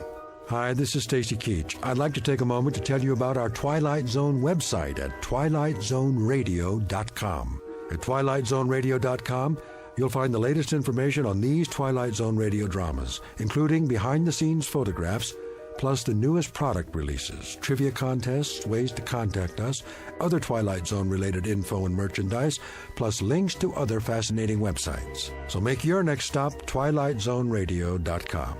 Visit TwilightZoneRadio.com to purchase these Twilight Zone radio dramas on cassette and CD, or call toll-free 1-866-989-ZONE. That's 1-866-989-9663.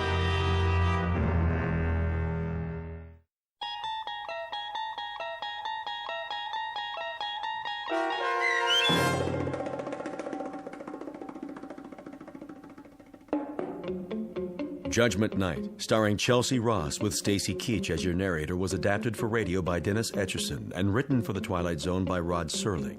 Heard in the cast were Nick Sands, Damian Arnold, Richard Shavzin, James Houghton, Sarah Wellington, Christian Stolte, Fernette Lebo, Doug James, Martin Astrop, Anna Rose Benson, and David Darlow.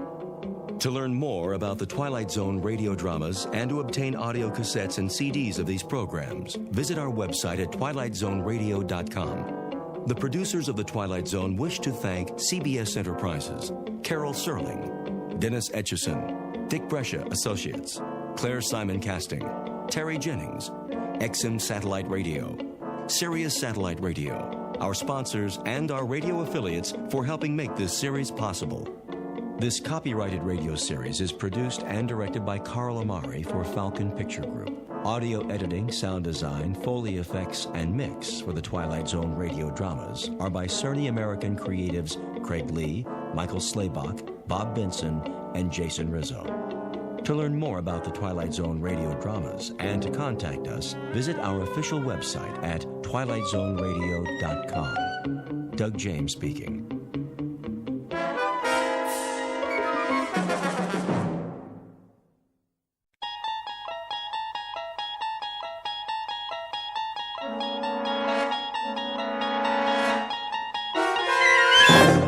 You're traveling through another dimension.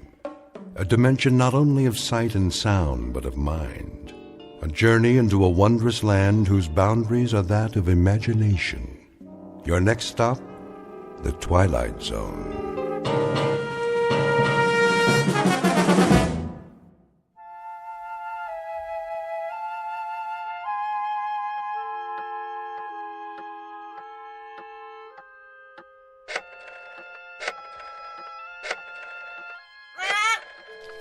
Yes, Pete, here's a nut for you. Now, don't bother me, if you please.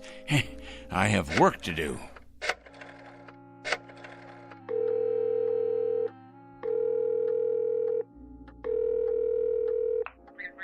I'd like to speak to Mr. O'Connor, please. That's right. I'd rather not say. It's rather personal. That's it, Pete. Stay on your perch like a good bird. It's a boy. Is this Mr. O'Connor? Mr. O'Connor, I'll get right to the point. You have a young gentleman working for you in personnel. His name is Brewster. Alfred Brewster. Been with your firm about 1.5 years. Well, I'll tell you what about it. The man is a communist. That's correct, a communist, with certain terrorist affiliations as well. Never mind who this is. Let's just say a concerned citizen, all right? What is of the essence is the character of one of your employees. I happen to know that this man, Brewster, is a subversive and a menace to our society. What am I suggesting? Why, I think it's obvious. I'm suggesting he should be discharged immediately, given his walking papers and shown the door. Never mind how I know. I know, that's all. That's all. Now I'm going to check back in a few days, and if he hasn't been discharged, I'll be forced to take this matter to a higher authority. That's right, to the corporate office. Correct? Goodbye, Mr. O'Connor. Rather a full day, Pete, wouldn't you say? 11 so far. 11 names on this list. I better sharpen my pencil. And scratch off one more. Of course, it's questionable what concrete results we can expect, but at least the seeds have been planted. Oh, yes. The opening guns fired. The first salvo, so to speak.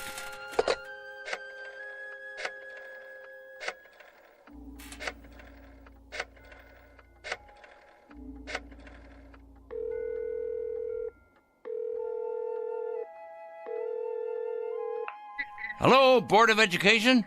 Well, please connect me. Yes, I'd like to speak with the superintendent of schools, please. It's a personal call. No, I'm not at liberty to give my name.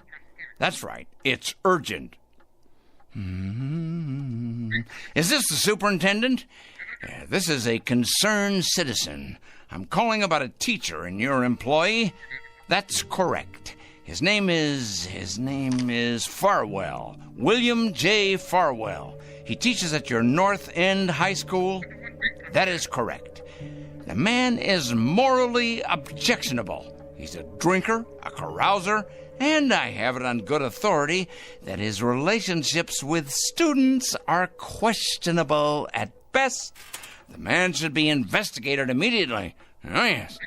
Never mind who this is. I happen to be giving you facts, and that is what is at issue here. Well, you best check on him. You most certainly should, and without delay. Quite right. Here you are, Pete. There you go. That's a good bird. You know, I'm rather tired.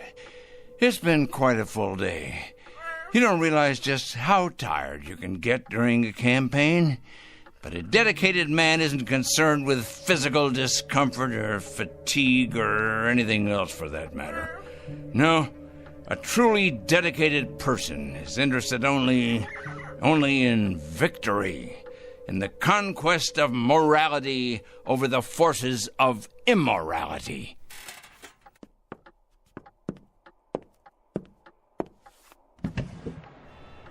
Hey, look at him out there, the dregs, carrion, leeches sucking us dry. Oh, yes, carrying evil around with them like infectious germs. We're gonna have to face it sooner or later. Huh? Phone calls are one thing. Threats and exposure is simply expedience. No, Peter, my friend, we're gonna have to embark on a much more ambitious course. Some major surgery, I think. The long scalpel, honed sharp and cutting deep. If the sickness is extensive, so must be the cure. And it must be today, Peter. It must be today, this afternoon. 4 o'clock. Oh, yes, that's when it will occur. Yes, we'll make it occur at 4 o'clock. At that moment, we will destroy evil.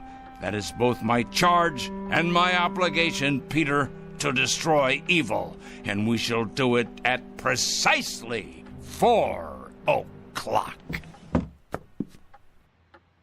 I'm not sure of the method yet, but it'll come to me. Oh, yes, it'll come to me. Most assuredly, it will come to me. And it'll be a revelation, an epiphany.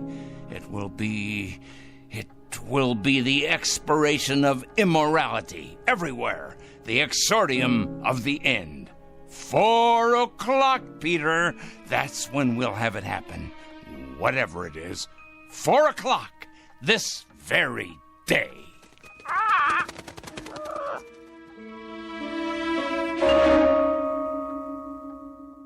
This is Mr. Oliver Krangle, a dealer in petulance and poison, a self-appointed, self-designated, self-ordained vigilante whose jaundiced eyes peer out at an unholy world and find it undeserving of anything but judgment and punishment.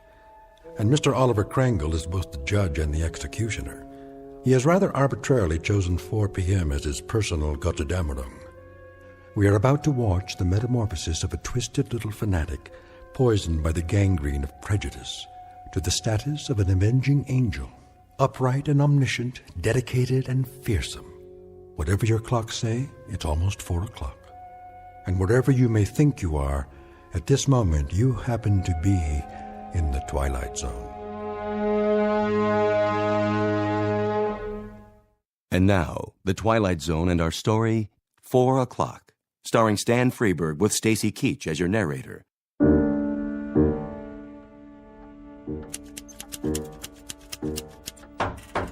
Yes? Mr. Kringle? What is it? Well, there's a special delivery for you. Just a minute.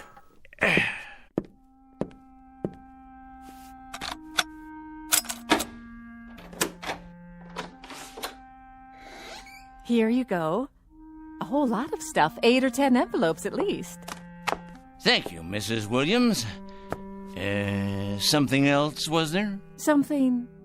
Oh, no, nothing else. Then in that case, why do you stand there trying to read the contents of these envelopes as if you were an X-ray machine, Me? Read your mail? Oh, I can assure you, Mr. Kringle, I have many more things to do than trying to read my tenant's mail. Your mail in particular. I feel reassured. You sure get enough of it. Somebody'd think you were running some sort of mail order business or something. Just look at that desk of yours. So much mail and papers and I don't know what all. What is your business, Mr. Kringle? What I do is none of your concern. I pay my rent on time, and I keep to myself. A respect for privacy you should learn, Mrs. Williams. Well, I never... You never? That's good to know. Now, have you any more comments to air? Because if not, I would greatly appreciate your leaving me alone. I have a great deal of work to do. I believe that. The question is, what kind of work? You should believe it. You may thank me one day, Mrs. Williams. Oh, yeah. You and everyone else. Assuming you're still around, and assuming you retain the capacity to feel appreciation. What's that supposed to mean? Assuming I'll be around. Are you threatening me or something, Mr. Kringle? Threatening you, Mrs. Williams? I don't threaten people, my dear lady. I compile files on them. I compile them, and I analyze them, and I investigate them. And then I categorize them, and I judge them. Oh, yes. If they're impure, they must be punished. If, on the other hand, they're simply misled or naive or unsophisticated, I point them to the right way. I lead them by the hand, Mrs. Williams. I show them the proper course, the path to redemption. Is that... What I mean is that what you do for a living? Indeed. In short, I check evil, Mrs. Williams, and I eradicate it, inoculate it, wipe it clean, and sponge it away. And you know where these evil people are? I most certainly do, Mrs. Williams. Can you give me an example?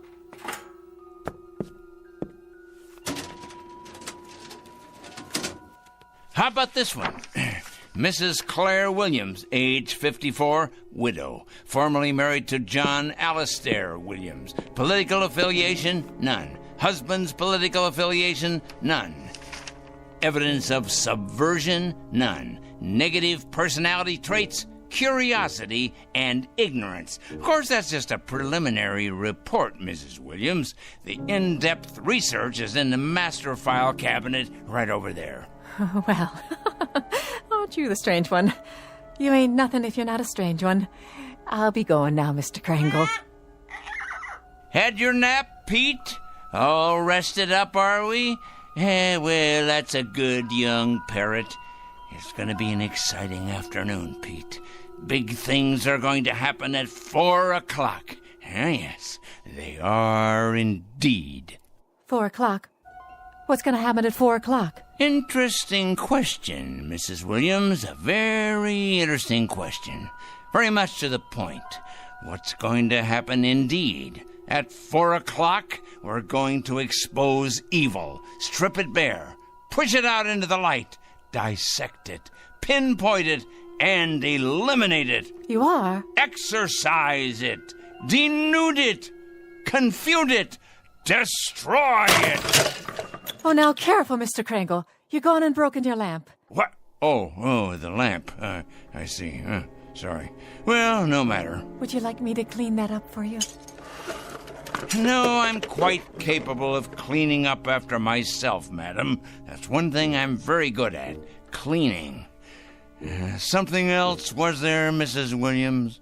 No, I don't believe so. If it's all the same to you, I'll be on my way.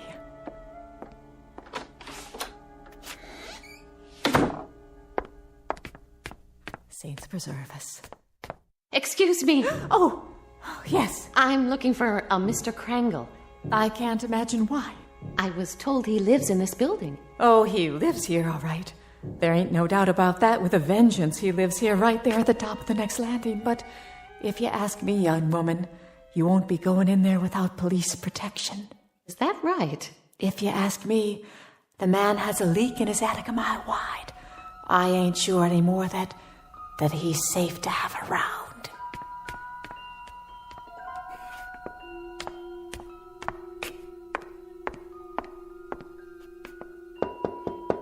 Mr. Krangle? Mr. Krangle? Well? My name's... Who else is with you? Why, no one. Are you sure? Yes, quite sure. My name is Lucas. I wonder if I could speak with you for a moment. Lucas. Ah, yes, Lucas. Kurt J., age 27, intern, East Side Hospital. That's my husband. Is he indeed? Well now. Your husband, you say. Come in, please. Come.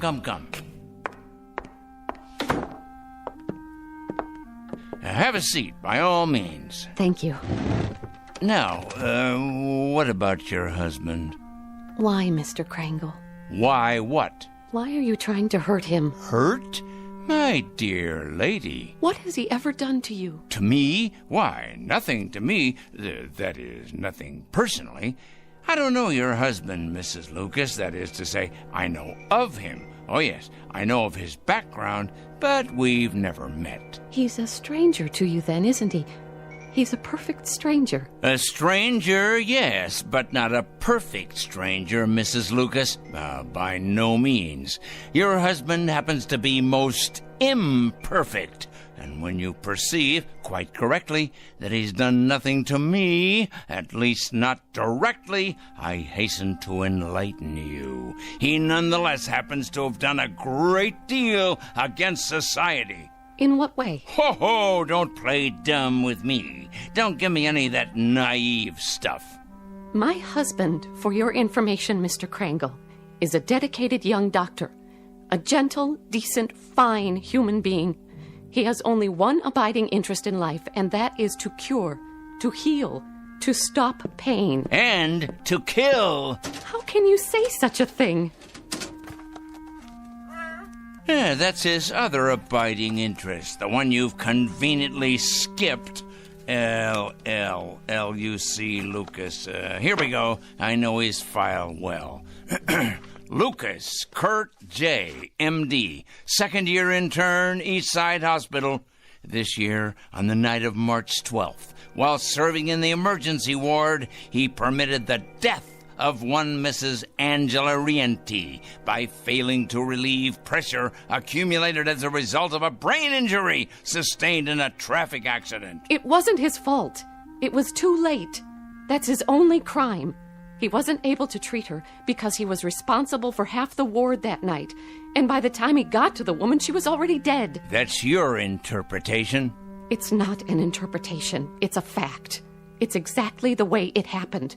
By the time he got to her, by the time she was put into his care, she'd already died. He should have gotten to her earlier. How could he? Do you know how many lives he saved that night? How many people he saves every day, every week? He did nothing to her. That's about the size of it, Mrs. Lucas. Miserable dereliction of duty, resulting in the untimely death of a woman who by rights should be alive today. These facts came to my attention, and I simply called them to the attention of the hospital supervisor, an institution, by the way, which I help to support through taxes. By what right? I must ask you, Mr. Krangle, excuse me, but By what right do you presume to pass judgment on my husband? You're not even a medical man. Why, you weren't even there that night. You don't know anything about it. And yet you write your letters to the hospital, dozens of nasty letters accusing my husband of being a murderer. Why, you wretched, small-minded... Enough, Mrs. Lucas. That will be quite enough. I've suffered your presence here, but I'm not required to tolerate your abusiveness, although I don't wonder you're the type of woman you are. Oh, and what type is that? You're obviously greatly attracted to your husband, and there's no secret that birds of a feather, well, you know the rest. I think I catch your implication, Mr. Krangle, and you're over the line. Way over the line. You're as cracked as that lamp of yours. Tell me, has the hospital discharged your husband yet? Discharged? That's right. Let him go. Cashiered him out. Eradicated him from the payroll. Given him the sack. I've been expecting it momentarily. They have not, Mr. Krangle. They have done no such thing. It'd take more than a letter-writing campaign from a crank like you to make that happen. Your husband is an evil man. He is no such thing. And I will not put up with evil in any form. And I will not stand by and allow an injustice like this. Of all the presumptuous, wrong-headed... I'm sorry, Mrs. Lucas. I haven't any more time. Why, look at the hour. It's 3 o'clock already. I got things to do. Many more important things to do, thank you. Today's mail, for instance. You'd probably be interested in these. They're cases not unlike your husband's. Communists, subversives, thieves, harlots, but all made out of the same metal.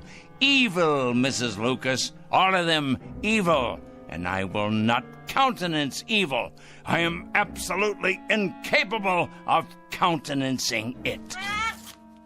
You're probably unaware of it, Mr. Krangle, but my husband is a very sensitive man. Oh, please, spare me. Your letters have had an effect on him, if on no one else so far. The people at the hospital tell him to ignore the letters, forget about them, but they're tearing him up inside. They're killing him. His confidence in himself, his ability to concentrate and work. You see, he's like a lot of doctors, Mr. Krangle. He cares. He cares very deeply. So, you see, you really have been quite successful after all. I imagine you've been equally successful with other people, too. Mm-hmm. There's too much sanity still left out there for you to have succeeded in having them all fired. Mm-hmm. But you must be hurting them. Those men and women, hurting them desperately, as you've hurt my husband. So you've really accomplished a great deal. Yep.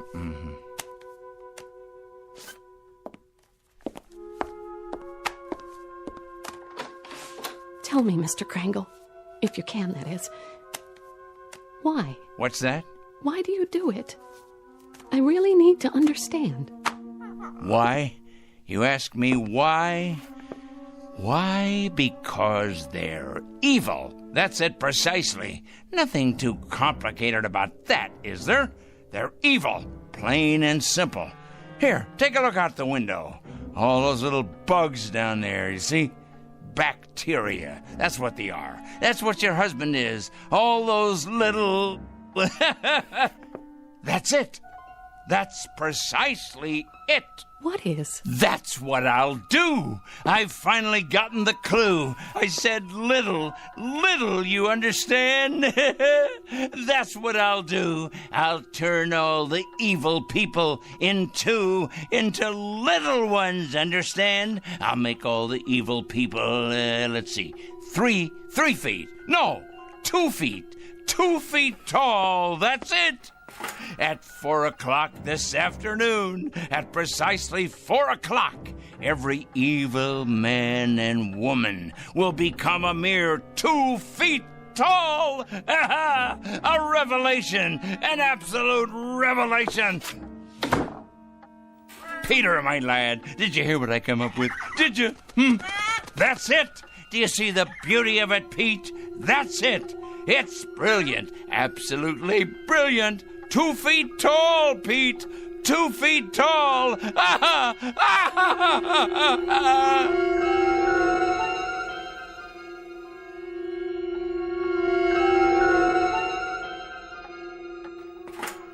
At 4 o'clock this afternoon, I'm going to turn all the evil people, the wicked, morally stunted troublemakers everywhere, into tiny little freaks for all the world to see. I'll make them all 2 feet tall. 2 feet tall, I say. Yes, it'll be better than if they wore badges on their clothing. Impossible for them to hide the purest form of poetic justice. Evil will be made an object of universal scorn, laughter, humiliation. Yes, you're nut. You're hungry. Aren't you, Pete? Here you go, boy. I won myself. We must be strong, the two of us. Strong for what's about to happen.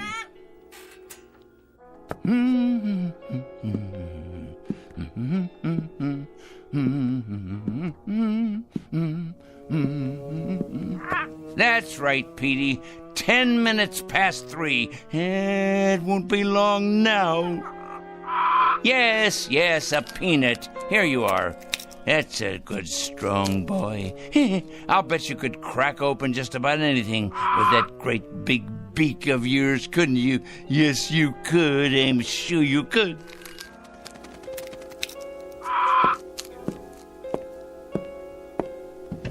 Look at them down there, all those wicked little people. They don't know just how little yet. No, of course not. But they will. They will. It's their day of judgment. Oh, yes. Time to finish our preparations, Pete. There's much to do. Less than 50 minutes left now. Must be sure all our pencils are sharp.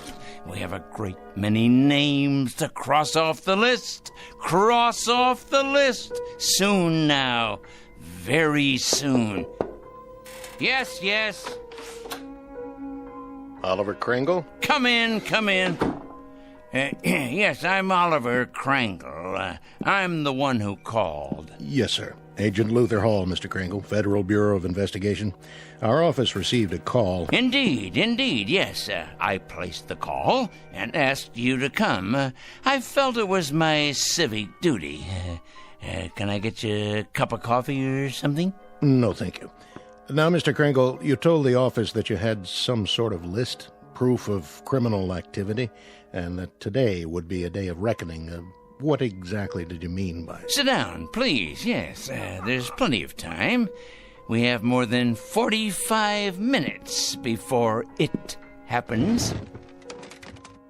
Before what happens, Mr. Kringle?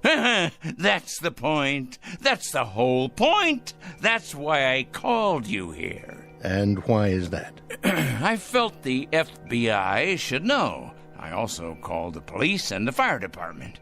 I even got a call into Washington. Oh, yes. Although the latter message probably won't go all the way to the top. It's my understanding that the Reds are in complete control in Washington now. I imagine they've taken over the switchboards, too. The Reds, Mr. Kringle? Oh, yes, indeed, the Reds. It's a complete conspiracy, you know, Mr. Hall. All the evil people are banding together now, all the subversives, the commies, the terrorists, the thieves of the American dream. It's a total, absolute, worldwide conspiracy. You said on the phone that you had a plan of some sort. Oh, my, yes. It all takes place at 4 o'clock. I thought you people ought to know because, well, you'll have your hands full. Our hands? Picking up all the guilty parties. Oh, yes. You see, Agent Hall, I've spent a good many years doing this kind of work, Just look at all those file cabinets there. Years of dedication to the cause. I've made a study of evil. Oh, yes, indeed. A complete study of it. I cut out newspaper clippings. I listen to the radio and watch television. I follow every major court case that's going on. I compile a completely airtight list of charges against all of them, the evil people. What do you do with them, Mr. Kringle? Do with them? I follow through, of course. I follow them through to their conclusion. I write letters to employers. I make phone calls late at night. Oh, they hate that. Oh, yes. It's one of the most effective methods, as you probably know. Calling those terrible people late at night. The later, the better. Getting them up constantly, waking them, enumerating my charges, speaking out, and then hanging up. They hate it. Very frustrating for them. I'll bet. Oh, yes, indeed. They go out of their minds with fury. They don't like to be awakened late at night, I can assure you. Who does? Yeah, but with these people, it's absolutely necessary. The evil people, you understand. The destabilizers. The enemies of order. But to get to the point, Mr. Hall... The point... And what is the point? The clock on the shelf there tells the story. The entire and complete story. It's 3:20 now. In exactly 40 minutes, all the evil people in the world will be reduced to half. No, a third of their present size. Oh, it'll be glorious.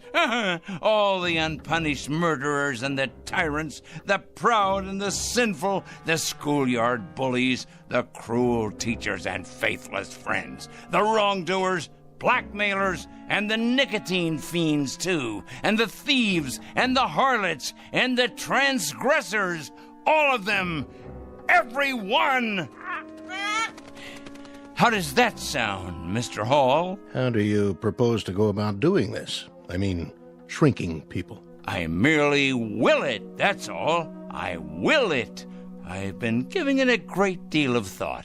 Now, in the past, various other plans have crossed my mind. Other plans? Well, for example, I didn't approve of our entering any of the wars, you see, and I had it in mind I might take the stiffness out of airplane propellers. Do you understand? I'm not sure I do. Well, when the crews came out in the morning, bundled up like children against the cold, and then went into their planes, they'd find the props hanging limp like great empty banana skins. Then the war ended and, it seemed like a waste of effort at that point. After that, jets became the order of the day, and so I thought, what would jam up the intakes on those jet engines? Huh? What better than a flock of birds? Oh, not you, Petey. Not the beautiful, brave, loyal parrots of the world. Oh, no. Just your low-class country cousins. You read about it from time to time. Seagulls that get sucked into jets, cause them to fail. So, naturally, I thought, chickens. Chickens. Ignorant. Can't speak. An army of them bred to sacrifice themselves for the greater good. Release them on runways just at the moment of takeoff. That would ground those bombers and cargo planes, but fast. Of course, there'd still be trucks and overland supply routes. And then I read in the paper a year or so ago about an accident, a bad traffic accident. 3 people were killed.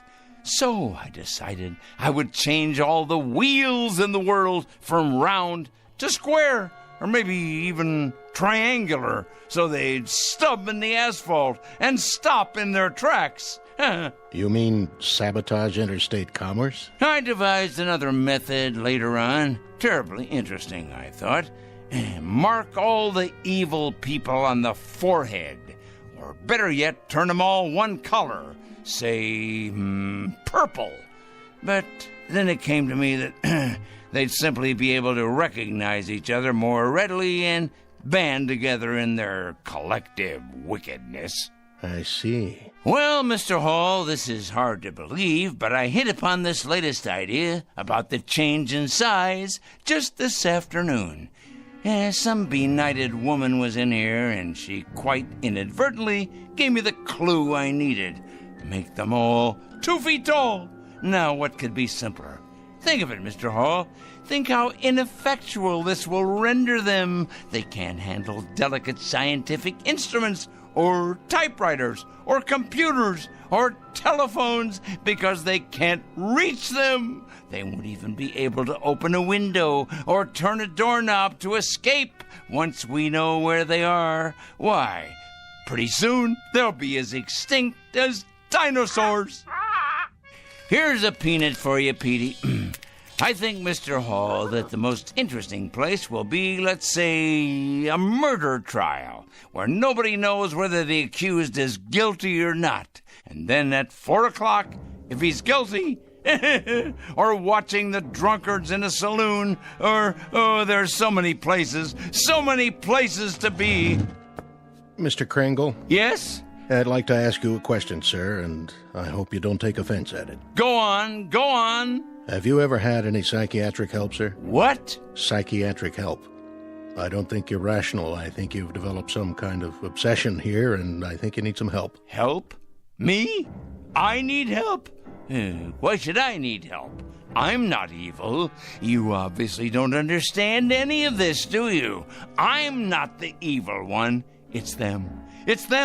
It's all of them out there on the street. Just take a look out the window. See? They're the evil ones. They're the ones who are going to be 2 feet tall. In just 30 minutes. That's when it's going to happen. In just 30 minutes. Well, I'm sorry, Mr. Kringle, but there doesn't seem to be very much we can do about all this. What do you mean? Why, the law enforcement agencies are going to have round-the-clock schedules from now on. Do you realize how many evil people you're going to be able to find? Why, they'll be all over the sidewalks, all over the streets. You'll have to build more jails. You have to build more electric chairs, gas chambers, gallows, penitentiaries. Well, what about it? What are you going to do? Nothing, Mr. Kringle. Not a thing. And if you'll forgive a suggestion, that's what I think you should do, too. Nothing. These letters you write, these phone calls, there happens to be something in this country that precludes all that, makes it unnecessary. And what's that? Law, Mr. Kringle. There happens to be law. We like support from citizens. Support, help, cooperation.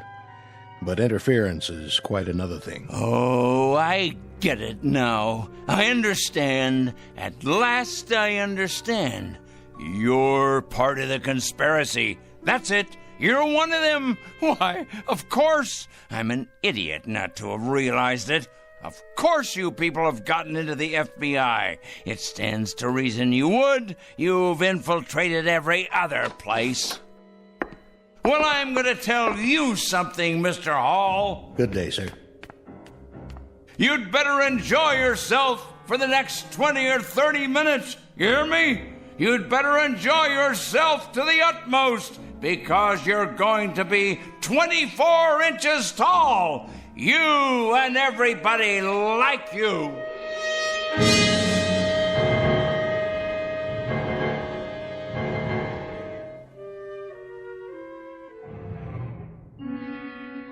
All the evil people, everyone, you'll see.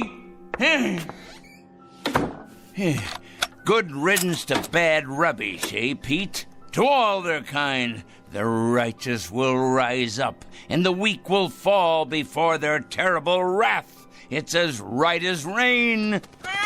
In a minute, Pete. It won't be long now.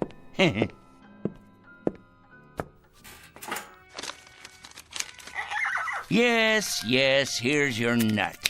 It won't be long now at all. We must have everything in order, all our pencils sharpened, weapons that are truly mightier than the sword. And our desk, we must have lots and lots of clean paper to make another list of the newly exposed. Their corruption on display for all the world to see. I wonder what they'll look like down there on the streets, on all the streets everywhere. Oh, what a glorious sight it's going to be. So many people. Think of it. Fat ones, thin ones, the young and the old, suddenly grown too small for their clothing, which of course will no longer fit them. It simply won't fit them at all. Like the toads and the cretins they are. Someone should follow along behind and collect it in trucks, boil it in hot water, decontaminate it, and then redistribute it to the rest of us. Think of that, Pete. New suits, trousers, neckties, formal wear, tuxedos, this and casual wear of every style. Oh, yes, it shouldn't go to waste. Think of how much money could be made in resale centers across the land. Money to finance a whole new campaign. Why, Pete, we could open a chain of clothing stores. Aha! All we need is a fleet of trucks to gather it up. Ours for the taking. But alas, it's too late to organize any of that now. Oh, if only I'd planned ahead. Well, the least I can do is alert the media. Yes, that's the responsible thing to do. I wonder if they have any idea at all about what's to take place.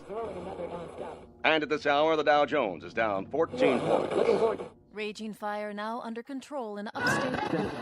The White House press secretary announced a peace plan today. 4-car pileup on the bridge. Motorists are advised to use alternate routes.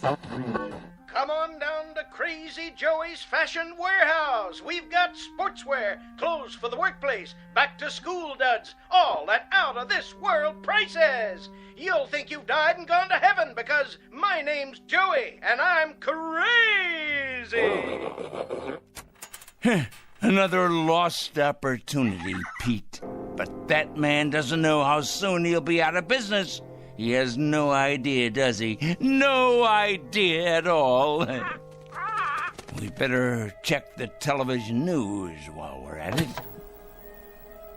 We'll have the weather for you coming right up after this. The very vegger slices, it dices, it turns out finger-licking Julienne potatoes. Okay, now tell us about your new book, 101 Ways to Profit from Armageddon. Amateurs. Pete, what to do? What to do? Of course I can send out press releases taking credit for all that I've done after the fact. If only I had more time. More time! Still, we'll have to alert them as best we can.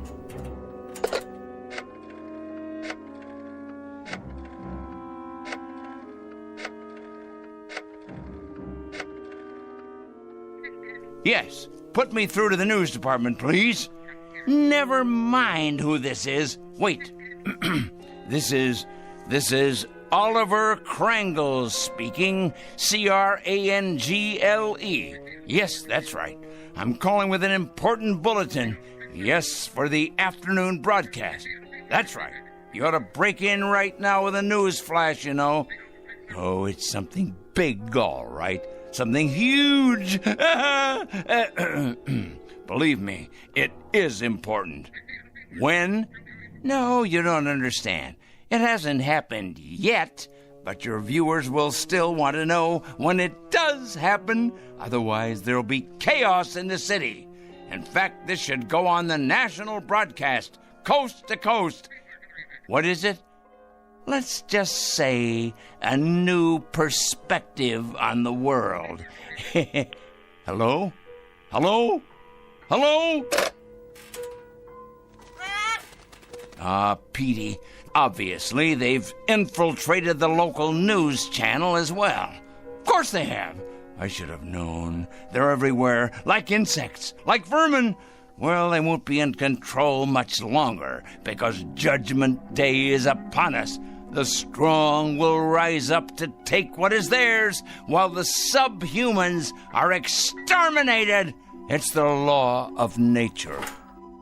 But for now, there's precious little left to do, except make sure the clock is wound and to prepare ourselves for the occasion. Just try to be patient, Pete. Just a few minutes longer.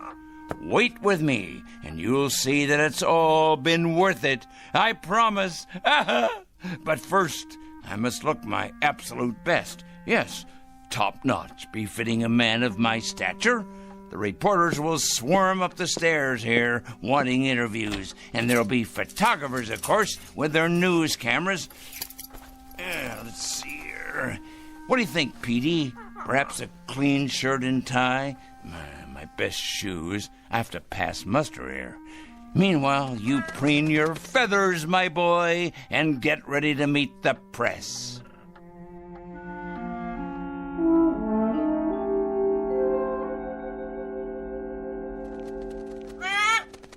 There! It's happened, Pete. It's happening right now. This very second. Can you feel it? Something in the air. The next phase of evolution for the human race. Oh, nothing will be the same after this. Nothing! The new order has come at last. Yes, but first, I can't wait to see them all down there, turning into tiny little gnomes. Just 1 second, Pete, as soon as I take a look out the window. Certainly, Peter. You may have a nut, as many as you like. You must be hungry. I'll have something, too. We'll make it a celebration. This is our day. Of course, but you must be patient. I can't wait to look outside. I can't wait. But for some reason, I can't see over the windowsill. How can that be? I can't even reach the bowl of peanuts. I know you're hungry, but somehow it's just out of my reach. What? Unless someone has moved it, put it in a very high place, but that would have to be someone very tall. Someone very, very tall.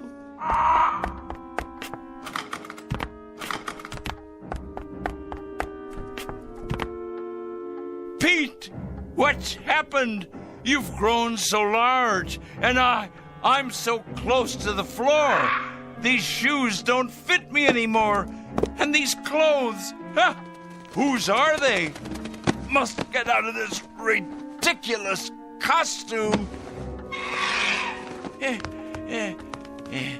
Pete, why are you looking at me like that? Your eyes and your beak. Close it. Please close it. You're not still hungry. You can't be. Pete, you're frightening me. You know me, Petey boy. You must. That's a good bird. Yes.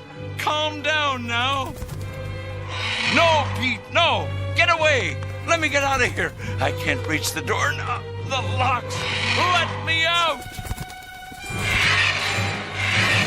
No!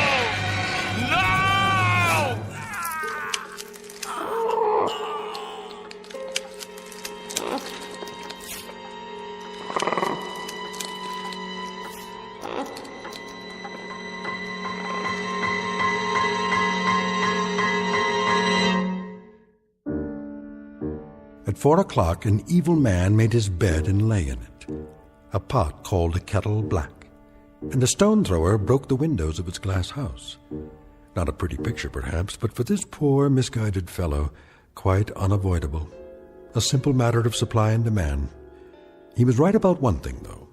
In a world where the strong get stronger and the mighty feed upon the weak, you can run, but you can't hide. Look for this one under F for Fanatic and J for Justice in the Twilight Zone.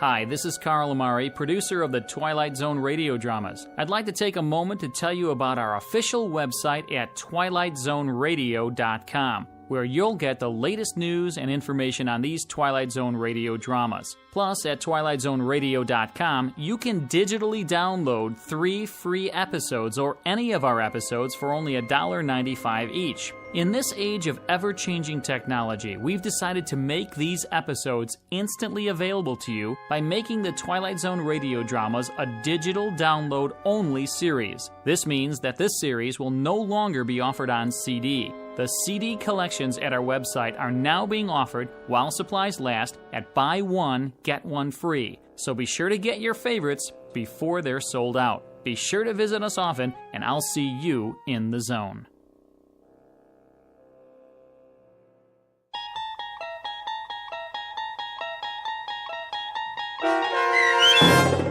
4 o'clock, starring Stan Freberg with Stacy Keach as your narrator, was adapted for radio by Dennis Etchison and based on a script by Rod Serling. Heard in the cast were Taylor Miller, Maggie Carney, Rick Peoples, Doug James, Paul Patch, and Carl Amari. To learn more about the Twilight Zone radio dramas and to obtain audio cassettes and CDs of these programs, visit our website at twilightzoneradio.com. The producers of The Twilight Zone wish to thank CBS Enterprises, Carol Serling, Dennis Etchison, Dick Brescia Associates, Claire Simon Casting, Terry Jennings, the American Forces Radio and Television Service, our sponsors, and our radio affiliates for helping make this series possible. This copyrighted radio series is produced and directed by Carl Amari and Roger Wolski for Falcon Picture Group. Doug James speaking.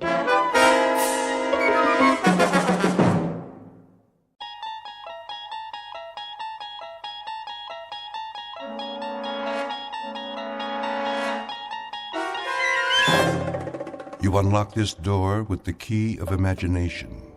Beyond it is another dimension, a dimension of sound, a dimension of sight, a dimension of mind.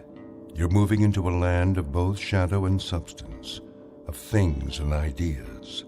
You've just crossed over into the Twilight Zone.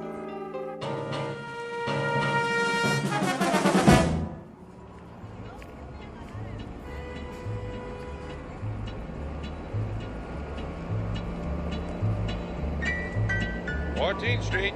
Next stop, 14th Street. Bus driver. Yes, sir.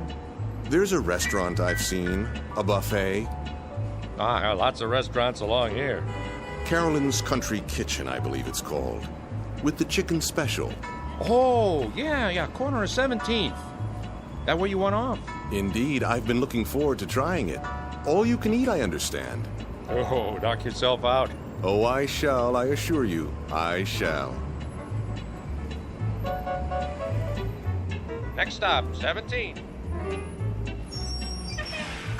17.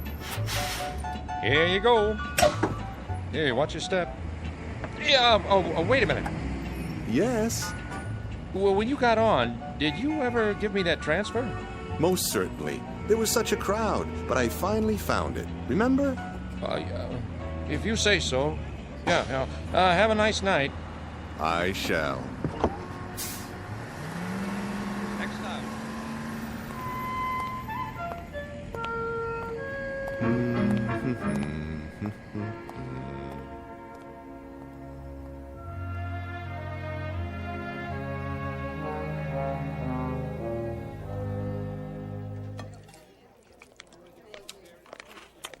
Here's your check. Ah, yes, the check. Get you anything else? Another glass of iced tea, perhaps. Refills are free of charge, I presume. Nadine will get it for you. I'm off the clock now. And pay up front. Certainly. Oh, miss. Yeah? Might I trouble you for one more plate of your delicious fried chicken? That makes 3. Your policy is all you can eat, is it not? Another chicken platter coming up.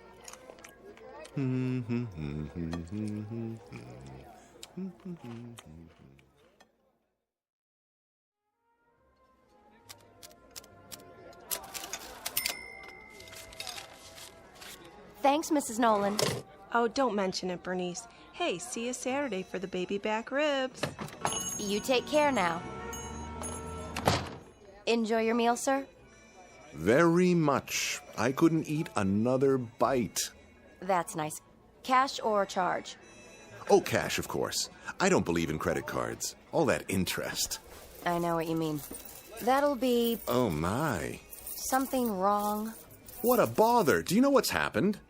Why don't you tell me?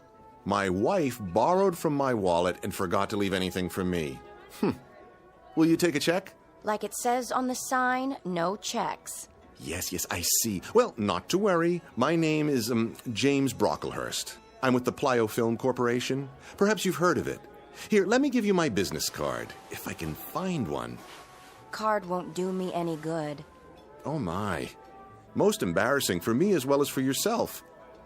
In that case, I insist on returning tomorrow evening to reimburse you in full. Would you move it, pal? I gotta pay and get home. Of course. Tomorrow evening, then, at this exact hour. I'll include a generous tip as well. Thank you for your kind understanding. Hey! Thank you. What's the matter with that guy? I'm not sure, but I think he just stiffed me.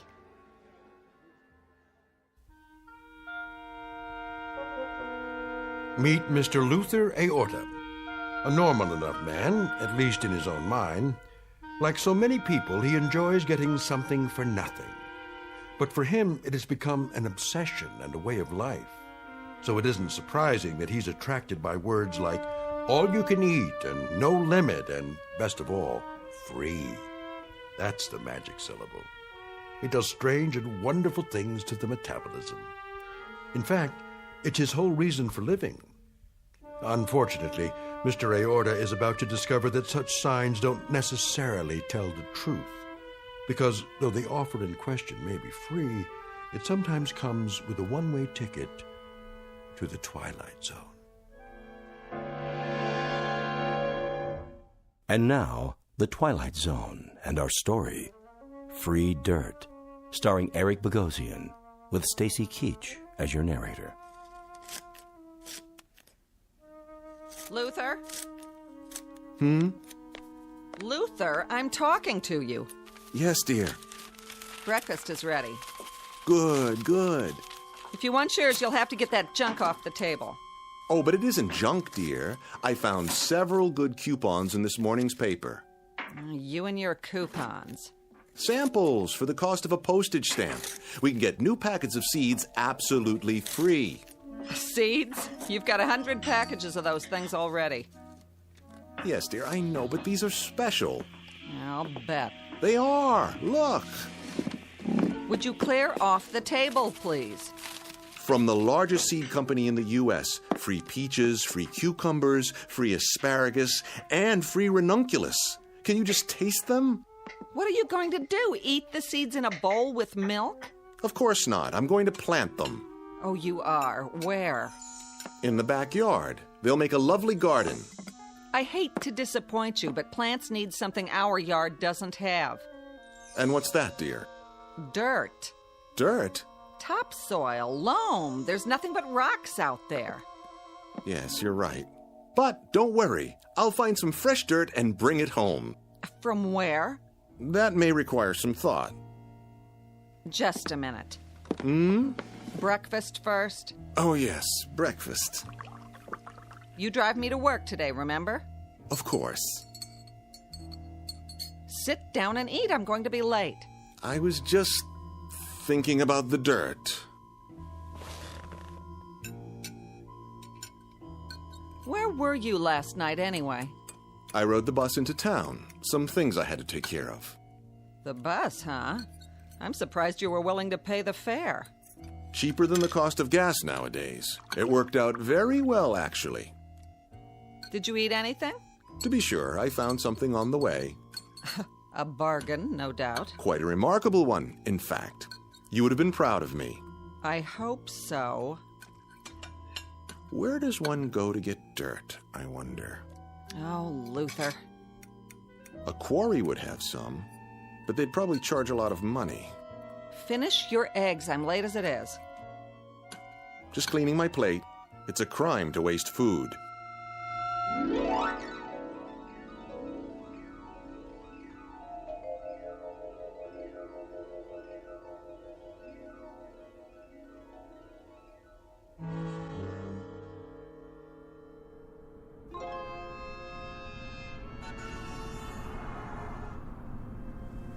Let's see now.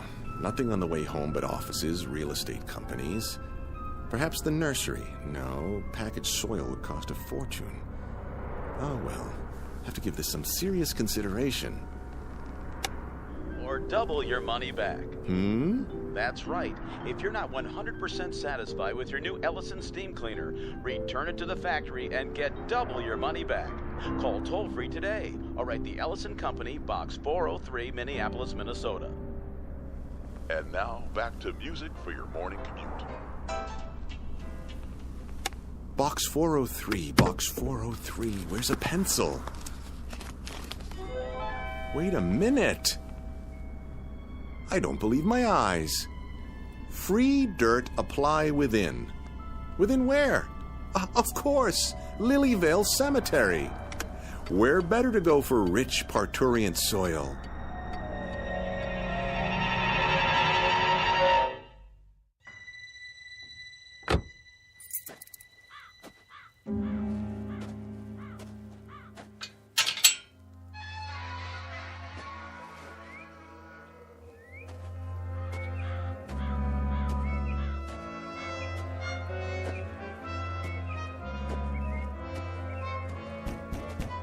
Hello?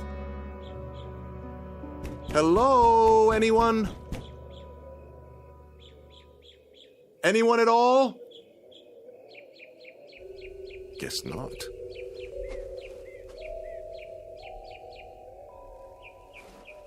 Help you, sir? Oh, I didn't see you there. So many tombstones. Getting crowded. What can we do for you? Well, now, maybe it's what I can do for you. Ain't gonna sell me nothing. This is a poor place. Not enough customers, if you know what I mean. No. I'm not selling anything. That isn't it at all. I was driving by, and I saw the sign. You're offering free dirt. Yep. Left over from the grave digging. Well, I'm here to take some of that dirt off your hands. If there's any left, that is. Oh, there's plenty, all right. It builds up. And it's free, you say? No strings. Free as a bird. How much may one have? Much as you want. On what days?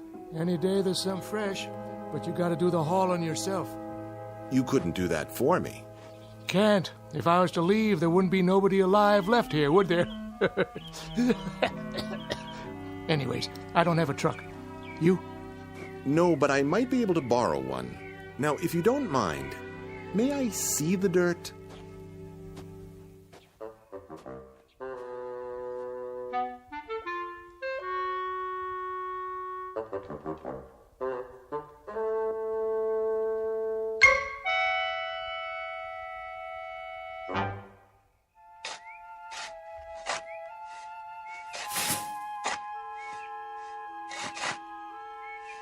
Even it out now. I want to get as much as possible in one load.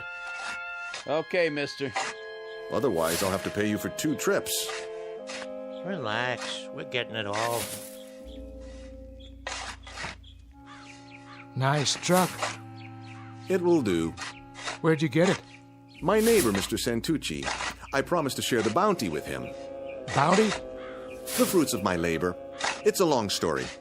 Good thing your gravediggers were here. Always looking for extra work. Dig it up or shovel it someplace else. Same difference. You're sure you don't mind my taking it all? Glad to be rid of it. Well, it certainly does look like good soil. One should be able to grow anything in that. Ought to. Been fertilized enough. Yes, I suppose it has. All right, gentlemen, that's the last of it. I'll meet you at the house. Thank you, my good man. You've made my day. Don't mention it.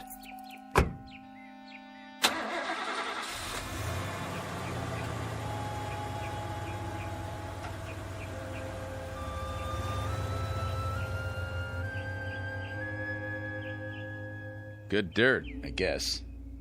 For some people. Me, I don't like the touch of it. Setting out here all week and it's still damp. I don't even like the look of it. Sure it came out of new ground? No old graves underneath? Hard to say. The plots are pretty close together. Well, don't tell that aorta guy. Yeah, probably gonna make mud pies out of it. I'd as soon not know. Just be sure he pays you.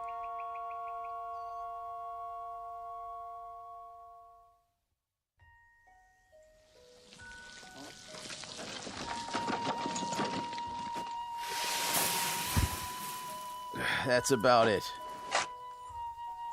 Good, very good. You've distributed it perfectly. Isn't it beautiful? Oh, yeah. Real beautiful. I'll set to work while it's still moist. You want to pay us now? Now? That's the general idea. Oh, dear me, no. That wouldn't do at all. For income tax purposes, I'll have to ask you to send a bill. A bill? Don't know the address here. Not here. My office. The Magnetic Cartridge Corporation, 163 Fairmont. Yes, that's it. I'll jot it down for you. Fairmont, huh? What part of the city is that in? The far side. Now, if you'll put the wheelbarrow and shovels in my car, I'll drive you back to Lilyvale. Just give me a moment.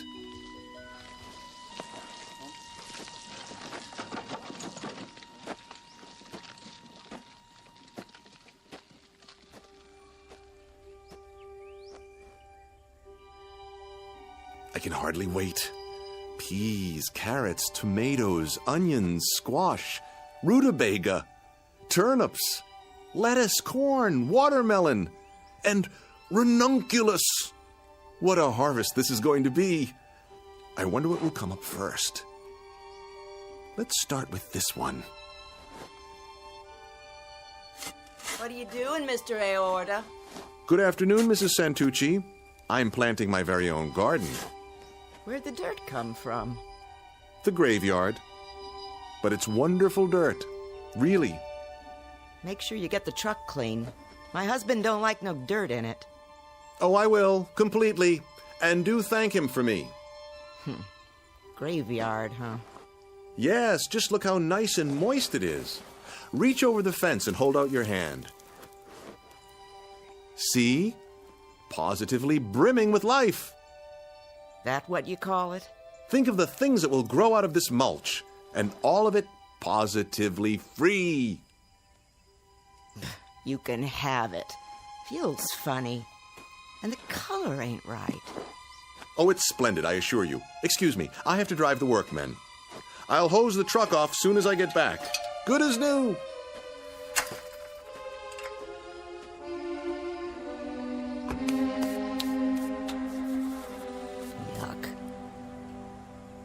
Even smells funny. Now I gotta wash my hands.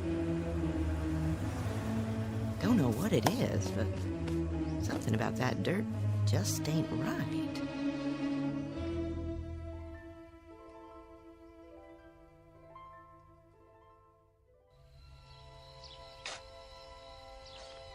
And parsley, and watercress, and zucchini, and sweet potatoes. Yes. And cabbage, and string beans, and even red peppers. Oh, what a succulent harvest this will be. There, let the soil do its magic. For now my precious seeds prepare to deliver your wonders.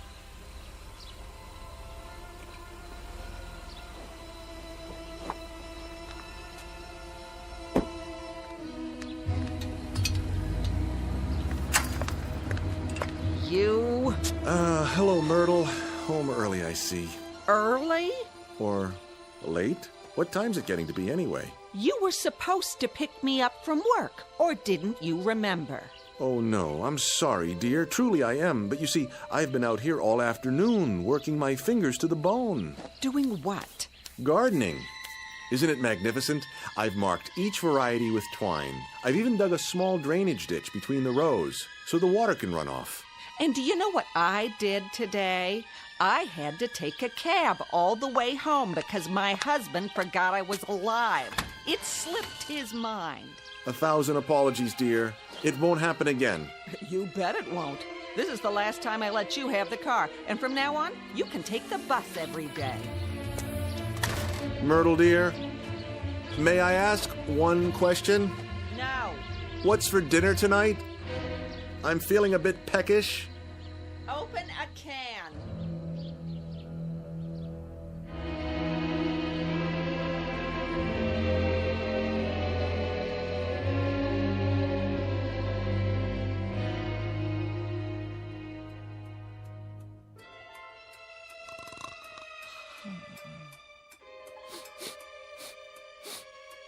Hmm?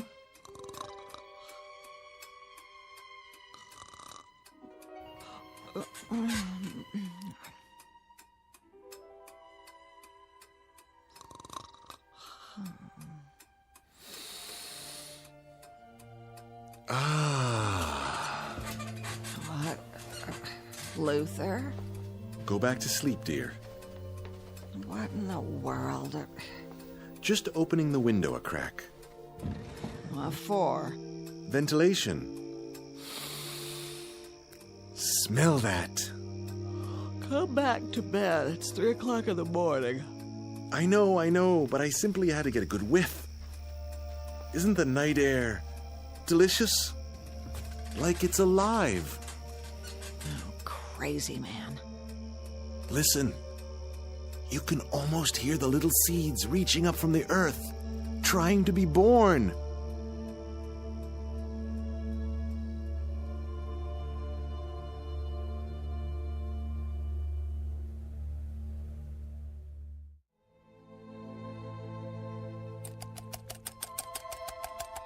Myrtle!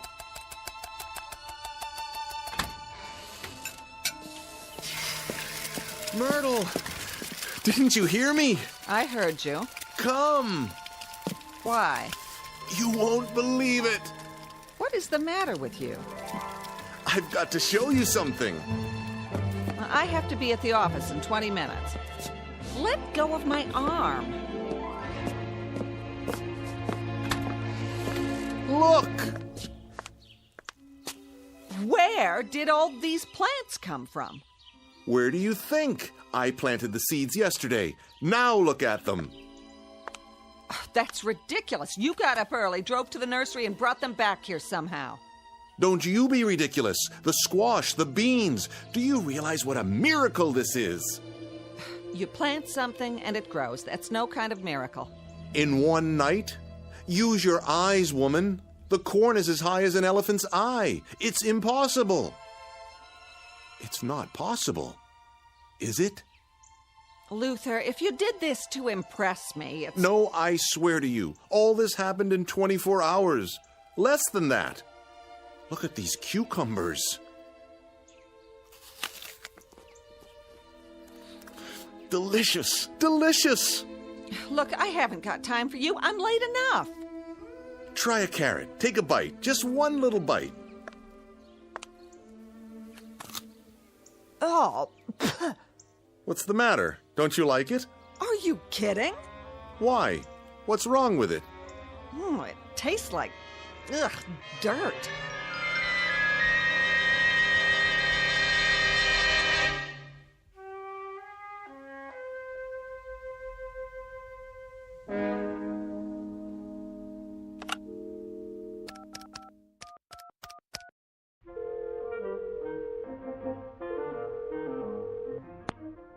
KRIS-TV.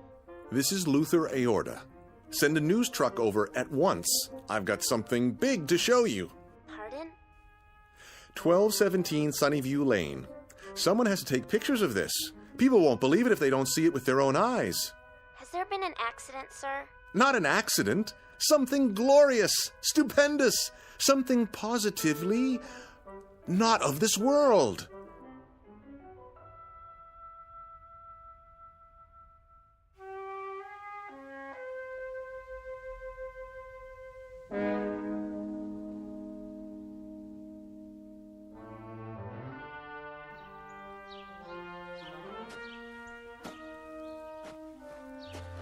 Well? It's a nice garden, I'll give you that. Yeah, same here. But I don't see anything unusual about it. I told you, the seeds were planted only yesterday. It all came up overnight. Is that a fact? Ask my wife. She'll tell you as soon as she gets home. Mr. Aorta, we appreciate your call, but we're a television station, not the university. Do you see the size of it? Well, it looks exactly like what it is. A vegetable garden in someone's backyard. Bigger than most, but that isn't really news. So you're not interested in miracles?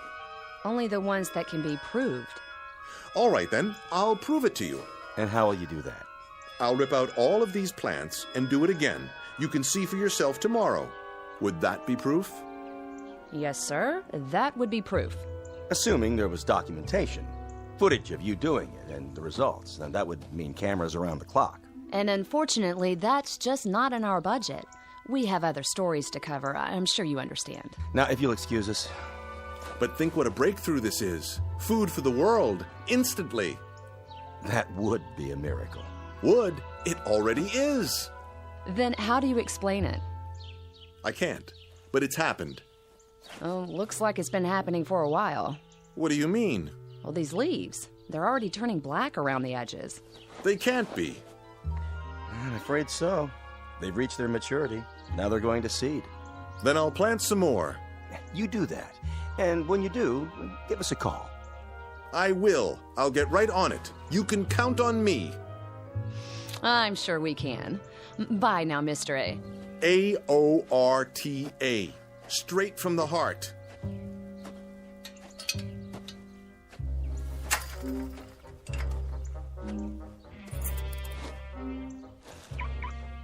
I've seen some nutcases before, but this one is the king. Could have saved us a trip if he told us the whole story in the first place. Make sure he does the next time. Oh, think he'll call again? You know it. But I hope we're out on a real story when he does.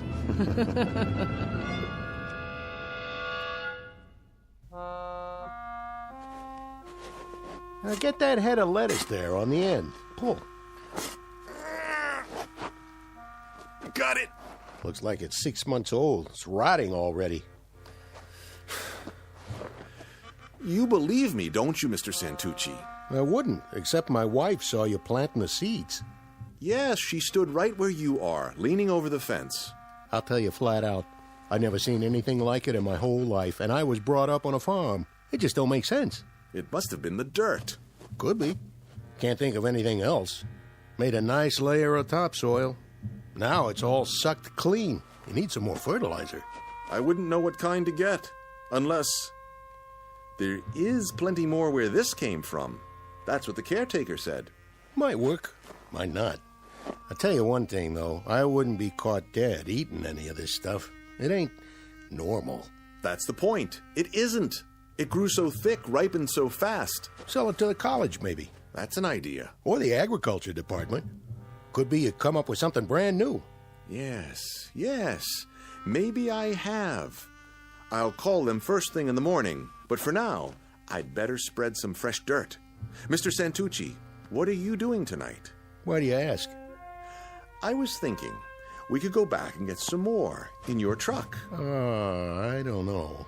If it works, we might even get a patent out of it. At least the Guinness Book of World Records. Partners. What do you say? Where did it come from? Not far. We can be back before dinner. Don't worry, we'll be fine. It's only a cemetery.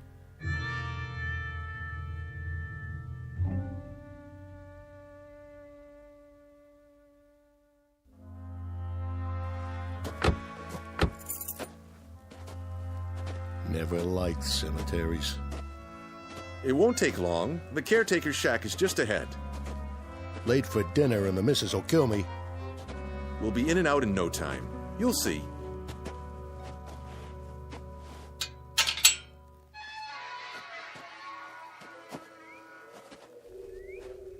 Sure got dark fast.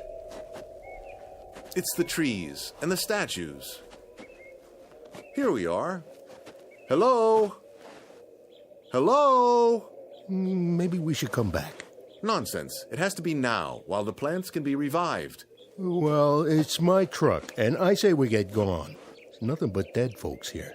Then no one should object if we drive on in. Help you, fellas? Hey!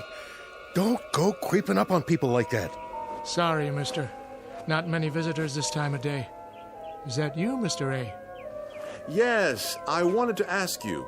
How'd that free dirt work out? Very well. I was wondering if you could spare a little more. I guess so. Planted a fresh one this morning.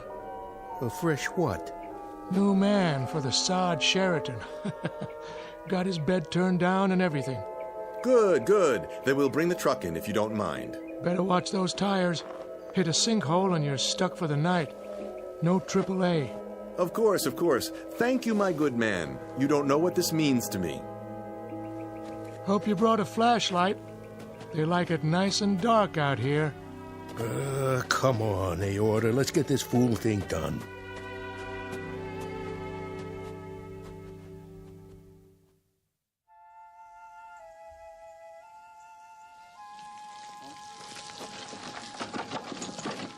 Arnie, how much longer? Coming! Your dinner's cold. Be right there, I said. That's it. I'm going inside. But we're almost done. One more wheelbarrow full, and the whole garden will be covered. Well, it's your yard. You finish it. Don't know why I let you talk me into this in the first place. Think of the publicity. Our pictures in the paper. 2 neighbors who can feed the world. Lots of luck, pal. I gotta take a shower to get this stink off me.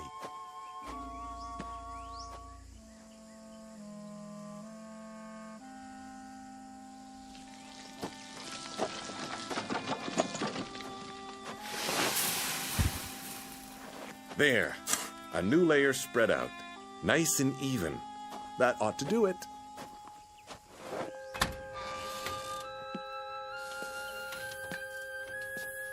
Myrtle! Myrtle, where are you?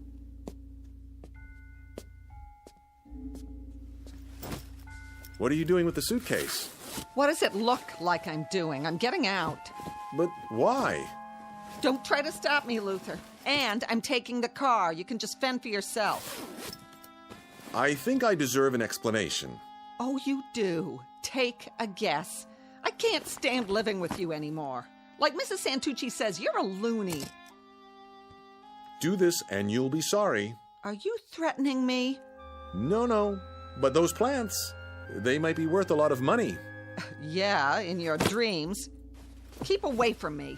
Tomorrow I'm going to have someone from the university come over and take a look. They're worth a fortune. Mr. Santucci agrees. They might be worth nothing. That's what they might be worth. You know why? Because they're as loony as you are. That's not true. They're a miracle of horticulture. Then if you know what's good for you, you'll eat those miracles, because there isn't anything else in the house. Do your own shopping. I've had it.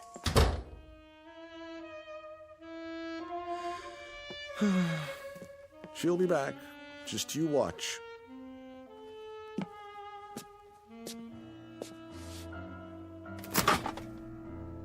She's right about one thing, though. The refrigerator's as good as empty. And the cupboard was bare. Oh, well. I've got my vegetables, ripe and ready to eat. Where's the laundry basket? I'll fill it up and dine like a king.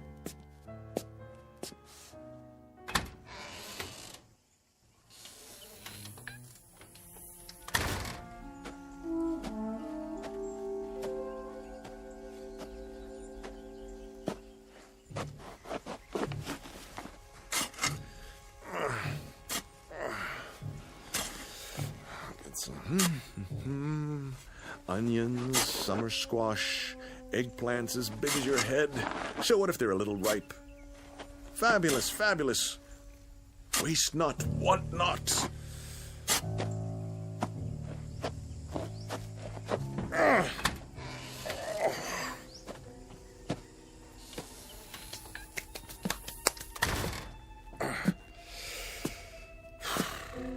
Looks like I'm going to be a vegan for a while. Well, so be it. Tonight the vegetables, tomorrow the world. Boiled, sautéed, any way at all. How about a nice hearty soup and a casserole? Potatoes au gratin, yes. A little salt and pepper, a few spices, and voila! Luther Aorta's Blue Plate Special, coming up.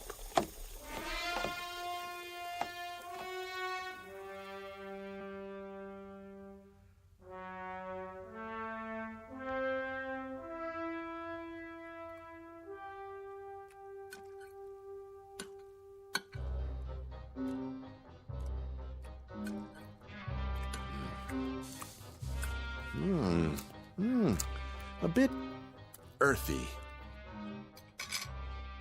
Perhaps some condiments. Catsup. Worcestershire, a touch of brown mustard.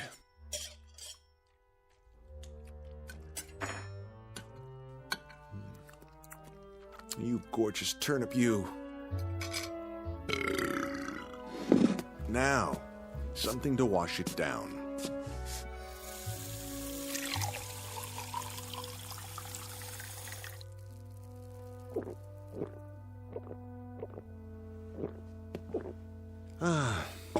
I'm still not full. Something more to fill the hole. Let me see what's left. Can't leave anything to waste.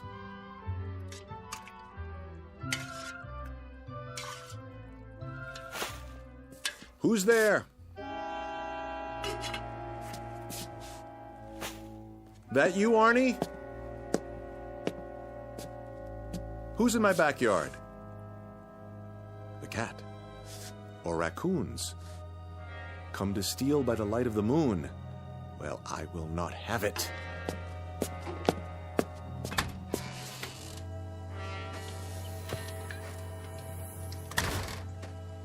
Get away! Go on, scat!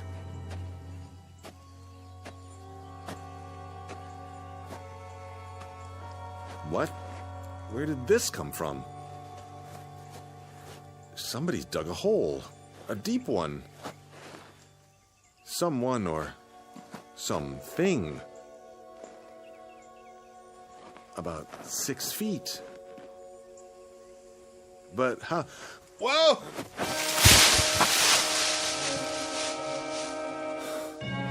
Felt like something tripped me. But what? Gotta climb out.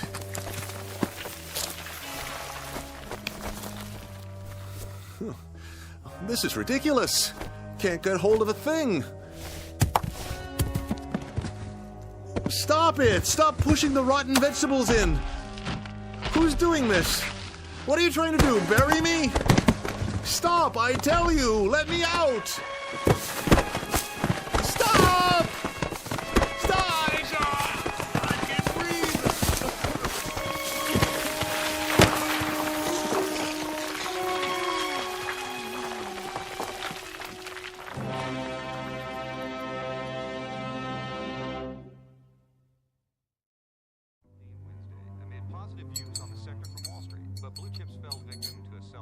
So, what do you think it was? What? Last night. Didn't you hear it? I didn't hear nothing. Well, I did. All night long. Like something digging with their hands, only... Only what? Not exactly digging. Chewing is more like it. Do you think some animals got into that crazy man's backyard? Who cares? More there than he can eat. Don't be so sure. He's got some belly on him. Soon as the next crop comes in, I get my pick. A miracle, he says. We better make some money out of it. My back's killing me. Oh, there he is now. That ain't him. It was him. I could tell. Go out and look. Look for what? The loony. See what he's up to. You go. You. All right, Ida, if that'll make you happy.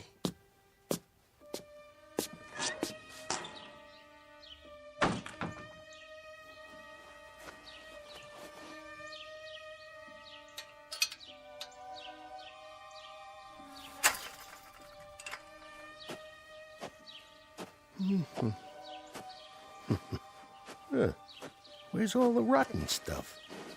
He cleaned them up pretty good.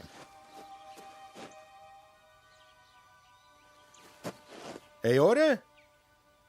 Hey, Aorta! You all right in there?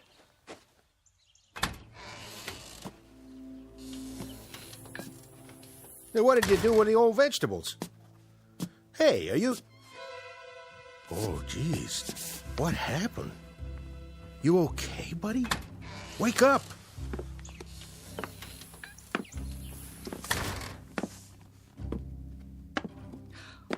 What's wrong with him? I don't know. He was just laying here. Take his pulse. Oh, He's dead. Turn him over. Oh, poor guy.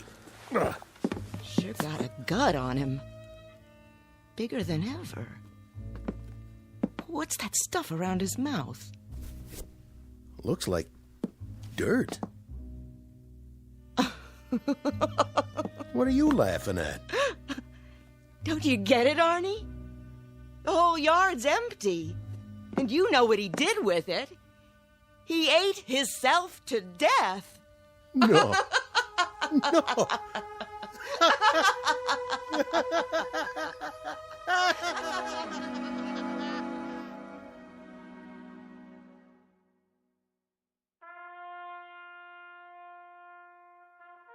End of a very strange incident in the annals of home gardening.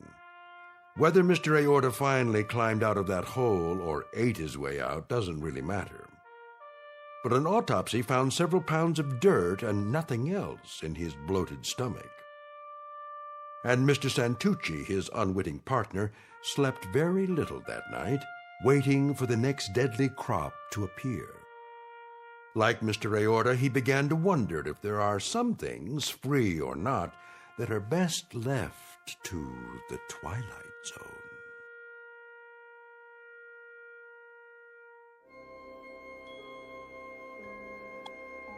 Hi, this is Carl Amari, producer of the Twilight Zone radio dramas. I'd like to take a moment to tell you about our official website at twilightzoneradio.com, where you'll get the latest news and information on these Twilight Zone radio dramas. Plus, at twilightzoneradio.com, you can digitally download 3 free episodes or any of our episodes for only $1.95 each. In this age of ever-changing technology, we've decided to make these episodes instantly available to you by making the Twilight Zone radio dramas a digital download-only series. This means that this series will no longer be offered on CD. The CD collections at our website are now being offered while supplies last at buy one, get one free. So be sure to get your favorites before they're sold out. Be sure to visit us often, and I'll see you in the zone.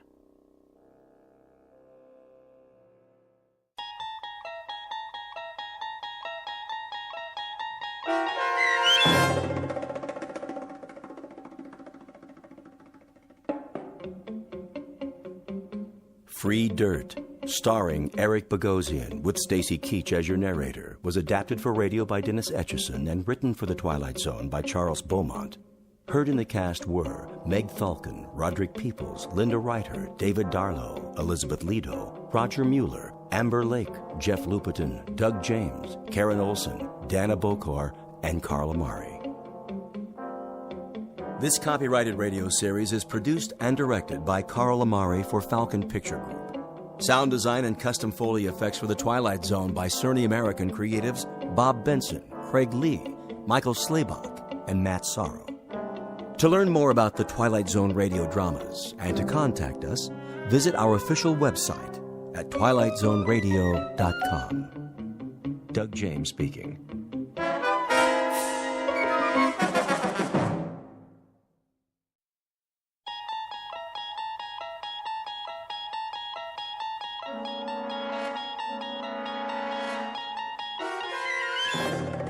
You unlock this door with the key of imagination. Beyond it is another dimension, a dimension of sound, a dimension of sight, a dimension of mind. You're moving into a land of both shadow and substance, of things and ideas. You've just crossed over into the Twilight Zone.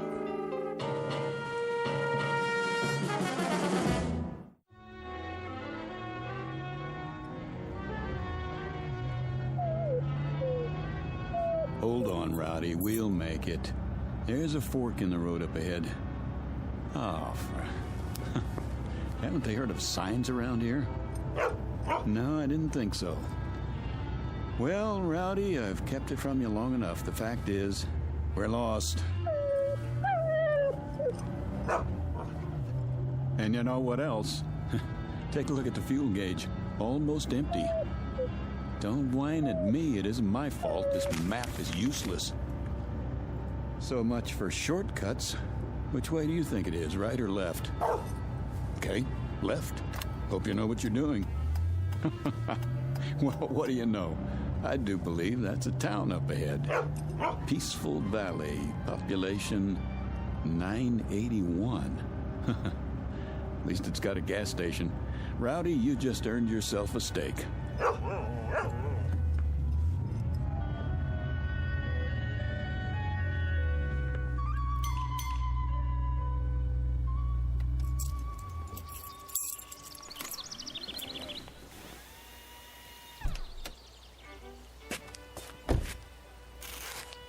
Hey, anybody here?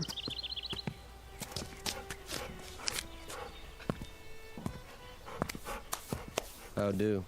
Hi, can you fill it up? Don't see why not. Convertible, huh?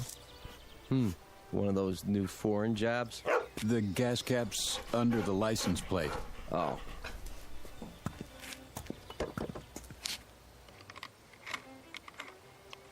Oh, I'll check the oil and water. Sure enough.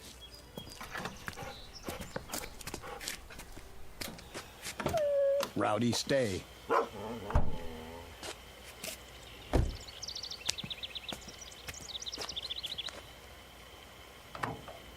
Pretty empty, huh? She's running on fumes. How'd you let that happen? Oh, I listened to a friend. Told me I could cut 4 hours off the trip if I took the back road. No traffic, nice scenery. If I'd gone the way I know, I'd be in Albuquerque already. Ah, you mean you're lost? That's what I mean. Think you could point me toward a highway? A great big highway with signs? Just go back to the fork and take the other road to Braden. That's about 80 miles. When you get there, ask somebody for a map. I'm fresh out. Shouldn't have any trouble, though. I shouldn't, but I always do. Here, take it out of this. Sure thing. Nice little town you've got here. What's it called? Peaceful Valley. Well, it isn't exactly a valley, but it looks peaceful enough.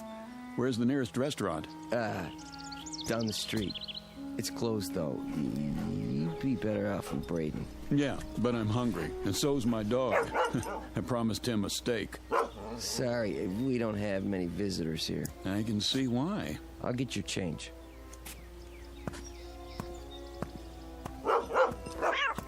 Kitty, stop it. Rowdy, you take it easy. Rowdy! 1850 out of 20. Rowdy, come back here. Leave my kitty alone, you bad dog. Rowdy! He's just playing. No, he's not. I'll fix him. What's that?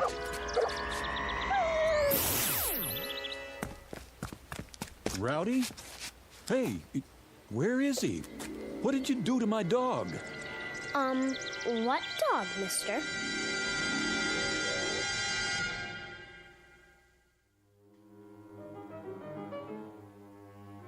You've seen them. Little towns in the middle of nowhere, off the main roads and highways. You've seen them, and chances are you kept on driving. But have you ever wondered about them? Who lives in these towns? Who are they? What do they do, and why do they stay? Philip Redfield never bothered to ask such questions, and until now he had no reason to stop and find out. If not for his dog, an errant cat, and a little girl with a peculiar electronic device, he might have driven through Peaceful Valley and continued on his way without a second thought. But he can't do that now, because, whether he knows it or not, this particular shortcut has led him off the beaten path and into the capital of the Twilight Zone. And now, The Twilight Zone and our story, Valley of the Shadow, starring Chelsea Ross, with Stacy Keach as your narrator.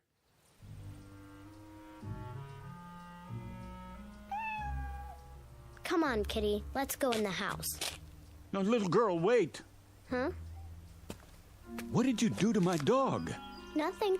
Oh, yes, you did. Look, I was standing right over there. I saw you. You leave me alone. Not until you tell me what you did to my dog. What in the... Rowdy, here! Here, boy! Rowdy, where are you?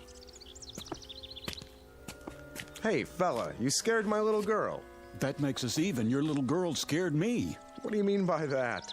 Just what I said. I don't know how she did it, but she made my dog disappear. What? She pointed something at him about the size of a remote control. She took it out of her pocket, and he vanished into thin air. Are you feeling all right? No, I never feel all right when I see a miracle happen. It raises my blood pressure. Easy now, mister. What kind of dog is he? A golden retriever. Let's look around the yard. He's bound to be here somewhere. What's his name? Rowdy. Here, Rowdy. Here, dog. Look, this isn't doing us any good. I told you. You try over the hedge. I'll go around back. Don't worry. We'll find him. He couldn't just disappear. That's what I'm trying to tell you he did. Here, Rowdy. Rowdy? Rowdy! Here he is. Wait, there you are, boy. Good dog. Where were you? In the back. I guess he must have found another cat to chase. Yeah, I guess so. Yeah, I'm sorry I popped off at you. I could have sworn. It's all right. The way Sissy disappears sometimes? Well, I know how you must have felt. How you doing, boy? Sissy's your daughter? Yep. What was that thing she had, anyway? What thing? In her hand, some sort of electronic device. Now, I know I didn't imagine that. Oh, it must have been her transistor radio. Yeah. Well, I'm sorry I bothered you. Come on, boy.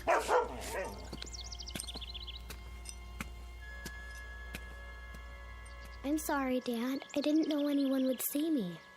It's all right, Sissy. It'll be taken care of.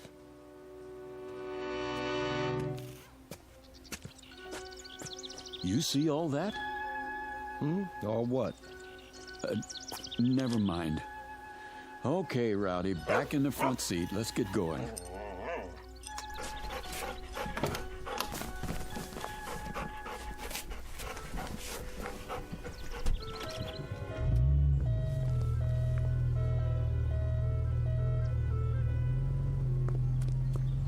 Hey, Braden's the other way. I know, you told me.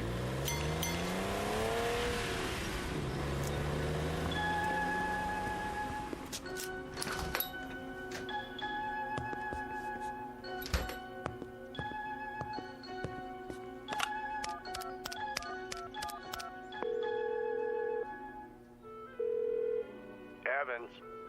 I want to talk to Dorn. He's not here. Then you better find him. It's important. What's happened? We've got an outsider, and he saw something.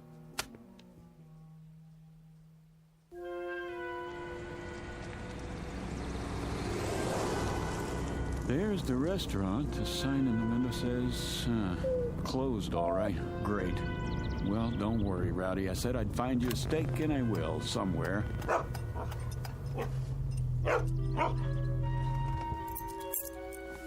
Wait here. I'm hooking your leash to the steering wheel.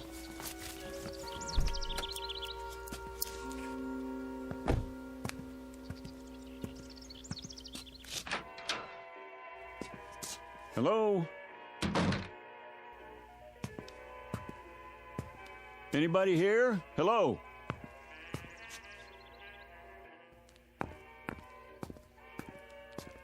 I'm sorry. I didn't hear you come in. Hi. Is the hotel open? Open? Oh, yes. But we don't have any vacancies. No? Why is that? Well, the rooms are all taken. But all the keys are still hanging on the wall. Everybody's out.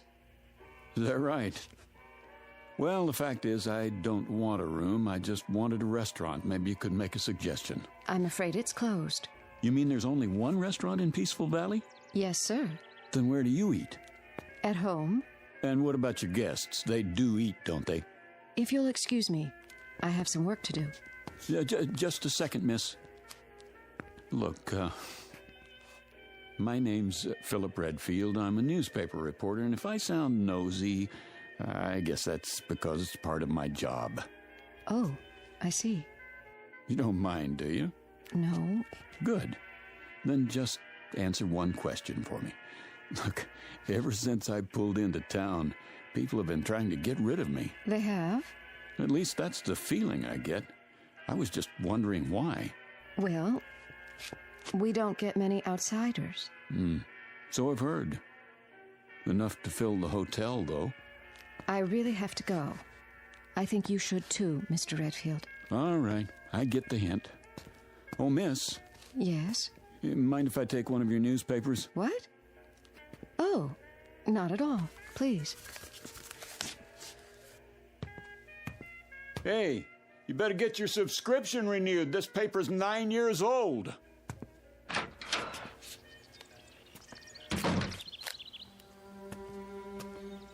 Come on, Rowdy, let's get out of here.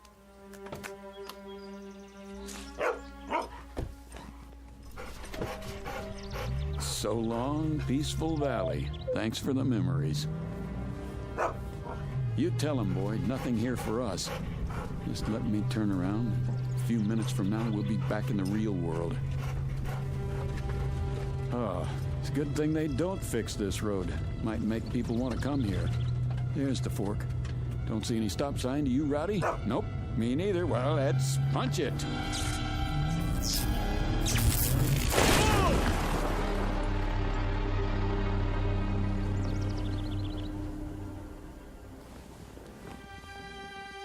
What was that?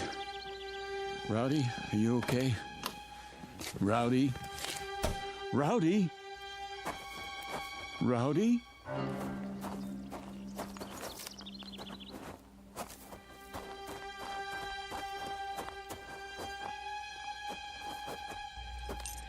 Rowdy? Oh, no. No. It's all my fault, boy. I shouldn't have been going so fast. Breathe. Breathe, please. Oh, Rowdy.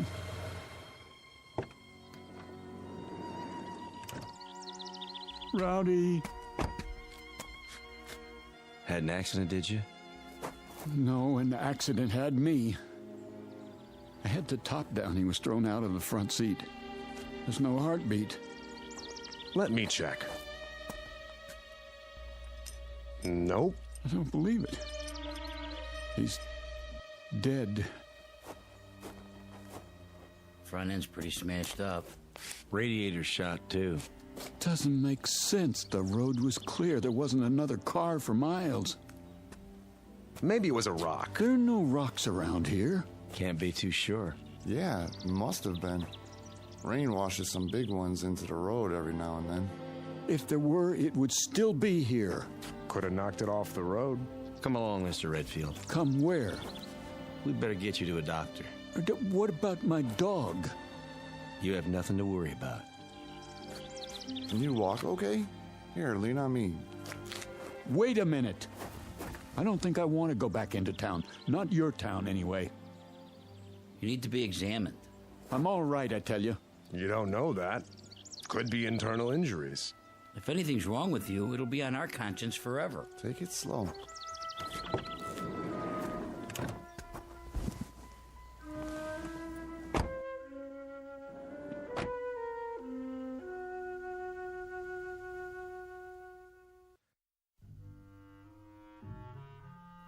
In here, Mr. Redfield. This is a doctor's office? In a way. Thank you, gentlemen. You can leave now.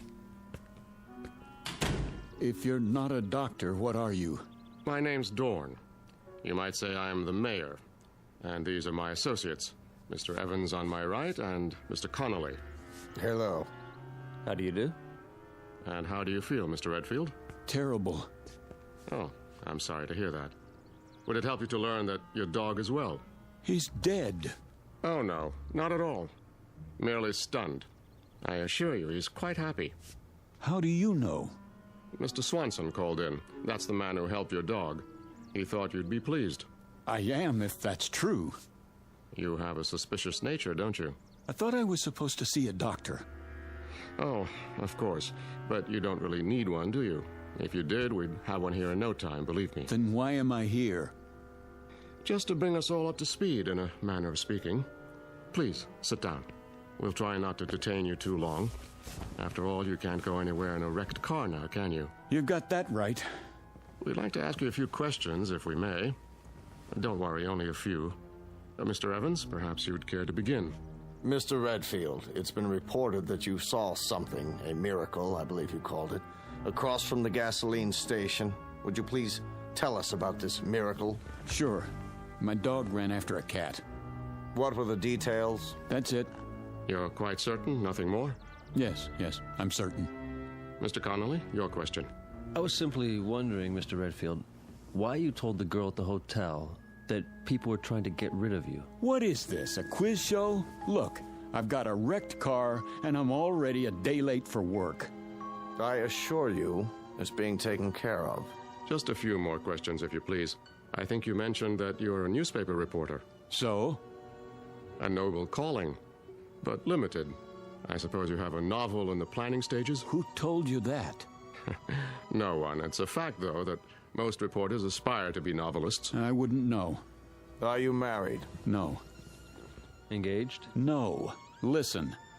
So you came to Peaceful Valley by mistake? No one knows you're here? Oh, they will. A lot of people are going to know I was here, Mr. Dorn. Oh, dear. What's the story on this place, anyway? Rowdy didn't just run after a cat, and I didn't crash into a rock that wasn't there. What did happen? Come back in an hour, Mr. Redfield. Perhaps then you'll have the answers you seek. I'd like to speak with my associates first. Where can I find a phone? There's one at the hotel. 1 hour, then, Mr. Dorn.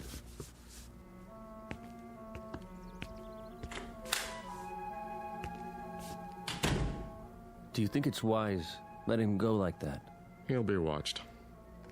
Well, gentlemen, it's happened. It had to, eventually. No, it didn't have to. And it wouldn't have if we'd kept our wits about us. But we didn't. We were complacent, so infernally sure of ourselves. Dorn. It's true, Mr. Evans. Would you explain the point of keeping the hotel open and the restaurant closed? Doesn't it seem likely that there would be more inquiries for food than for rooms? There haven't been either in over 16 years. You see? Complacency.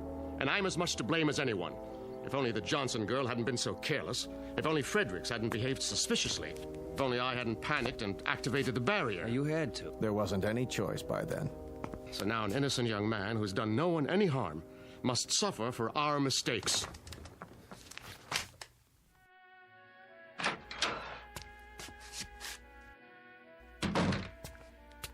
Mr. Redfield. I was told there's a telephone here. Well, yes, but... Where is it? I keep it under the counter. Uh-huh. A real antique, huh? Figures. How do you get the long-distance operator? Just ask for her, but... Hello? Hello? Yes, I'd like to call Albuquerque. Chapel 77205, station to station. That's quite a mayor you've got there. Makes a person feel really welcome. You've spoken with Dorn. Yeah? All right. Keep trying. My name's Redfield. Well, I see they haven't come back. Pardon? Your guests? All the keys are still here. Oh. Because there aren't any guests, isn't that right? You should have left when you had the chance, Mr. Redfield. I tried to, believe me. But I smashed my car up on a rock that's invisible. Now, how could that be, do you suppose? I don't know. Do you have a name, or is that a secret, too? It's Ellen. Ellen Marshall. All right now, Ellen. I want you to let me know when my call comes in. It's very important. Will you do that? Yes. Where will you be? Well, I'm going to check on my car, and then I'll be in the mayor's office. Still starving to death, probably.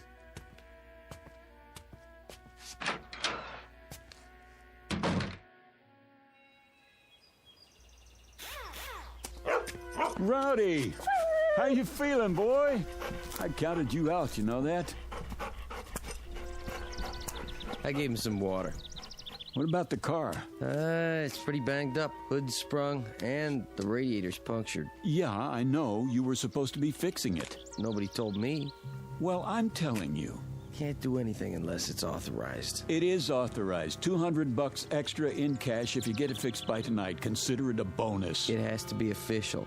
Sorry. You're going to be a whole lot sorrier, I promise.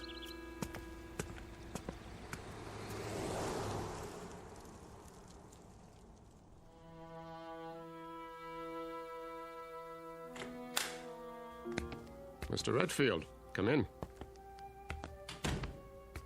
I thought you said my car was going to be repaired. Sit down, please. I don't want to sit down. I want to know why nothing has been done to my car. Why is it just sitting out there? Primarily, Mr. Redfield, because you won't be needing it anymore. No? And why not? Because you are never going to leave Peaceful Valley. Is that supposed to be a threat? You see, Mr. Redfield. Now, the situation is rather complicated. While we hold no brief against you personally... Wait, I think I've got it figured out. Oh? Peaceful Valley is an insane asylum, and you're the head lunatics. I'm never going to leave. Who's going to stop me? We are, if necessary. There's nothing you can do, Mr. Redfield. We'll see about that. Don't do anything foolish. Please listen to Mr. Evans. Tell him to get his hands off me. Come with us. I said don't touch me. Mr. Redfield, be reasonable. You be reasonable. As far as I know, kidnapping is still a crime in this state. Gentlemen, I implore you. This violence must stop now. Oh, you've got one of those too, huh? What are you going to do, make me disappear? Don't you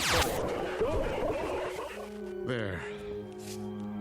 You shouldn't have done that, Dorn. Now he's seen the device up close. You mustn't bring him back. I have to. What did you do? How did I get in this chair? You were disassembled. But I was across the room. Your molecules were transported and reassembled with this. That's the same thing the little girl used, so what is it? I'm afraid you wouldn't understand, even if you were a physicist, which you aren't. Try me. Let's say it's a device by which we move objects from one location to another. All things are collections of atoms with spaces in between. Even you, Mr. Redfield. And those atoms are in a given mathematical order. This mechanism breaks them up and stores them, then puts them together again in the same order. That's ridiculous. Perhaps. But it saves time when you want to move your furniture around. Dorn. Yes, Mr. Evans? Let's get this over with. What's he talking about? You smelled a story in this town, Mr. Redfield. And you were right. You turned off onto the road to Peaceful Valley. You saw certain things that defied logic. You became curious. So we had to stop you. And now, I'm sorry to say, we must do worse. Because you have stumbled upon the best-kept secret in the world. What secret? Our gift. Dorn. Relax, gentlemen. It will do no harm to tell him now. Our gift, Mr. Redfield, bestowed on the people of this village. 104 years ago, a man came to Peaceful Valley. From what land or even what planet, no one knows. Oh, come on. He was a brilliant scientist, but he was also wise, as you shall see. From his brain came equations the likes of which no one has seen or dreamed of. No one on this planet, at any rate. What kind of equations?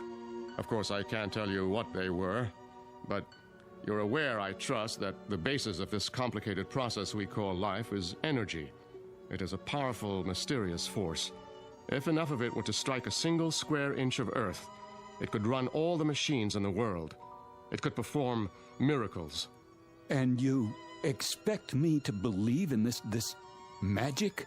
No magic. The scientists' equations unlocked the force, Mr. Redfield. And from them has come the greatest power for good or for evil that the universe has ever known. Where do you come in? He decided to entrust his secret, the equations and the machines he'd built, to 3 men. He instructed them to give the people of Peaceful Valley the benefits of this power, but under no circumstances to reveal the secret to the outside world. It was to be kept here until humanity learns the ways of peace. And that is your story, Mr. Redfield. So you can see why we cannot allow you to leave. Our law is very clear. It says, let him who discovers the secret be eliminated. There is more at stake here than your life, much more. And now it's time to finish it. What are you doing? Come with us. Get away from me! Don't make it hard on yourself. Come, Mr. Redfield, we can't do it here. I promise you it won't hurt a bit. No! Wait! Wait!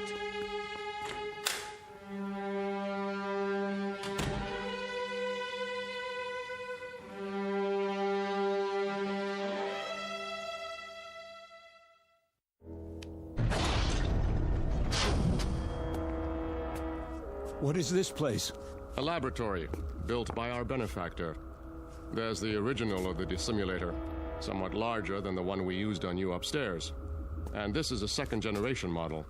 The same principle, with one important difference. It works in what we call the time dimension. No end of uses for it. For example, please step over here, Mr. Redfield. And don't be afraid. Mr. Connolly? Yes? Hand me that letter opener on the desk. Now, let's say that your automobile accident had been more serious. If you had been injured, if some metal had penetrated your flesh, like this. You stabbed me. Precisely. But don't worry. As soon as I direct the time ray at your wound, you will be restored to a moment before the letter opener entered your chest.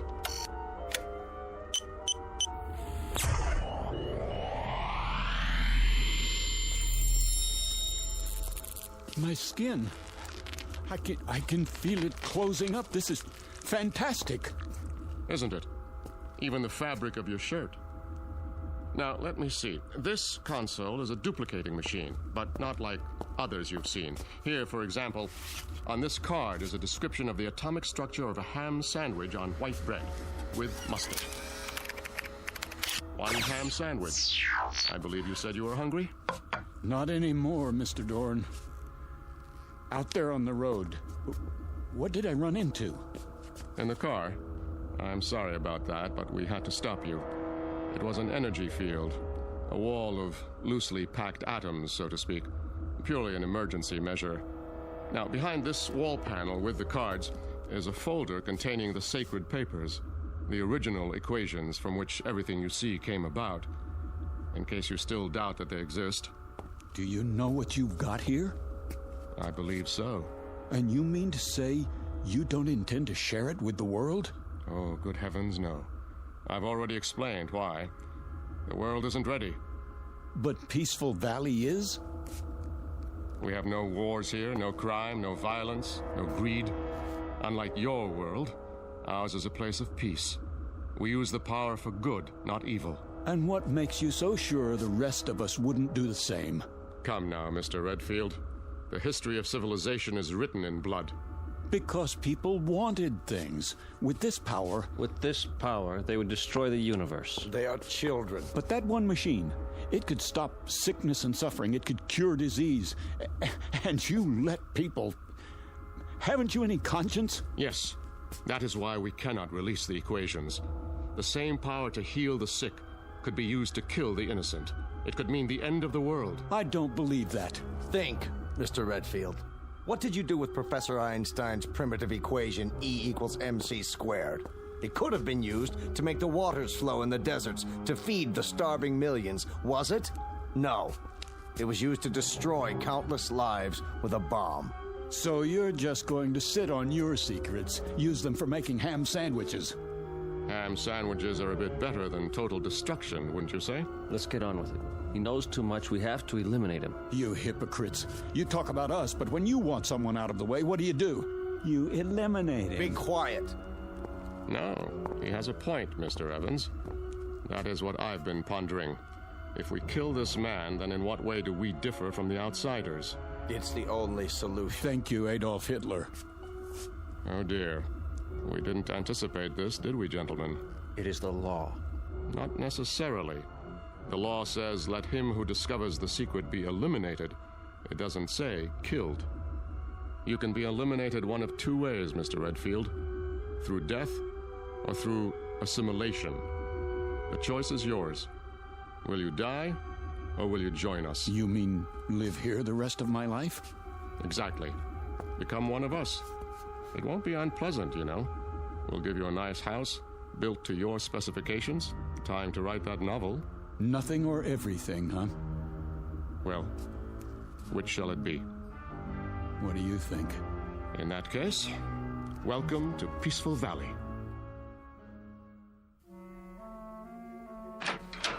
I've equipped it with bookshelves, a desk, reference materials, paper.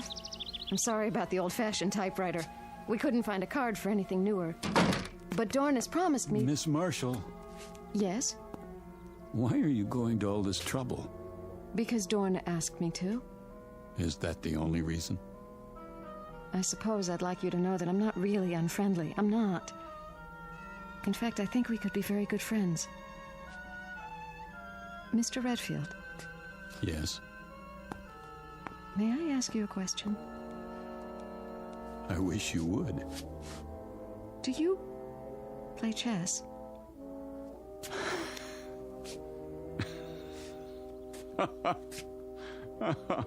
Oh, that's great. Is something the matter? No, everything's fine. You do like the house, don't you? I tried to make it nice. It's beautiful, Ellen.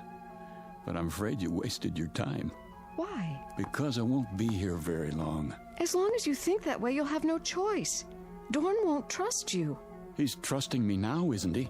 Is he? Hello?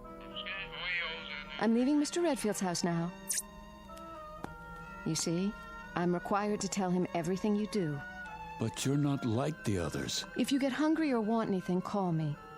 I'll look in on you later. Oh, and don't try to go beyond the border. The force field's still active.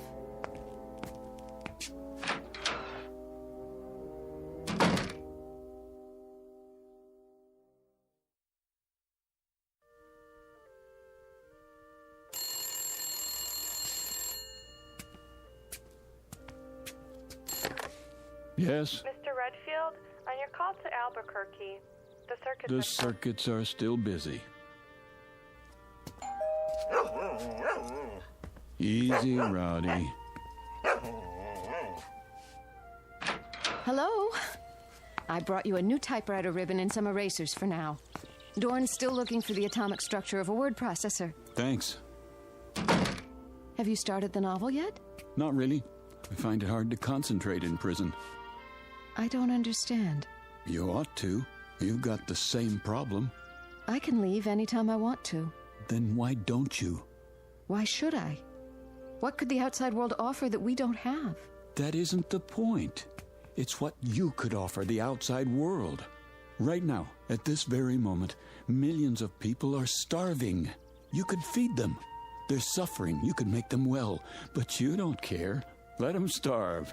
Let the children die because their mothers can't give them enough milk as long as you're happy. Philip, those things, are they really happening? All over the world. Every minute of the day and night. What would you do? A terrible thing. I'd get those papers, and I'd give them to the world. You mean you'd steal them and run away? But you promised Dorn... I promised myself to be a decent human being, and that means helping other human beings. And what's the use?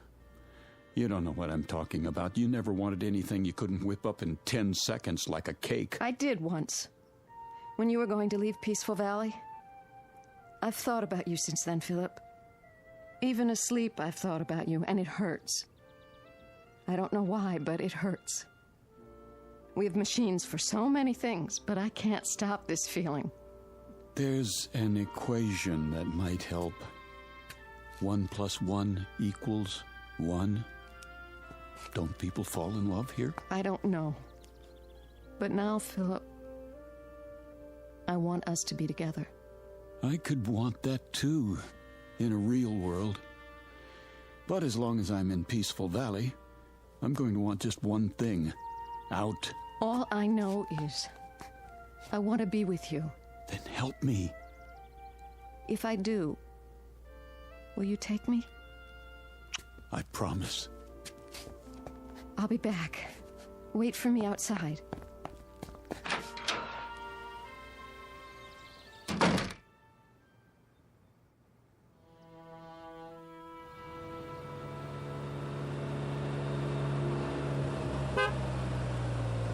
Easy, Rowdy.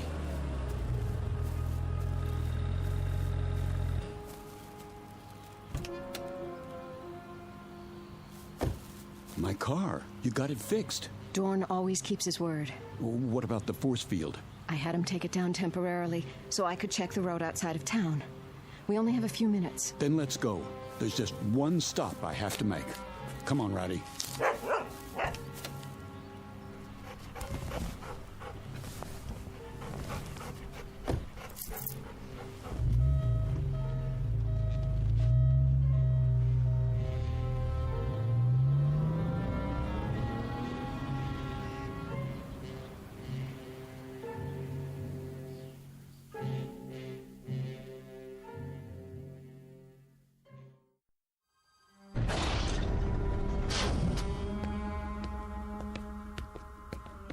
There. The equations. And what else? What do I need? Maybe, atomic structure of gold. Guitar. Gun. 38 police special. That'll do. Put the equations back, Mr. Redfield. Get out of my way. Do as I say. No, you don't. Not this time. Dorn! He's bleeding. Use the time ray, quickly. Keep your hand off that machine. I don't want to shoot you. Don't! What have you done? We've got to restore them. What are you? I can't let them die. Are you going to shoot me too? No, of course not, but... Have you looked at the equations? Right here. Wait a minute. The first one's blank. The second one? They're all blank.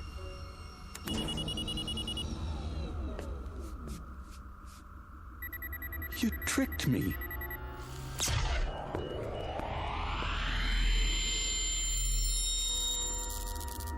Thank you, Miss Marshall. So now you see what would happen if our secret were to get out? The first thing you do is make a weapon. The second, you kill with it. It was all a setup, and you were part of it. Everything you said was a lie. Not everything, Philip. She thought you would prove your good intentions, as I did. But you are like the others. You believe that if the end is just, then so are the means. A pity. You have lost paradise, Mr. Redfield, and you don't even know why. Gentlemen, the machine. Yes, sir. So now you're going to do the same thing. Not quite. You're going to be rendered harmless, but it will not be an execution. I've been studying our law, and I believe I have found a way with the second-generation machine. Try to appreciate our position. Imagine a state which has carried the death penalty on its books for 100 years, but has never had to invoke it. That was the case here. You were our first prisoner, so to speak, and you forced us to re-examine our law. Adjust the time ray, Mr. Evans. Goodbye, Mr. Redfield. I was becoming fond of you.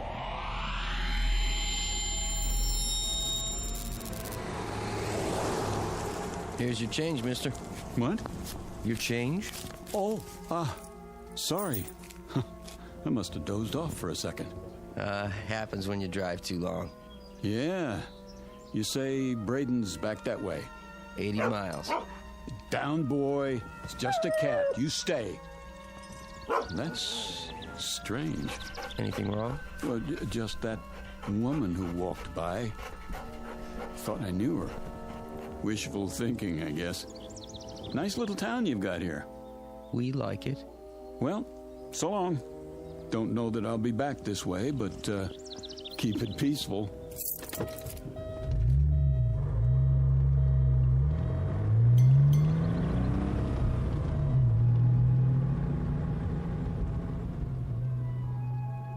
You've seen them. Little towns in the middle of nowhere, tucked safely away from the main road. Ever really thought about them? About the people there? What they do and why they stay? The next time you're tempted to take a shortcut, think twice.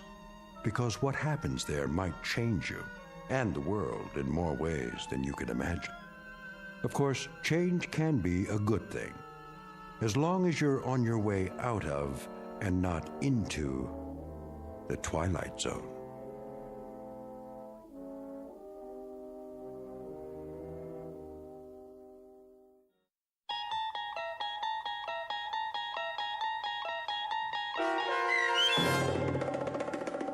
Valley of the Shadow, starring Chelsea Ross with Stacy Keach as your narrator, was adapted for radio by Dennis Etchison and written for The Twilight Zone by Charles Beaumont. Heard in the cast were David Darlow, Frenette Lebo, Christian Stolte, Amanda Amari, Doug James, Steve Key, Kurt Nabig, Richard Shavzin, Carl Amari, and Roger Wolski.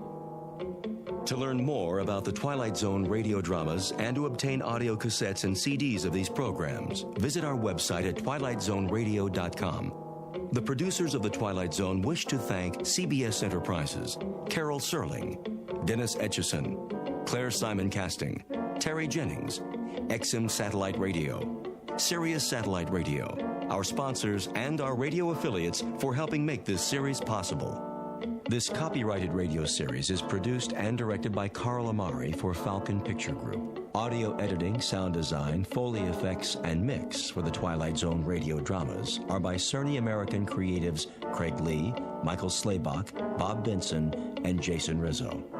To learn more about the Twilight Zone radio dramas and to contact us, visit our official website at twilightzoneradio.com. Doug James speaking.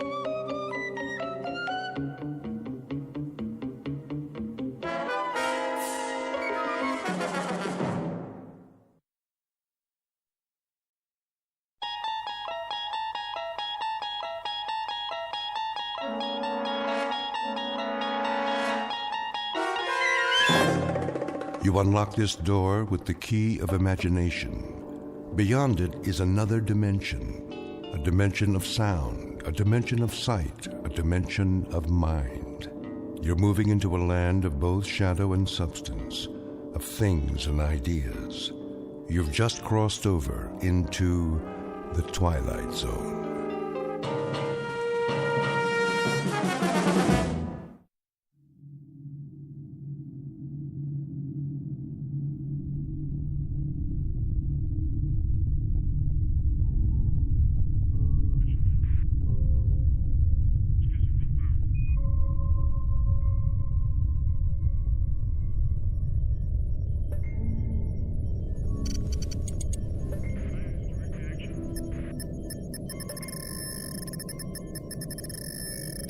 Captain.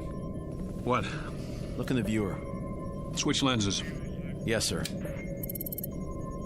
It was at 255-417. I don't see anything. Maybe not now, but something glittered down there.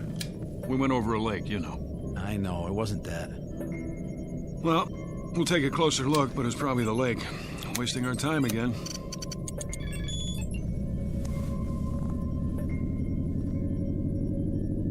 What are we turning for? I saw something. What? Something metallic, Carter. Yeah? He thinks so. We're almost there, then we'll know.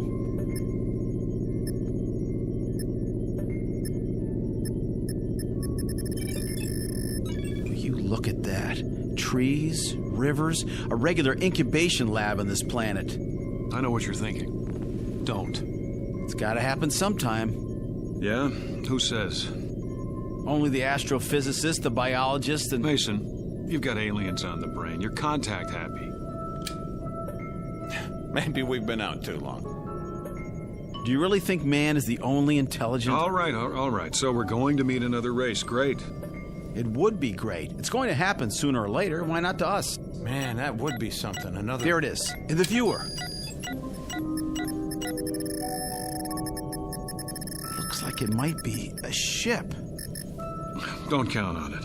Well, let me see that. We're passing over, aren't we going to... Will you please... We should at least stop and take some specimens. Mason's right, Captain. But it's your call. In your flight chairs, we'll set down.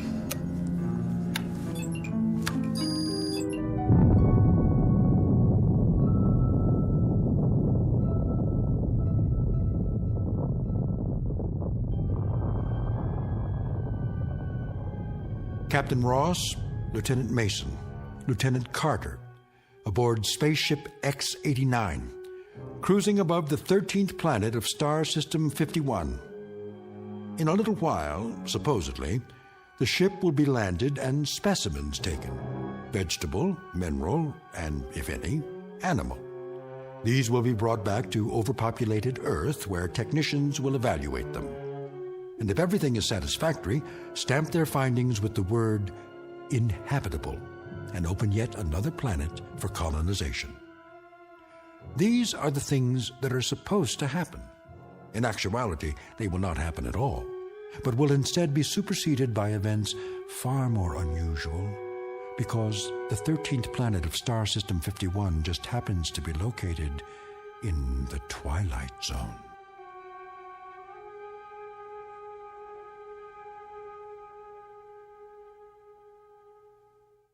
And now, The Twilight Zone and our story, Death Ship, starring John Schneider with Stacy Keach as your narrator.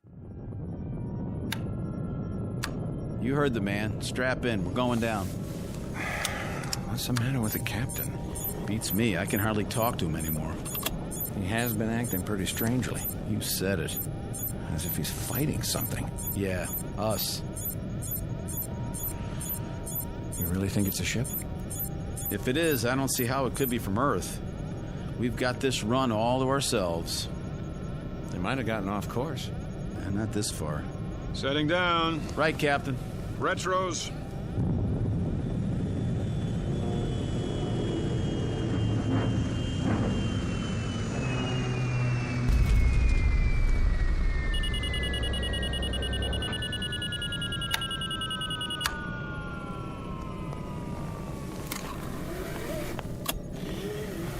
Look out the porthole. Mother of God. It's a ship, all right. Or was. Now it's a bunch of metal, twisted and... Easy. Don't open the hatch till we check the atmosphere. I'll take a reading. Put your suits on. We won't need helmets. Air's good. Let's go, Mike. Can't get out there fast enough, can you? What does that mean? It means I don't like impulsive behavior. Impulsive? Have I made any mistakes? You're on the verge. Well, then you let me know when I cross the line, won't you? Oh, I will. Don't you worry.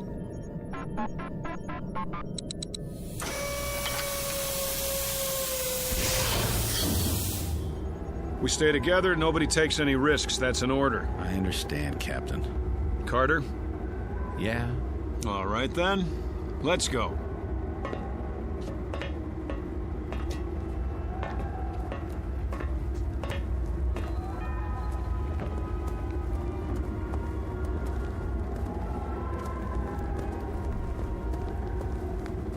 Looks like one of our ships. Don't jump to conclusions. Well, doesn't it? From what I can see of the markings, it does. Construction could be standard everywhere. Sounds like you're arguing both sides. You don't mean it could be from another species, do you? I don't mean anything yet. It is one of ours. How could it get so far off course? Go aboard, Captain? I don't like it. We have to find out who they are, don't we? How will we know if we don't? All right, but stay together. Let's put our gloves on. Sure thing.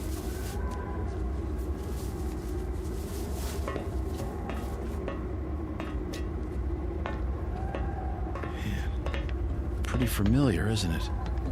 Even all bent up like this. It's from Earth, no doubt about it. We don't know that. But Captain, look at the shape, the styling. We don't know it, Carter. Hatch is jammed. Maybe the cabin's still pressurized. Not likely. Door frame's probably twisted. We'll try it together. If it doesn't open, forget about it. Forget about it? There isn't time. We have a schedule to keep. It's moving. Let's go.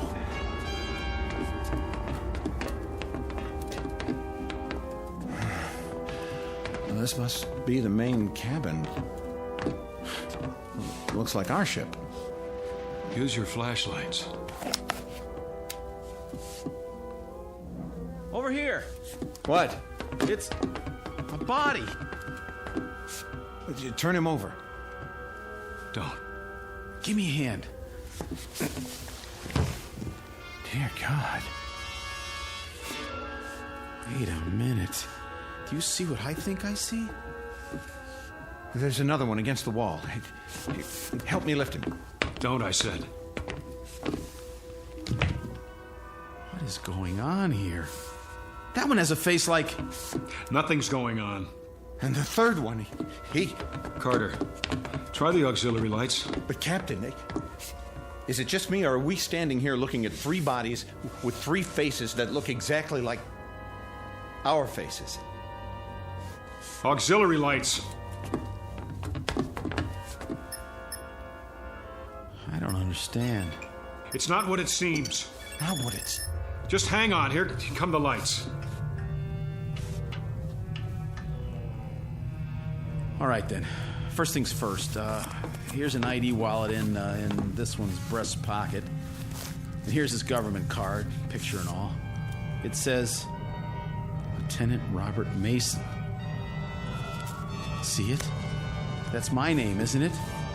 That's my face, just like the one in my pocket right here. Well, isn't it? Put it back. Everybody see it? The same as mine, identical. Put it back. I don't get it. The same with the second one. What is this? You're letting it get to you. Get to me? This is my picture. Me.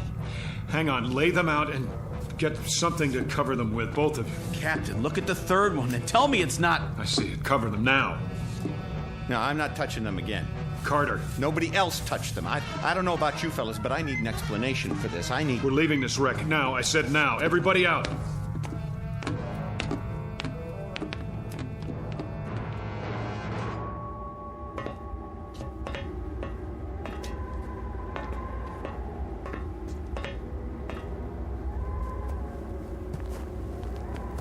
That's us in there. We're dead. Our ship is where we left it, just as we left it. Look ahead of you, 50 yards. What do you see? That's our ship over there, the same place we left it a few minutes ago. Not this one. And those bodies aren't ours. But they are. No. You saw them. I don't know what I saw, and neither do you. You agree with him, Mason? What? We're going back to our ship and radio the base. They'll tell us what to do. Will they? Shouldn't we... What? Bury our... dead? They're not ours. Get that through your head. Now let's go. You too, Mason. Right. Move. We're alive, I tell you. Alive.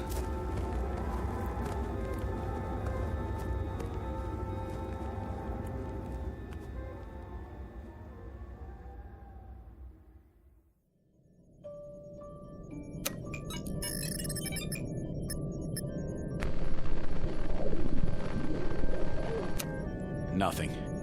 Try again. I've been trying it for... Again.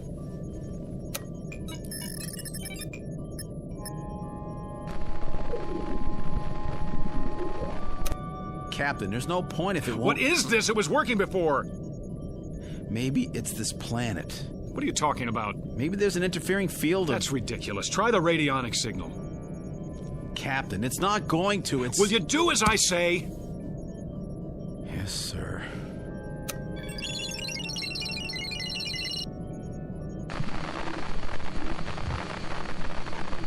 Again.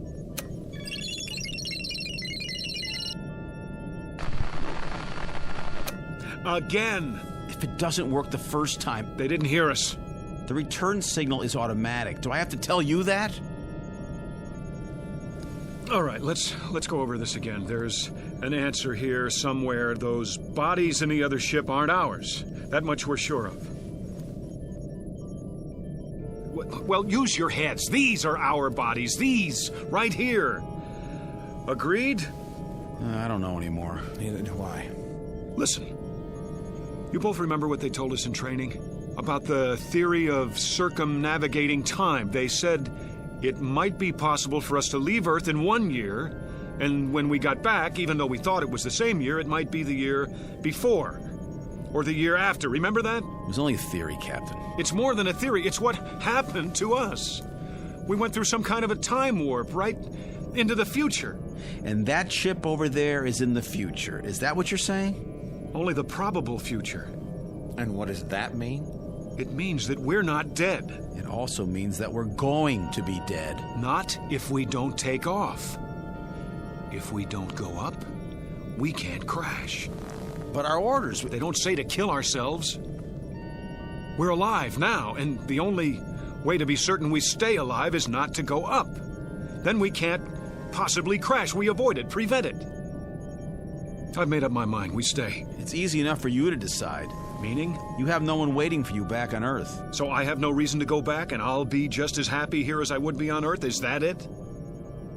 I think we should vote on it. Oh, you do? You're not the only one, Captain. I'm the only one who gives the orders. Even when our lives are concerned, huh? Especially where your lives are concerned. We stay. For how long? I'm not setting any time limit, Carter. A month? 2 months? I'm not setting any limit. We have enough food left for 3 weeks, Captain. I've no doubt there's edible food outside. You saw the landscape, trees, vegetation.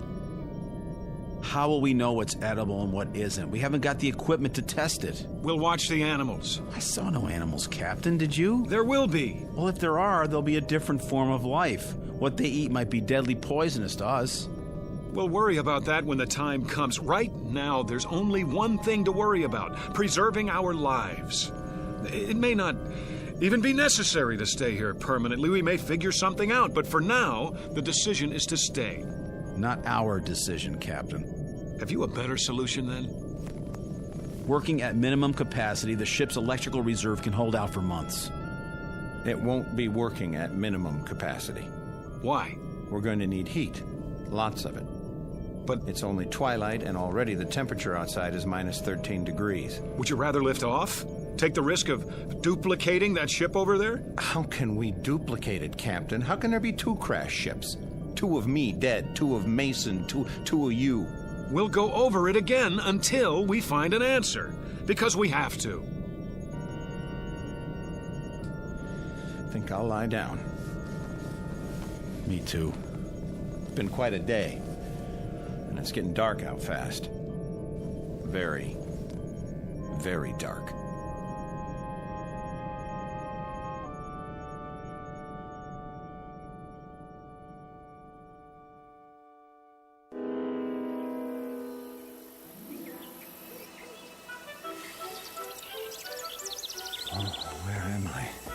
Mike? That's you, boy? Mr. Kramer? How did I... When did you get home? Home? On leave, are you? You're looking fit. I expect Mary's mighty pleased to have you back. Wait, did you say Mary? She don't know? I have to go. Oh, wait up. I'll walk you. I don't understand. How long you been home? I just got here. Oh, you rocket boys sure travel informal these days. Mary know you're coming? I don't think so. Gonna surprise her, huh? Yes. Surprise her. How long you got? I'm not sure. You all right, Mike? Hello, Mike. Mrs. Nolan? Home on furlough? I don't know. Old Mrs. Nolan still makes that long walk to town every day. She'll go on forever. Forever. Hey, maybe we can do some hunting while you're home, huh, Mike? Got my shotgun with me. Always carry it now in case I see something. Not that I ever hit anything, but... Hey, where you going? Oh, I get it. In a hurry, huh? The house. Mary! There's a car still parked in front. Mary! Mary, I'm home. In the living room, the kitchen. Mary! Where are you? Mary! Mary! Are you upstairs?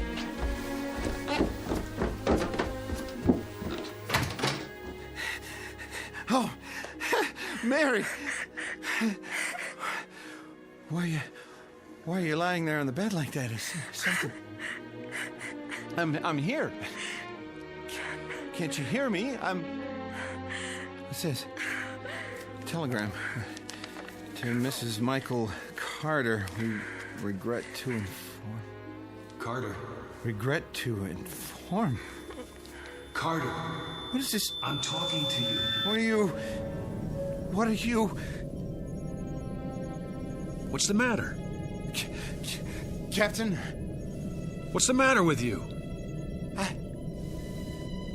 I was home. Where? Home. My home. You were here. You are here. No, I swear it. I saw Mary. She was there with a telegram. It said that I'd been killed. You're alive. Those people I know. Kramer, Mrs. Nolan. I just remembered they're dead. Stop it, Carter. Kramer was killed in a hunting accident. Mrs. Nolan was... It never happened. There's an explanation for this. What explanation? I don't know what, but we'll find it. We'll find it, Carter. We'll go over it again and again until we do. You, me, Mason. Where's Mason? He was in his bunk. Well, he's not there now, is he? I've been here the whole time. The hatch is still locked. Mason! Mason! Where is he? Well, where'd he go? You tell me. There's nothing but his blanket.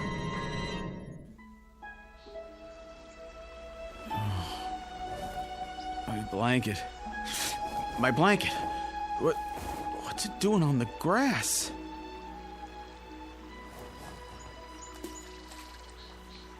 Fishing pole? Can't be. Oh, there you are. I thought I'd never find you. Jeannie. I looked and looked. I found him. Can't be. Lunch is ready, Daddy. And mine's hungry. It's all your fault. Jeannie, is it really you? What's the matter, Daddy? Come here. Oh, come here. Oh, Jeannie. What is it, Daddy? Oh, it is you. What's wrong with you? Oh, nothing. I'm just glad to see you, that's all. Oh. That wasn't your mother you were just calling just now, was it? You're acting weird, Daddy. Jeannie, was it? Yes, Daddy. You know that. Where is she? Over by the table. Where?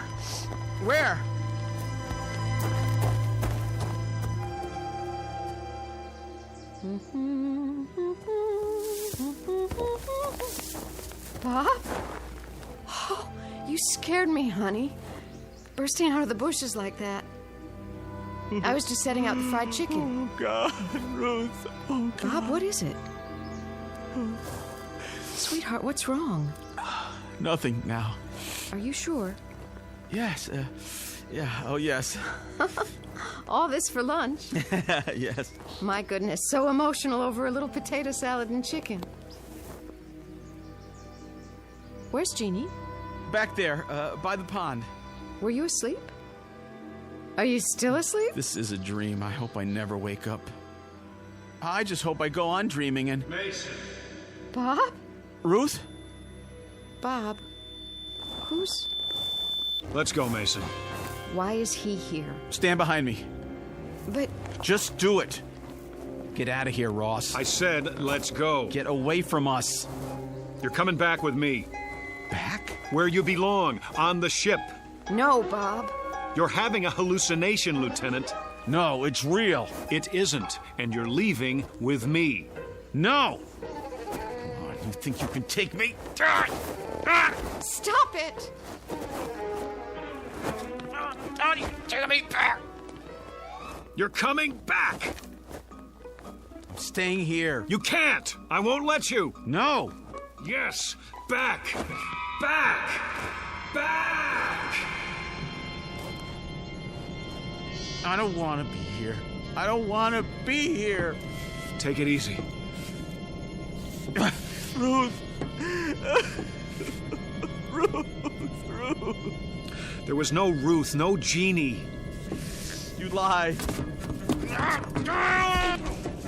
Let go of me! Oh!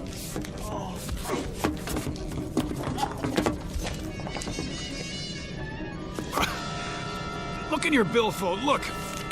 What does the clipping say? Read it. Leave me alone. I'll read it for you. Space pilot's family dies in car crash. The wife and 7-year-old daughter of astronaut Robert Mason died early this morning when the car they were in... It's not true. Now do you still insist you were with them? You alive? They dead? I was with them. I was, and you took me away. It's not true, Mason. You took me away from my wife, my home, You were here all the time. You and Carter. He was gone. No. We just couldn't see him, that's all. What are you talking about? I know what it is now. That's what I'm talking about. Give me that clipping. I was wrong. It had nothing to do with circumnavigating time. Nothing at all. Mason, remember what you thought when you saw that ship over there? Alien contact. That's what you thought. And that's exactly what's happened to us. But, Captain, there are no such things as... Listen to me. Neither of you was where you thought you were, at home. That ship over there isn't ours, and those bodies aren't ours. We've been tricked. By who? By whoever it is that lives on this planet and doesn't want anyone else to live here. Now who's crazy? Don't you understand? We haven't seen them, but there are aliens here. But aliens who aren't strong enough to chase us away by force or kill us. So what can they do? How can they keep their planet from being colonized? By mind control, that's how. By picking at our brains and finding the death fear, and making use of it by showing us our ship crashed and us dead inside of it, scaring us so much that we didn't dare take off again, and therefore haven't been able to make our report about this planet. They even know that we can't radio or report to Earth because there's too much interference. You didn't believe there was interference before. I believe it now. Everything that's happened to us since we landed on this planet has been a delusion. No, it happened. I was home. It was a delusion. Even Mason's disappearance? Well, why not? If they can make us believe we saw a crashed ship, saw our own bodies inside that ship, they can make us believe anything. That ship over there, that pile of twisted metal, it's not real. Is that your theory? You may see it, even think you touch it. That doesn't prove it exists. What's going to prove it doesn't exist, Captain? What's going to prove that everything you've said is true? I'll tell you what's going to prove it, Lieutenant Mason. Us. Going up, taking off, and going all the way back to Earth. Proving that there's nothing holding us back but fear and delusions. Now take your positions and let me at the controls. Wait a minute. In your seats, shoulder straps. What if you're wrong? I'm right. You thought you were right before. You were ready to keep us here indefinitely. You were so sure. Then, in a few minutes, we really will be dead. Flight seats, now.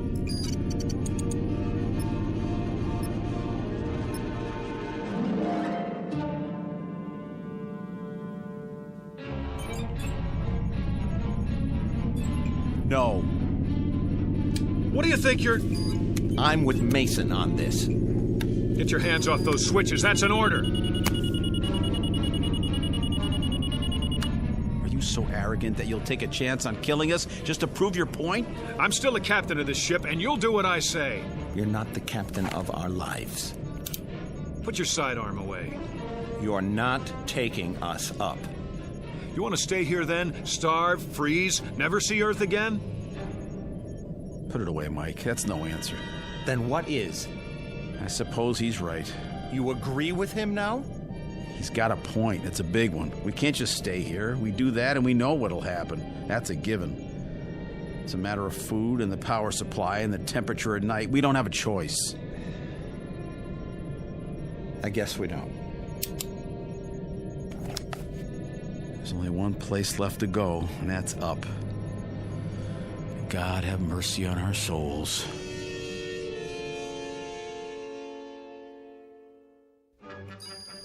Pressure. Rising. Drive reactor. Check. Coordinates. Check. Gyro stabilizer. Active. Vertical thrust. Energized. Then prepare for liftoff. Check.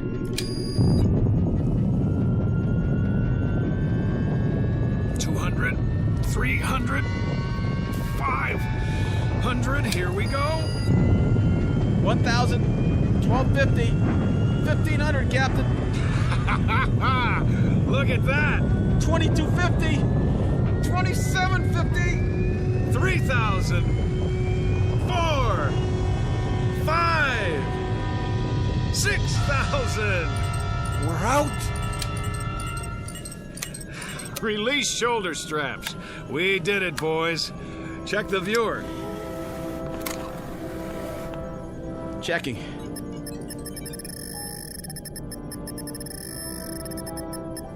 Well, see anything down there now? You were right. If I ever see anything glitter in that viewer again, I'll keep my mouth shut. I was right. Captain? What are you doing now? Taking her down. We're landing. What?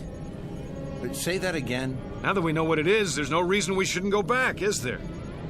No reason? Are you out of your mind? Captain, for God's sake! Think. The other ship, the bodies that looked like ours, all an illusion. That's what we were afraid of, but none of it was real. Maybe. That's still a hypothetical. Yeah, we have to get out of here while we have the chance. Now stand aside. Get your hands off the controls. We have orders, Carter. Pick up specimens for analysis. We are going to pick them up. No, we're not. You're not going to. Now you've done it. Now you've done it. Let me at the main controls. You were right the first time. That was us down there. We're gonna crash. Now. No. We're going to die. We're not going to die. I'm not going to let us die. Auxiliary thrusters. It's no use. The stabilizer. The stabilizer. Heck.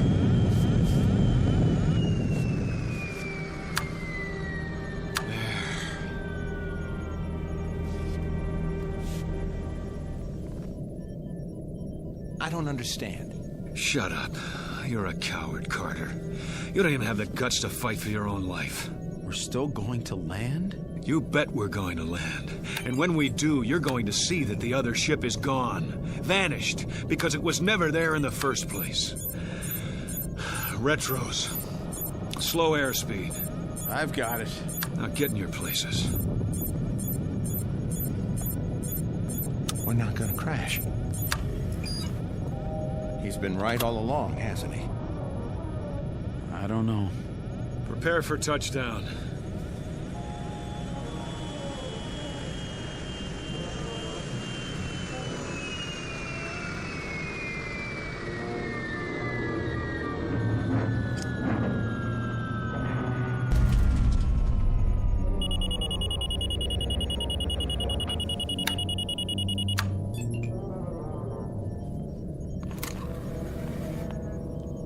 Now, take a look out the port. It's too dark to see anything. Use the spotlight. Looking. Well? Landscape looks the same. Clear? Clear, but how do we know we're facing in the right direction? Give me that. Go on, take a good look. Hills, trees, and... What is it? Let me see. Oh, no. No, no. Gone, Captain? Vanished? Is that what you said? All right. It's still there. I'll say it is. The same wreck. That doesn't mean... I'll tell you what it means. It means you're wrong. Dead wrong. Hang on. There's an explanation for this. And that would be? I don't know yet, but... You'll never know. And neither will we. Now we'll have to go up again, and this time we'll really crash and be killed and end up looking just like those four... No. What did you say? We're not going to crash. How do you know? We're not going to crash because we already have crashed. Explain that. Stop fighting it, Captain. You're all out of explanations. What are you... There's only one explanation left, and you know what it is. Mason? I know nothing of the kind. Yes, you do. Carter was home, and that telegram was really there. I was with my wife and daughter, because I'm like them now. No. Accept it, Captain. Accept what? Stop trying to prove that we're alive. We are alive. I don't know what it is that's happening here, but there's an answer somewhere. Somewhere. I've given you the answer. I don't accept it. We're going over this again. We're going to find the real answer. Maybe you should listen to him. Can't you see that's what we've been doing? Going over it again and again? Then we'll just have to keep going on until... What happened to the lights? Mason, Let us die, Captain. I can barely see you. It's like I can see through you. Let go of us. Let us die. No. We're alive. Alive. We're going over it one more time from the beginning. You hear me? One more time.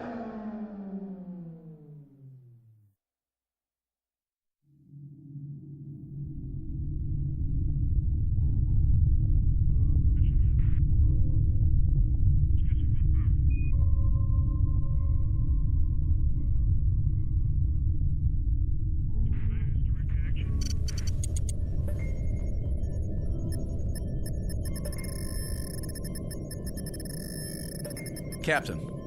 What? Look in the viewer. Switch lenses. Yes, sir. It was at 255-417. I don't see anything. Maybe not now, but something glittered down there. We went over a lake, you know. I know, it wasn't that. Well, we'll take a closer look, but it's probably the lake. Wasting our time again.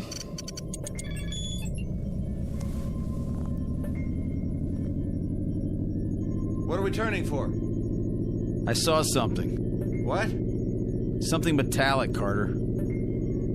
Yeah? He thinks so. We're almost there, then we'll know.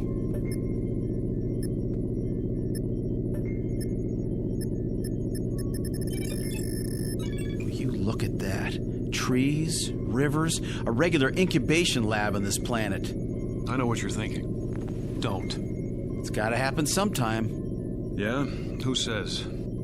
Only the astrophysicist, the biologist, and... Mason, you've got aliens on the brain. You're contact happy. Maybe we've been out too long. Do you really think man is the only intelligent... All right. So we're going to meet another race. Great. It would be great. It's going to happen sooner or later. Why not to us? Man, that would be something. Another... There it is, in the viewer. Looks like it might be a ship. Don't count on it. Well, let me see that. We're passing over. Aren't we going to... Will you please... We should at least stop and take some specimens. Mason's right, Captain. But it's your call. In your flight chairs, we'll set down.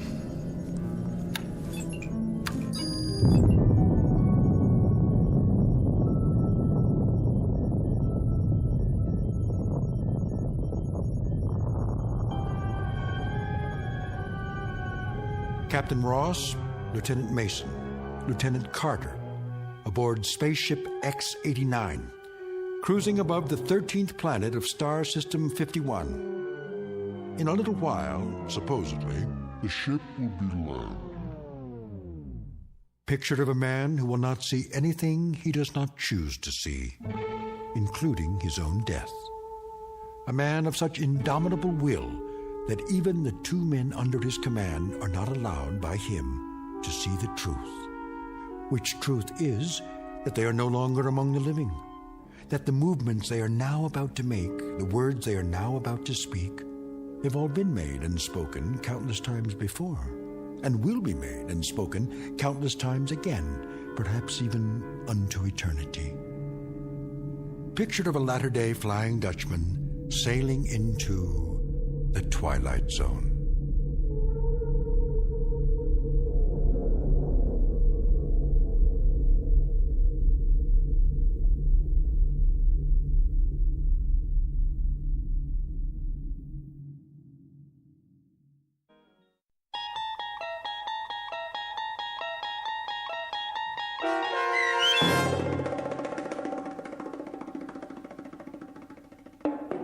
Death Ship, starring John Schneider with Stacy Keach as your narrator, was adapted for radio by Dennis Etchison and written for The Twilight Zone by Richard Matheson.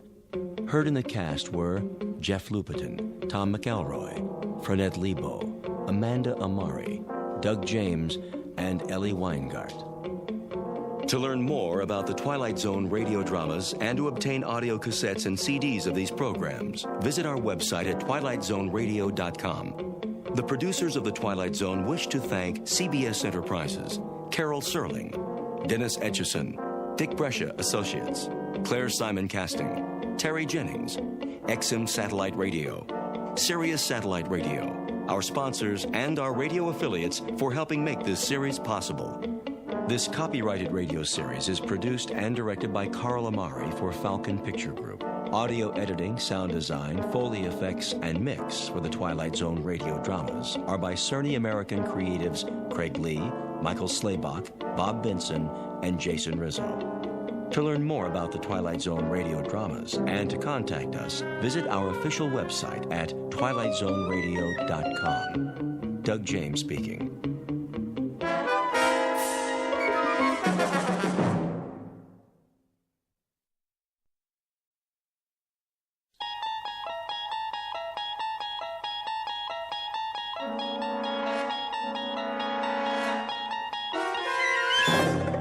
You unlock this door with the key of imagination. Beyond it is another dimension, a dimension of sound, a dimension of sight, a dimension of mind. You're moving into a land of both shadow and substance, of things and ideas. You've just crossed over into the Twilight Zone.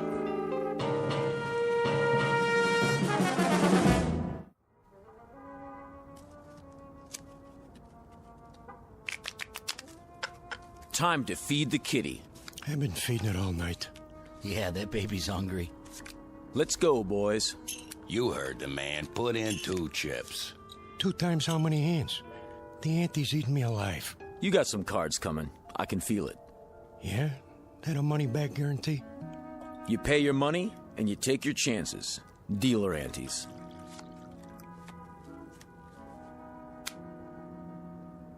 Let's go, Johnny. I gotta give it some thought. My stack's getting pretty low. Look at who's sitting this one out. That right, Johnny? I'm thinking.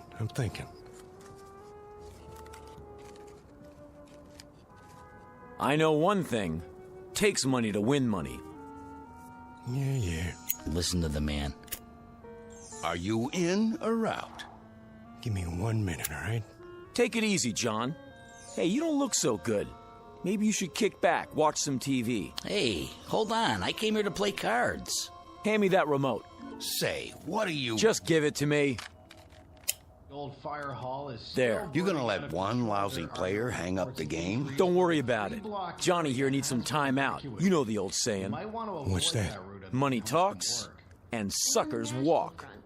Scientists are baffled as all communications in and out of Peaksville remain blocked. For live coverage, our Eyeball News team takes you inside the city limits following this broadcast on the 11 o'clock report. And that's a wrap of today's news. I say deal 'em. All right, boys, here we go. Down the derby. Okay already. I'm all in. You ain't even looked at your cards. What's the difference? 1 more hand and I'm out. Sure, Johnny, maybe you'll double up. I got a good feeling this time. Me too. I'll see that and I'll raise you. Raise? Everything I got's in the pot. Separate side bet. I fold. Dealer raises again. Call. Cards, John? 3. Keeping a kicker, huh? All right, 4. Come on in. Who's that? A friend of mine said he'd stop by. Heck of a time for it. It's open! Jody Hallam? Who wants to know? Mr. Hallam, will you come with us? You got a warrant? No, sir, but... Then get out of my room. My associates and I are having a friendly game of cards. This is a federal matter. We have a car waiting downstairs. Oh, good for you. You see any money on this table? Because I sure don't. There's no time to lose, sir. If you'll just come with us. Hey, why the cuffs? Someone wants to see you in Washington. Be seeing you, Jody. I'll just hold on to my chips for now. Let me call my lawyer. No need for that. What's this all about? A matter of national security, sir.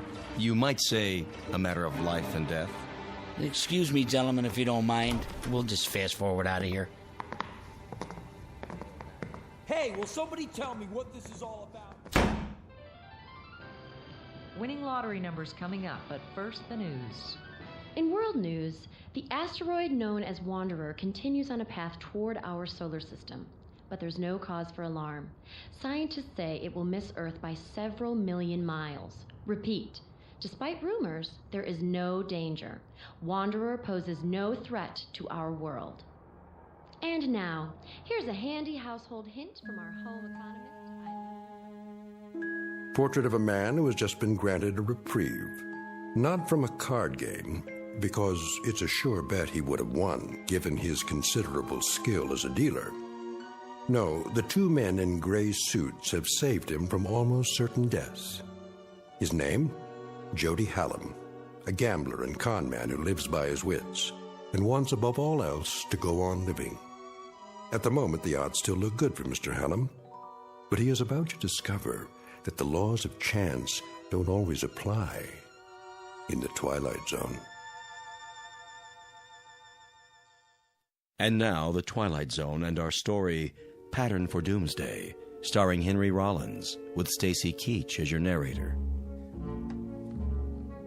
And I can tell you that its progress has been closely watched for the past month, as is the case with all unidentified objects sighted in space. May we have the slide, please? Excuse me, General? Yes? The eighth man, he's here. Showman? Yes, sir. Has he been briefed? Just the basics on the way over. I'll handle it from here. Mr. Hallam, have a seat at the end of the table. Well, aren't you going to introduce me to everybody? After the presentation, General Sinclair has the floor. Sit, please. Okay.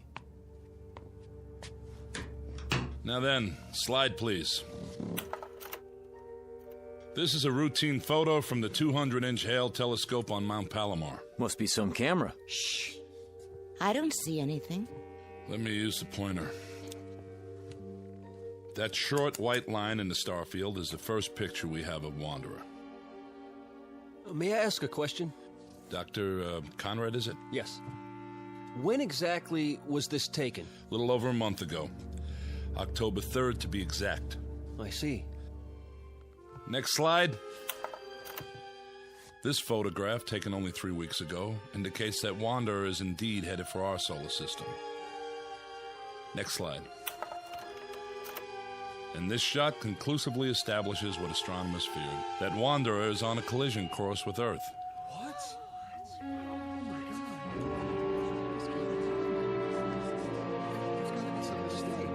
Next. This picture from 2 days ago allows astronomers to accurately measure Wanderer. It is about 2,000 miles in diameter, a little less than our moon. May we have the lights, please? Hey, General, is this on the level? I wish I could report otherwise. The fact is, the time of collision is now 53 hours and 40 minutes. Couldn't we blast it with an H-bomb or something? I saw that in a movie one time. Efforts are underway to destroy or deflect the asteroid, but unfortunately there isn't much hope for success. General, if, as you say, astronomers have known about it for some time, why is it that the public hasn't been told the truth? To begin evacuating the cities, for example. To avoid panic. Virtually all heads of state are in agreement. And the damage is projected to be so widespread that there's no longer any point. But what about us? Why were we dragged here if this thing's gonna hit in a couple of days? And I thought I was washed up. Now I find out the whole world's done for. What do you expect us to do, General? Most of us are ordinary citizens. Mr. President. Please remain seated. Have you finished your briefing? I have, sir. I wanted to meet you all personally. It's a great service you're about to perform for your country and for the world. I don't like the sound of that. He's not as tall as he looks on TV. Please, hold your questions. That's all right, General. They're about as confused as the rest of us. I'll get to the point. Out of the entire population, you 8 people are among a very few to be made aware of the situation. Let me tell you why. I can handle that part if you like, Mr. President. No, they deserve to hear it from me. I'm the one who signed the order. It's taken 10 years for the United States to build its first nuclear-powered spaceship, the Varuna 1. It was intended for the exploration of space.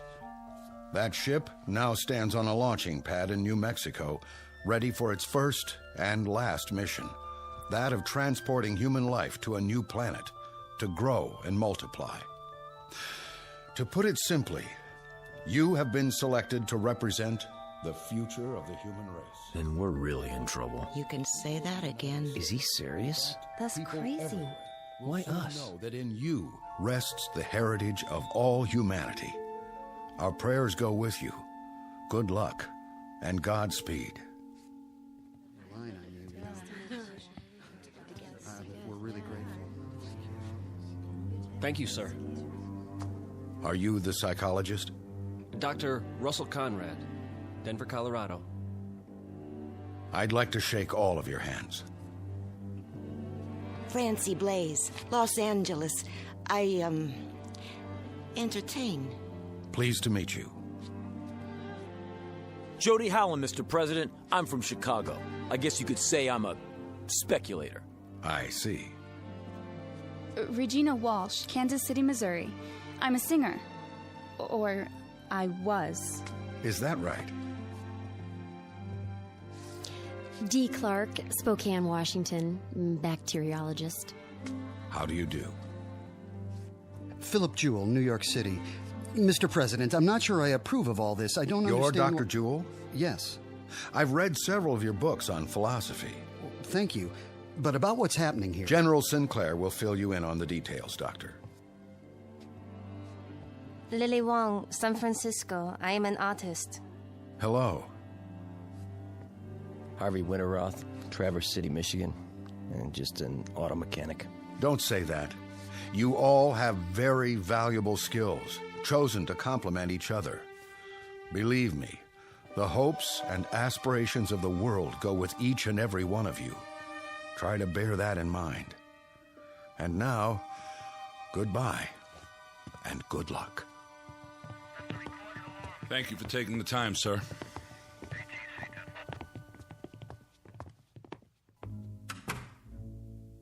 Never thought I'd get to meet the president, but there I was, shaking his hand and talking to him. General, I demand to know... Yes, Mr. Jewell? Just how did 8 people get picked to represent the human race? It was not at random, I assure you. It was a matter of careful selectivity. A computer was programmed with all relevant factors, physiological, psychological... Who did the programming? Panel of experts from several disciplines. Based on what criteria? General health, adaptability, fertility. That's why you all had examinations. Varied backgrounds, genetic history, immunity to disease, long-term stability on the cellular level. Out of what sampling? The entire population, Doctor. At least those we had preliminary data for. General, how come the president isn't going? He's a very important man. I would have thought... He's married, which was one of the disqualifying factors. For those of you who are interested, the criteria are listed in the background report. I have copies if you like. I'd like to see that report. On the table at the back of the room. There's a packet for each of you.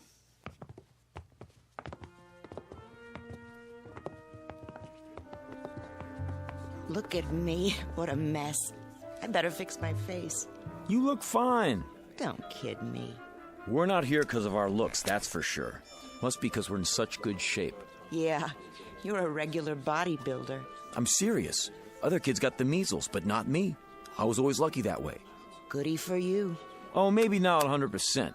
But when I lost, it was because someone else was dealing. Man, I sure wised up in a hurry. A dealer, huh? I can spot one a mile away. Fingers always twitching. Just keep 'em to yourself. Hey now, baby, I never done anything crooked with these fingers. I know. You just help the cards along. The suckers get greedy, that's all. So they get restless and overplay. Is that my fault? Can I help it if they want to make it all in one night? I ask you, who's the smart one, me or them? You heard what the general said about brains. We'll see how you make out where we're going. Listen, Jody Hallam always makes out. You remember that. Just don't try any magic fingers on me. Ha! Don't flatter yourself. Come on, I want to get the lowdown on this game.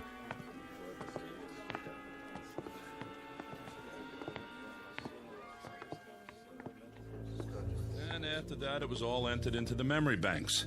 The results were collated and sorted until we had it down to this number. Ah, so we have a machine to blame for being here. Blame? You should be happy the machine picked you. Should I?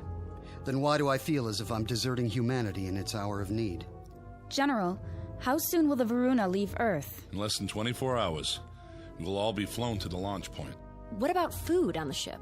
It will be stocked with bread, soup, meats, even ice cream, in a concentrated form. Enough for a lifetime if necessary. You won't be hungry.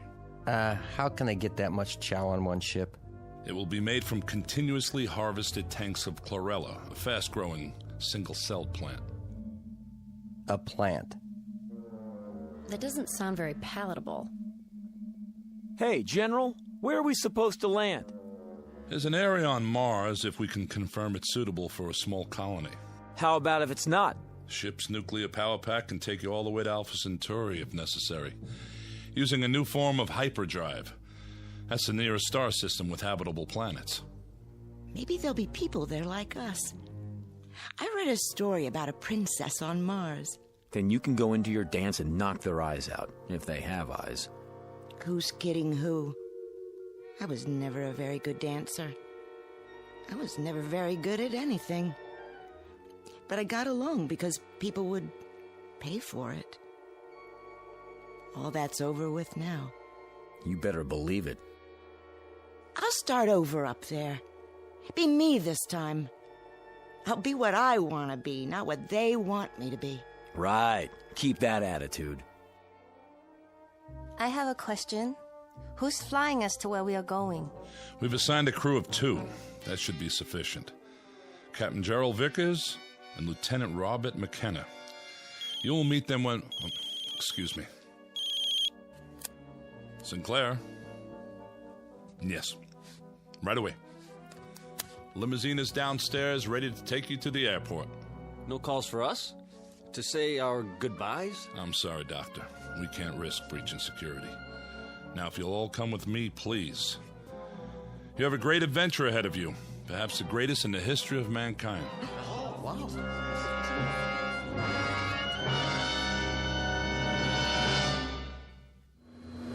is air traffic control. You're cleared for takeoff. In position. Clear to start.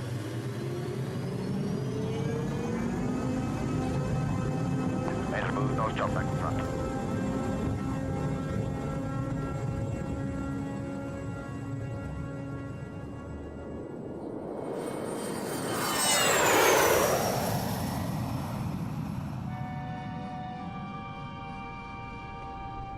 Ladies and gentlemen, although the fasten seatbelt sign has been switched off at this time, I hate that. I really do. Hate what? When airplanes take off. Oh, don't worry about it. The odds are on our side. Are you serious? This crate could fall out of the sky at any time. Relax. You got more chance of being hit by a car. Yeah, sure. I mean it. You see the giant seal? What? There ain't no animals. Are there? The seal of the United States of America. This is some kind of official plane. They're not going to take any chances.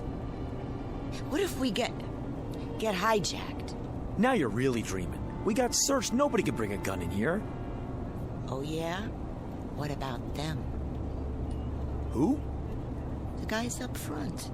With Sinclair. Take a look. They both got pieces under their coats. How do you know? I know. You don't think I ever saw a shoulder holster before? Well, if they got him, it must be okay. Secret Service or something. A lot of good they can do us now. Easy, baby, easy. Ladies and gentlemen, in a few moments we shall be landing. Thank you.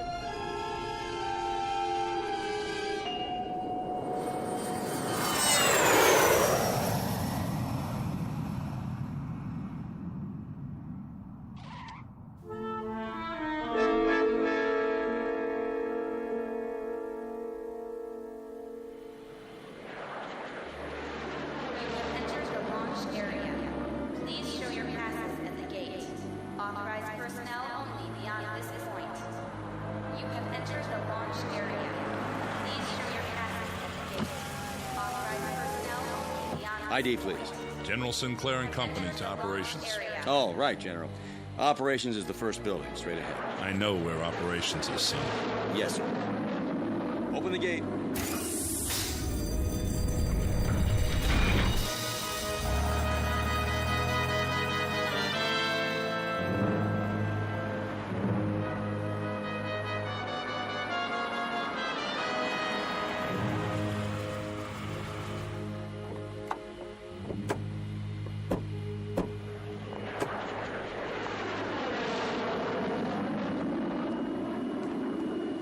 Here we are.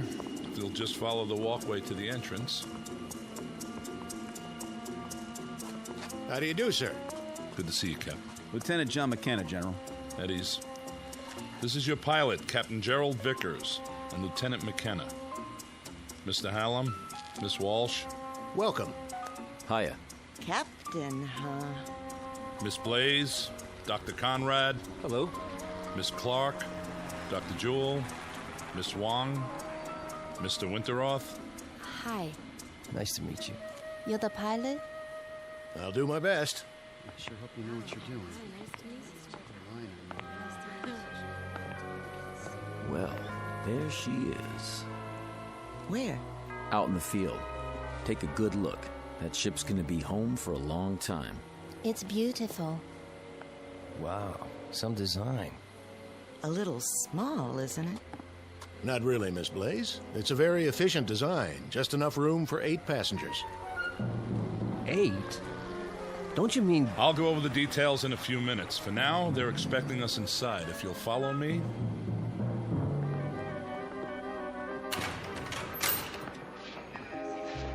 General Sinclair? What is it? General, I have a communication from the Pentagon. Priority A. Very well. That will be all. Yes, sir.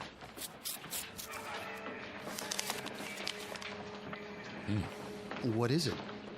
Don't tell me. The flight's overbooked. You might as well know. The nuclear missiles we sent up from 3 countries to intercept Wanderer have made contact. All detonated on impact. They hit Wanderer? And? Well, don't keep us in suspense. There was no appreciable deviation. The asteroid is still on course. What does that mean in plain English? It means that there's no last great hope for Earth. I would say then that this group is our hope. Captain Vickers. Yes, Doctor. Something you said a moment ago. What was that? Well, you said there was only room for 8 people aboard the ship. That's right. Does that include you and Lieutenant McKenna? I'll answer all your questions at the final briefing. But... This way, please.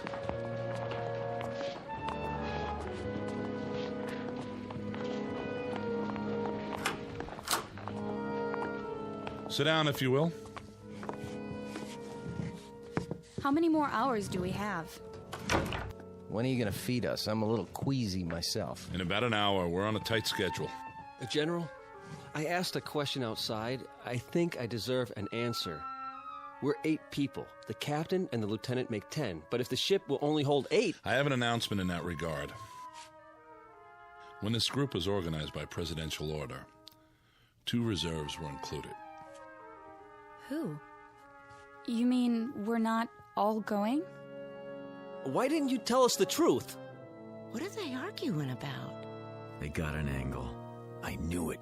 There was no way of telling if you were all alive and well, or even if you could be located once the selection was made. The reserves were a way of preparing for any contingency. As it turns out, one that didn't occur. So who are the reserves? They were not specified. What? Then we don't know if we're on the list or not? In that case, I volunteer to stay behind. I'm afraid I can't accept your offer, Doctor. I'll give up my place. I have friends who are going to die. I'd rather spend my last hours with them. I sympathize with you, Miss Wong, but I can't accept your offer either. Then how... It was provided that in a case like this, the matter would be decided by chance. Leave it to me, General. Don't make me laugh. It just so happens I have a deck of cards with me. We'll cut for it. High cards go. Mr. Hallam. You want to be fair, don't you? This is the only way. Never fails. Aces and kings, sure winners. After that... I can't let you do this. Deuces and trays on the low end. Got it? Everybody, come up one by one and... We are not using cards, Mr. Hallam. I'm in command here. Then how? We flip a coin? Sometimes the old ways are best. We'll draw straws. Whatever you say, General. Makes it simpler. Watch me. I'm tearing out matches. I'll make 2 of them short. Sit down, Mr. Hallam. No matches? Well, in that case... I said sit down. All right, all right. Just trying to help. Captain Vickers has prepared the straws, or their equivalent. Captain? Yes, sir. I have 8 pencils here. They've already been measured, so there can be no mistake. Who's first? Miss Blaze? Why me? The order won't make a difference. Go ahead, Captain. Anyone at all. If you say so. Here goes. Just take one of the ends and pull it out of my hand. This looks like a good one. I'll go next. Now, Dr. Jewell. Followed by Miss Wong. Mr. Winterroth from Michigan. Miss Clark. Miss Walsh. And Mr. Hallam. There. That does it. Everybody hold them up. The short ones are Miss Clark and Mr. Hallam. You two will not be going with us. Hey, wait a minute. Sit down, Mr. Hallam. I was the last man on the totem pole. I didn't have a choice. Someone had to be last. Sure. Give everybody a break, but me. Statistically, it doesn't matter. The result was random. All I'm asking for is a fair shake. Game over, Mr. Magic Fingers. But I'm telling you, it ain't fair. You should talk, honey. Sit down. Are we free to go? You are, Miss Clark, with my profound thanks. You may go to the bunker with the rest of the personnel to observe if you like, or I can have you transported any way you choose. I'll have to think about that. Of course. There's a rest area down the hall. Lieutenant McKenna will open the beverage machines for you. Thank you. And goodbye to you, Mr. Hallam. And thank you, Mr. Hallam. Yeah, thanks for nothing. Come on, let's get out of here.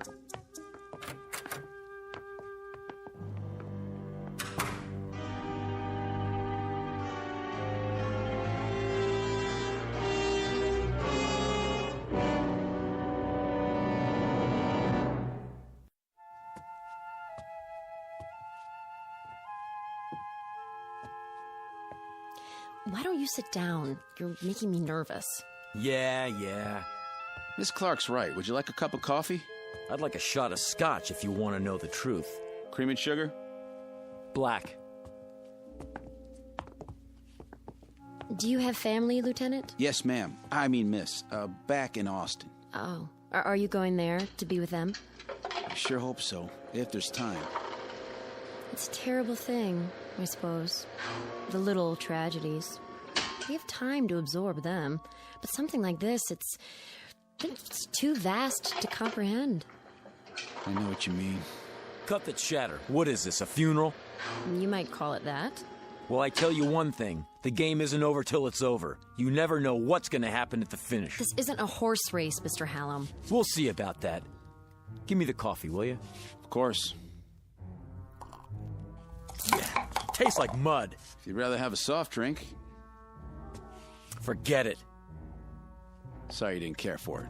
Yeah, sure. Where do you come off so high and mighty? Uniform, shine on your shoes. You know something? Underneath, you're just like the rest of us. Scared out of your gourd. I'd better see how the general's coming along. Will you sit down? It won't be much longer. Then you'll be back with your own kind.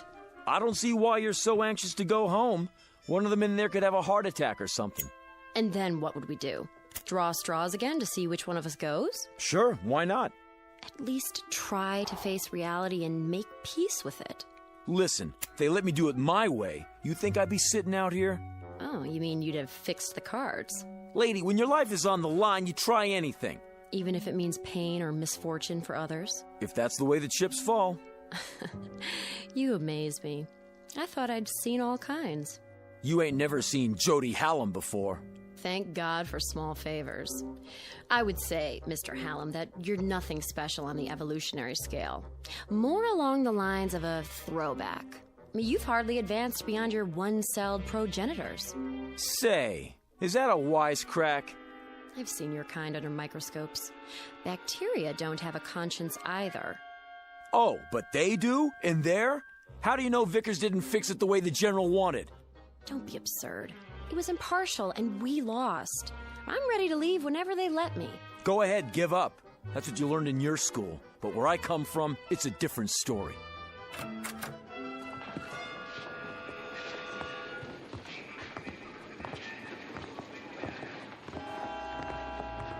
General? Yes? General, I'm sorry I blew my stack before, but, well, it's a hard thing to take. It really hit me, you know? Believe me, I understand. Everybody all set? They've had their final instructions. Everything worked out, huh? No hitches? Ladies and gentlemen, you'd better get ready for the pre-launch. Look, do you think it would be all right if I see him to the ship? Wish everybody good luck and everything? I don't see why not. That doesn't sound like you, wishing everybody but yourself good luck. No? Why the change of heart? Can't win them all. You ought to know that. That's not what you told me before. Well, that's what I'm telling you now. Miss Blaze? Yeah. Yes, sir? We're going to the ship now. Follow me. Sure thing.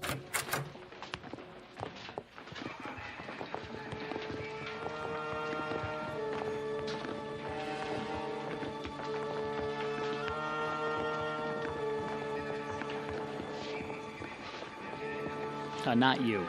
General Sinclair said it was okay. Only flight personnel on the field. I know. I'm going to say goodbye to him on the ship. General? It's all right, guards. Let him pass. Proceed. Sure, thanks a lot. Nice gun you got there. Oh, you coming with us? All unauthorized personnel must exit the launch area. You'll have to use the ladder. One at a time, please.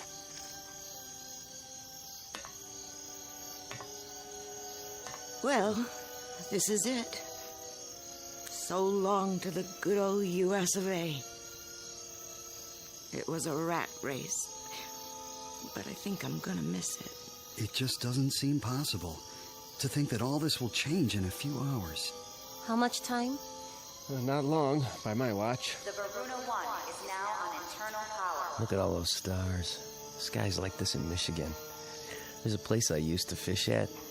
I guess I won't see it again. T-minus 10 minutes and counting. We'd better get aboard. All unauthorized personnel must exit the launch area. Move ahead to the control room at the end of the passage. Guards, stay with us a moment longer. How long to lift off? 8 minutes. I'll give the engines a final check.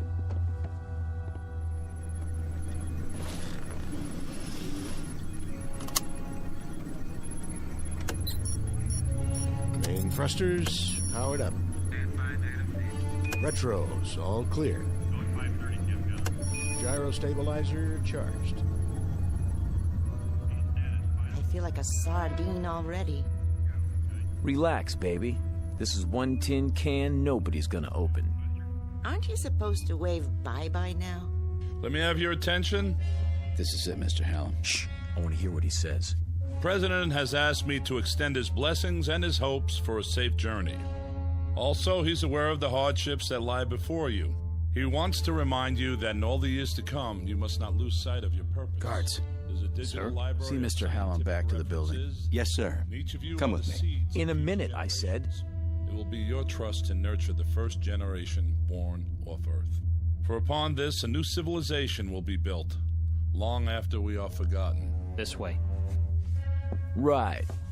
What kind of gun are you packing? 45 automatic, huh? Keep moving. Can I see it? Keep your hands... I just want to look at it. What in the... Back off! Drop it. Not on your life. Watch him. He's got a gun. He's... Ah! Hold it! Now, General, since Dr. Jewell here won't be making the trip, as his reserve, I'm electing myself to take his place. He didn't want to go anyway. Do you think these people would have you after this? No more pretty speeches. You and the guards, make yourselves scarce, and drag the doctor with you. Something wrong with your hearing? General. Touch your holster, flyboy, and you're a dead man, too. Do as he says. That's better. Well, what do you know, honey? Looks like we're gonna get better acquainted after all. What do we call you now? Little Caesar? Just what do you expect to gain by this murder? Life, my friend, in the big blue up there like the rest of you. Oh, I know you're thinking you'll make me pay, but you won't. Not if there's only 8 people left. You're gonna need me. Keep your distance, Buster. Now, Francie, you know better than that. A man gambles, he loses here and there, but the game's not over till the last card's been played. Am I right or am I right? Hey, you! Keep your hands where I can see them! I can't let you do this. Back out of here real slow like. You too, Lieutenant. Are you going to shoot them too? If you do, who will fly the ship? Back out, I said. I'm not going anywhere. Neither am I. Put the gun down. Yeah, sure. There are too many of us. Guards, Mr. Hallam is going to surrender his weapon. Take him into custody. Yes, sir. You're invading my space, flyboy. You're surrounded, mister. Hand it over. Now. Don't make me laugh. If he won't, I'll just have to take it. I warned you. The next one won't miss. Try me for a target, little man. Let go! Drop it! Drop it!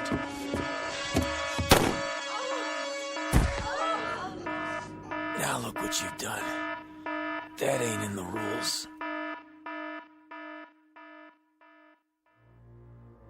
Does he have a pulse? No, sir. Dr. Jewell, are you all right? It's just my shoulder. The bullet passed through. Guard, get the medical kit. Right, General. We won't be going anywhere, General. The second shot took out the control panel. Can it be repaired? Not the telemetry system. Then replace the module. There is no replacement. It would take days to assess the damage. He's right, General. Is that true? You mean we can't take off? How can we? What are we going to do? Yeah, what are we gonna do? I wish I knew what to say to you. Damn him! Just because he wasn't going... He was right. What? He always said he was lucky. And maybe he was. Now he won't have to face the odds. What's that? Whatever it is, he's sure in a hurry. General, up here!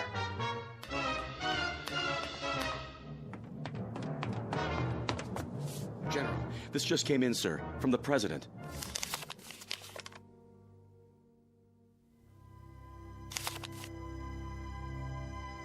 I am happy to tell you all that the danger is past. The President informs me that gravitational forces in the solar system have apparently torn Wanderer apart.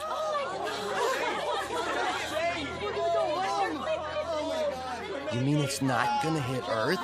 Initial reports are that it is broken up into 5 pieces. Each will miss us by many thousands of miles. Let's get out of here. One at a time, folks.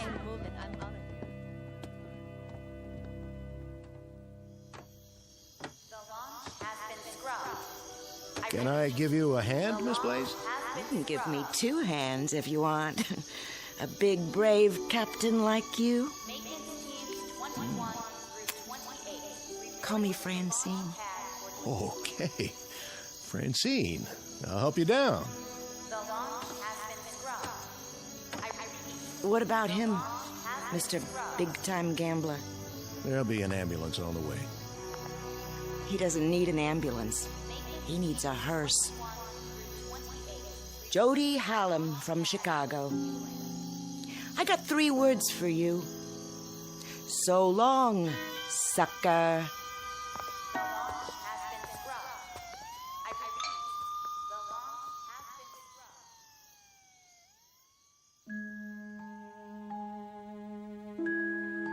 Portrait of a man who lived by his wits and wanted to go on living. The odds looked good, at least for a while. But when billions were marked for death, he lost faith in the laws of chance. Jody Hallam, who played a desperate last card and ended up the only man on Earth to die as the direct result of a threat that never came true. In the Twilight Zone.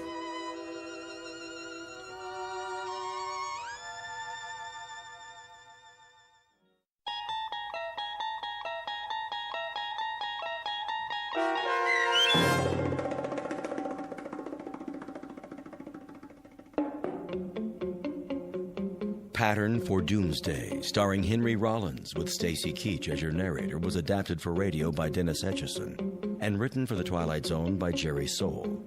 Heard in the cast were Mike Starr, Linda Ryder, Richard Hensel, Roderick Peoples, Jeff Lupetin, Jamie Barron, Steve Key, Nikki Lindgren, Elaine Robinson, Kurt Nabig, Jennifer Joy, Doug James, Carl Amari, Alex Sopener, and Vince Amari. The producers of The Twilight Zone wish to thank CBS Enterprises and the Rod Serling Estate for making this series possible. This copyrighted radio series is produced and directed by Carl Amari for Falcon Picture Group. Sound design and custom Foley effects for The Twilight Zone by Cerny American creatives Bob Benson, Craig Lee, Michael Slaybach, and Matt Sorrow. To learn more about the Twilight Zone radio dramas and to contact us, visit our official website at twilightzoneradio.com. Doug James speaking.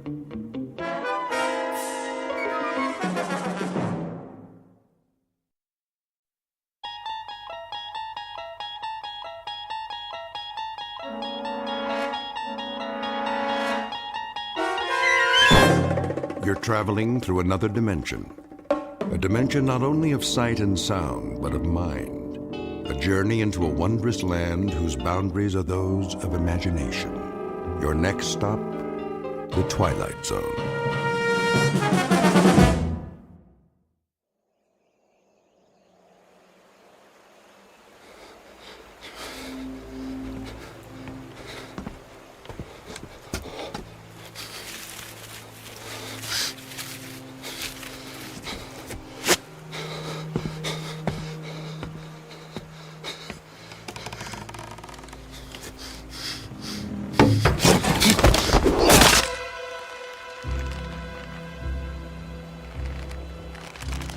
He's dead.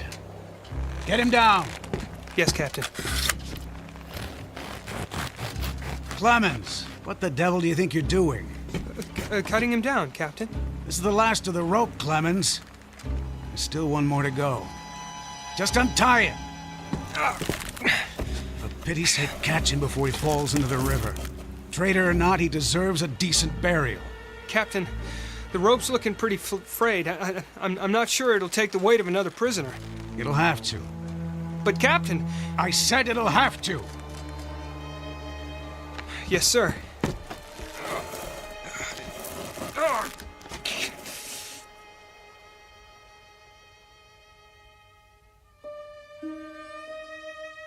You have just witnessed a military execution. Death is a dignitary who, when he comes announced, is to be received with formal manifestations of respect, even by those most familiar with him. This particular execution occurred on Owl Creek Bridge in northern Alabama during the war between the states.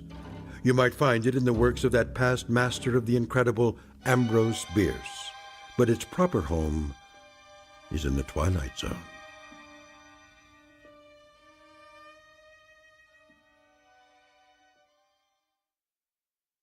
And now, the Twilight Zone and our story, An Occurrence at Owl Creek Bridge, starring Christian Stolte, with Stacy Keach as your narrator. Hurry up, Clemens. I want to get this last one hanged while it's still daylight. Almost got him, Captain.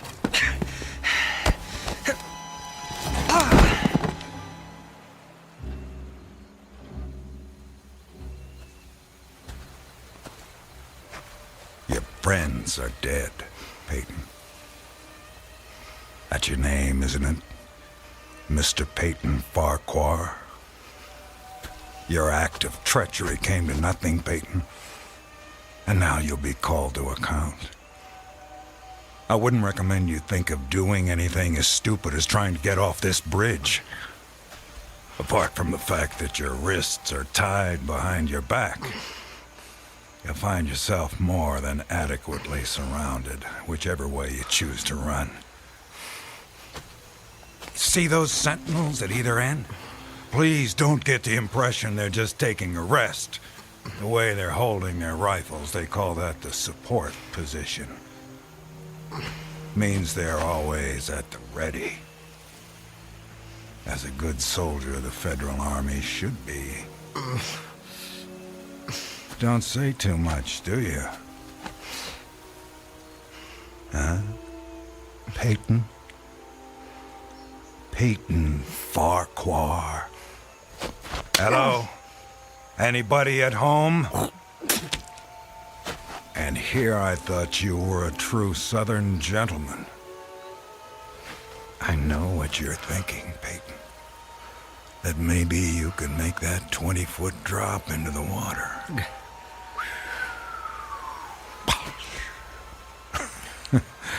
And who knows, maybe you could at that. But after that, your chances for continued survival become pretty slim. Look over there on the bank of the stream. You know what that is? It's the muzzle of a cannon. You see, there's an outpost near here. If you really squint, you can see a company of infantry at parade rest. Think of them as spectators if you want. But if you sincerely want to swim for it, you might just as well be giving them target practice, which, believe me, they don't really need. You want to leave your wife a pretty-looking corpse, don't you? Still not in the mood for talking, huh? Well, I can understand that, time like this. A man needs to get his thoughts in order, ready himself for, you know. Perhaps I can help you with that. From a purely practical standpoint, I mean. I'm not a priest or anything like that. Truth to tell, my knowledge of matters theological doesn't amount to very much at all. But I can tell you a little bit about how it'll happen. Me and Clemens will escort you out to the center of the bridge, then introduce you to Captain Newman. He's a nice man. You'll like him. Me and Clemens salute the captain, then we stand behind him, leaving you face to face with the sergeant. Now, he's not such a nice man, sorry to say, but... Oh, I forgot. You two have already met. Well, when the moment comes, you'll both be standing on opposite ends of the same plank. He stands on the safe end, but you probably already guessed that. And you probably guessed that it's his job to hold the plank in place. Then, when the captain feels the time is right for him, not for you, he gives a signal to the sergeant. The sergeant steps aside, the plank tilts, and down you go. Nah, never having been hanged myself, I can't give you any information on what your final moments on this earth might feel like. But I can tell you, I've seen more than a few of these. And I'm sorry to have to tell you, it doesn't look any too pleasant. Anything to say about that? Well...